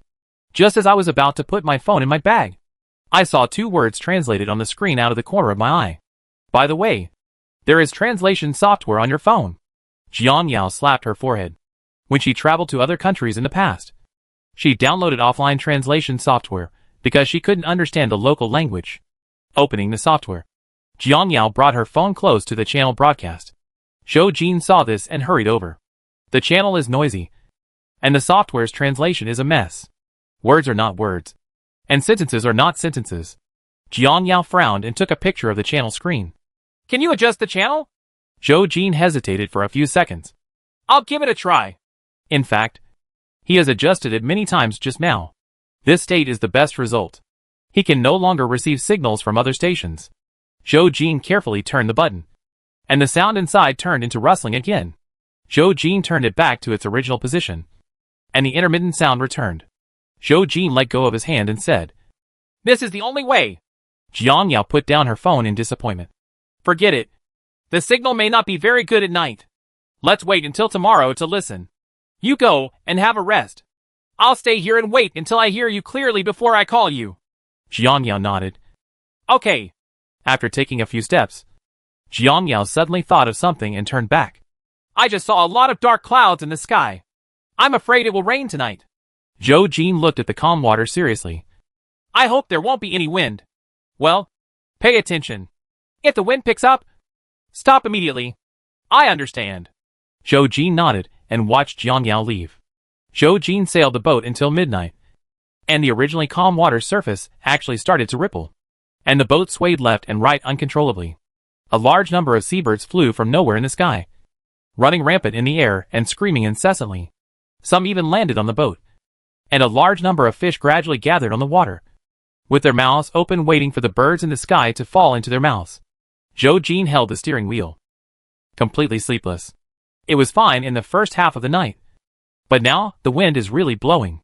The wind became stronger and stronger, and the boat bumped more and more violently. Everyone was shaken awake from their sleep, quickly put on their clothes, and stumbled out of the room. As soon as Jiang Yao came out, she ran into a panicked Zhou Han and a sweetheart who kept whining. Zhou Han also happened to see her. Io, why is the wind blowing up so well? Is there any danger? Have no idea. There is no smoke without fire, and disaster is coming. Everyone gathered in the cab, clinging to the fixed furniture around them. Jiang Yao approached Zhou Jin. Stop first. Don't leave. Okay, Zhou Jin replied. After the boat stopped, the shaking became more obvious. Small objects around them fell to the ground. Everyone was so frightened that they all turned pale and looked at Jiang Yao, who was still calm. Cheng Nanjing's voice began to tremble. What should we do now? What can we do? Jiang Yao thought about it, and she remembered that when a cruise ship encounters big waves in the deep sea, it needs to anchor to fix the hull, and the hull cannot face the wind from the side. You all put on your life jackets. They're in the locker behind you. Zhou Han was closest to the cabinet and immediately opened the cabinet and took out more than 10 life jackets. Jiang Yao casually took one and put it on herself. You all wait here. After saying that, he left the cab alone and went to the corridor to observe the direction of the waves. Zhou Jin followed out and understood immediately when he saw Jiang Yao's look. Northwest wind. Jiang Yao tilted her head. Adjust the boat so that the bow follows the direction of the waves. After adjusting, drop the anchor. I'll go right away. Chapter 58. Being swept into the sea. After Zhou Jin left, Jiang Yao still stood there and felt the wind. The dark clouds in the air shrouded her as if they were very close. And occasionally there was a flash of light. It's really going to rain. Trouble. Jiang Yao turned around and wanted to leave. In an instant, the waves rose from 2 to 3 meters to a height of more than 10 meters. And the boat drifted with the current in the sea, with the inclination reaching about 45 degrees. Jiang Yao firmly grasped the armrest and finally returned to the cab to stabilize her body. Motherly couldn't stand the bumps and couldn't help but vomited. Li could only watch but could not help. The others were not much better. Zhou's mother was weak. Even if she tried her best to stabilize her body, she was still shaken from side to side. Seeing that they were about to lose their grip, Zhou Jin and Zhou's father stepped forward to help and protected Zhou's mother in the middle, thus avoiding the danger of being shaken down. You all have a good hold. Zhou Jin shouted to remind everyone. Jiang Yao clung to the iron frame. Tianqing was tied up in the corner by Zhou Han, and her body could not stop shaking with the hull of the ship. Wow! The seawater hit the glass window hard, and the glass cracked instantly. Water poured into the cab and splashed everyone. Motherly, who was closest to the window, screamed in despair after being beaten by the seawater. Ah! I don't want to die yet. I told you to stay in the mountain, but you want to go to sea. Now! I will be buried with you. Mother Zhou was right next to Motherly, and after listening to all her words, she suddenly became dissatisfied. How long has it been, and you are still making sarcastic remarks? Do you think there is no danger on the mountain with such a strong wind? Motherly refused. It's better than the sea. As soon as she finished speaking, sea water splashed all over her body again and poured into her mouth, making her very embarrassed. Jiang Yao was soaked and turned a deaf ear to the quarrel between Li's mother and Zhou's mother. Li persuaded his mother. Mom, please stop talking. Maybe the mountain has been submerged in water for a long time. If we don't come out, we will definitely be buried in the sea by now. That's right. You'd better calm down. Zheng Nanxing dislikes who undermines the unity of the team. We all share the same hardships together. Doesn't saying so much hurt the harmony? Motherly pursed her lips and listened to her son's words and stopped talking. But the fear in her heart became deeper and deeper. Along with the strong wind came sleet and snow. Thunder came and went, and the waves became higher and fiercer. Jiang Yao, who was shaken and dizzy, was hoping for a chance. But now it seems that they are probably in danger. The inclination of the ship has reached more than 60 degrees. Listening to the whistling outside, the wind force should have reached about level 12. Some people in the boat gradually became exhausted. If it weren't for the people around them, they would have been swept down by the waves. The rudder broke through the external force and began to rotate left and right, and the ship's hull gradually shifted in the waves. Jiang Yao discovered in time. The direction of the ship has changed. Zhou Jin took a look and found that the rudder was indeed not obeying the command, and he hurriedly approached there. Jiang Yao clung to the ship wall and reached the rudder position one step ahead of Zhou Jin. She pulled the rudder hard with both hands and turned it back to its original position bit by bit. Zhou Jin had already come closer, and the two of them tried their best to grasp the direction to prevent the boat from being capsized by the waves. Zheng Nanxing and Zhang Jie stepped forward to help one after another. When Jiang Yao and Zhou Jin lost their strength, they replaced them. After going back and forth, the direction was completely fixed. Ah! A scream sounded. Fatherly had exhausted all his strength and had no one to support him. He was knocked over by a wave. His hands were detached from the fixed objects, and his body hit the wall of the ship hard, and he almost fainted. His whole body was immersed in the water, unable to exert any strength, and he was allowed to stumble back and forth as the boat tilted. Dad! Uncle! Old man! Li let go of Motherly. Mom! Hold on! Li and Zhou Han ignored their own safety and let go to help Li's father. Seeing this, Jiang Yao cursed the quintessence of the nation. Madness. Sure enough, Zhou Han and Li had no support, and like Li's father, they collided back and forth in the boat. The three of them were knocked together, holding each other's hands and hugging each other. However, The window on the opposite side was already broken, with glass shards scattered on the floor. The three people soon had large and small wounds on their faces and hands, and they were bleeding. Father Lee was originally on the edge. At this moment, due to the force of inertia, half of his body was swept out of the window by the waves. Lee pressed his feet against the wall of the boat, and grabbed Lee's father's arm with both hands, and refused to let go. Seeing this, Zhou Jin quickly asked Chung Nanshan to take his place, and slide over to help. Zhou Han was too busy taking care of himself that he couldn't spare his spare hand to grab Lee's father again. Zhou Jin took the same posture as Li Yi, grabbing Lee's father's other arm, and the two of them worked together to pull Lee's father back from the window. Before anyone could breathe a sigh of relief, a strong wave hit them, and the three of them were instantly swept to the window again. There was nothing fixed around them, and the three of them were unable to support themselves. Plop! Plop 3 times. 3 people fell into the sea. Jiang Yao's expression changed, and she ignored the rudder and walked to the window against the ship wall. The others were already frightened, and their bodies were shaking crazily. Motherly recovered first, broke down and cried, "Son! Old man!" Shou's mother was awakened by her voice, and knew that her son had also fallen. She couldn't stop crying anymore. "Ajin!" She wanted to come over, but Jiang Yao stopped her. "Don't come here! All of you!" From her position, she could still see the figures of the 3 floating in the waves. She caught a glimpse of the swimming ring on the railing outside, and Jiang Yao slipped out of the window neatly, after quickly untying the swimming ring and tying it to the long rope on the railing. He tied himself to the railing, then raised the swimming ring and shouted at the 3 people. "Catch it!" Zhou Jin was the closest and heard Jiang Yao's voice. He saw a swimming ring coming towards him. Zhou Jin wanted to catch it, but the swimming ring missed and landed on his right. Zhou Jin did not give up, but moved closer to the swimming circle. Even if he could swim, it would not help, but he still had to give it a try. Jiang Yao then threw a few more around the 3 of them, and Li Yi successfully caught one and got into the swimming ring, looking at his father, who was not far away from him. Li's father fainted the moment he was hit by the seawater. If he hadn't had a life jacket on him, he would have sunk long ago. Li struggled to get closer to his father, but was carried further and further away by the waves. He was anxious, but to no avail. Zhou Jin finally caught the swimming ring at this moment, and was being pulled to the boat by Jiang Yao. The waves were too big, coupled with the heavy rain. The vision was blurry, and the location of the 3 people could only be determined by shadows. Jiang Yao was hurt by the waves, but she still didn't give up pulling her to the boat. Affected by the waves, the rope loosened and tightened for a while, and her hands were bruised. If Jiang Yao had not tied herself up, she would have been almost knocked down by the waves several times. Jiang Yao finally pulled Zhou Jin up.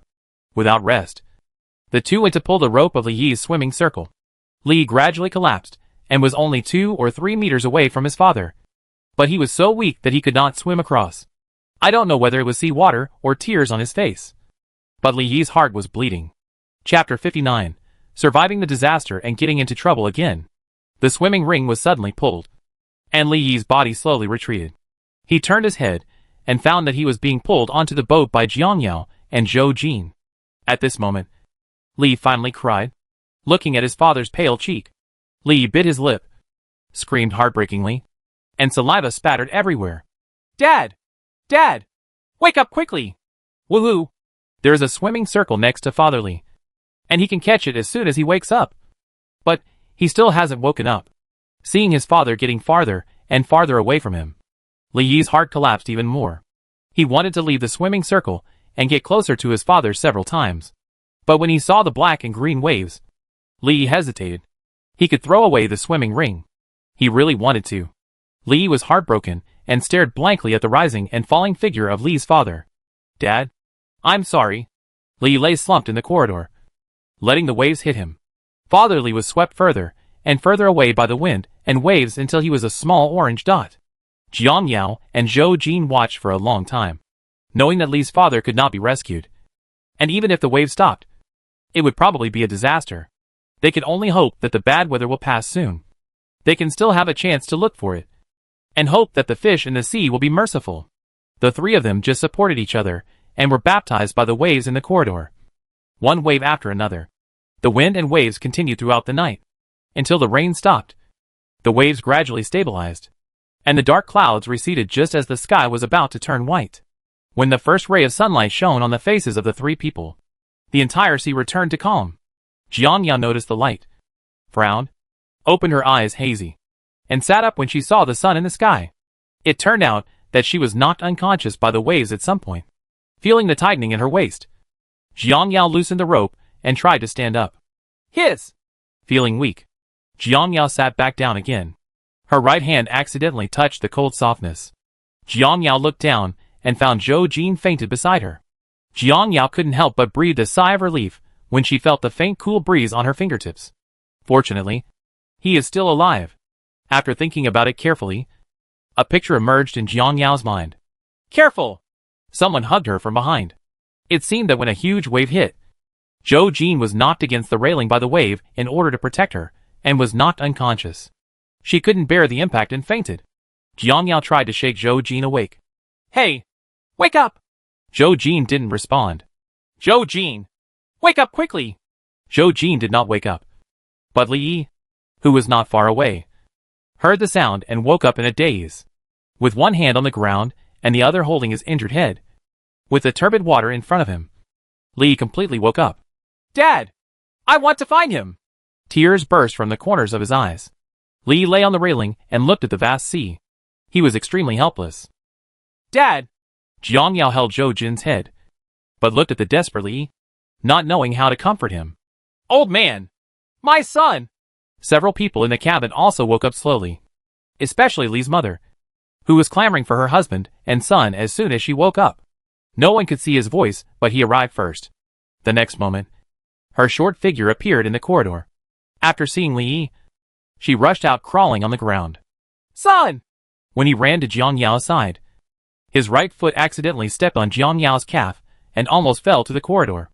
Jiangyao pursed her lips to bear the pain, put down Zhou Jin and stood up from the ground, just looking at the deep love between mother and son. Mom! My dad! Li buried his head on his mother's shoulder and cried bitterly. Mother Li opened her mouth wide, and it took a long time to squeeze out a sentence from her throat. Old man, your dad, he wasn't saved. Well? Li cried and beat himself. The waves are too big, and I can't catch him. It's all my fault. It's all my fault. Well, wow. Mother Li could no longer suppress her sadness and cried bitterly with her son in her arms. Cheng Nansheng and Zhang Jie helped Zhou's father, and Zhou Han helped Zhou's mother out of the cabin. When they saw such a sad scene, they let go of their mother and hurriedly ran to the mother and son, hugging them. Ahem, ahem. Zhou Jin slowly woke up on the ground, and the stinging pain in his lungs made him cough uncontrollably. Zhou Jin! Jiangyao knelt down and carefully helped him up. Mother Zhou came up to help. Son, are you okay? Zhou Jin took a big breath, and his head drooped weakly. He was so dizzy that his head probably hit the hull of the boat. Ahem. I'm fine. Seeing that her son was fine, Zhou's mother looked at the backs of the three hugging each other and looked away sadly. Your Uncle Li is really... Zhou Jin held her mother's hand tightly. Mom, I'm sorry. I've tried my best. Silly boy. What's wrong with you? Life and death depend on disaster. Maybe this is your Uncle Li's fate. Mother Zhou's helpless sigh was neither too loud nor too small, and was just heard by the sad Mother Li. She pushed her son away, turned around angrily, and glared at Zhou's mother. What did you say? How could you say it so easily? Explain to me clearly what his doom is. That's not the case. My dear, listen to me. Zhou's mother pursed her lips twice. She wanted to explain that she wanted to comfort him, but seeing the other person's look of wanting to eat someone, she couldn't say anything. Shut up! Your old man can't stand and talk without his back hurting. Mother Li didn't give up and pointed at Jiangyao and yelled. And you are such a loser! I said you should stay in the mountain for safety, but you want everyone to leave and take risks with you. How can you be so safe? When Mother Zhou heard this, she immediately became unhappy. What did you say? If it weren't for Jiangyao, we would have died in the tornado. You will repay your kindness with your hatred. Auntie! Jiangyao pulled Zhou's mother aside and took 2 steps forward, looking at Mother Li's ugly face. Jiangyao wanted to laugh, so he twisted his mouth and smiled contemptuously. If you can't let him go, you can jump down and die with him. Don't make excuses to disgust me.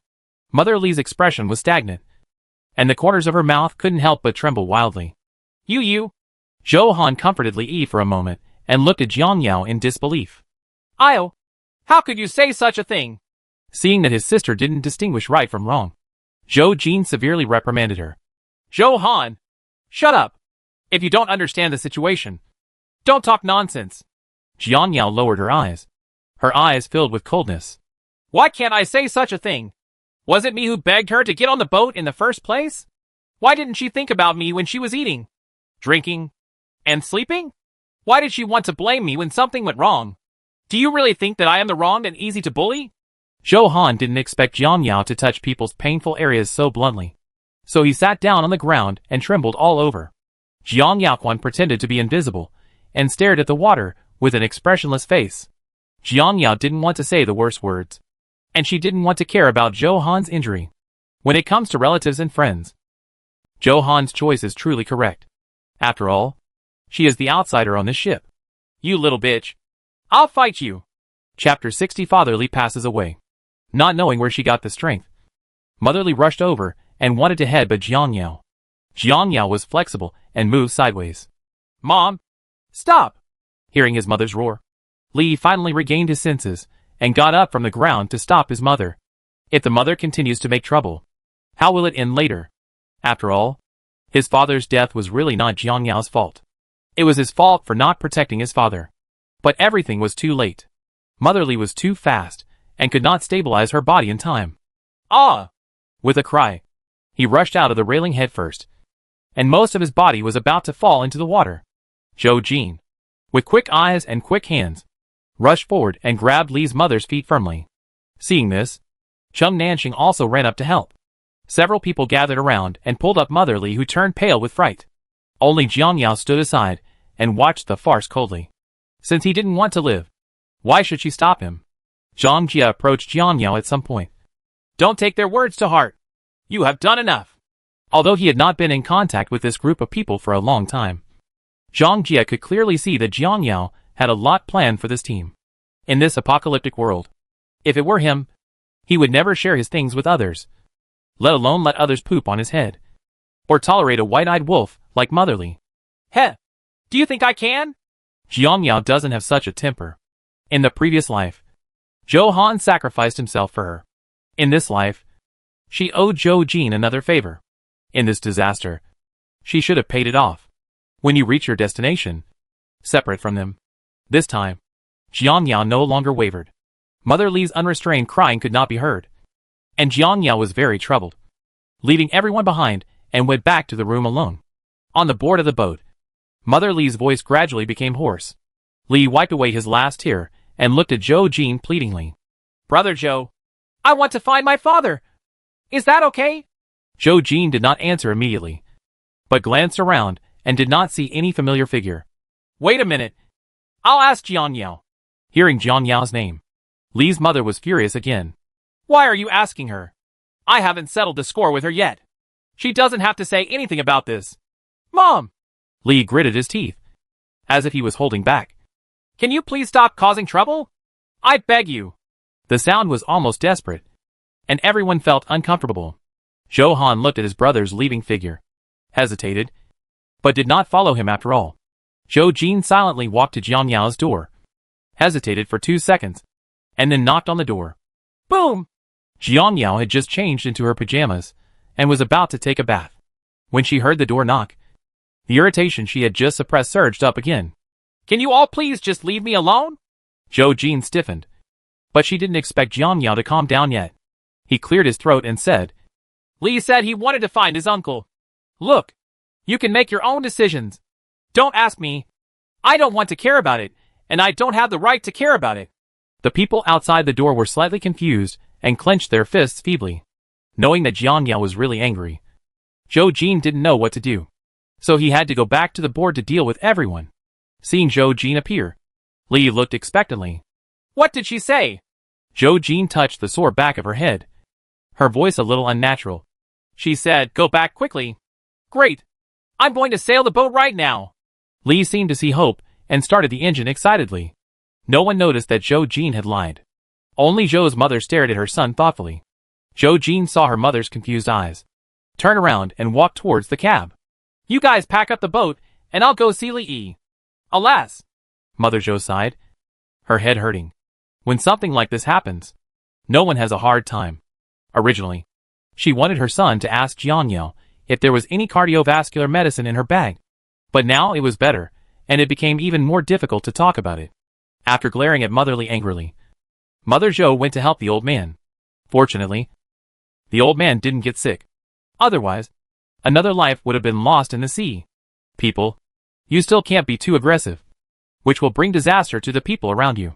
Jianyao, who was taking a bath, felt the shaking of the boat and knew that someone was already sailing the boat. Are you looking for Father Li's body? Jianyao shook her head in frustration, forcing herself not to think about it. Zhang Jie and Cheng Nansheng cleaned up the boat and cleared out the water on the board. After a while, the hull returned to 70% to 80% of its appearance. Looking at the two undamaged helicopters, Cheng Nansheng was very glad that he listened to Jianyao and fixed the helicopters to the ship's board. The boat sailed in Li Yi's memory for more than an hour. But Li's father was still not found. The more you hope, the more you will be disappointed. Everyone's heart is very heavy. In fact, they had known for a long time that Li's father would never come back. But they couldn't bear to tell the truth and further irritate Li's mother. Old man? Where are you? Old man? Come back quickly! Old man! Mother Li went from murmuring to screaming. And she had reached the point of despair. Zhou Han couldn't stand Li's mother's crazy state. He glanced at his boyfriend, who was trying his best to tolerate it, and put his arms around his waist sadly.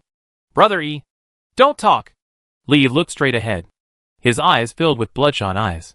He didn't want to hear any words of comfort. He just wanted to do one last thing for his father. Li Yi's mind was full of his father's kind smile. His father has loved him since he was a child. In order to let him go to a better private school, he was reluctant to eat and wear clothes. He never bought any new clothes in his life. And he didn't even eat his favorite meals a few times.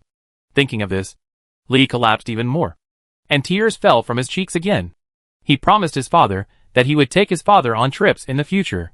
But now, it's too late for anything. How cruel it is to ask him to accept his father's death. Zhou Han knew her boyfriend's pain, so she could only hug him tightly from behind and give him warmth. Mother Zhou stayed with Mother Li and comforted her from time to time. Jianyao freshened up and felt much more comfortable.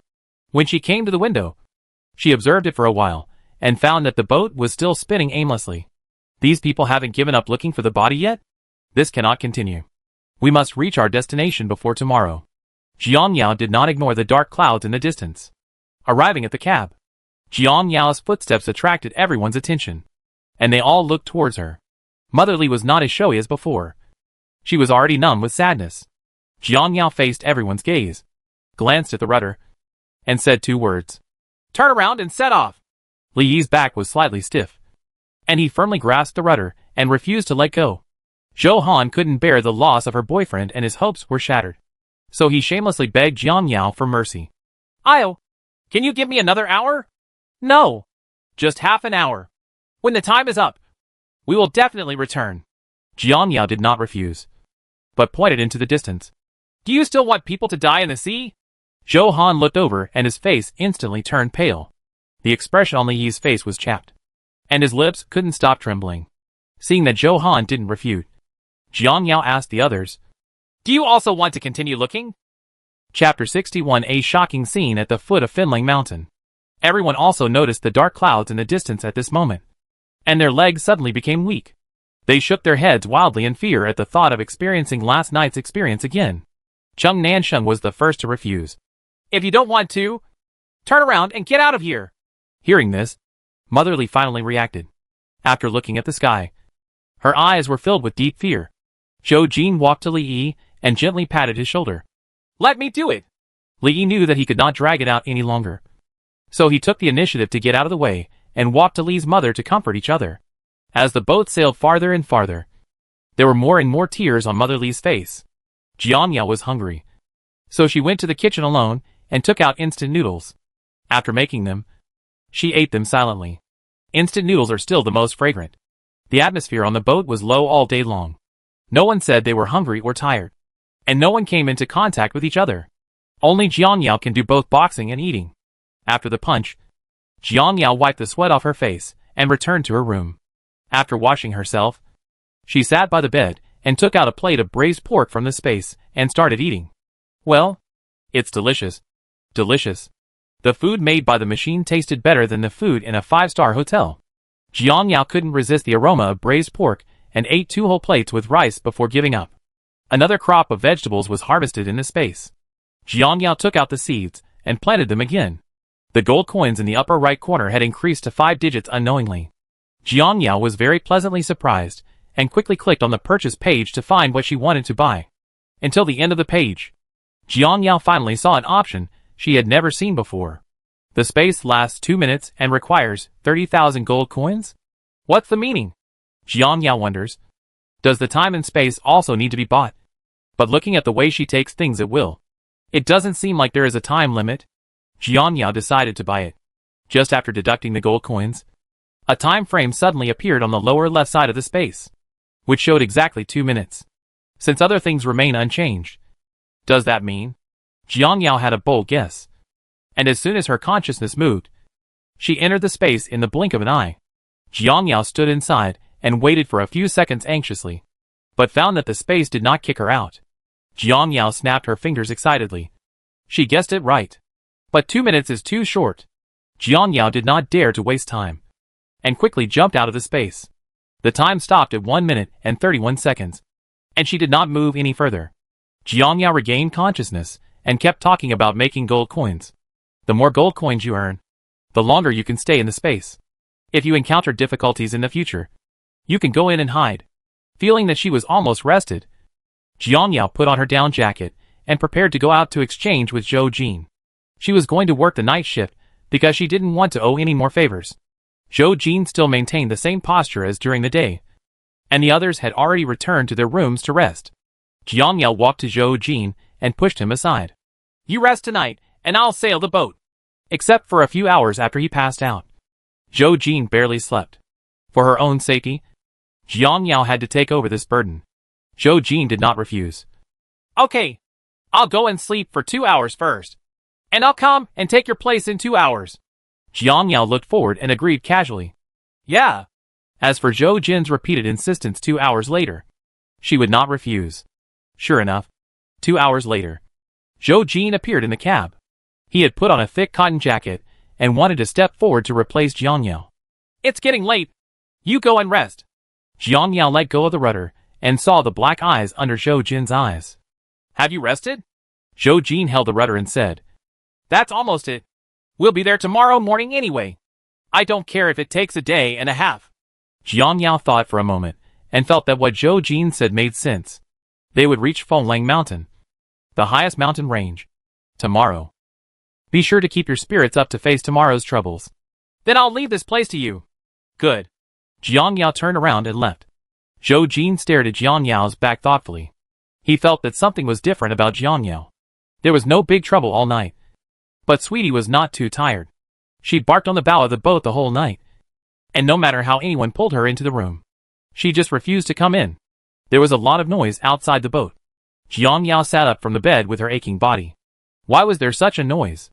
Dong dong dong! Jiang Yao! Are you awake? It's Zhou Jin. Coming! Jiang Yao got dressed and walked out. What's wrong? There's something going on outside. Go take a look. The two came to the bow of the ship together, where the others had been standing for a while. As soon as he stood firm, there were sounds of shouting and killing from the right. After Jiang Yao looked over, her eyebrows darkened immediately. Lish suffocation feeling invaded the bone marrow.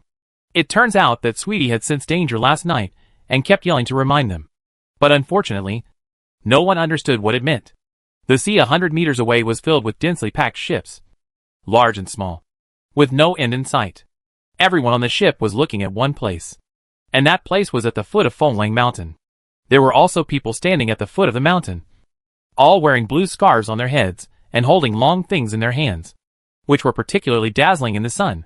Jiang Yao knew that it was a sword. It was obvious that the two sides were not the same group of people, but were confronting each other, and the situation was once out of control. Someone yelled, "Everyone, hurry up and grab all the supplies." As soon as the others heard this, they climbed onto the boat with their knives in hand and hacked at the people on the boat.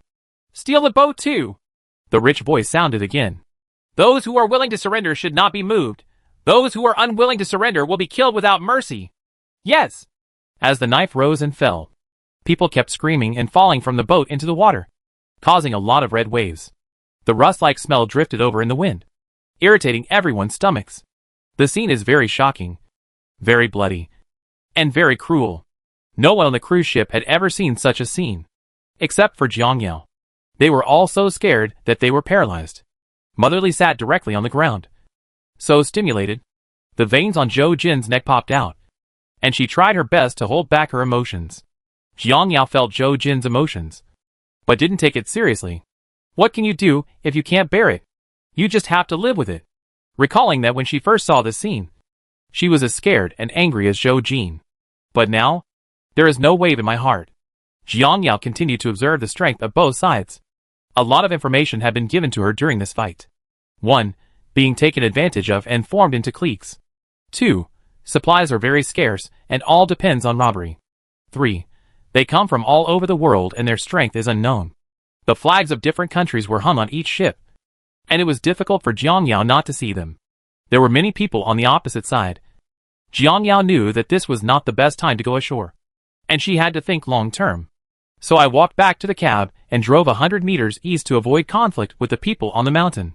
Chapter 62. A funny misunderstanding. After the boat stopped, Jiang Yao walked out of the cab and saw dozens of boats also parked nearby. There was no movement on the boats. He probably didn't dare to get close. After all, the opponent is a very vicious person. Jiang Yao just made a rough estimate. There are about 200 to 300 people on the mountain. If there is a real duel, Jiang Yao is not sure to fight head-on. Zhou Jin and others have returned to the kitchen, and everyone's faces are full of fear and anxiety. Chung Nansheng glanced at Zhou Jin. What should we do? Can we just float on the sea forever? Zhou Jin remained silent. Zhang Jie rubbed his forehead. There are so many people on the other side. How can we get close? What can we do if we don't drift? Li also agreed with Zhang Jie. They are a bunch of desperados. If we get close, we will only die. Chung Nansheng walked back and forth irritably, grabbing his hair and stamping his feet from time to time. Mr. and Mrs. Zhou and Motherly did not come out of the scene just now. They were still sitting in a daze. Sweetheart, come back! Zhou Han shouted in panic. As she shouted, Sweetie's white figure rushed out quickly, almost tripping Jiang Yao at the door. Realizing something was wrong with Tianqin, Jiang Yao quickly followed her. Woof woof! Woof! As soon as Jiang Yao arrived on the boat, she heard Tianqin shouting loudly and staring at the opposite side with very vigilant eyes. Jiang Yao looked over and saw that except for a few ships, there was nothing special. Wrong. Jiang Yao stared at the spot for a few seconds and noticed a slowly moving ship outside several ships. As for which way to move, bang! The ship hit the nearest one, but it didn't stop and hit all the ships in its way. The hit ship moved to both sides, opening a waterway for the ship. And the end of this waterway, Jiang Yao was shocked to see the cruise ship under her feet. After seeing the dark figure on the bow of the ship, Jiang Yao quickly ran back to the cab. Zhou Jin, who had just come out, didn't know the situation yet, but when he saw Jiang Yao's cold expression, he followed him directly. Jiang Yao started the cruise ship, which quickly turned around and continued eastward. Everyone in the kitchen was puzzled when they noticed that the ship was moving. Why did the boat move again? Zhou Jin stood next to Jiang Yao and turned her head to see the ship approaching them. We were discovered? What did you say? Jiang Yao held the rudder with an expressionless face. Our boats are big and gorgeous, which can easily attract each other's attention. And the surrounding boats belong to each other. There was a boat chasing them, which meant that after the other party dealt with a group of people just now, they immediately pointed the finger at them. The cruise ship was moving at a speed of nearly 60 yards, and the ship was chasing after her at the same speed. It was not an option to continue like this. Jiang Yao handed the rudder to Zhou Jin. You drive. I'll go out and take a look. Well, let's call Chung Nansheng and Li Yi. Jiang Yao had no intention of calling them, but stood alone at the stern of the boat, observing each other with a telescope. When she saw that they only had long knives and no other weapons in their hands, Jiang Yao's heart dropped. Fortunately, there is no gun. Otherwise it would be really difficult to deal with. Jiang Yao climbed up to the top of the ship, the most secluded place. After making sure that no one was following, he took out a rifle from the space quickly installed the silencer, and pointed it at the head of one of the opponents. To prevent the other party from approaching, you must first frighten them and scare them away. Laugh! Jiang Yao pulled the trigger. The man who was aimed at the head was shot through the middle of his eyebrow, and he fell to the ground without making a sound before he knew what happened. Drink! The bloody hole on his forehead was exposed to everyone, causing quite an uproar. Get down quickly! It's a gun! There's a gun! Boss! The other party has a gun! Boss! Moo Moo was shot to death. Shut up! A rich voice sounded. Snapped. The man who was called the boss angrily slapped the younger brother next to him, who was chattering away. I'm not blind. Don't you know that the other party has a gun? You're such a shallow-minded thing. The younger brother touched his head aggrievedly. Then what should we do? Should we pursue him? Chase! We must chase! I don't believe he can kill so many of us with one gun! The man showed a greedy smile. That ship is so big. It must have a lot of supplies. And that gun. He wants to order it. The younger brother looked at the dead wood and shook his body. Well, what if the opponent has more than one gun? Do we have to attack him forcefully? Snapped. As soon as he finished speaking, he was slapped on the forehead again. Boss! The younger brother felt aggrieved, with tears in his eyes. The man smiled cruelly. Is it a gun? Just try it, and you'll be done. You, and you, stand in front of me. Boss! Big! Exclamation point. The faces of the younger brothers whose names were called turned the color of pig liver, and their bodies instinctively retreated, wanting to beg for mercy. But under the boss's death eyes, they still stood up in despair and shouted slogans tremblingly. Boss! We swear to be loyal to you to the death. Then he turned around and faced Jiang Yao's gun resolutely. When the younger brother next to the man saw this, he couldn't hold back the tears any longer. He was both desperate and happy in his heart. He was lucky that he was not selected by the boss, and he felt sad for his brothers. Jiang Yao had been observing the movement on the other side, keeping the gun in her hand aimed at the other side. When she saw 3 people standing up one after another, she was very surprised. Which country's tactic is this? Isn't it really just for killing people? Since he was giving away his head, she was not polite. Chi chi chi. 3 times. Jiang Yao showed no mercy and hit the opponent on the forehead. The 3 fell to the ground in response, their eyes as wide as bells. The younger brother swallowed his saliva and was about to cry. Boss! They have more than one gun! Afraid that the boss wouldn't believe it, the younger brother couldn't wait to point to the body on the ground. Look! They were all hit! There wasn't even a second between the 3 shots. It couldn't have been done by one person. The man looked at the 4 corpses on the ground, closed his eyes in distress, and punched the younger brother's arm hard. Ah! The younger brother's facial features were distorted. The man gritted his teeth. What a shallow-minded thing! Thinking of not having the supplies and guns, he felt unwilling, but he still ordered to go ahead. Retreat at full speed! Yes! The younger brother held on to his left arm that was hanging weakly and hurriedly went to the cab on his stomach. The ship quickly turned around. Even though the man was very angry, he cherished his life very much and would never take his own life for granted. This man was Ming Shi, who was the first to arrive at Fenglang Mountain, and was nicknamed Madman Shi. Madman Shi had been imprisoned for nearly 10 years for killing someone in the army. He was hit by a natural disaster just after he was released. Fortunately, he had noticed it early, and was the first to take refuge in Fenglang Mountain. As the weather became worse and worse, he had no supplies, and could only rely on wild fruits in the mountains to fill his stomach. He lived in a cold cave, and made a fire to keep warm. Chapter 63. After discussing the countermeasures, Jiang Yao went alone. Until one day, several more people went up the mountain with supplies. The starving Madman Shi completely exposed his true nature, and killed all of them before having a feast. He tasted the sweetness for the first time. From now on, whenever someone goes up the mountain, Madman Shi will rely on his own skills to kill, and loot. Those who are willing to surrender will join the group, and those who are unwilling will be thrown into the water to feed the fish. From then on, Madman Shi formed gangs everywhere to seize supplies, strengthened his current team, and became the leader of the team. In the eyes of others, this team is the legendary Bandit Den, and Madman Shi is the bandit leader. Looking at the ship quickly moving away, Jiang Yao breathed a sigh of relief. She made the right bet. Where are you? It's Joe Han. Right below. Jiang Yao quietly put away the gun and stood up straight. I'm here. Jiang Yao jumped off the top of the boat, and Zhou Han looked at him in confusion. Io, what are you doing up there? Jiang Yao shook her head. It's nothing. Go back. Oh. Jiang Yao looked at the direction the boat left, and the water surface became calm again. The boat under their feet also stopped. The two returned to the cabin and met Zhou Jin, who wanted to come out to find her. Zhou Jin and Jiang Yao looked at each other. Why did they leave? Jiang Yao put her hands in her pockets with a look of confusion. I don't know either. They chased us and then went back. They probably gave up because they thought they couldn't catch us. Zhou Jin also thought of this possibility just now, but still wanted to ask Jiang Yao if he had found any other reasons. Since Jiang Yao didn't know either, Zhou Jin didn't ask again. This cannot continue. We must find a way to deal with them. Zhou Jin looked at the gray sky. It was clear that it was sunny just now, but now it suddenly turned cloudy. There will definitely be a storm tomorrow at the latest.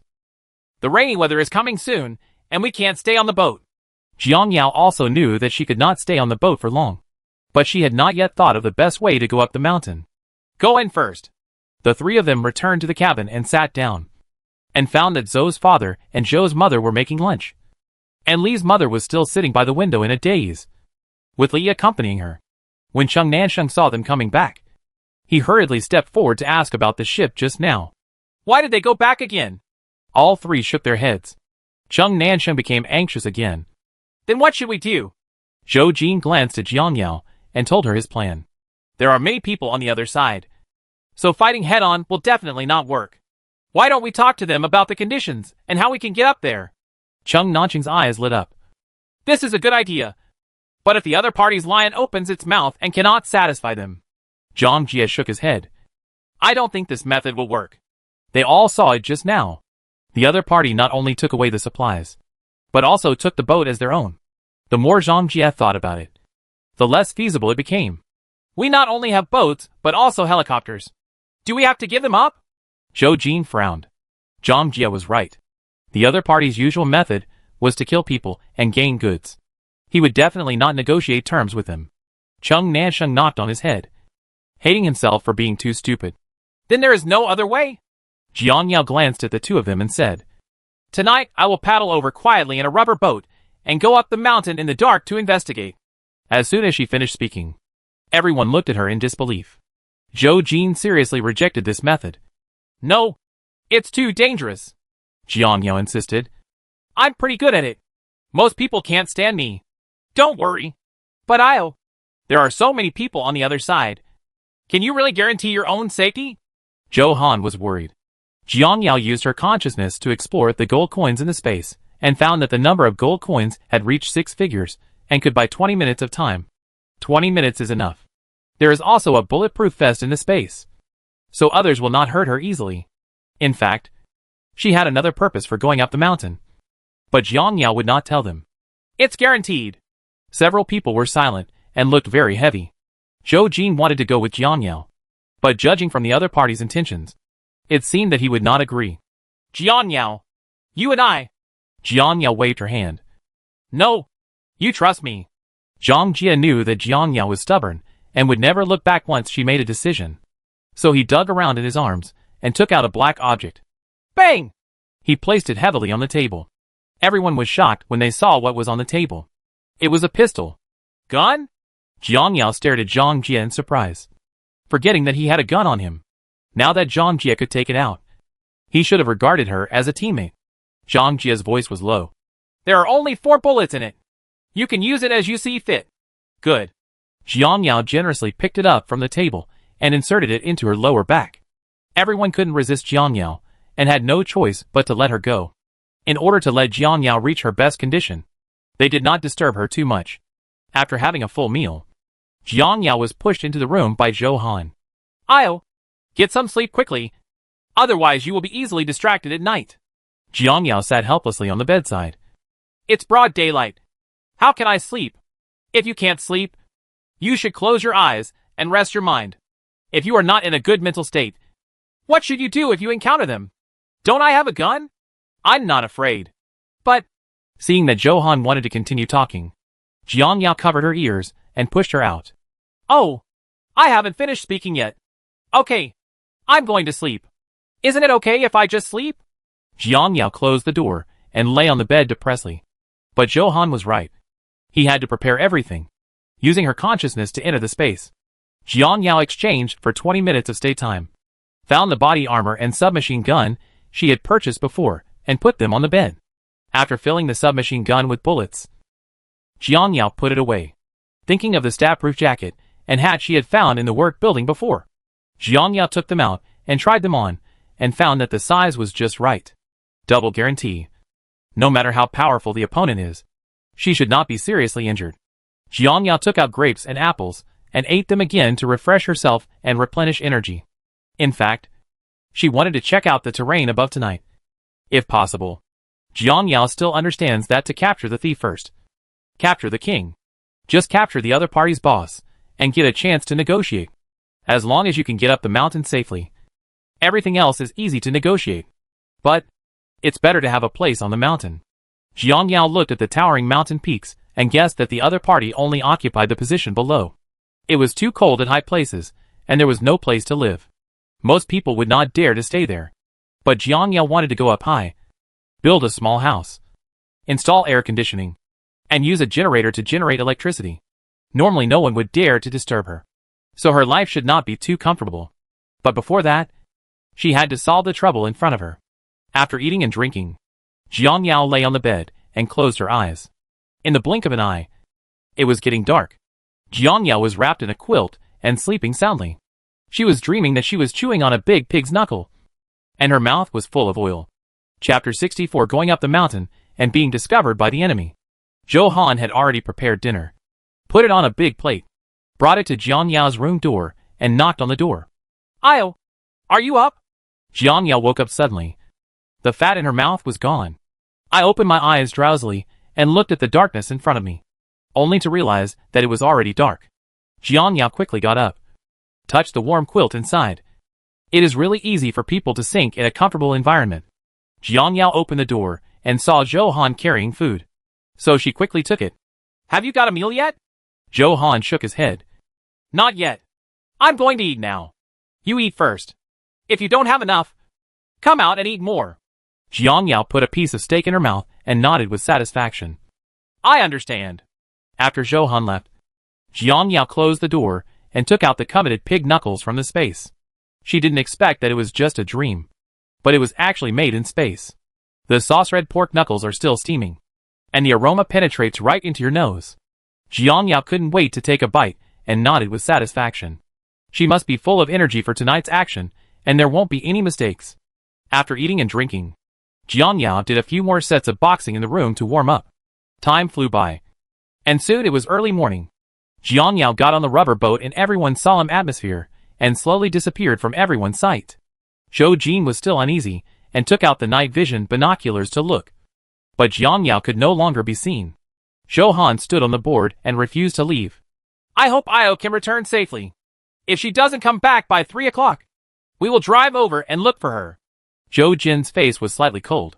If something happened to her, he would definitely not let her go, even if it cost him his life. Zhang Jia also had this idea. "Okay, let's go prepare." Everyone returned to the cabin and looked outside through the window. It was dark outside and nothing could be seen, but they remained like statues, unmoving for a long time. Jiang Yao did not rush up the mountain, but rode to a corner, took out the powder that could make people unconscious and put it in her arms. Then put on the already prepared body armor and stab-proof jacket, a hard hat, and night vision sunglasses. He took another pistol and stuck it in his waist. On the other side was the gun given by Zhang Jia. There was also a dagger hidden in his boots, so he was fully equipped. Jiang Yao hid in the corner of a ship, observing the movement at the foot of the mountain with a telescope. She wondered if the other party was too confident, but there was no one guarding the foot of the mountain. Jiang Yao was secretly happy that these idiots gave her a quick way to go up the mountain. Judging from the other party's behavior this afternoon, Jiang Yao knew that they were not very smart, and she did not understand their intention to give away their lives at first. Later, when I thought about it carefully, I must have been used as a target by the leader to test how many guns he had. But what they didn't know was that she was responsible for shooting 3 people in 1 second, and that was why she escaped in the end. Madman sure is indeed not very smart. When he was in the army, he was often ridiculed and even beaten and humiliated because his grades ranked last. One day, Madman Sure was finally angered and brutally murdered one of them, and was punished by law. If he knew that he was being tricked by Jiang Yao, he would definitely cut her into pieces. Jiang Yao recalled that when she was in the army, she was repeatedly asked to stay by her superiors because of her top grades, but she rejected them all. Thinking about it now, Jiang Yao was very grateful to her parents for their decision to send her for training. Jiang Yao quickly came to the shore, put the rubber boat into the space, and followed a path up the mountain. There were originally no roads on the mountain, but as people walked more, there were many messy and directionless paths. But Jiang Yao did not choose those who walked by. Instead, he went around to the other side of the mountain and walked up through the woods. It was very quiet in the woods, and the only sound that could be heard was Jiang Yao's breathing. I thought it would take a long time, but I didn't expect that after only 5 minutes of walking, Jiang Yao arrived at the opponent's stronghold. Jiang Yao quickly hid behind a big tree, took out a telescope and looked around. After finding no abnormalities, she looked at the location of the stronghold. It is said to be a stronghold, but it is actually a flat cave that was artificially cleared. The cave is very large, about 20 meters wide. As for how deep it is, Jiang Yao doesn't know yet. There was a lot of firewood placed at the entrance of the cave, and thick smoke was rising. Several large pots were placed on top of the firewood, and something was cooking in them. Jiang Yao smelled it carefully. It smelled like broth. Unexpectedly, these guys ate quite well, because they were too far away. Jiang Yao couldn't see what was going on inside the cave, so he took out a pistol and held it in his hand, then quietly crawled 10 meters forward. Seeing a large empty box next to it, Jiang Yao quickly jumped in and used a telescope to observe the situation in the cave. The angle was just right. Jiang Yao saw dozens of bulges lined up on the edge of the cave, covering the entire cave, and could still faintly hear snoring. It turned out that those bulging bumps were their sleeping figures. The ground was covered with thick hay, and 2 layers of quilts were placed on top of the hay. The people slept on it, with only one quilt covering them, in weather with temperatures of more than 10 degrees below zero. Such an environment is already very difficult. But with so many people, how is she going to find the one with the highest status? Since he had the highest status, he probably wouldn't sleep together with these people, but occupied a place by himself. So, is there something else going on inside this cave? Boom! Just when Jiang Yao was looking for the opponent's leader, footsteps suddenly appeared behind him. Jiang Yao hurriedly retracted her head into the box, not daring to move. Jiang Yao broke into a cold sweat. She was so careless just now that she didn't even notice someone approaching from behind. The footsteps are getting closer and closer, but it stopped directly behind her, and there was no more movement. Jiang Yao held the trigger and waited for the opponent's next move. Time passed by second, and just when Jiang Yao thought it was an illusion, she suddenly felt extremely cold on her neck. Jiang Yao looked down and saw a long knife held at her neck. Jiang Yao cursed secretly and stood up slowly. "Who are you? Turn around!" Listening to this rough voice, Jiang Yao concluded that the other party was a man around 30 years old. Jiang Yao obeyed and turned around. Standing opposite her was indeed a young man about 1.8 meters tall, but it was too dark to see clearly. "Are you new here? What are you doing hiding here?" the man continued to ask. Jiang Yao glanced at the knife on her neck.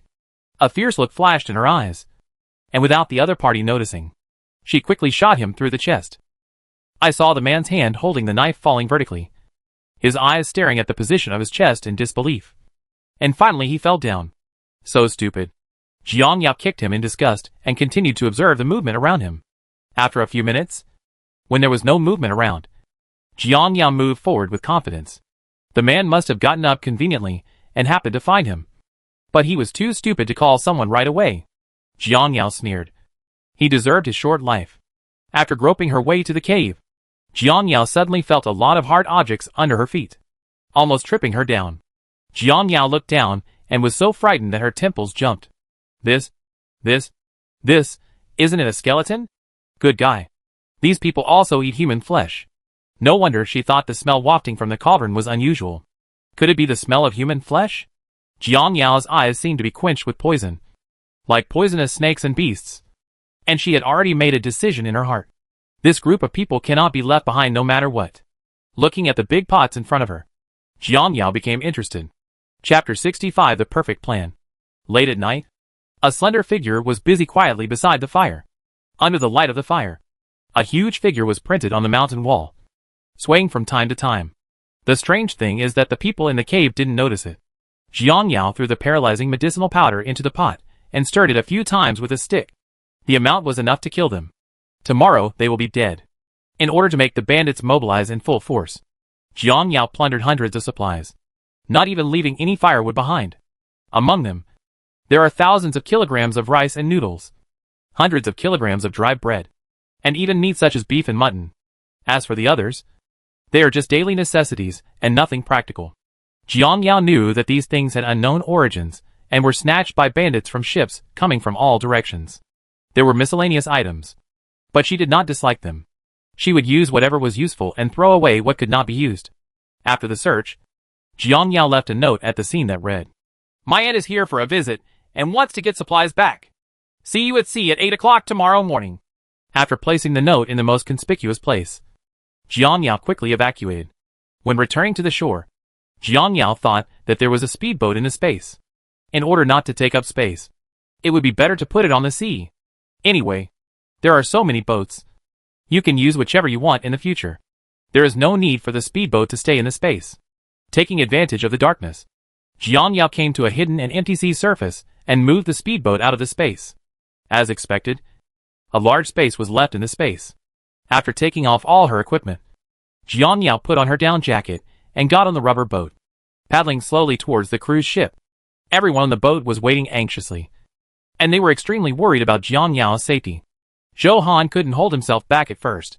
"Brother, Io hasn't come back yet. Is she in danger? How about we go take a look?" Li looked at the time, and it was 10 minutes before 3 o'clock. "Just wait a little longer." Zhang Jie stood up. "I can't wait any longer. Let's go now." Zhou Jin looked at the foot of the mountain with a telescope, but there was still no movement at all, and he became anxious. Put down the telescope, walked to the rudder, and started the engine. "Let's go pick her up." "Good. Everyone is ready to go." Before the boat moved, a familiar voice came from the door. "I'm back." Everyone stared at the door in surprise. After seeing the extremely familiar figure, Zhou Han rushed over.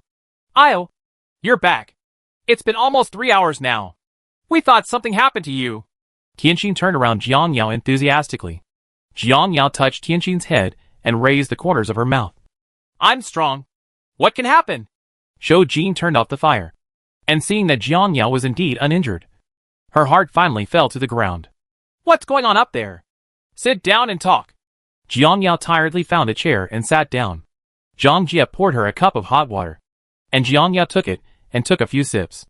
"There are more than 200 people on the other side, and they live crowded in a cave on the mountainside. Their daily activities may also be around the cave." "Cave? It must be very cold. How did they survive?" Zhou Han felt his whole body tremble when he thought of the cold environment of the cave. Several fires were lit to keep warm, and Jiang Yao hesitated to speak, fearing to scare them. "And what?" Cheng Nanxing asked. Jiang Yao looked at everyone and found that they were all staring at her with curious eyes. "Moreover, I also saw human skeletons. There were so many of them. They were all over the place." "Human bones?" Zhou Han's eyes widened in horror, and he bit his lip. Compared to Zhou Han, others are much calmer. "You mean they?" Zhou Jin looked stern. "Yeah," Jiang Yao replied. Even if they didn't explain it clearly, several people understood what Jiang Yao meant. When he thought of the scene of them eating meat, Zhou Han's face suddenly turned pale. He covered his mouth and ran to the corner and vomited. Cheng Nanxing blurted out and cursed. "You are so inhuman. How are you any different from an animal?" Zhou Jin looked at Jiang Yao. "So your decision is, at 8 o'clock tomorrow morning, we will go over and fight with them. These people can't stay." Jiang Yao told her plan. If the other party does not completely solve it, it will always be a cancer. Even if it seizes the position, it will still be a hidden danger in the future. Zhang Jie hesitated. "But there are only a few of us. Don't be afraid. I have a way." Jiang Yao stood up with determination, not intending to continue the discussion, since the other party would definitely die anyway. "It's getting late. Let's take a nap and regain our energy. There's still a tough battle to be fought tomorrow morning." After saying that, he took out the pistol from his waist and handed it to Zhang Jie. "No need. Thank you." Zhang Jie didn't answer it. It's more useful for you to hold it than for me. Jiang Yao didn't care and threw it directly into his arms. This is the thought that Qi Zhan left for you. How can you give it away casually? Hearing her mention her second uncle, Zhang Jie's face turned a bit ugly. He held the pistol and touched it carefully. He was indeed reluctant to give it to others. But Jiang Yao is none other than Jiang Yao. In his heart, he has long regarded her as his sister. Yes, Jiang Yao is 2 years older than Zhang Jie. After spending so many days together, he felt more and more that Jiang Yao was someone worth following. Seeing that Zhang Jie still wanted to say something, Jiang Yao yawned and waved her hands. Don't give it to me. I won't want it. Jiang Yao quickly left the cabin and prepared to go back to her room. Several people stared at her back for a long time, unable to calm down. Zhou Han finally finished vomiting and walked over weakly. She didn't see Jiang Yao's figure, so she realized it later. I went back to sleep. Zhou Jin nodded. Yes. Then let's go to bed. We're so sleepy. Zhou Han took a sip of water, called Tianqin and left. Sweetheart, come back with me. Sweetheart followed up with a bang. The 4 men did not move and were still sitting in the cabin thoughtfully. They didn't know what Jiang Yao had done on the mountain and why he was so confident about tomorrow's battle. Li felt that Jiang Yao's method was too reckless. The opponent has a large number of people, so what can we do to fight them? Zhou Jin looked at the door in the direction where Jiang Yao left. She said she had a solution. Is there no other way? I only have my mother, and I can't let her. Li held his head sadly. The pain of losing his loved one could not dissipate for a long time. This time, he couldn't agree with Jiang Yao's method. In this tense atmosphere, only Cheng Nansheng touched his chin, his eyes wandering. Seeing the distressed looks of the 3 people, Cheng Nansheng thought for a while and decided to tell his secret. Looking at the silent 3 people, Cheng Nansheng said something confusing. I've got a guy on my hands too. What guy? Li hasn't reacted yet. Zhang Jie tightened his grip on the gun in his hand. As if he understood, Zhou Jin's eyes lit up. You mean, you also have a gun? How could he forget that Cheng Nansheng likes to collect weapons? Cheng Nansheng's eyes were firm. Yeah. Chapter 66 warm-up before the show begins. Hearing Cheng Nansheng's affirmative answer, Li and Zhang Jie looked at the 2 of them in shock, their mouths slightly open, not knowing what to say. The surprise in the eyes of the 3 people could not be hidden. Li hurriedly asked, How many are there? Cheng Nansheng raised a hand, showing his palm. 5? The light in Zhou Jin's eyes dimmed a little. Cheng Nansheng saw that he was a little disappointed and rolled his eyes. It's great to have 5. Okay. Do you know how difficult it is to get this guy? Then, are there enough bullets? Zhou Jin asked again. Be economical. It should last a long time. Cheng Nansheng patted his chest proudly. He still had a lot of bullets. 100 boxes. And 1 box contained 10 bullets. Zhang Jie recovered from the shock just now. Suddenly thought of something. And the eyes he stared at Cheng Nansheng gradually became unfriendly. Then why didn't you take it out just now? What? Hearing Zhang Jie's somewhat angry tone, Cheng Nansheng was stunned. Zhang Jie stood up and approached Cheng Nansheng. I said, why don't you take it out before Jiang Yao goes? This. Cheng Nansheng scratched his head, not knowing how to explain. He didn't get along with Jiang Yao for long, so he should be a little wary. Furthermore, Zhang Jie had already handed over his gun to Jiang Yao. He thought it was enough, so he didn't give an explanation. Seeing Cheng Nansheng hesitating, Zhang Jie couldn't help but feel sad for Jiang Yao. Jiang Yao has given as much as you have given. People should know how to be grateful, instead of taking it for granted and repaying kindness with hatred. I didn't mean that. Don't be angry. Cheng Nansheng felt a little guilty when he saw Zhang Jie being serious. Huh? Zhang Jie didn't want to stay in the same room with the 3 of them anymore. After giving Cheng Nansheng a dirty look, he left angrily. Zhou Jin held his forehead, feeling physically and mentally exhausted. Regarding tonight's situation, Cheng Nansheng did something wrong. Cheng Nansheng knew that he had sinned deeply and sincerely apologized to Zhou Jin. Ajin, I was wrong. I will hand over all my guns and let you control them. Okay. Zhou Jin glanced at him, stood up and prepared to leave. Forget it. You have something to hide, but it won't happen again. We are a team, and we can't hide it. If anything happens, let's discuss it together. Don't hurt the harmony. I understand. I understand. Chung Nansheng secretly breathed a sigh of relief when he saw that Zhou Jin was not angry. Go to bed and listen to Jiang Yao tomorrow. Zhou Jin left. Upon seeing this, Li Yi and Chung Nansheng hurriedly followed him and left together. Jiang Yao returned to the room and did not rush to sleep. Instead, she took out the medicinal powders she bought last time and sorted them away. When Jiang Yao glanced at the guns placed in the corner, she unexpectedly discovered that there were several tranquilizer guns mixed in. What a good guy! It is useful for both sneak attack and hunting. After placing them carefully, Jiang Yao went into the bathroom to freshen up briefly and found that her hair was a little long and blocked her eyes. So I took out the scissors and cut off the excess hair. My technique was so poor that the broken hair on my forehead was uneven. Jiang Yao doesn't care. Anyway, she doesn't look in the mirror or find a partner. So if she looks ugly, she looks ugly. After struggling for an hour, Jiang Yao finally got tired, fell on the bed and fell asleep. The alarm clock rang at 7:30 on time. Jiang Yao rubbed her brows and sat up sleepily.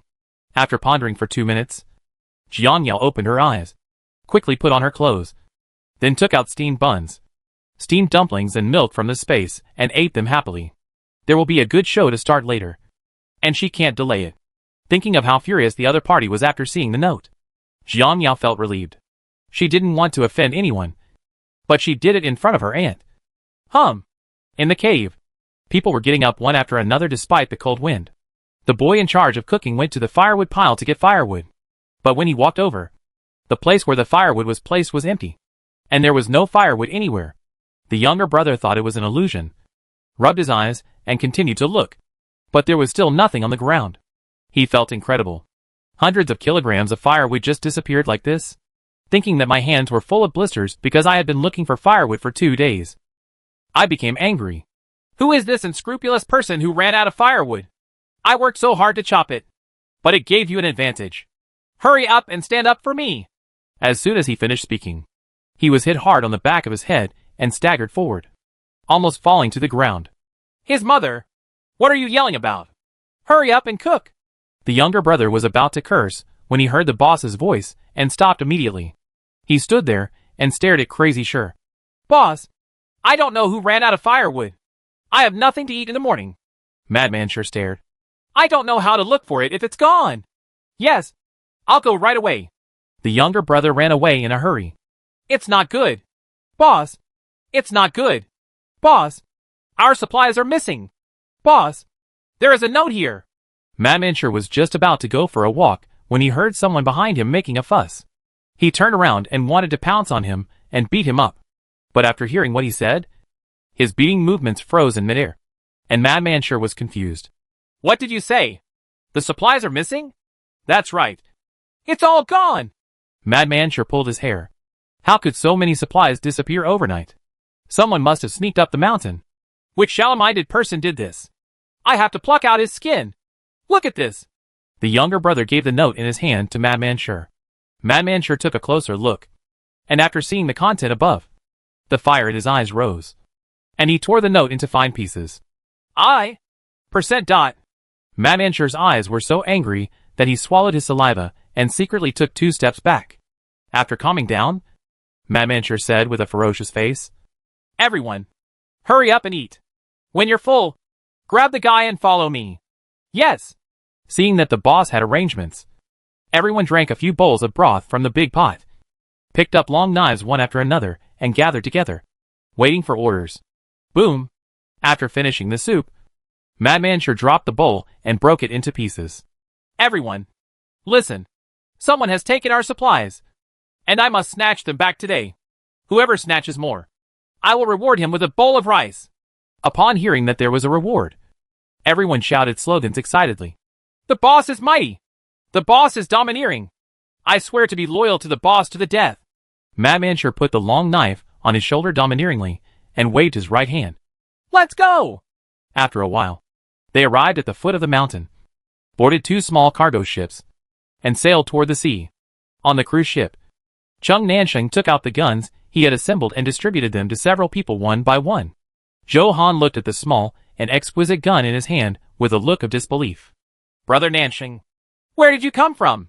Chung Nansheng waved his hands, not wanting to explain. Don't worry about it. As long as it works. Zhou Han pouted and did not ask any more questions, but carefully observed the pistol. Looking at the rifle in his hand, Jiang Yao's eyes darkened a bit. Why did he feel that this gun looked familiar? Very similar to the one he used last time. The more I look at it, the more they look like it. After remembering where the rifles were stored, Jiang Yao raised her head and looked at Cheng Nansheng in surprise. The Zhou group's office couldn't be Cheng Nansheng's. Right? Suddenly I feel like my head is buzzing. Chapter 67. Catch them all in one fell swoop. Cheng Nansheng caught Jiang Yao's gaze and thought she was angry. So he walked over sheepishly. Jiang Yao, this gun in your hand is the most powerful. Not only does it have a long range, it is also very light. It is most suitable for women. I give it to you. Give it to me? Jiang Yao was surprised again. Is Cheng Nansheng so generous? Humph. Zhang Jie on the side was still angry. But seeing Cheng Nansheng's fawing look, he didn't intend to tell Jiang Yao what happened last night. Cheng Nansheng glanced at Zhang Jie and touched his nose guiltily. Yes, I gave it to you. Thank you. Jiang Yao accepted his generosity unceremoniously. Seeing that everyone was ready, Jiang Yao took the lead and walked out. Set off! Zhou Jin quickly started the boat. Several people stood ready. During the trip, Zhou Jin handed over the task of sailing the ship to Zhou's father. Even though he was old, sailing the ship was a piece of cake. Listening to the sound of the boat riding on the waves, several people stood on the board of the boat with guns in their hands and scanned the surroundings. Their hawk-like eyes were hidden under their sunglasses, not missing any signs of trouble. The snow-white sweetheart squatted next to her master and stuck out her tongue. Her blood-red eyes filled with bloodthirsty chill.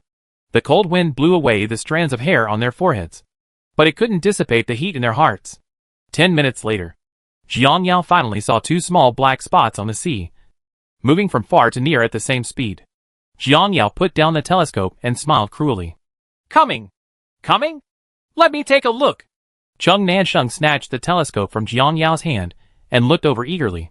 Sure enough, the hull of the ship, which was just a small black dot, can now be clearly seen. Cheng Nansheng raised his gun excitedly. It's really here! I'm going to kill! Zhou Han stood beside Jiang Yao and swallowed. Io, do you really want to kill someone? I have only killed wolves. Jiang Yao patted her shoulder to comfort her. Don't worry. They are incomparable to wolves. Everyone looked at Jiang Yao. Listening to these words, it seemed as if she had killed someone before. Jiang Yao felt the attention and smiled very confidently. It's like killing a chicken. The person on the other side looked very strong, but was actually puffy. Like that, Jiang Yao threw a child into the sea to feed the fish. But there were many people on the other side, so she had no choice but to give a strong dose. But the effect of the medicine would not take effect until an hour later. Judging from the time they set off, there should still be half an hour to look at the sky. During this period, Jiang Yao could get over the addiction of carrying a gun. After half an hour, there is no need to do it yourself. After about 15 minutes, the two sides stopped 10 meters apart. Zhou Jin looked at the two boats opposite and were filled with people. Feeling a little uneasy, Madman Sure stood at the top of the bow and glanced at Jiang Yao, who was holding a gun opposite him. He couldn't help but associate the woman who left the note with her. All the ships within 100 miles radius were robbed by them, and the only one that escaped the net was this luxurious cruise ship. Who else could it be if the supplies had not been robbed by the other party? Thinking of this, Madman Sure almost bit his lip. He didn't expect that he would be tricked by a woman. He could no longer suppress the anger in his heart. Is it you? A little bitch. Who stole my supplies? Is there any evidence? Jiang Yao played with the gun in her hand. When the other side's boys saw the gun in her hand, their faces changed with fright. And Madman Sure also stared at the muzzle of the gun warily. Boss! She has a gun in her hand! Madman Sure's most capable subordinate Mangzi pointed at Jiang Yao and trembled. Yesterday, she was the one who killed 4 of our brothers yesterday. Stealing supplies and killing 4? What do you mean? I'll? Not only Zhou Han, but also everyone else was confused. Jiang Yao smiled mysteriously. He's talking nonsense. Hearing this, Zhou Jin tightened her grip on the gun. Madman Sure thought of his brother who died yesterday, and became even more angry. Put on your dick and get on me! Yes! All the boys on the ship took out their iron bulletproof vests from the hidden compartments of the ship's planks. Madman Sure touched the hard helmet and tilted his lips proudly. As the ship approached little by little, Madman sure became even more unscrupulous. So what if you have a gun? How much can you hurt me? Seeing that the opponent was already on guard, Jiang Yao's heart skipped a beat. If he didn't have a follow-up move, he might have really suffered from the opponent. What should we do now? Zheng Nansheng was a little anxious looking at the opponent's invulnerability. Fight them! Zhang Jie clenched his pistol and guarded Jiang Yao. When the bow got closer, Zhou Jin saw that they were only protecting their upper body, but their thighs were exposed, and quickly told everyone, "Hit their legs!" After receiving the message, several people raised their guns and pointed them at each other's thighs. Only Jiang Yao is still waiting for the opportunity. In 3 minutes, the ship will approach the cruise ship. 2 minutes. The person on the other side starts to feel something is wrong. Mangzi supported the brother beside him. His legs were weak. Boss, why do I feel like I have no strength? I don't have any anymore. Me too. What happened? Then there was a clang, and everyone fell into a heap, unable to move except for their eyeballs, which could still turn a few times. Madman sure turned around and was stunned. What's wrong with you? Get up quickly! As soon as he finished speaking, he knelt down on his younger brother like a weak-footed shrimp, unable to move. What's going on? Who is plotting against me? Thinking of the note again, Madman sure reacted instantly, and deep fear arose spontaneously. I've been fooled. I've been fooled. No wonder the other party used supplies as bait to trick him into coming to the sea. It turned out that he wanted to catch them all. Everything is over. 1 minute. The other party's ship has crashed into the cruise ship. The time has come. Jiang Yao raised her gun and waved. Board on board. This, what's going on?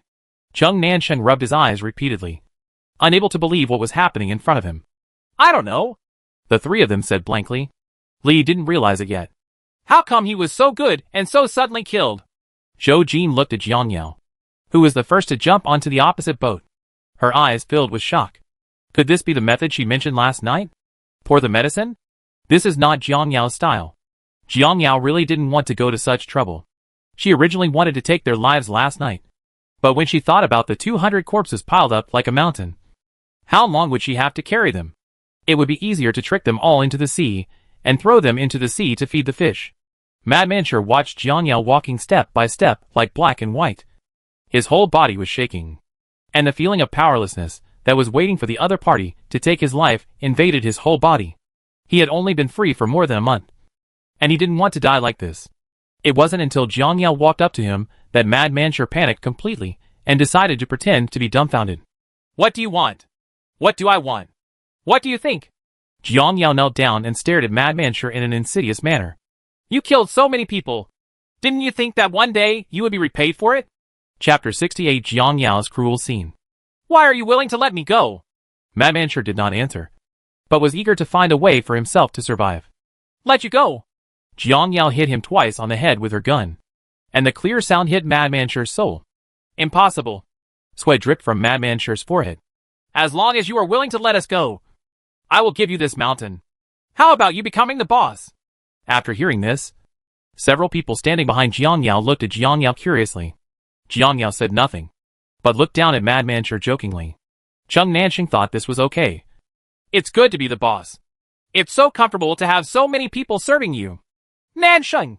Zhou Jin gave him a warning glance, and Zheng Nansheng immediately shut up. He actually didn't want to stain his hands with blood.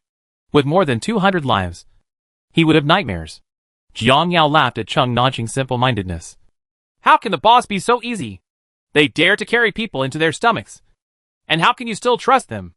I just said it casually. Don't take it seriously. Ha. Zheng Nansheng was annoyed. How could he forget this? Zhang Jie walked to Jiang Yao and said, Tell me, what do you want us to do? Isn't this simple? Jiang Yao stood up.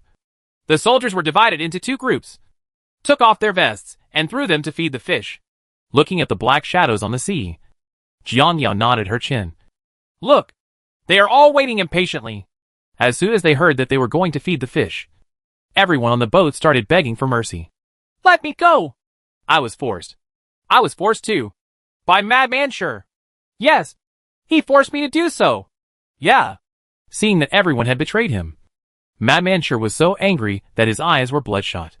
You rotten-hearted people.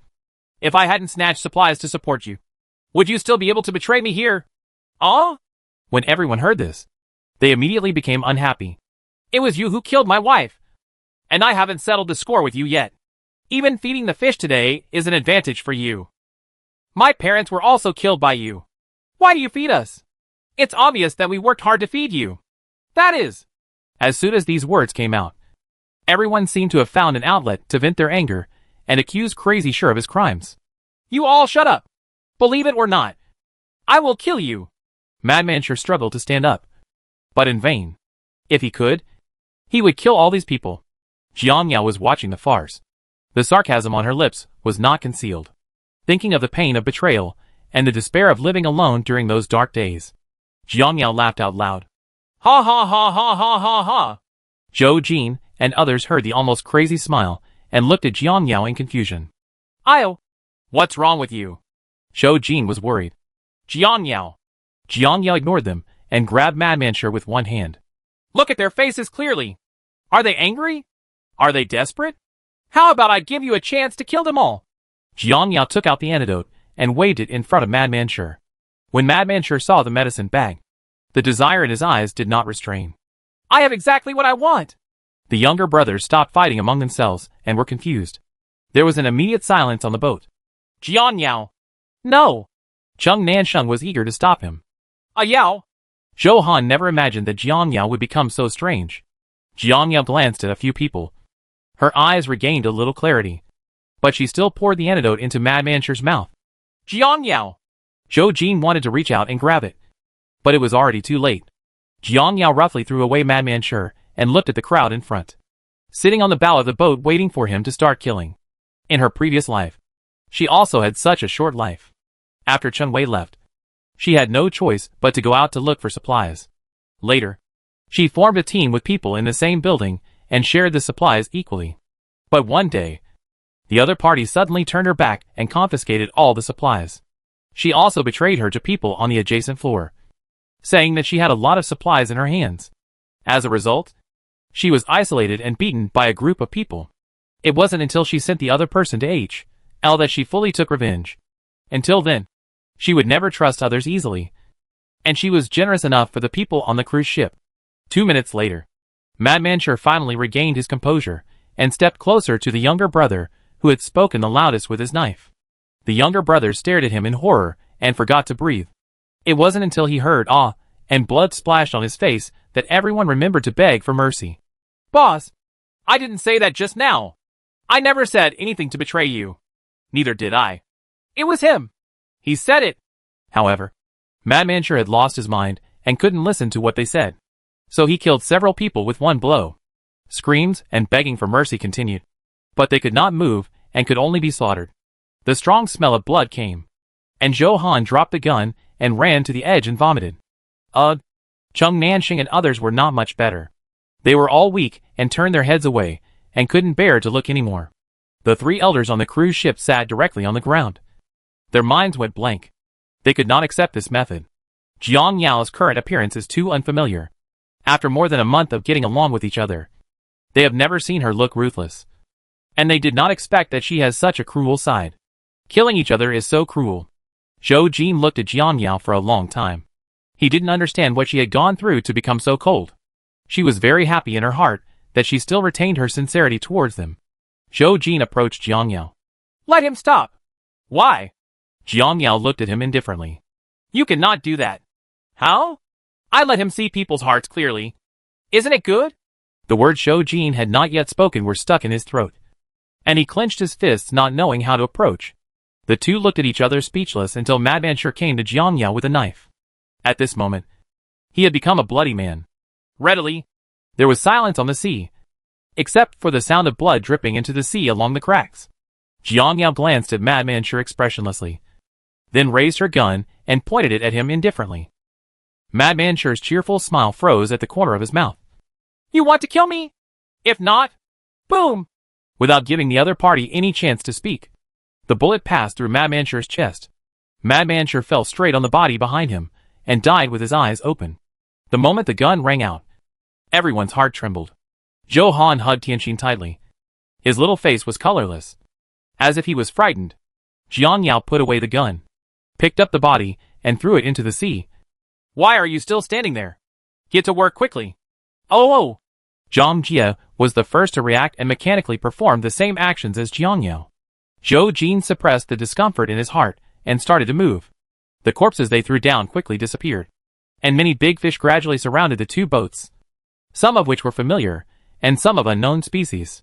Jiangyao was not in the mood to identify, and acted like a puppet throwing things. Towards the end, the sound of a ship was heard in the distance again. Everyone quickly returned to alert and looked towards the source of the sound. Chapter 69 Meeting an Old Friend. Jiangyao discovered that two more large boats were approaching the foot of the mountain. Zhang Jie pointed to the distance. No! Someone is coming ashore! Let's go quickly! Zhou Jin was very cautious. If you don't know who the other party is, don't act rashly.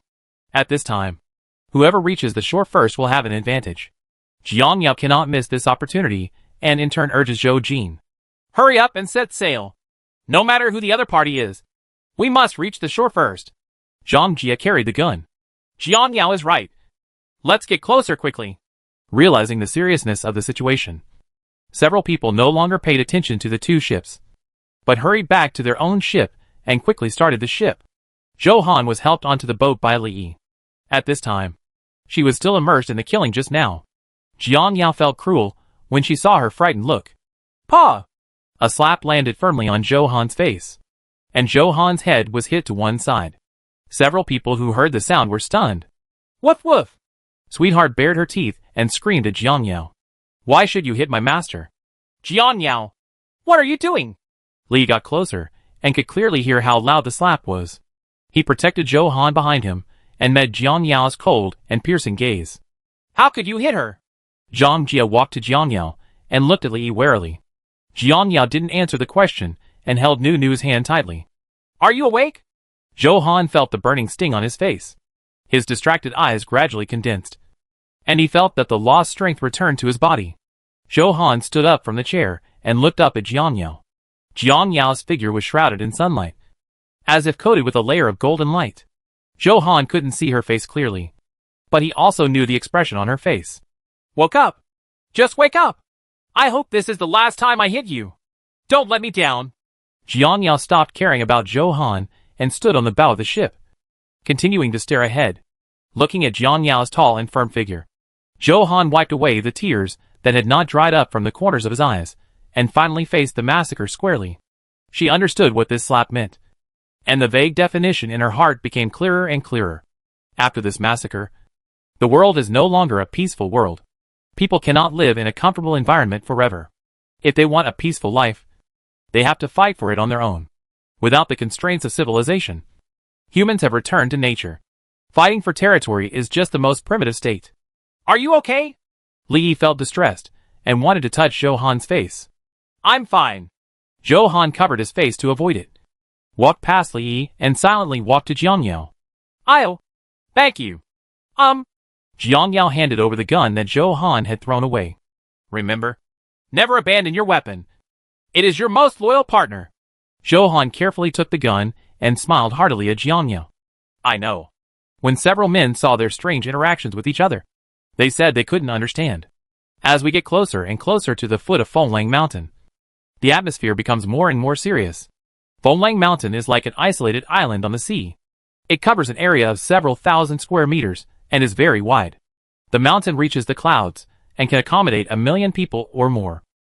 Jiangyao's cruise ship is located in the north of Fenglang Mountain, with an altitude of about 2,000 meters, which is very suitable for living. Her goal is to make the entire north belong to her. If there were no disasters, everyone might be able to live in peace.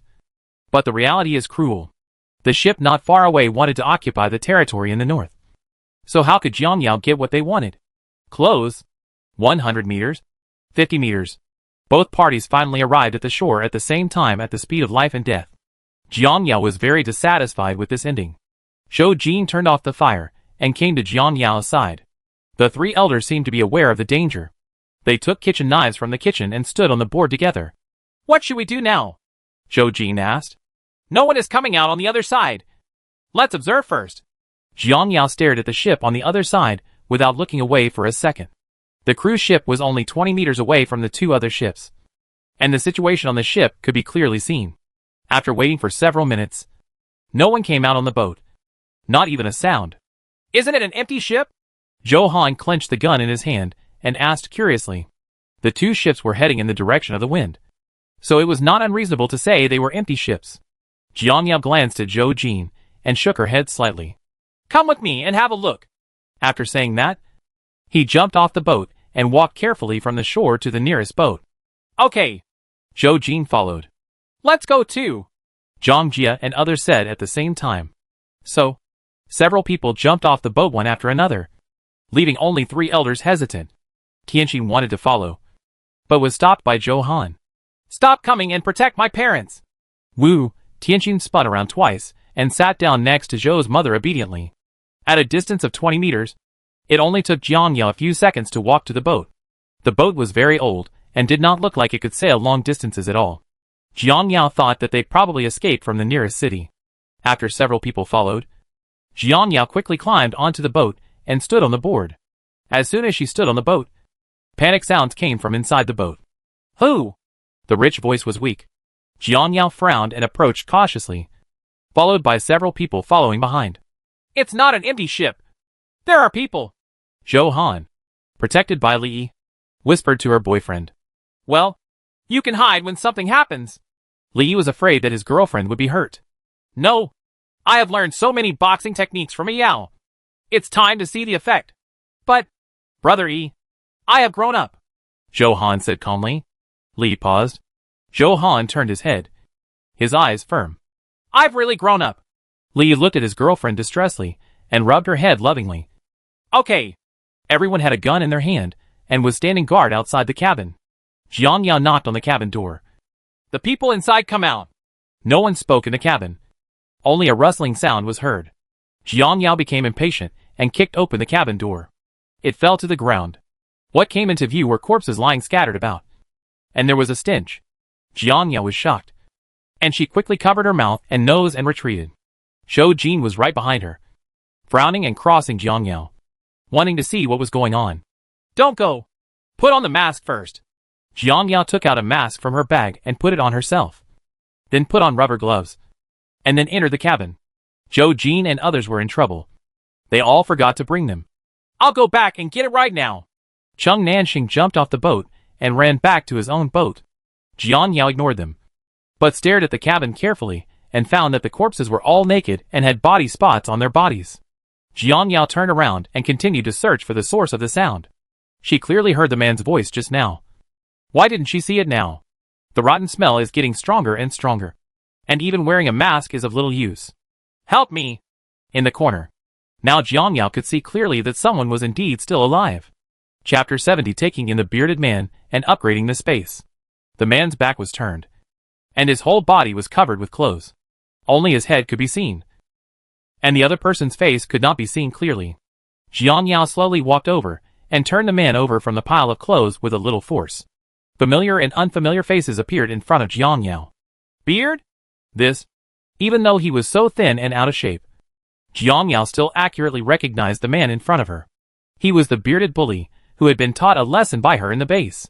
The bearded man had dull eyes.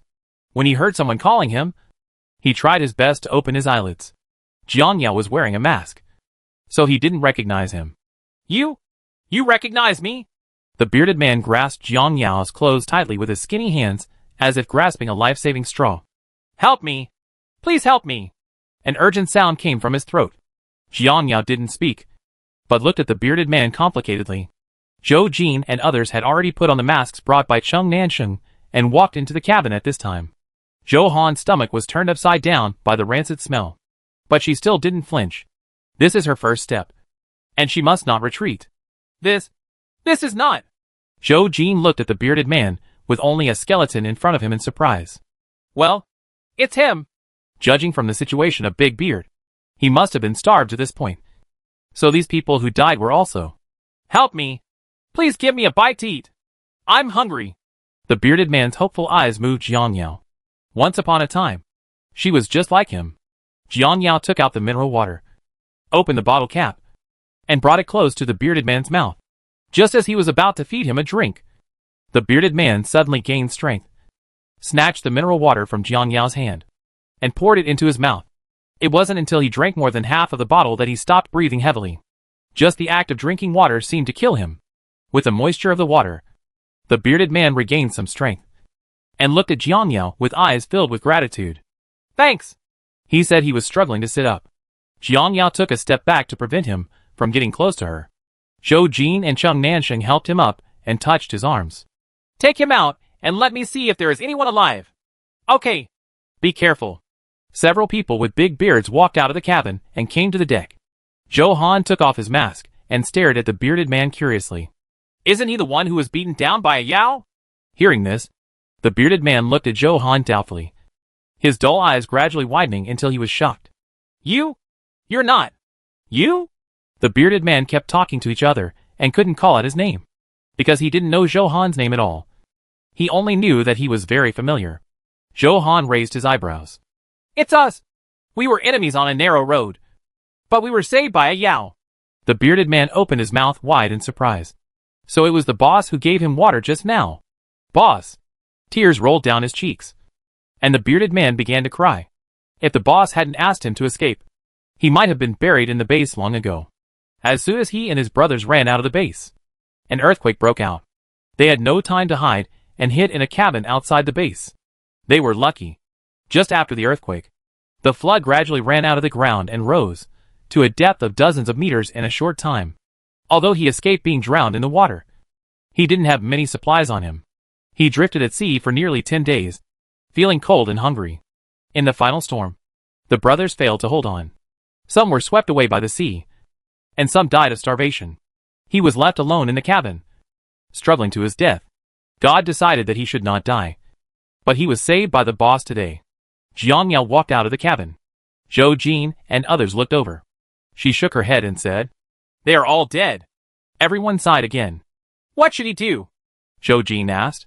When the bearded man heard this, he knelt on the ground and kowtowed to beg. Boss, let me follow you. I can do anything you ask me to do.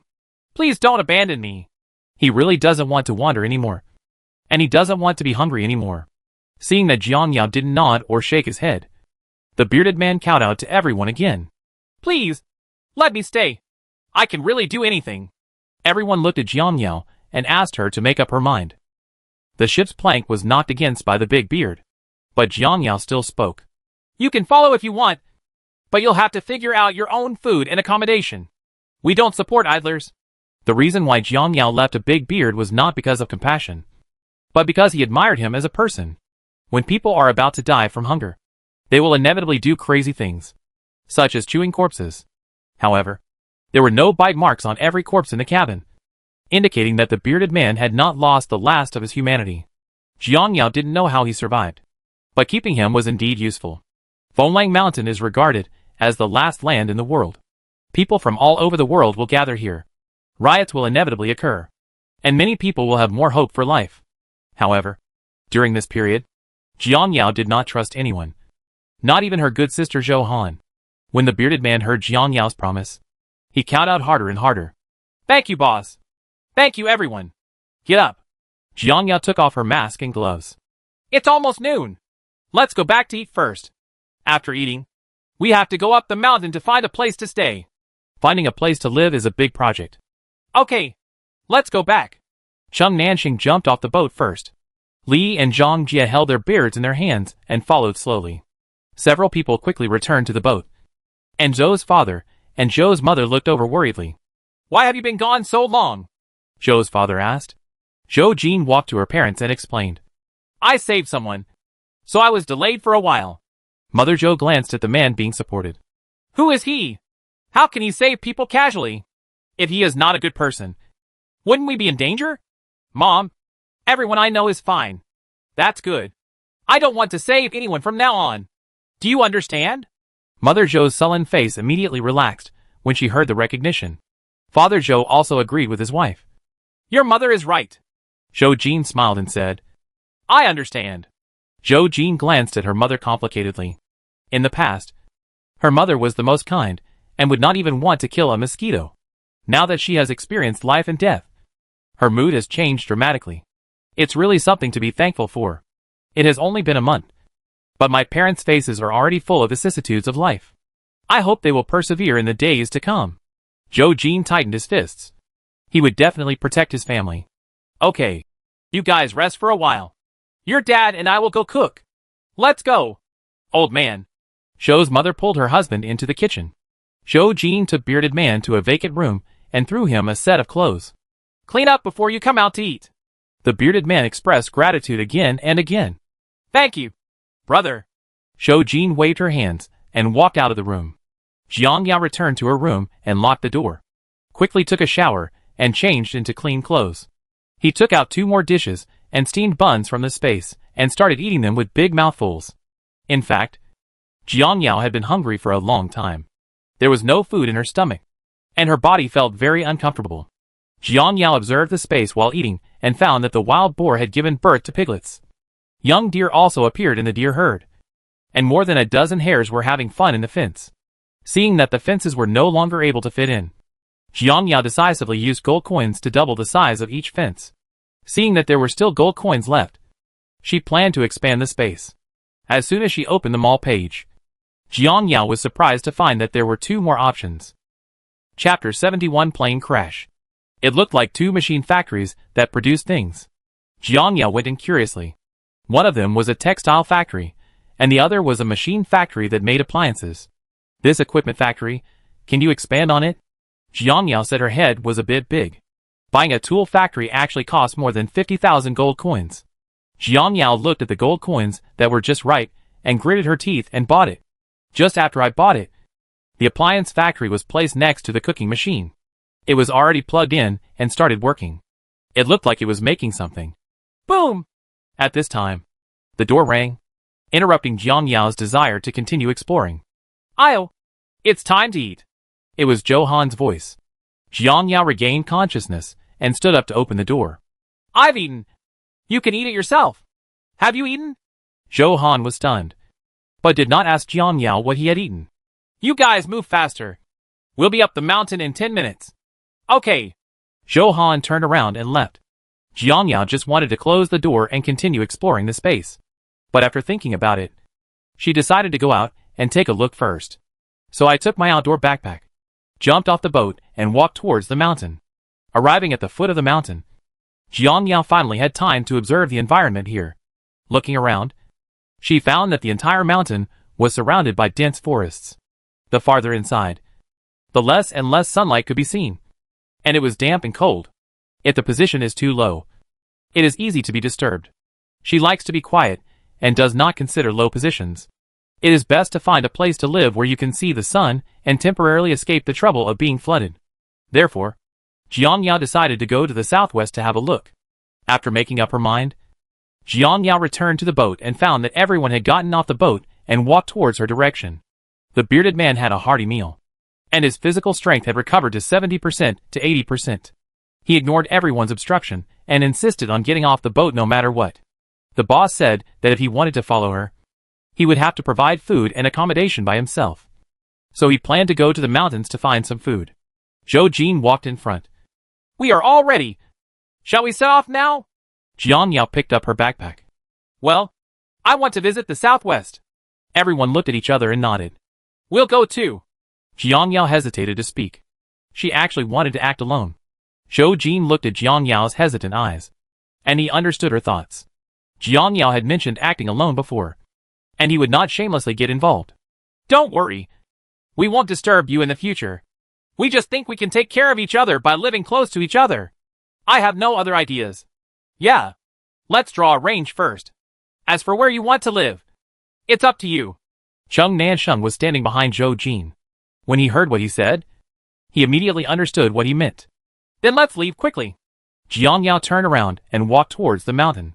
Thinking of all the possibilities in the future, Jiang Yao stopped her plan to act alone. At worst, she could just stay away while repairing the house. She needed private space. The group of people followed Jiang Yao into the mountains. The snow under their feet crunched under their feet. The breeze came, and the snow on the branches fell right into the collar of the bearded man, making him shiver with the cold. Jiang Yao took out the wilderness survival pointer and moved forward slowly according to the pointer on it.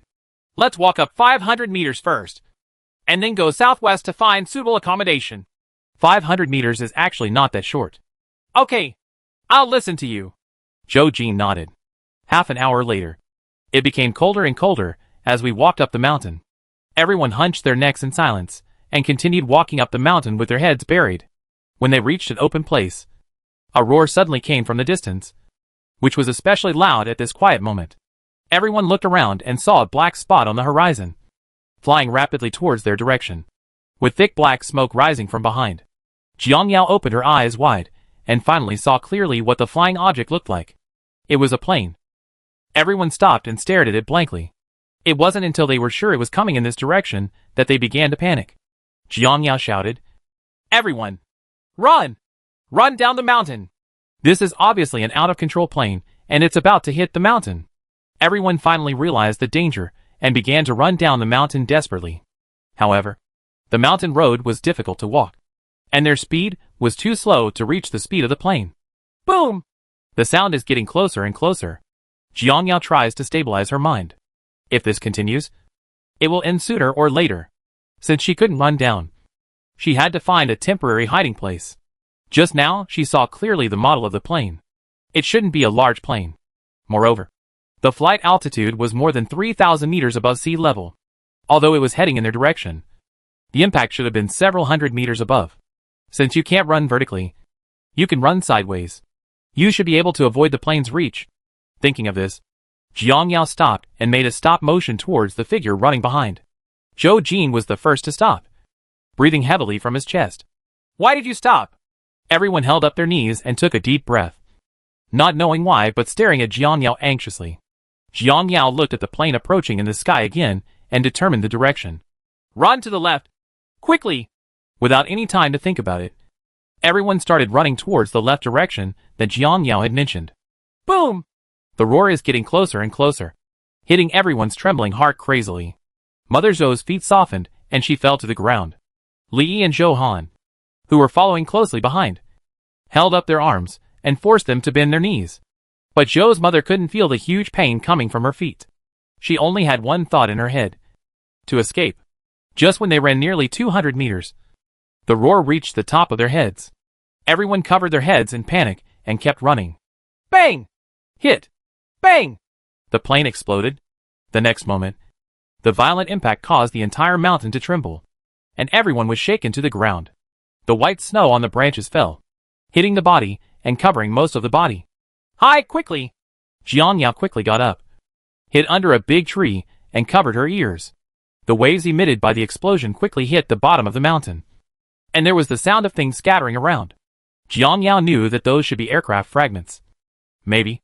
Thick black smoke billowed in, and the vision became dim. Jiang Yao had no time to hold her breath, and took a breath of air by mistake. After the burnt smell poured into her lungs, she coughed hard. Cough! Cough! She quickly took out the gas mask from the space. The pain in her lungs eased a little, but her coughing continued. Cough! After she regained her breath, Jiang Yao collapsed on the ground, leaning against the big tree in shock and confusion. I don't know whether their current situation is lucky or unfortunate. After finally finding good weather, we went out to look for a base. Unexpectedly, we encountered an accident again. Instead of dying in a natural disaster, we were almost killed by a plane. What hatred and resentment! God just won't let her have an easy time. After resting enough, Jiang Yao moved her sore body and blurted out, "Zhou Han!" The voice was hoarse and rough, and others couldn't hear it at all. Chapter 72, causing an avalanche. Taking out the mineral water and taking a few sips, the cold water slid down her throat. After a stinging sensation, Jiang Yao tried to cough and found that she could make a sound. There was no movement next to her. Jiang Yao was a little anxious. She stood up in the dark and slowly groped around. Zhou Han! Zhou Jin! Cheng Nansheng! Zhang Jie! Still no one answered. Wouldn't he be stunned? So fragile? Woof woof! Woof woof! Sweetheart heard her voice and sprang out of the darkness and appeared in front of her. Before Jiang Yao could touch its head, it held her clothes in its mouth and pulled hard, as if it wanted to go somewhere. Jiang Yao passively followed Tianqin, but after taking only a few steps, she was tripped under her feet. Looking down, a prostrate figure appeared. It was Father Zhou, who seemed to have fainted. Jiang Yao knelt down and shook twice. Father Zhou still didn't wake up. probably because he was choked by the thick smoke.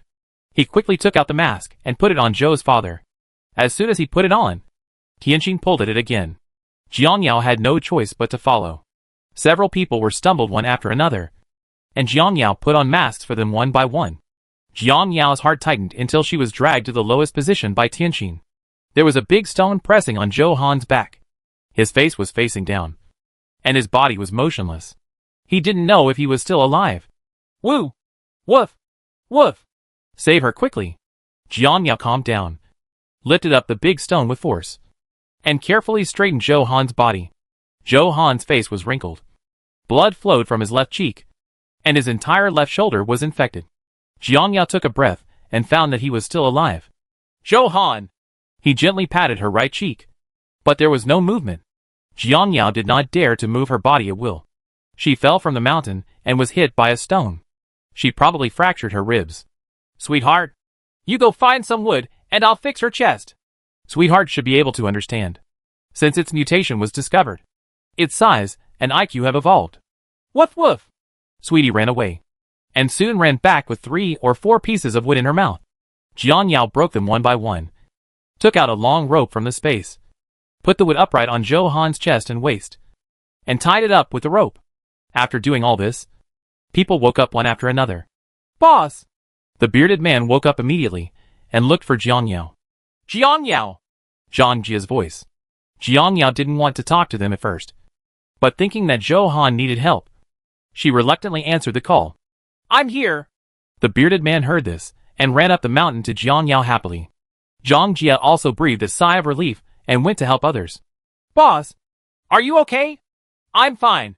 She's fine. Jiang Yao pointed at Zhou Han and then looked at the bearded man. Where are they? I don't know. I'm going to look for it right away. The bearded man got up and ran away. After a while, Zhou Jin and others gathered in front of Jiang Yao. When they saw Zhou Han's miserable condition, they all screamed in fright. Han Han! Li kept shouting, heartbroken. Henan! My daughter! The Zhou family was immersed in grief. But Mother Li, who was following at the back, smiled strangely, quite gloating about the misfortune. Zhou's father and Zhou's mother wanted to pick up Zhou Han, but Jiang Yao stopped him. Don't touch her! Zhou's mother gently touched her daughter's face with trembling hands, while Li knelt down and worked with his legs. Is she okay? I don't know. Jiang Yao is not a doctor, so she really doesn't know. Come 2 people and carry her down the mountain. Be careful. Zhou Jin and Li carried Zhou Han's limbs, while Cheng Nanxing protected her waist. The 3 of them slowly followed Jiang Yao down the mountain. The black smoke had not dissipated, and the road ahead could not be clearly seen. Jiang Yao turned on her headlights, but the visibility was still less than 5 meters. Everyone groped down the mountain. Jiang Yao stumbled all the way, walking carefully behind Tianqing. From time to time, there were small explosions on the mountainside. Along with the explosions, debris continued to fall down, hitting everyone with neither light nor heavy weight. Everyone was in a very embarrassed state. Their whole bodies were pitch black. Their clothes were in tatters, and their faces were completely unrecognizable. Even without masks, you couldn't tell who was who. When they went up the mountain just now, they walked less than 300 meters. But now it took them longer to go down the mountain.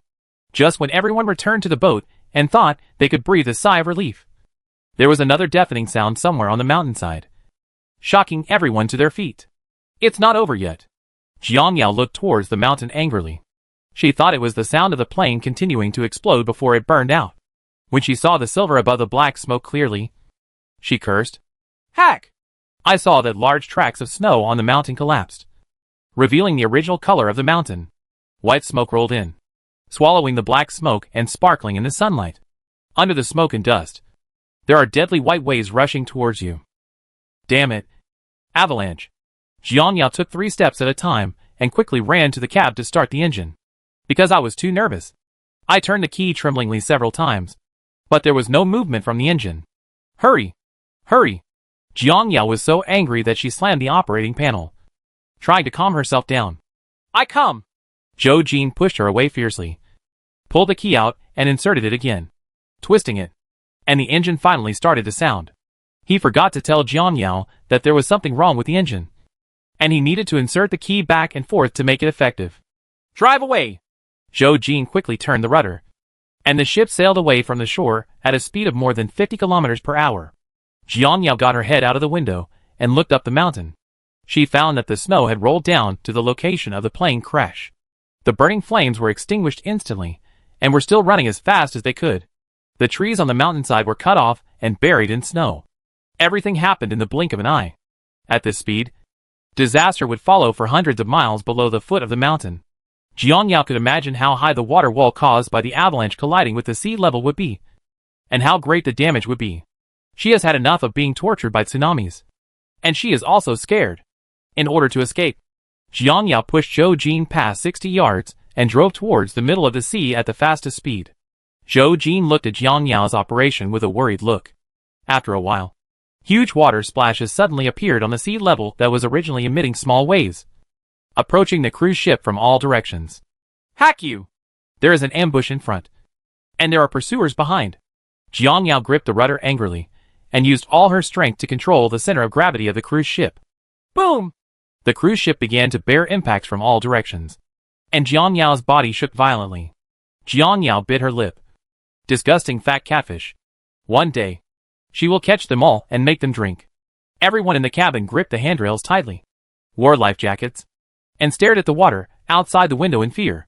Thinking of Jiang Yao and Zhou Jin, Big Beard immediately grabbed 2 life jackets and stumbled into the cab. The bearded man held up the life jacket in front of Jiang Yao. Put it on quickly! Jiang Yao waved it away.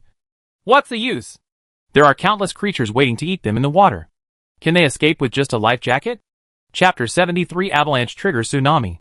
Bang bang bang. The boat was constantly being attacked by catfish and, judging by the turbulence, it might have been attacked by other creatures. The flood meets the sea surface, and the dark yellow and dark blue collide to form a clear dividing line. The fish in the water may have merged into one. The people on the boat were shaken so hard that they almost fainted. Jiang Yao firmly grasped the rudder to steady her body and drove towards the deep sea. When I turned around and looked at the mountain, I found that the snow had rolled down to the foot of the mountain, and it hit the water hard, making a crisp sound of splashing water. A huge deep hole was created by the large area of snow on the water surface. A very high wall of water quickly rose up, scattering all the ships on the shore. It was moving rapidly towards them, one wave after another, and the height did not decrease. Increase. White waves appeared on the sea, which was very spectacular. Zhou Jin's expression changed drastically. Coming! He was worried about Zhou Han and hurriedly ran back to the cabin. Even though the boat has sailed kilometers away, you can still see the wall of water moving from far to near at a speed comparable to that of a car at high speed. Much faster than the boat. Jiang Yao did not look back, but continued to move forward at full speed regardless of the danger in the water. Everyone on the boat watched helplessly as the wall of water approached and was helpless. They could only hold on to things around them and pray for safety. Zhou Han has been tied to the fixed single bed by Li Yi and Zhou Jin. He is still unconscious at this time and does not know that they are in danger now. In just over 10 seconds, the wall of water came behind the boat. Jiang Yao looked through the rearview mirror and saw that the wall of water was as high as 20 or 30 meters. Snapped! The moment the water wall hit the ship, the entire hull was sucked into the water and rotated rapidly. The mast at the stern of the ship was broken. The windows were shattered. Seawater continued to pour in from the windows, and the cabin was quickly filled with water, submerging everyone in the water. Gulyalu! Everyone's legs left the ground and were swept into the air by the current, and their hands firmly grasped things to prevent themselves from being swept into the sea. Her cheeks were swollen from suffocation, and her chest felt like it was about to explode. Jiang Yao was swept forward by the seawater. Her whole body was pressed against the glass, and she couldn't breathe.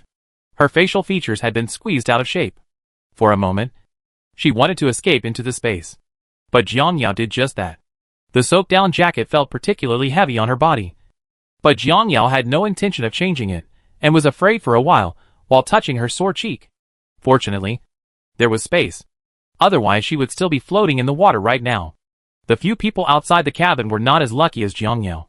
Just when they thought they were about to drown, the ship's hull was suddenly pushed to the surface by waves. Due to inertia, most of the water in the cabin was lost, and everyone came out of the water to breathe heavily. But before they could even take a good breath, the hull of the ship was driven into the water again, and it kept going back and forth. Everyone was trying to survive in the almost desperate situation. Zhou's father had already fainted in the disaster. Fortunately, he tied his hands to the pillar. Otherwise, he would have been swept away by the water. The waves rose higher and higher, and finally calmed down after half an hour. Jiang Yao's purchase time had expired, and she was forced to eject from the space, rolled down the front window glass, and hit the ground. Fortunately, Jiang Yao reacted quickly and steadied her body with her hands on the ground. Otherwise it would have been her face that suffered again. My face was disfigured in my previous life, but I can't let it be disfigured again in this life. Getting up from the ground with difficulty, Jiang Yao came to the stern of the ship and looked at Fenglang Mountain. She found that the cruise ship was swept far away by the sea water, and only the small figure of Fenglang Mountain could be seen. Don't know what happened to the others. Jiang Yao came to the cabin and found that everyone was huddled on the ground to keep warm, with a little blood on their faces. The ground was covered with broken glass, and the wound on the cheek must have been caused by the glass. It's nothing serious. Right. Zhou Jin stood up with difficulty. It's okay. Just rest for a while. Zhou Han. Li touched Zhou Han's cheek and found that the skin was still warm, and he couldn't help but breathe a sigh of relief. She's still alive. Hearing this, Jiang Yao nodded happily. That's good. After struggling in the water several times, Zhou Han was lucky to survive, but her injuries had to be sustained by herself. It was getting late and Jiang Yao did not dare to stay at sea. Return immediately. Upon hearing this, several people raised their heads and looked at Jiang Yao. Cheng Nansheng was arranging his hair and could not accept Jiang Yao's suggestion. Why don't you wait a little longer? If the avalanche doesn't stop completely, wouldn't the ship be seeking death if it approaches? Yes. Li nodded. He didn't want to go back. Don't worry. It's safe now. Jiang Yao took the initiative to sail the boat despite everyone's opinions. She just told him her decision, not discussed it. After hearing that there was no abnormality in the engine, I turned the ship around and drove at a constant speed. 2 hours later, they arrived at the foot of the mountain again. Looking up the mountain, most of the snow on the mountain has fallen off and turned into countless ice cubes floating on the sea.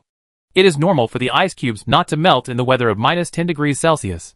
The originally smooth mountain had returned to its normal appearance at this time, and a large area where it was hit by the plane collapsed, revealing a vertical triangle shape that could just be covered by the sun. The cross-section is flat and is very suitable for building houses and living in it. Jiang Yao looked at the piece of land with joy, eager to go up and take a look. But it was already dark, and it was no longer suitable to go up the mountain. The boat stopped firmly on the shore. There used to be dozens of boats on the shore, but now most of them have drifted away, and only a few of them are still in place. The cruise ship has been flooded and is no longer habitable. Jiang Yao chose a small boat with only one room, so she lived in it with peace of mind. As for the others, they all stayed close to Jiang Yao's boat, especially the bearded man, who chose a dilapidated boat, probably next to Jiang Yao. Didn't care at all. Jiang Yao changed into clean clothes and lay on the bed tiredly, squinting her eyes and about to fall asleep. Boom! Hearing the sound, Jiang Yao quickly sat up, her only sleepiness gone, and she couldn't help but feel irritable. What's up? There was silence outside the door, and just when Jiang Yao thought the person was gone, Zhou Jin belatedly spoke. Do you have any antibiotics or other medicines? I want to give Zhou Han some. She does not lack antibiotics. He took a box from the space and opened the door to Zhou Jin. Give her 1 pill every day. I'm going to bed, so don't disturb me. Zhou Jin looked at the medicine in her hand and was full of gratitude to Jiang Yao. Thank you. Jiang Yao shook her head. Sisters, if you can help me, I will. As for the rest, I can't help you. Jiang Yao also felt frustrated when she wanted to be alone again and again, but failed every time. After Zhou Jin left, Jiang Yao was completely sleepless, and her mind was filled with scenes of how she should live in the future. In short, she had to separate anyway. Chapter 74 finally found a place to live. After a restless night's sleep, Jiang Yao rubbed her eyes and sat up, feeling very tired, but she couldn't continue to sleep. She had a very important task today. After getting out of the boat, Jiang Yao immediately got in again, folding her arms and rubbing them. Why is the weather getting colder in May? Changing into a thicker down jacket, Jiang Yao covered herself tightly, leaving only her eyes exposed. I took out the thermometer and measured it in the air, and found that the pointer had reached minus 30 degrees. Summer had turned into winter instead. It was so unusual. There used to be a big temperature difference between day and night. But now it's all cold. Has the Earth's magnetic field changed?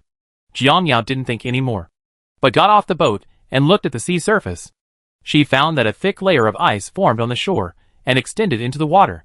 Will sea water freeze? The extreme cold is coming. No matter what. Let's find a place to live first. Just as he was about to turn around, he found a black shadow on the shore not far away. The fog was so thick that he could only see the shadow moving. You can also hear the cry. What is that? Jiang Yao walked over carefully, only to find a fish stranded. It was about 2 meters long, with black and white patterns, and a nostril on its head that was spraying water. Orca! Why are you alone? Jiang Yao touched the killer whale's head in surprise, and the killer whale nuzzled her hand. So cute! Judging from the size, this killer whale is still underage. It is probably because it was too playful and did not pay attention to the stranding. They are social animals, and there should be its family in the nearby waters. Jiang Yao looked towards the sea, but found no sign of other killer whales, and felt even more confused. After playing with the killer whale for a while, Jiang Yao pushed it into the water with all her strength. The baby killer whale should weigh 200 to 300 kilograms. But for Jiang Yao, it was a piece of cake. The baby killer whale was successfully pushed into the water. Jiang Yao let out a big breath. The baby killer whale swam twice in the water and did not rush away. Instead, it exposed its head and looked at Jiang Yao. Come on! You are lucky to have met me. If it had been anyone else, you would have died long ago. Jiang Yao threw a stone at it. Wow! The little killer whale was frightened and ran away immediately. Jiang Yao turned around to leave, but suddenly thought of the crucian carp in the space, and thought about letting it go. She wouldn't dare eat the mutated fish. When Jiang Yao used his consciousness to explore, he found that the fish was walking back and forth in the pond, and it seemed to have grown a lot. After moving it from space to the sea, the crucian carp sank into the water and disappeared. Jiang Yao was depressed. What a white-eyed fish! Thinking that there was still business to do, Jiang Yao did not stay too long and entered the mountains from the woods. When entering the mountain this time, Jiang Yao didn't call anyone. She just put on her outdoor tools and climbed up the mountain. The bearded man who had just come out of the boat was about to approach Jiang Yao's boat when he happened to notice the disappearing figure in the mountain forest. Boss! Why did she go into the mountains? The bearded man put on his military coat, jumped out of the boat, and followed immediately. The mountains are so dangerous, and the boss cannot be allowed to take risks alone. The mountain is steep and the road is slippery, making it impossible to walk fast. Jiang Yao took out the anti-slip net and put it on the soles of her shoes, and then took out the climbing pole for support. As expected, her speed was a little faster. The place where the plane crashed is about 700 to 800 meters away from here, and there is still some way to go. After yesterday's avalanche, the snow on the mountain was piled at the bottom of the mountain, and it fell directly into the thighs when one stepped down. Jiang Yao gradually felt the difficulty. The snow was too deep, and she could no longer move forward. But once you get through this journey, the journey up there will be much easier. The bearded man who followed was tall and had long legs, making it much easier to shuttle through the snow. After a while, he caught up with Jiang Yao in front. Jiang Yao heard the movement behind and thought it was some wild beast, so she quickly took out the dagger and stabbed backwards. Drink! The bearded man behind him reacted very quickly and hurriedly turned his head to avoid it, and the dagger passed 1 centimeter away from his neck. Beard? Jiang Yao wanted to attack again, but when she saw the bearded man, she immediately stopped. Why are you following me? The bearded man scratched his head in embarrassment. I don't trust you. So Suddenly thinking of something, the bearded man put down his hand and stared at Jiang Yao seriously. Boss, why didn't you ask us to come with you when you went into the mountains? How dangerous the mountains are. You guys? Jiang Yao rolled her eyes at him. Don't cause trouble for me, and I'll burn some incense. I won't cause trouble. I'm familiar with the mountains. Let me lead the way. The bearded man crossed Jiang Yao, his legs like a snow plow, clearing a path through the snow in front of him. He has lived in the northern mountains since he was a child, and is particularly good at climbing mountains. When he was a child, he was poor. No matter whether it was winter or summer, people at the foot of the mountain would go to the mountains to find game to feed their families. He was no exception, so he developed the ability to go up the mountain. Jiang Yao, who was behind him, saw this, sheathed the dagger and followed him. She couldn't help but feel more and more satisfied with the bearded man in her heart. The two of them quickly walked out of the snowy road, walking better and better as they went up. Jiang Yao could walk very fast without a big beard to clear the way. The two of them didn't speak to each other again along the way, but walked up silently despite the cold. They had been walking for more than 2 hours, and could already see the place where the plane crashed. The surrounding area began to become brighter, and the surrounding trees were broken at the waist, and there were even signs of being burned, exuding a stink. Jiang Yao took out a mask and put it on, then took out another one to stop the bearded man. "Put this on so you don't breathe in any viruses." The bearded man took it with a silly smile. "Thank you, boss." After saying that, he put the mask on his face. The two walked for another half an hour, and finally climbed up to the triangular area, because the mountain collapsed, exposing brown soil and stones. The ground is uneven. The mountain walls are vertical, and occasionally mud falls down. The bearded man didn't understand Jiang Yao's intention. "Boss, why did you come to this place? It's cold and chaotic here. There's nothing worth looking for." Big Beard is not optimistic about this place, but Jiang Yao is satisfied with this place. "I will make my home here from now on." "What? Live here?" The bearded man glanced at the wreckage of the plane not far away, feeling a little scared. "But this place is not suitable for living. It's more than enough to simply tidy up and build a cabin." While talking, Jiang Yao had already observed the area nearby and found that the area was about 200 square meters. There were trees under the cliff, so the ground was not prone to landslides. As for the mountains, Jiang Yao looked up and saw that what was exposed on the mountain wall was a huge stone, like a natural eaves, which could protect the land below from wind and rain. The more she looked, the more satisfied she became. So Jiang Yao decided that this was it. "Let's get started." Jiang Yao took the lead in lifting a broken tree and threw it down the mountain. After being stunned for a while, the bearded man also started cleaning up. "The boss wants to stay here. Can he come with him?" Glancing secretly at Jiang Yao, the bearded man never asked. As noon approached, the two took a short break, had a simple lunch, and then continued cleaning up. Chapter 75 Motherly receives the lunch box. It wasn't until the whole place was cleaned that Jiang Yao stopped with satisfaction and turned to look at the bearded man who was still working, with a long-lost smile on his face. "Let's do it here today, and come up tomorrow to officially build the wooden house." The bearded man clapped his hands and said, "Okay, listen to the boss." When going down the mountain, Jiang Yao looked at the dirt-covered ground again, finally feeling a sense of belonging. Along the way, the bearded man turned back frequently. Jiang Yao watched him hesitate to speak, already guessing what he wanted to say. "You can follow me if you want, but you have to live 10 meters away from me. I don't like to be disturbed." The bearded man stopped in surprise, turned around and bent down repeatedly. "Thank you, boss. Thank you, boss." Ever since he saw Jiang Yao's strength at the base, he was deeply impressed by Jiang Yao's ruthless charm and decided to learn boxing from her to increase his strength. Of course, he would also listen to Jiang Yao and be willing to be a little follower. Jiang Yao stopped chatting with the bearded man and continued down the mountain.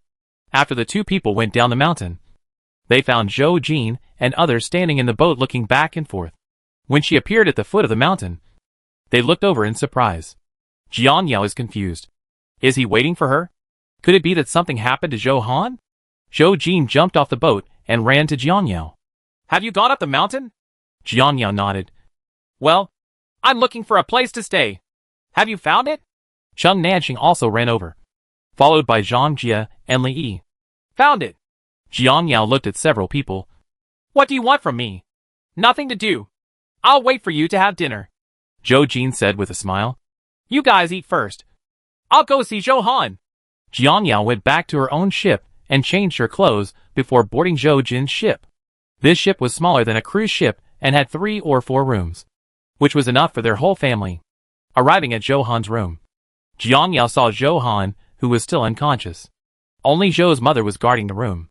Seeing Jiang Yao come in, she showed an exhausted smile. "Jiang Yao is here. Sit down quickly." "Auntie, why don't you sit down? I'm just here to see her. You can go eat and come back to me later."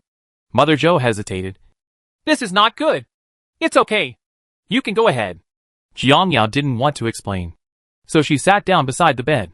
Seeing that Jiang Yao had made up her mind, Zhou's mother turned around and left. After Zhou's mother left, Jiang Yao closed the door, took out a bag of glucose from the space, mixed it with boiling water, and fed it to Zhou Han. Seeing that her face was naturally pale, Jiang Yao sighed softly. Things in the world are unpredictable, and accidents happen to good people when they say they are unexpected. Cherish the moment. After all, she doesn't know how long she can struggle in this apocalypse. Jiang Yao checked Zhou Han's body again and found that apart from abrasions, there were no other fatal injuries. The rib fractures were the most serious. She hoped that the internal organs would not be injured. As for why she didn't wake up, it was probably because she was struggling on the boat yesterday. Fortunately, she didn't have a fever. Otherwise she wouldn't have known how to save her. About 10 minutes later, Zhou's mother walked in after eating. Jiang Yao nodded to her and went out. She didn't want to go to eat, but she happened to meet Zhou Jin again. After informing her, she returned to her boat. After everything was packed up, Jiang Yao could finally relax for a while in her pajamas. I took out a few plates of seafood and drinks from the space and started eating them with enjoyment. The weather was very cold, and the food became cold after being placed on the table. Jiang Yao had no choice but to take out the induction cooker and pot from the space to heat each dish. After eating, Jiang Yao had time to look at the space. I used up my stay time yesterday, and I have to buy something again today to be prepared in case something unexpected happens. Well, the gold coins are almost 6 figures. Jiang Yao looked at the growth rate of gold coins and expressed her satisfaction. She harvested another crop of grain, and Jiang Yao took out the seeds and planted them again. Thousands of foods have been cooked in steamers and woks and piled aside.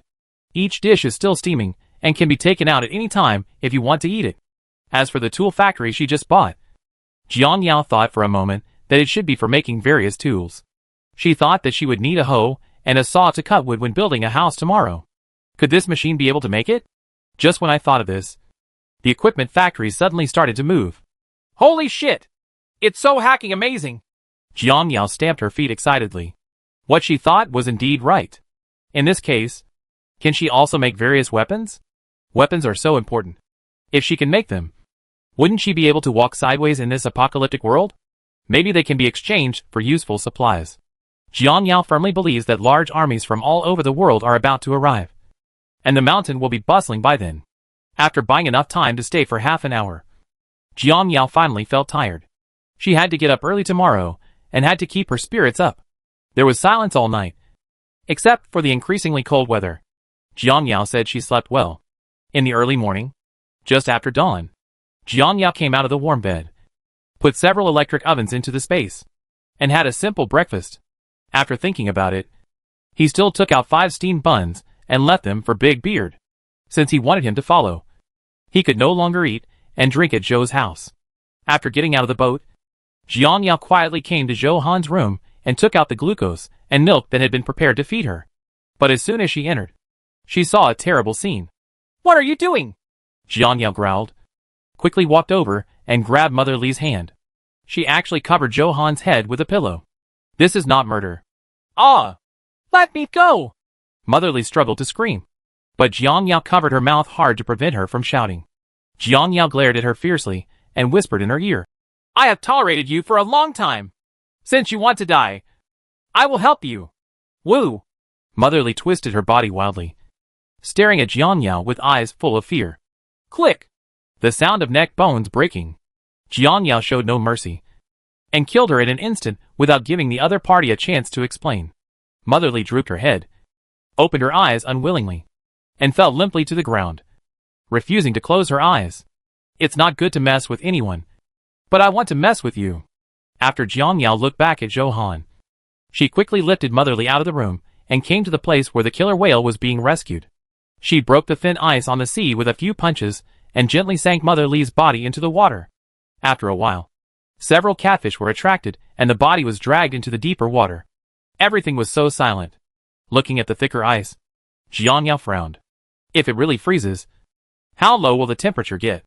And the earth will turn from a water polo to an ice puck. How many people will freeze to death in the world? Jiang Yao returned to Zhou Han's room again. After feeding her some water, she got off the boat and saw the bearded man standing on the shore with his shoulders hunched, waiting for her.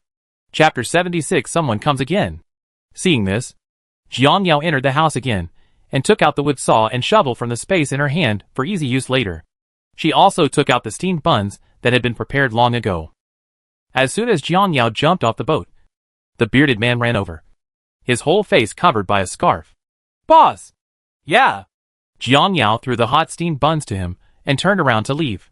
The bearded man caught it in a panic, and the hot feeling in his palm made him burst into tears. He took a steamed bun and ate it with a big mouthful. So delicious. Since leaving the base, he has never eaten such delicious steamed buns. "Thank you, boss."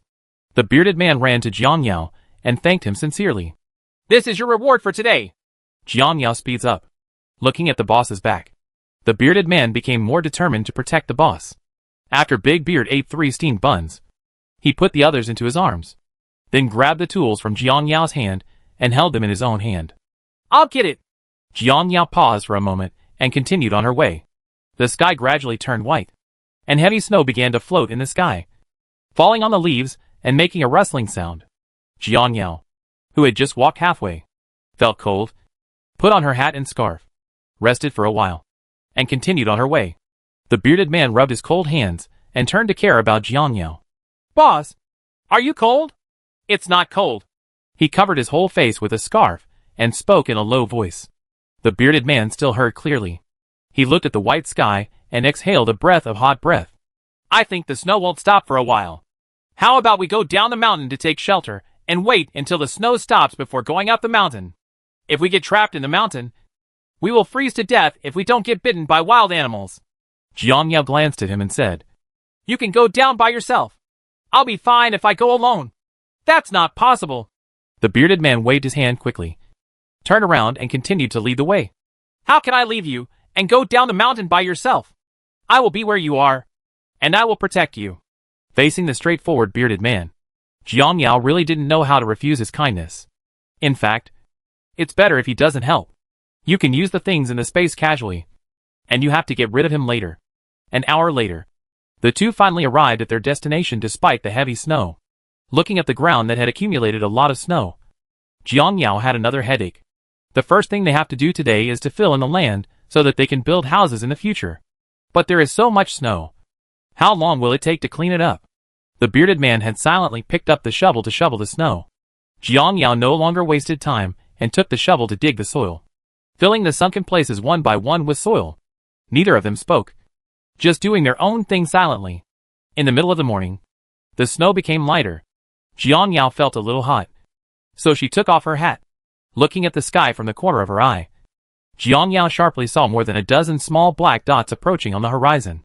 Thinking that she had seen it wrong, Jiang Yao rubbed her eyes and looked in that direction again, only to find that the black spots the size of sesame seeds had become as big as pancakes.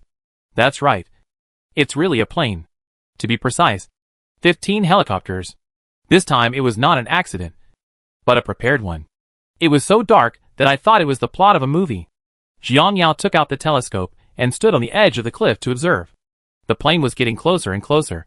The roar also changed from silent to loud, and the sound of the rotating propeller became clearer and clearer.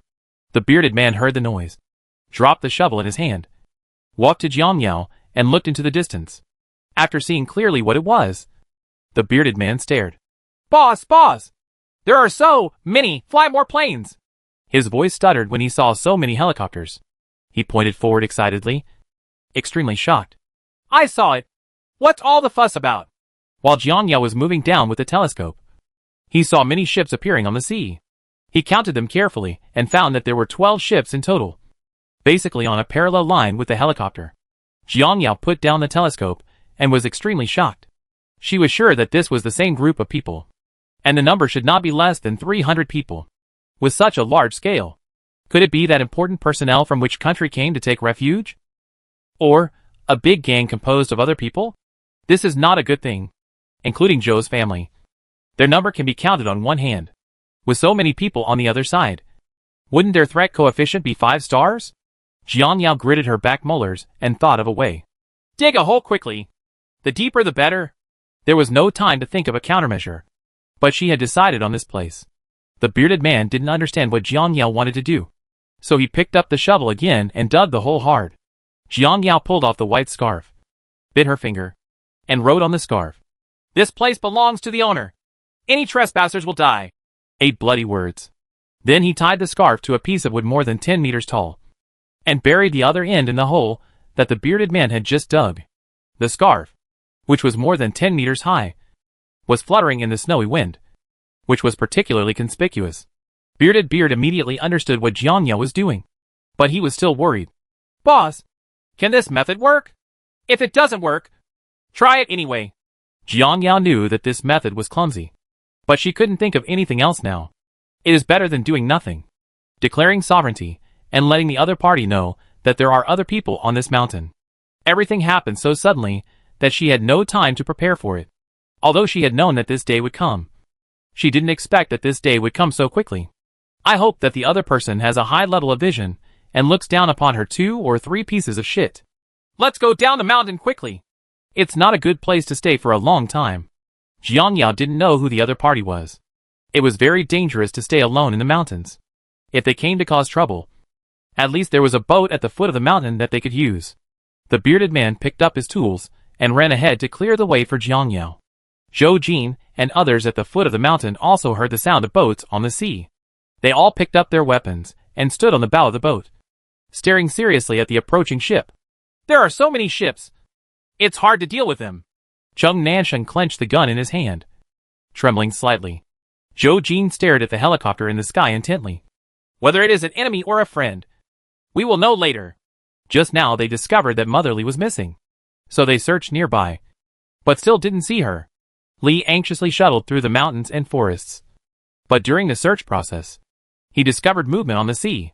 He quickly ran back to the ship to inform everyone and put everyone on alert. Jiang Yao hasn't come back yet? Zheng Nansheng asked again. No. The bearded man followed her. Zhang Jia was annoyed that he got up late. After learning about the 2 going up the mountain yesterday, he wanted to follow them today, but it turned out that the weather was too cold and he missed it. He wanted to follow Jiang Yao more than the Zhou family. I hope they will come back soon and figure out a solution together. Zheng Nansheng lamented. 12 ships and 15 helicopters just kept moving at the same speed, heading towards Fenghuang Mountain without hesitation. Hearing the louder and louder sounds, the speed of the 2 people on the mountain became faster and faster. They fell down several times along the way. Jiang Yao endured the pain and stood up and continued running down the mountain. Chapter 77 Exaggerated Lineup. With their hands constantly pulling on the branches and leaves of the trees on the way as support, the 2 of them almost slid down the mountain. It was supposed to be a half-hour journey, but after 10 minutes, they returned to the foot of the mountain. Jiang Yao and the others are back. Zhang Jia had been paying attention to the movements in the forest. When he saw Jiang Yao and Big Beard, his voice rose a little higher. Zhou Jin and others looked over together, and finally there was a hint of joy on their tense faces. You are finally back. Zhang Jia happily walked over to greet them. I saw clearly that the 2 of them were in a very embarrassed state. Their clothes and pants were all dirty. Their heads were covered with unmelted snow slag, and they looked like they had rolled in the mud. Zhang Jia was shocked. Did you roll down the mountain? Jiang Yao rolled her eyes at him and walked straight to Zhou Jin to continue observing the movements on the sea. Zhang Jia looked at Jiang Yao's serious look, shrugged and stopped joking. At this time, the other party's boat was about 500 meters away from the shore. Without knowing the other party's details, it was best not to have a face-to-face conflict. Jiang Yao's face was expressionless. Let's leave here and go to a hidden place to observe secretly. No, my mother hasn't been found yet. When Li heard that he was leaving here, his emotions suddenly became excited. How could he leave his mother behind? Jiang Yao gave him a cold look. Then just wait here. Jiang Yao would not tell them that Motherly wanted to kill Zhou Han, nor would she tell them the truth about how she killed Motherly. Jiang Yao also guessed the reason why Li's mother killed Zhou Han. It was simply because Li's mother hated her, but she didn't dare to take revenge, so she blamed all the hatred on Zhou Han. After all, among this group of people, the one Jiang Yao is most familiar with is Zhou Han. Jiang Yao left everyone behind and came to the speedboat that she had already taken out from space. Preparing to retreat, Big Beard and Zhang Jia then boarded her boat. Not with Zhou Jin. Jiang Yao quickly started and drove to the southeast of the shore. There was a bay there, which was just right to avoid the wind. The 2 sides were not far apart. Jiang Yao didn't know if the other side was aware of their presence. If they were discovered, they would have to fight head-on. Zhou Jin returned to the cab and prepared to sail, but was stopped by Li Yi. Brother Zhou, My mother hasn't come back yet. We can't leave. Zhou Jin pursed her lips tightly. Wait another 2 minutes. If Auntie doesn't come back, we'll leave. Li also knew that this was a critical moment, and he couldn't harm everyone. 2 minutes was the limit. But that was his mother. Several people stared at the foot of the mountain, desperately hoping that the short figure would appear. But time passed by and Mother Li still did not appear. 2 minutes later, Zhou Jin decisively started the engine, and Li held on to the rudder tightly without letting go. Wait 1 more minute. Just 1 minute. The voice sounded crying. Zhou Jin looked forward, looking at the overall situation. Father Zhou and Mother Zhou looked at each other with a little displeasure on their faces, looking at the boats and helicopters getting closer and closer. Mother Zhou could no longer bear it. This place is so dangerous, and the in-laws are still running around. At this juncture, we can't risk our lives waiting for her alone. Don't you think so? Li? Yes. Li. There are so many people on the boat. Can you afford to wait? When the storm passes, we will come back with you. Zheng Nansheng took Li's hand off the rudder, and Zhou Jin turned the rudder and left the shore. As soon as the two ships docked in the bay, there was a rumbling sound in their ears. In fact, Jiangyao had not gone far. The bay was only 200 meters away from where they were just now. Both directions were blocked by mountains, and the other party could not see where Jiangyao and others were hiding. After Jiangyao parked the boat, he quickly jumped off the boat and came to a small slope. He crouched and hid in the woods, and picked up a telescope to observe carefully. The bearded man lay silently next to her. Zhou Jin slowed down for a few minutes, and now lay on the right side of Jiangyao, quietly observing with the telescope. I saw 12 large ships dock side by side on the shore, and 15 helicopters landed on the ships board one after another. After they stopped, more than 20 people got off the 2 nearest helicopters. Everyone was wearing a black coat and a pair of sunglasses on their faces. They quickly lined up in 2 rows and stood around the ship's deck, like bodyguards protecting someone. Looking at the tall and straight posture, Jiangyao could conclude that they must have been trained in actual combat. Afterwards, several men in suits got off the helicopter, holding briefcases in their hands, standing on the ship's deck and looking towards the mountain. There were no less than 30 people on each ship, all well trained, and the atmosphere was very rigorous. Judging from their appearance, they are Asians, but they are not from their own country. This remains to be verified. There were even many luxury cars parked on the 3 large cargo ships. They were so far away that Jiangyao couldn't see clearly, but looking at the models, she was sure that the average price of each car was 8 digits. Almost all well-known brands of cars have been transported here, one for each person, which is not an exaggeration. Who are they? Zhou Jin asked. Jiangyao put down the telescope. I don't know, but I am sure that there is something unusual on their ship. Either supplies, or facilities for establishing a base, or Jiangyao didn't dare to imagine the last possibility. Natural disasters continue, and I don't know what the future will be like. If they can really design and create useful escape tools, she will sneak in anyway. But if the opponent is just a rich man fleeing for his life, Jiangyao will do everything possible to seize the territory, establish a stable place of his own, and expand his power. If the 3 views are the same, we will win over each other. On the contrary, I will not offend others unless they offend me. If someone offends me, I will kill them. Jiangyao hopes they are the former. She still wants to survive in this apocalypse. It would be best if she could create an escape tool. Zheng Nansheng and the other 3 quietly approached, and upon seeing the exaggerated scale of the other party, they all had heavy expressions on their faces. They had only been here 2 days, and they hadn't even found a place to live before being climbed up. It might not be that easy to go up the mountain again in the future. They're at it again! Big Beard saw several people getting on the plane, and the 2 helicopters took off again. Other important personnel entered the largest cabin in the middle. There were 40 or 50 bodyguards standing around the ship, and there were even guards on the shore. Jiangyao did not pay attention to the movement on the ship, but looked at the 2 planes in midair. If she was right, the other party should have sent people up the mountain to explore the way. I hope they don't occupy the place she's looking for. Seeing so many people on the other side, I'm afraid she really doesn't like her small place. Going up, there must be a more suitable place to live. Let's go! Wait until they go up the mountain, and then go out to explore. Seeing that they almost understood, Jiangyao stood up straight and walked back, followed closely by Bearded Man and Zhang Jia. Boss, are we hiding like this? The bearded man was concerned about his residence on the mountain. Chapter 78 received a brief signal. What else can you do if you don't hide it? Do you know who the other person is before you dare to expose yourself? Jiang Jie shook his head, thinking that the bearded man was a simple-minded person. That's not what I meant. It's just ugh. Big Beard is actually afraid that the territory on the mountain will fall into the hands of the other party. The boss has worked hard to clean it up, but he cannot take advantage of others. It's always right to be cautious. Chung Nansheng followed behind and put the gun on his waist. He brought a lot of supplies, including food and clothing and a helicopter, which ensured that he could live alone for 3 or 4 years. Thinking of this, he glanced at Zhou Jin again. It seemed that the Zhou family didn't have a lot of food. If he lived and ate with them, these supplies might not be enough to last for 2 years. We have to find a way to find new supplies.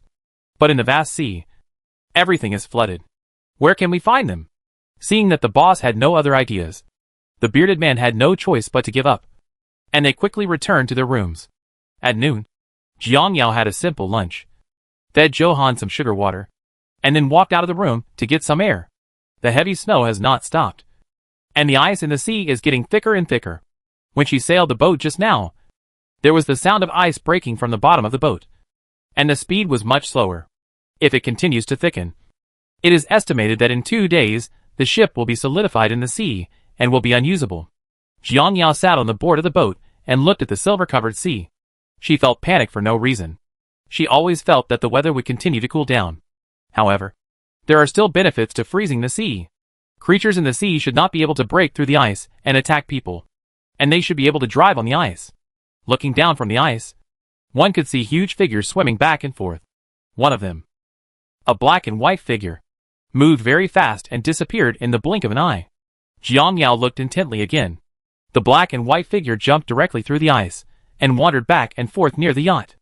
After observing for a few minutes, she finally saw clearly that it was a killer whale swimming in the water. It was not big and must have been underage. Underage? Jiang Yao was confused. Could it be the one she rescued yesterday?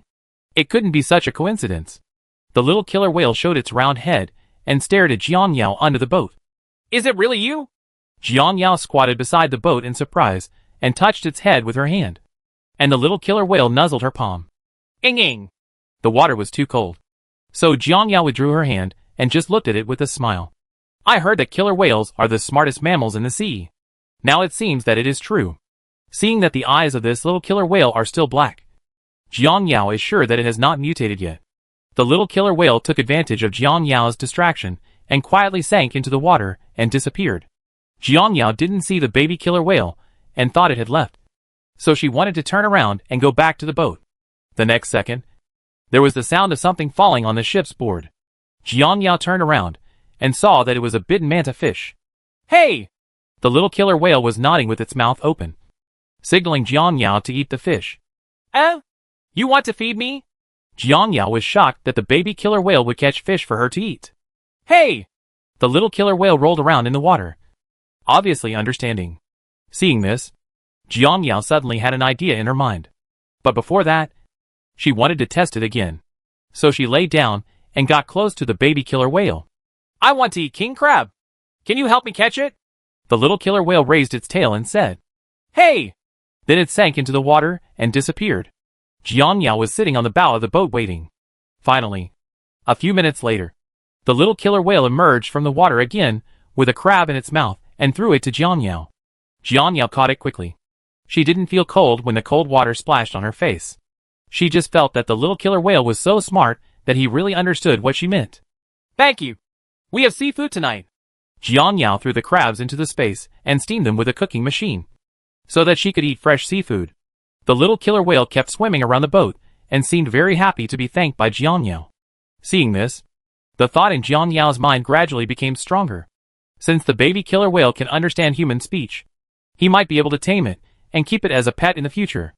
Jiang Yao felt excited just thinking about keeping the overlord of the sea as a pet. Tap tap tap. Suddenly there were footsteps behind her. Jiang Yao didn't want people to know the existence of the little killer whale, so she hurriedly waved it away. The baby killer whale received the order and quickly hid itself in the deep water and disappeared. Jiang Yao, who are you talking to? I seem to have heard you talking just now. It's Zhang Jie. Jiang Yao looked back and saw Zhang Jie standing behind her, looking down at her. Jiang Yao touched her head and stood up. You heard wrong. Jiang Yao turned around and left, leaving Zhang Jie confused. But before Jiang Yao returned to the room, Zhou Jin ran over again. Jiang Yao, wait a moment. Jiang Yao stopped. What's wrong? Zhou Han is awake. Apart from this, she couldn't think of anything else that excited Zhou Jin. Unexpectedly, Zhou Jin shook his head. No. The radio seems to be able to receive messages again. Really? Jiang Yao quickly ran to the bow of the ship, turned on the radio, and adjusted the channel carefully. After a while, a clear voice was heard. It was not the sound of one person, but very chaotic, as if many people were talking together. Jiang Yao listened for a while, and only heard words such as, how many people are still alive? How is the disaster situation in other places? And even other languages. Some Jiang Yao understood, while others didn't, as if various countries were informing each other of news. They are holding a global conference. Zhou Jin understood. Zhou Jin is fluent in 8 languages, so the dialogue in the picture is not difficult for him to understand. What are you talking about? Jiang Yao was confused. It has something to do with the disaster. Zhou Jin closed his eyes and listened carefully. Count the number of survivors in each country, where they are, and... Zhou Jin suddenly opened her eyes and looked at Jiang Yao. What else? Jiang Yao wondered why Zhou Jin's expression suddenly changed. They're coming this way. The general meaning is that they are preparing to set off towards Fenglang Mountain, and will also search for surviving humans on the way. Everyone was shocked when they heard the news. Coming this way. Jiang Yao leaned on the rudder, her eyes blank. So, Fenglang Mountain is indeed the only land that exists in the world. Zhou Jin and Zhang Jie did not speak. Others came in one after another after hearing the noise. Cheng Nanxing happened to hear what Jiang Yao said when he was at the door, and felt uneasy. What last land? Who is coming? The 3 of them looked at the door and moved to get out of the way. Listen to it for yourselves, Zhou Jin said. Jiang Yao touched her chin and thought of the boats and helicopters on the shore. So speaking of which, this group of people today are probably important personnel of which country? Chapter 79. Don't forget the purpose of coming here. It's very possible. Zhou Jin nodded. Something was still being said on the radio, but everyone was immersed in their own thoughts and did not pay attention. Instead, they missed important information. Cheng Nanxing and others listened for a while, but they didn't understand anything. They just felt that it was particularly noisy inside, and the sound began to become intermittent and gradually became inaudible. Can't hear you. The bearded man pointed at the channel with a panicked expression on his face. Jiang Yao and Zhou Jin turned their heads and looked over, only to realize that the radio signal could not be received again. But it's good to know. I hope the signal can last longer next time. If you can't hear it, just don't hear it. This news is enough. Jiang Yao came to the window and sat down, looking at the sea quietly. The snowflakes falling on the ice did not melt, but quickly froze. But Jiang Yao's mind was filled with those people who were airborne today, and she had no intention of observing the weather. I can't think of a good countermeasure, so I can only act anxiously. Jiang Yao stood up impatiently and prepared to drive people away. If you have nothing else to do, just go back. I want to rest. Okay. If anything happens, you can come to the boat and call me. After hearing this, Zhou Jin's thoughts changed. Jiang Yao nodded. Okay. Zhou Jin knew that Jiang Yao liked to be alone, so she got up and helped Zhou's father and Zhou's mother to leave. Big Beard and Zhang Jie returned to their rooms and did not dare to come out to disturb Jiang Yao. After everyone dispersed, Jiang Yao heard the roar of helicopters circling above her head and made a decision. Go up the mountain tonight to find out the details of the other party. It always gets dark very late in June, no matter how the temperature changes. It doesn't really get dark until almost 8 o'clock these days. Jiang Yao looked out the window while eating crabs and noticed that there was not a single snowflake in the sky. She thought that it was finally not snowing anymore, which gave her a chance to go up the mountain. In her spare time, Jiang Yao bought another 10 minutes of stay time, and the space was expanded by 50 square meters. As more things can be produced in the space, the more gold coins are accumulated. Even a hare giving birth to a baby can generate 100 gold coins, not to mention the machines and equipment that work non-stop. 2 days ago, Jiang Yao was just curious about whether rice could be planted in the soil, and wanted to throw in 2 pieces of soil to try. As a result, now, The soil is really full of yellow rice. And the grains are plump and round. The yield is definitely higher than in reality. After harvesting the rice, Jiang Yao planted another wave of rice and wheat. If he continues to harvest indefinitely like this, he will soon be able to feed an army. Today's focus is not on this. Jiang Yao wants the equipment factory to make more weapons, swords and so on. There is also a textile factory, which she plans to buy. It is also good for making clothes, masks, and gas masks. However, she does not have enough gold coins and cannot buy it for 2 days. These spaces are enough. Jiang Yao is not in a hurry. The hull of the ship suddenly shook slightly. Jiang Yao quickly came out of the consciousness of the space and firmly grasped the table. The water in the water glass kept spilling from the glass, and Jiang Yao's face turned pale. Is it an earthquake? Within more than 10 seconds, the shaking stopped, as if it had never happened, which gave Jiang Yao an illusion. But the water stains on the table were so clear that it told her that this was not an illusion. Could it be the surge of seawater? Jiang Yao stuck her head out of the window and saw layers of waves on the sea. So she pulled her head back. It seemed that she was overthinking. Soon after 1 o'clock in the morning, Jiang Yao quickly put on an invulnerable suit and quietly left the cabin to hide in the darkness. Tianqing came out of Zhou Han's room and happened to see Jiang Yao going up the mountain. It lingered for a while and decided to follow Jiang Yao up the mountain. So after carefully closing the master's room, he jumped onto the shore in 2 steps and followed Jiang Yao from the path he had just walked. After not paying attention for a long time, Tianqing has grown half a height and has reached Jiang Yao's chest. Her eyes are blood red, and even the eyeballs are a thicker dark red. Its hair is so long that it almost touches the ground, and its ears and mouth are pointed. It looks more like a snow wolf. Its entire body blends into the white snow, making it difficult to be spotted. Jiang Yao climbed the mountain for a long time and finally found a place where she could clearly see the boats on the shore. She carefully hid herself behind a tree and took out her night vision binoculars to watch. Some of the bodyguards were still standing on the ship's deck patrolling back and forth.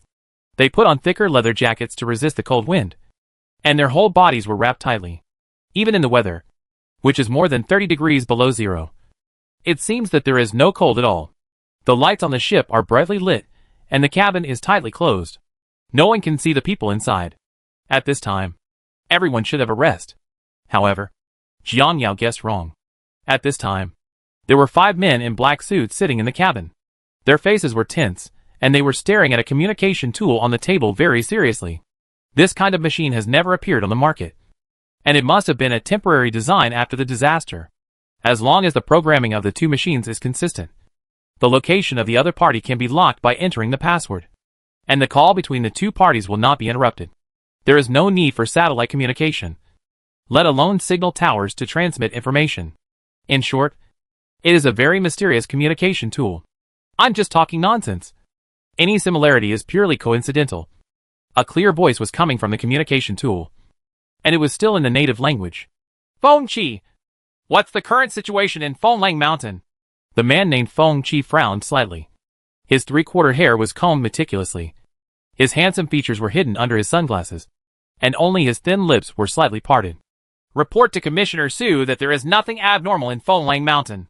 Upon hearing that there was nothing unusual, the other 4 people all looked over, wondering what Feng Qi meant. They had clearly discovered the traces of survivors. So why didn't they report it to the superiors? However, Feng Qi ignored the 4 people and continued to report the situation in Fenglang Mountain in detail. I have inspected all locations on the mountainside at an altitude of 6,000 meters, and found that there is a very wide place with gentle terrain. With only a few changes, a safe base can be built. After hearing this, Su Wei laughed with satisfaction. I can rest assured that you will do your best. Before we arrive, you have full authority to make the decision. If there is any abnormality, you must report it in time. Yes, Commissioner Su. Feng Qi straightened his back and saluted solemnly, and the 4 of them followed suit and gave a military salute. After the communication ended, someone finally couldn't help but ask, Team Phone, why didn't you tell me about the banners you saw on the mountain today? When they went up the mountain, they happened to see a scarf floating in an open space, and they still remember the 8 characters on it very clearly. The scarf was still bright yellow, and it looked like it was worn by a woman. The fact that the other party had such a strong aura showed that this person was not a simple person. There is an owner of this place. and those who trespass will die. Feng Qi murmured. Huh? The tone is not small. Coming out! Jiang Yao, who had been observing for a long time, finally saw someone coming out of the boat, and her drowsiness disappeared instantly. Chapter 80 Peeping was discovered. Feng Qi took off his sunglasses and rubbed his brows tiredly. Don't forget the purpose of our coming here. As for the other people, let's observe them secretly for a few days. If the other party behaves abnormally, delete them directly. The three of them looked at each other and spoke in unison. Yes. Okay. It's getting late. Let's go back and have a rest. Remember tomorrow's mission. Feng Qi stood up first and walked out of the cabin. As soon as Feng Qi came out, the bodyguards on the boat swarmed up and blocked his body tightly. Despite this, his face still stood out among the crowd. Through the telescope, she saw 3 more people coming out. They were all about the same height, with tall and firm postures. They were all men in their 30s. Suddenly, the man surrounded in the middle looked this way. Jiang Yao quickly put down the telescope, her heart pounding. That man has murderous intent. Feng Qi stared in a certain direction on the mountain, and time seemed to stand still. Jiang Yao had cold sweat on her temples. Her body seemed frozen, and she didn't dare to move. Her eyes turned to the man in the middle. His vigilance is very high. Finally, some bodyguards noticed Feng Qi's abnormality. After whispering to each other, they all looked in Jiang Yao's direction. The bodyguard captain even took out his submachine gun and pointed it at a certain place. Feng Qi turned his face calmly and turned towards the bodyguard captain out of the corner of his eye. Withdraw? Yes. Although the gun has been withdrawn, everyone's eyes are still on the mountainside, killing people invisible. They knew there was someone there. Wu! Tianqin whimpered and licked Jiang Yao's cheek. Jiang Yao drew out her dagger and pointed it at Tianqin, moving very quickly. After seeing clearly that it was Tianqin, Jiang Yao's heart stopped for a beat. She suddenly retracted her strength, turned the dagger in her hand, and inserted it into the snow beside her. Sweetheart? Jiang Yao exhaled a breath and touched Tianqin's head. She thought she was attacked, but luckily she didn't hurt it. The movement on the mountain once again caught Feng Qi's attention, and he looked sharply towards this side. His thick black eyebrows furrowed deeply. He pushed past the bodyguard and got off the boat, and walked straight up the mountain. His leather boots were shiny black under the white snow, making a clicking sound. The bodyguards wanted to follow, but Feng Qi raised his hand to stop them. Don't follow me. The bodyguards stopped in place and were at a loss, so they had to take out their weapons to protect Feng Qi. Jiang Yao was still comforting Tianqin and didn't notice the movement at the foot of the mountain. Why didn't you stay with the master and follow me? Go back quickly. Wu! Sweetie stood up from the ground, ears erect, and looked down the mountain with bared teeth. Jiang Yao followed its gaze and saw that the man just now had gone up the mountain and was walking towards this side. Holy shit! Let's go! Jiang Yao quickly stood up and ran back on tiptoes. She was too careless. The man's expression just now clearly indicated that he heard what was happening here. Just going up the mountain shows that the man is very strong and does not care about the strength of the other party. Jiang Yao's vigilance towards strangers increased more than 10 times, and she did not dare to confront them easily. While escaping, Jiang Yao felt that all the objects in front of her were moving backwards rapidly, and it was as if there were hot wheels under her feet. Darting out several meters away, Tianqin followed her slowly, looking back down the mountain from time to time. After running for 2 minutes, I felt that the distance was almost there. Jiang Yao found a place to hide again and picked up a telescope to observe. Tianqin ran to her and lay down next to her, sticking out her tongue and breathing heavily. At a height of 50 meters, Feng Qi reached the spot where Jiang Yao had just been hiding in seconds, and there were still snow marks on the ground where a human body was lying. Looking down from here, he was facing the boat he was on. Feng Qi narrowed his eyes slightly, squatted down, and measured the footprints in the snow with his hands. It didn't take long before he came to a conclusion.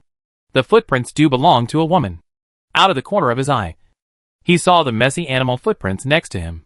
The corners of Feng Qi's mouth raised. He actually had a dog? Interesting.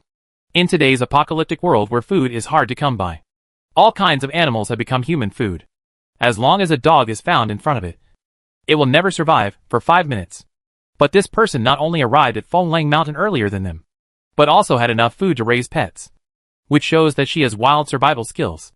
Judging from the open space on the mountain, this person is also planning to settle in Fenglang Mountain and continue to live there. Not only does he have the ability to obtain food, but he also has the awareness to resist foreign enemies. Fengqi stood up, glanced at the direction where the footprints disappeared, and went down the mountain without looking back.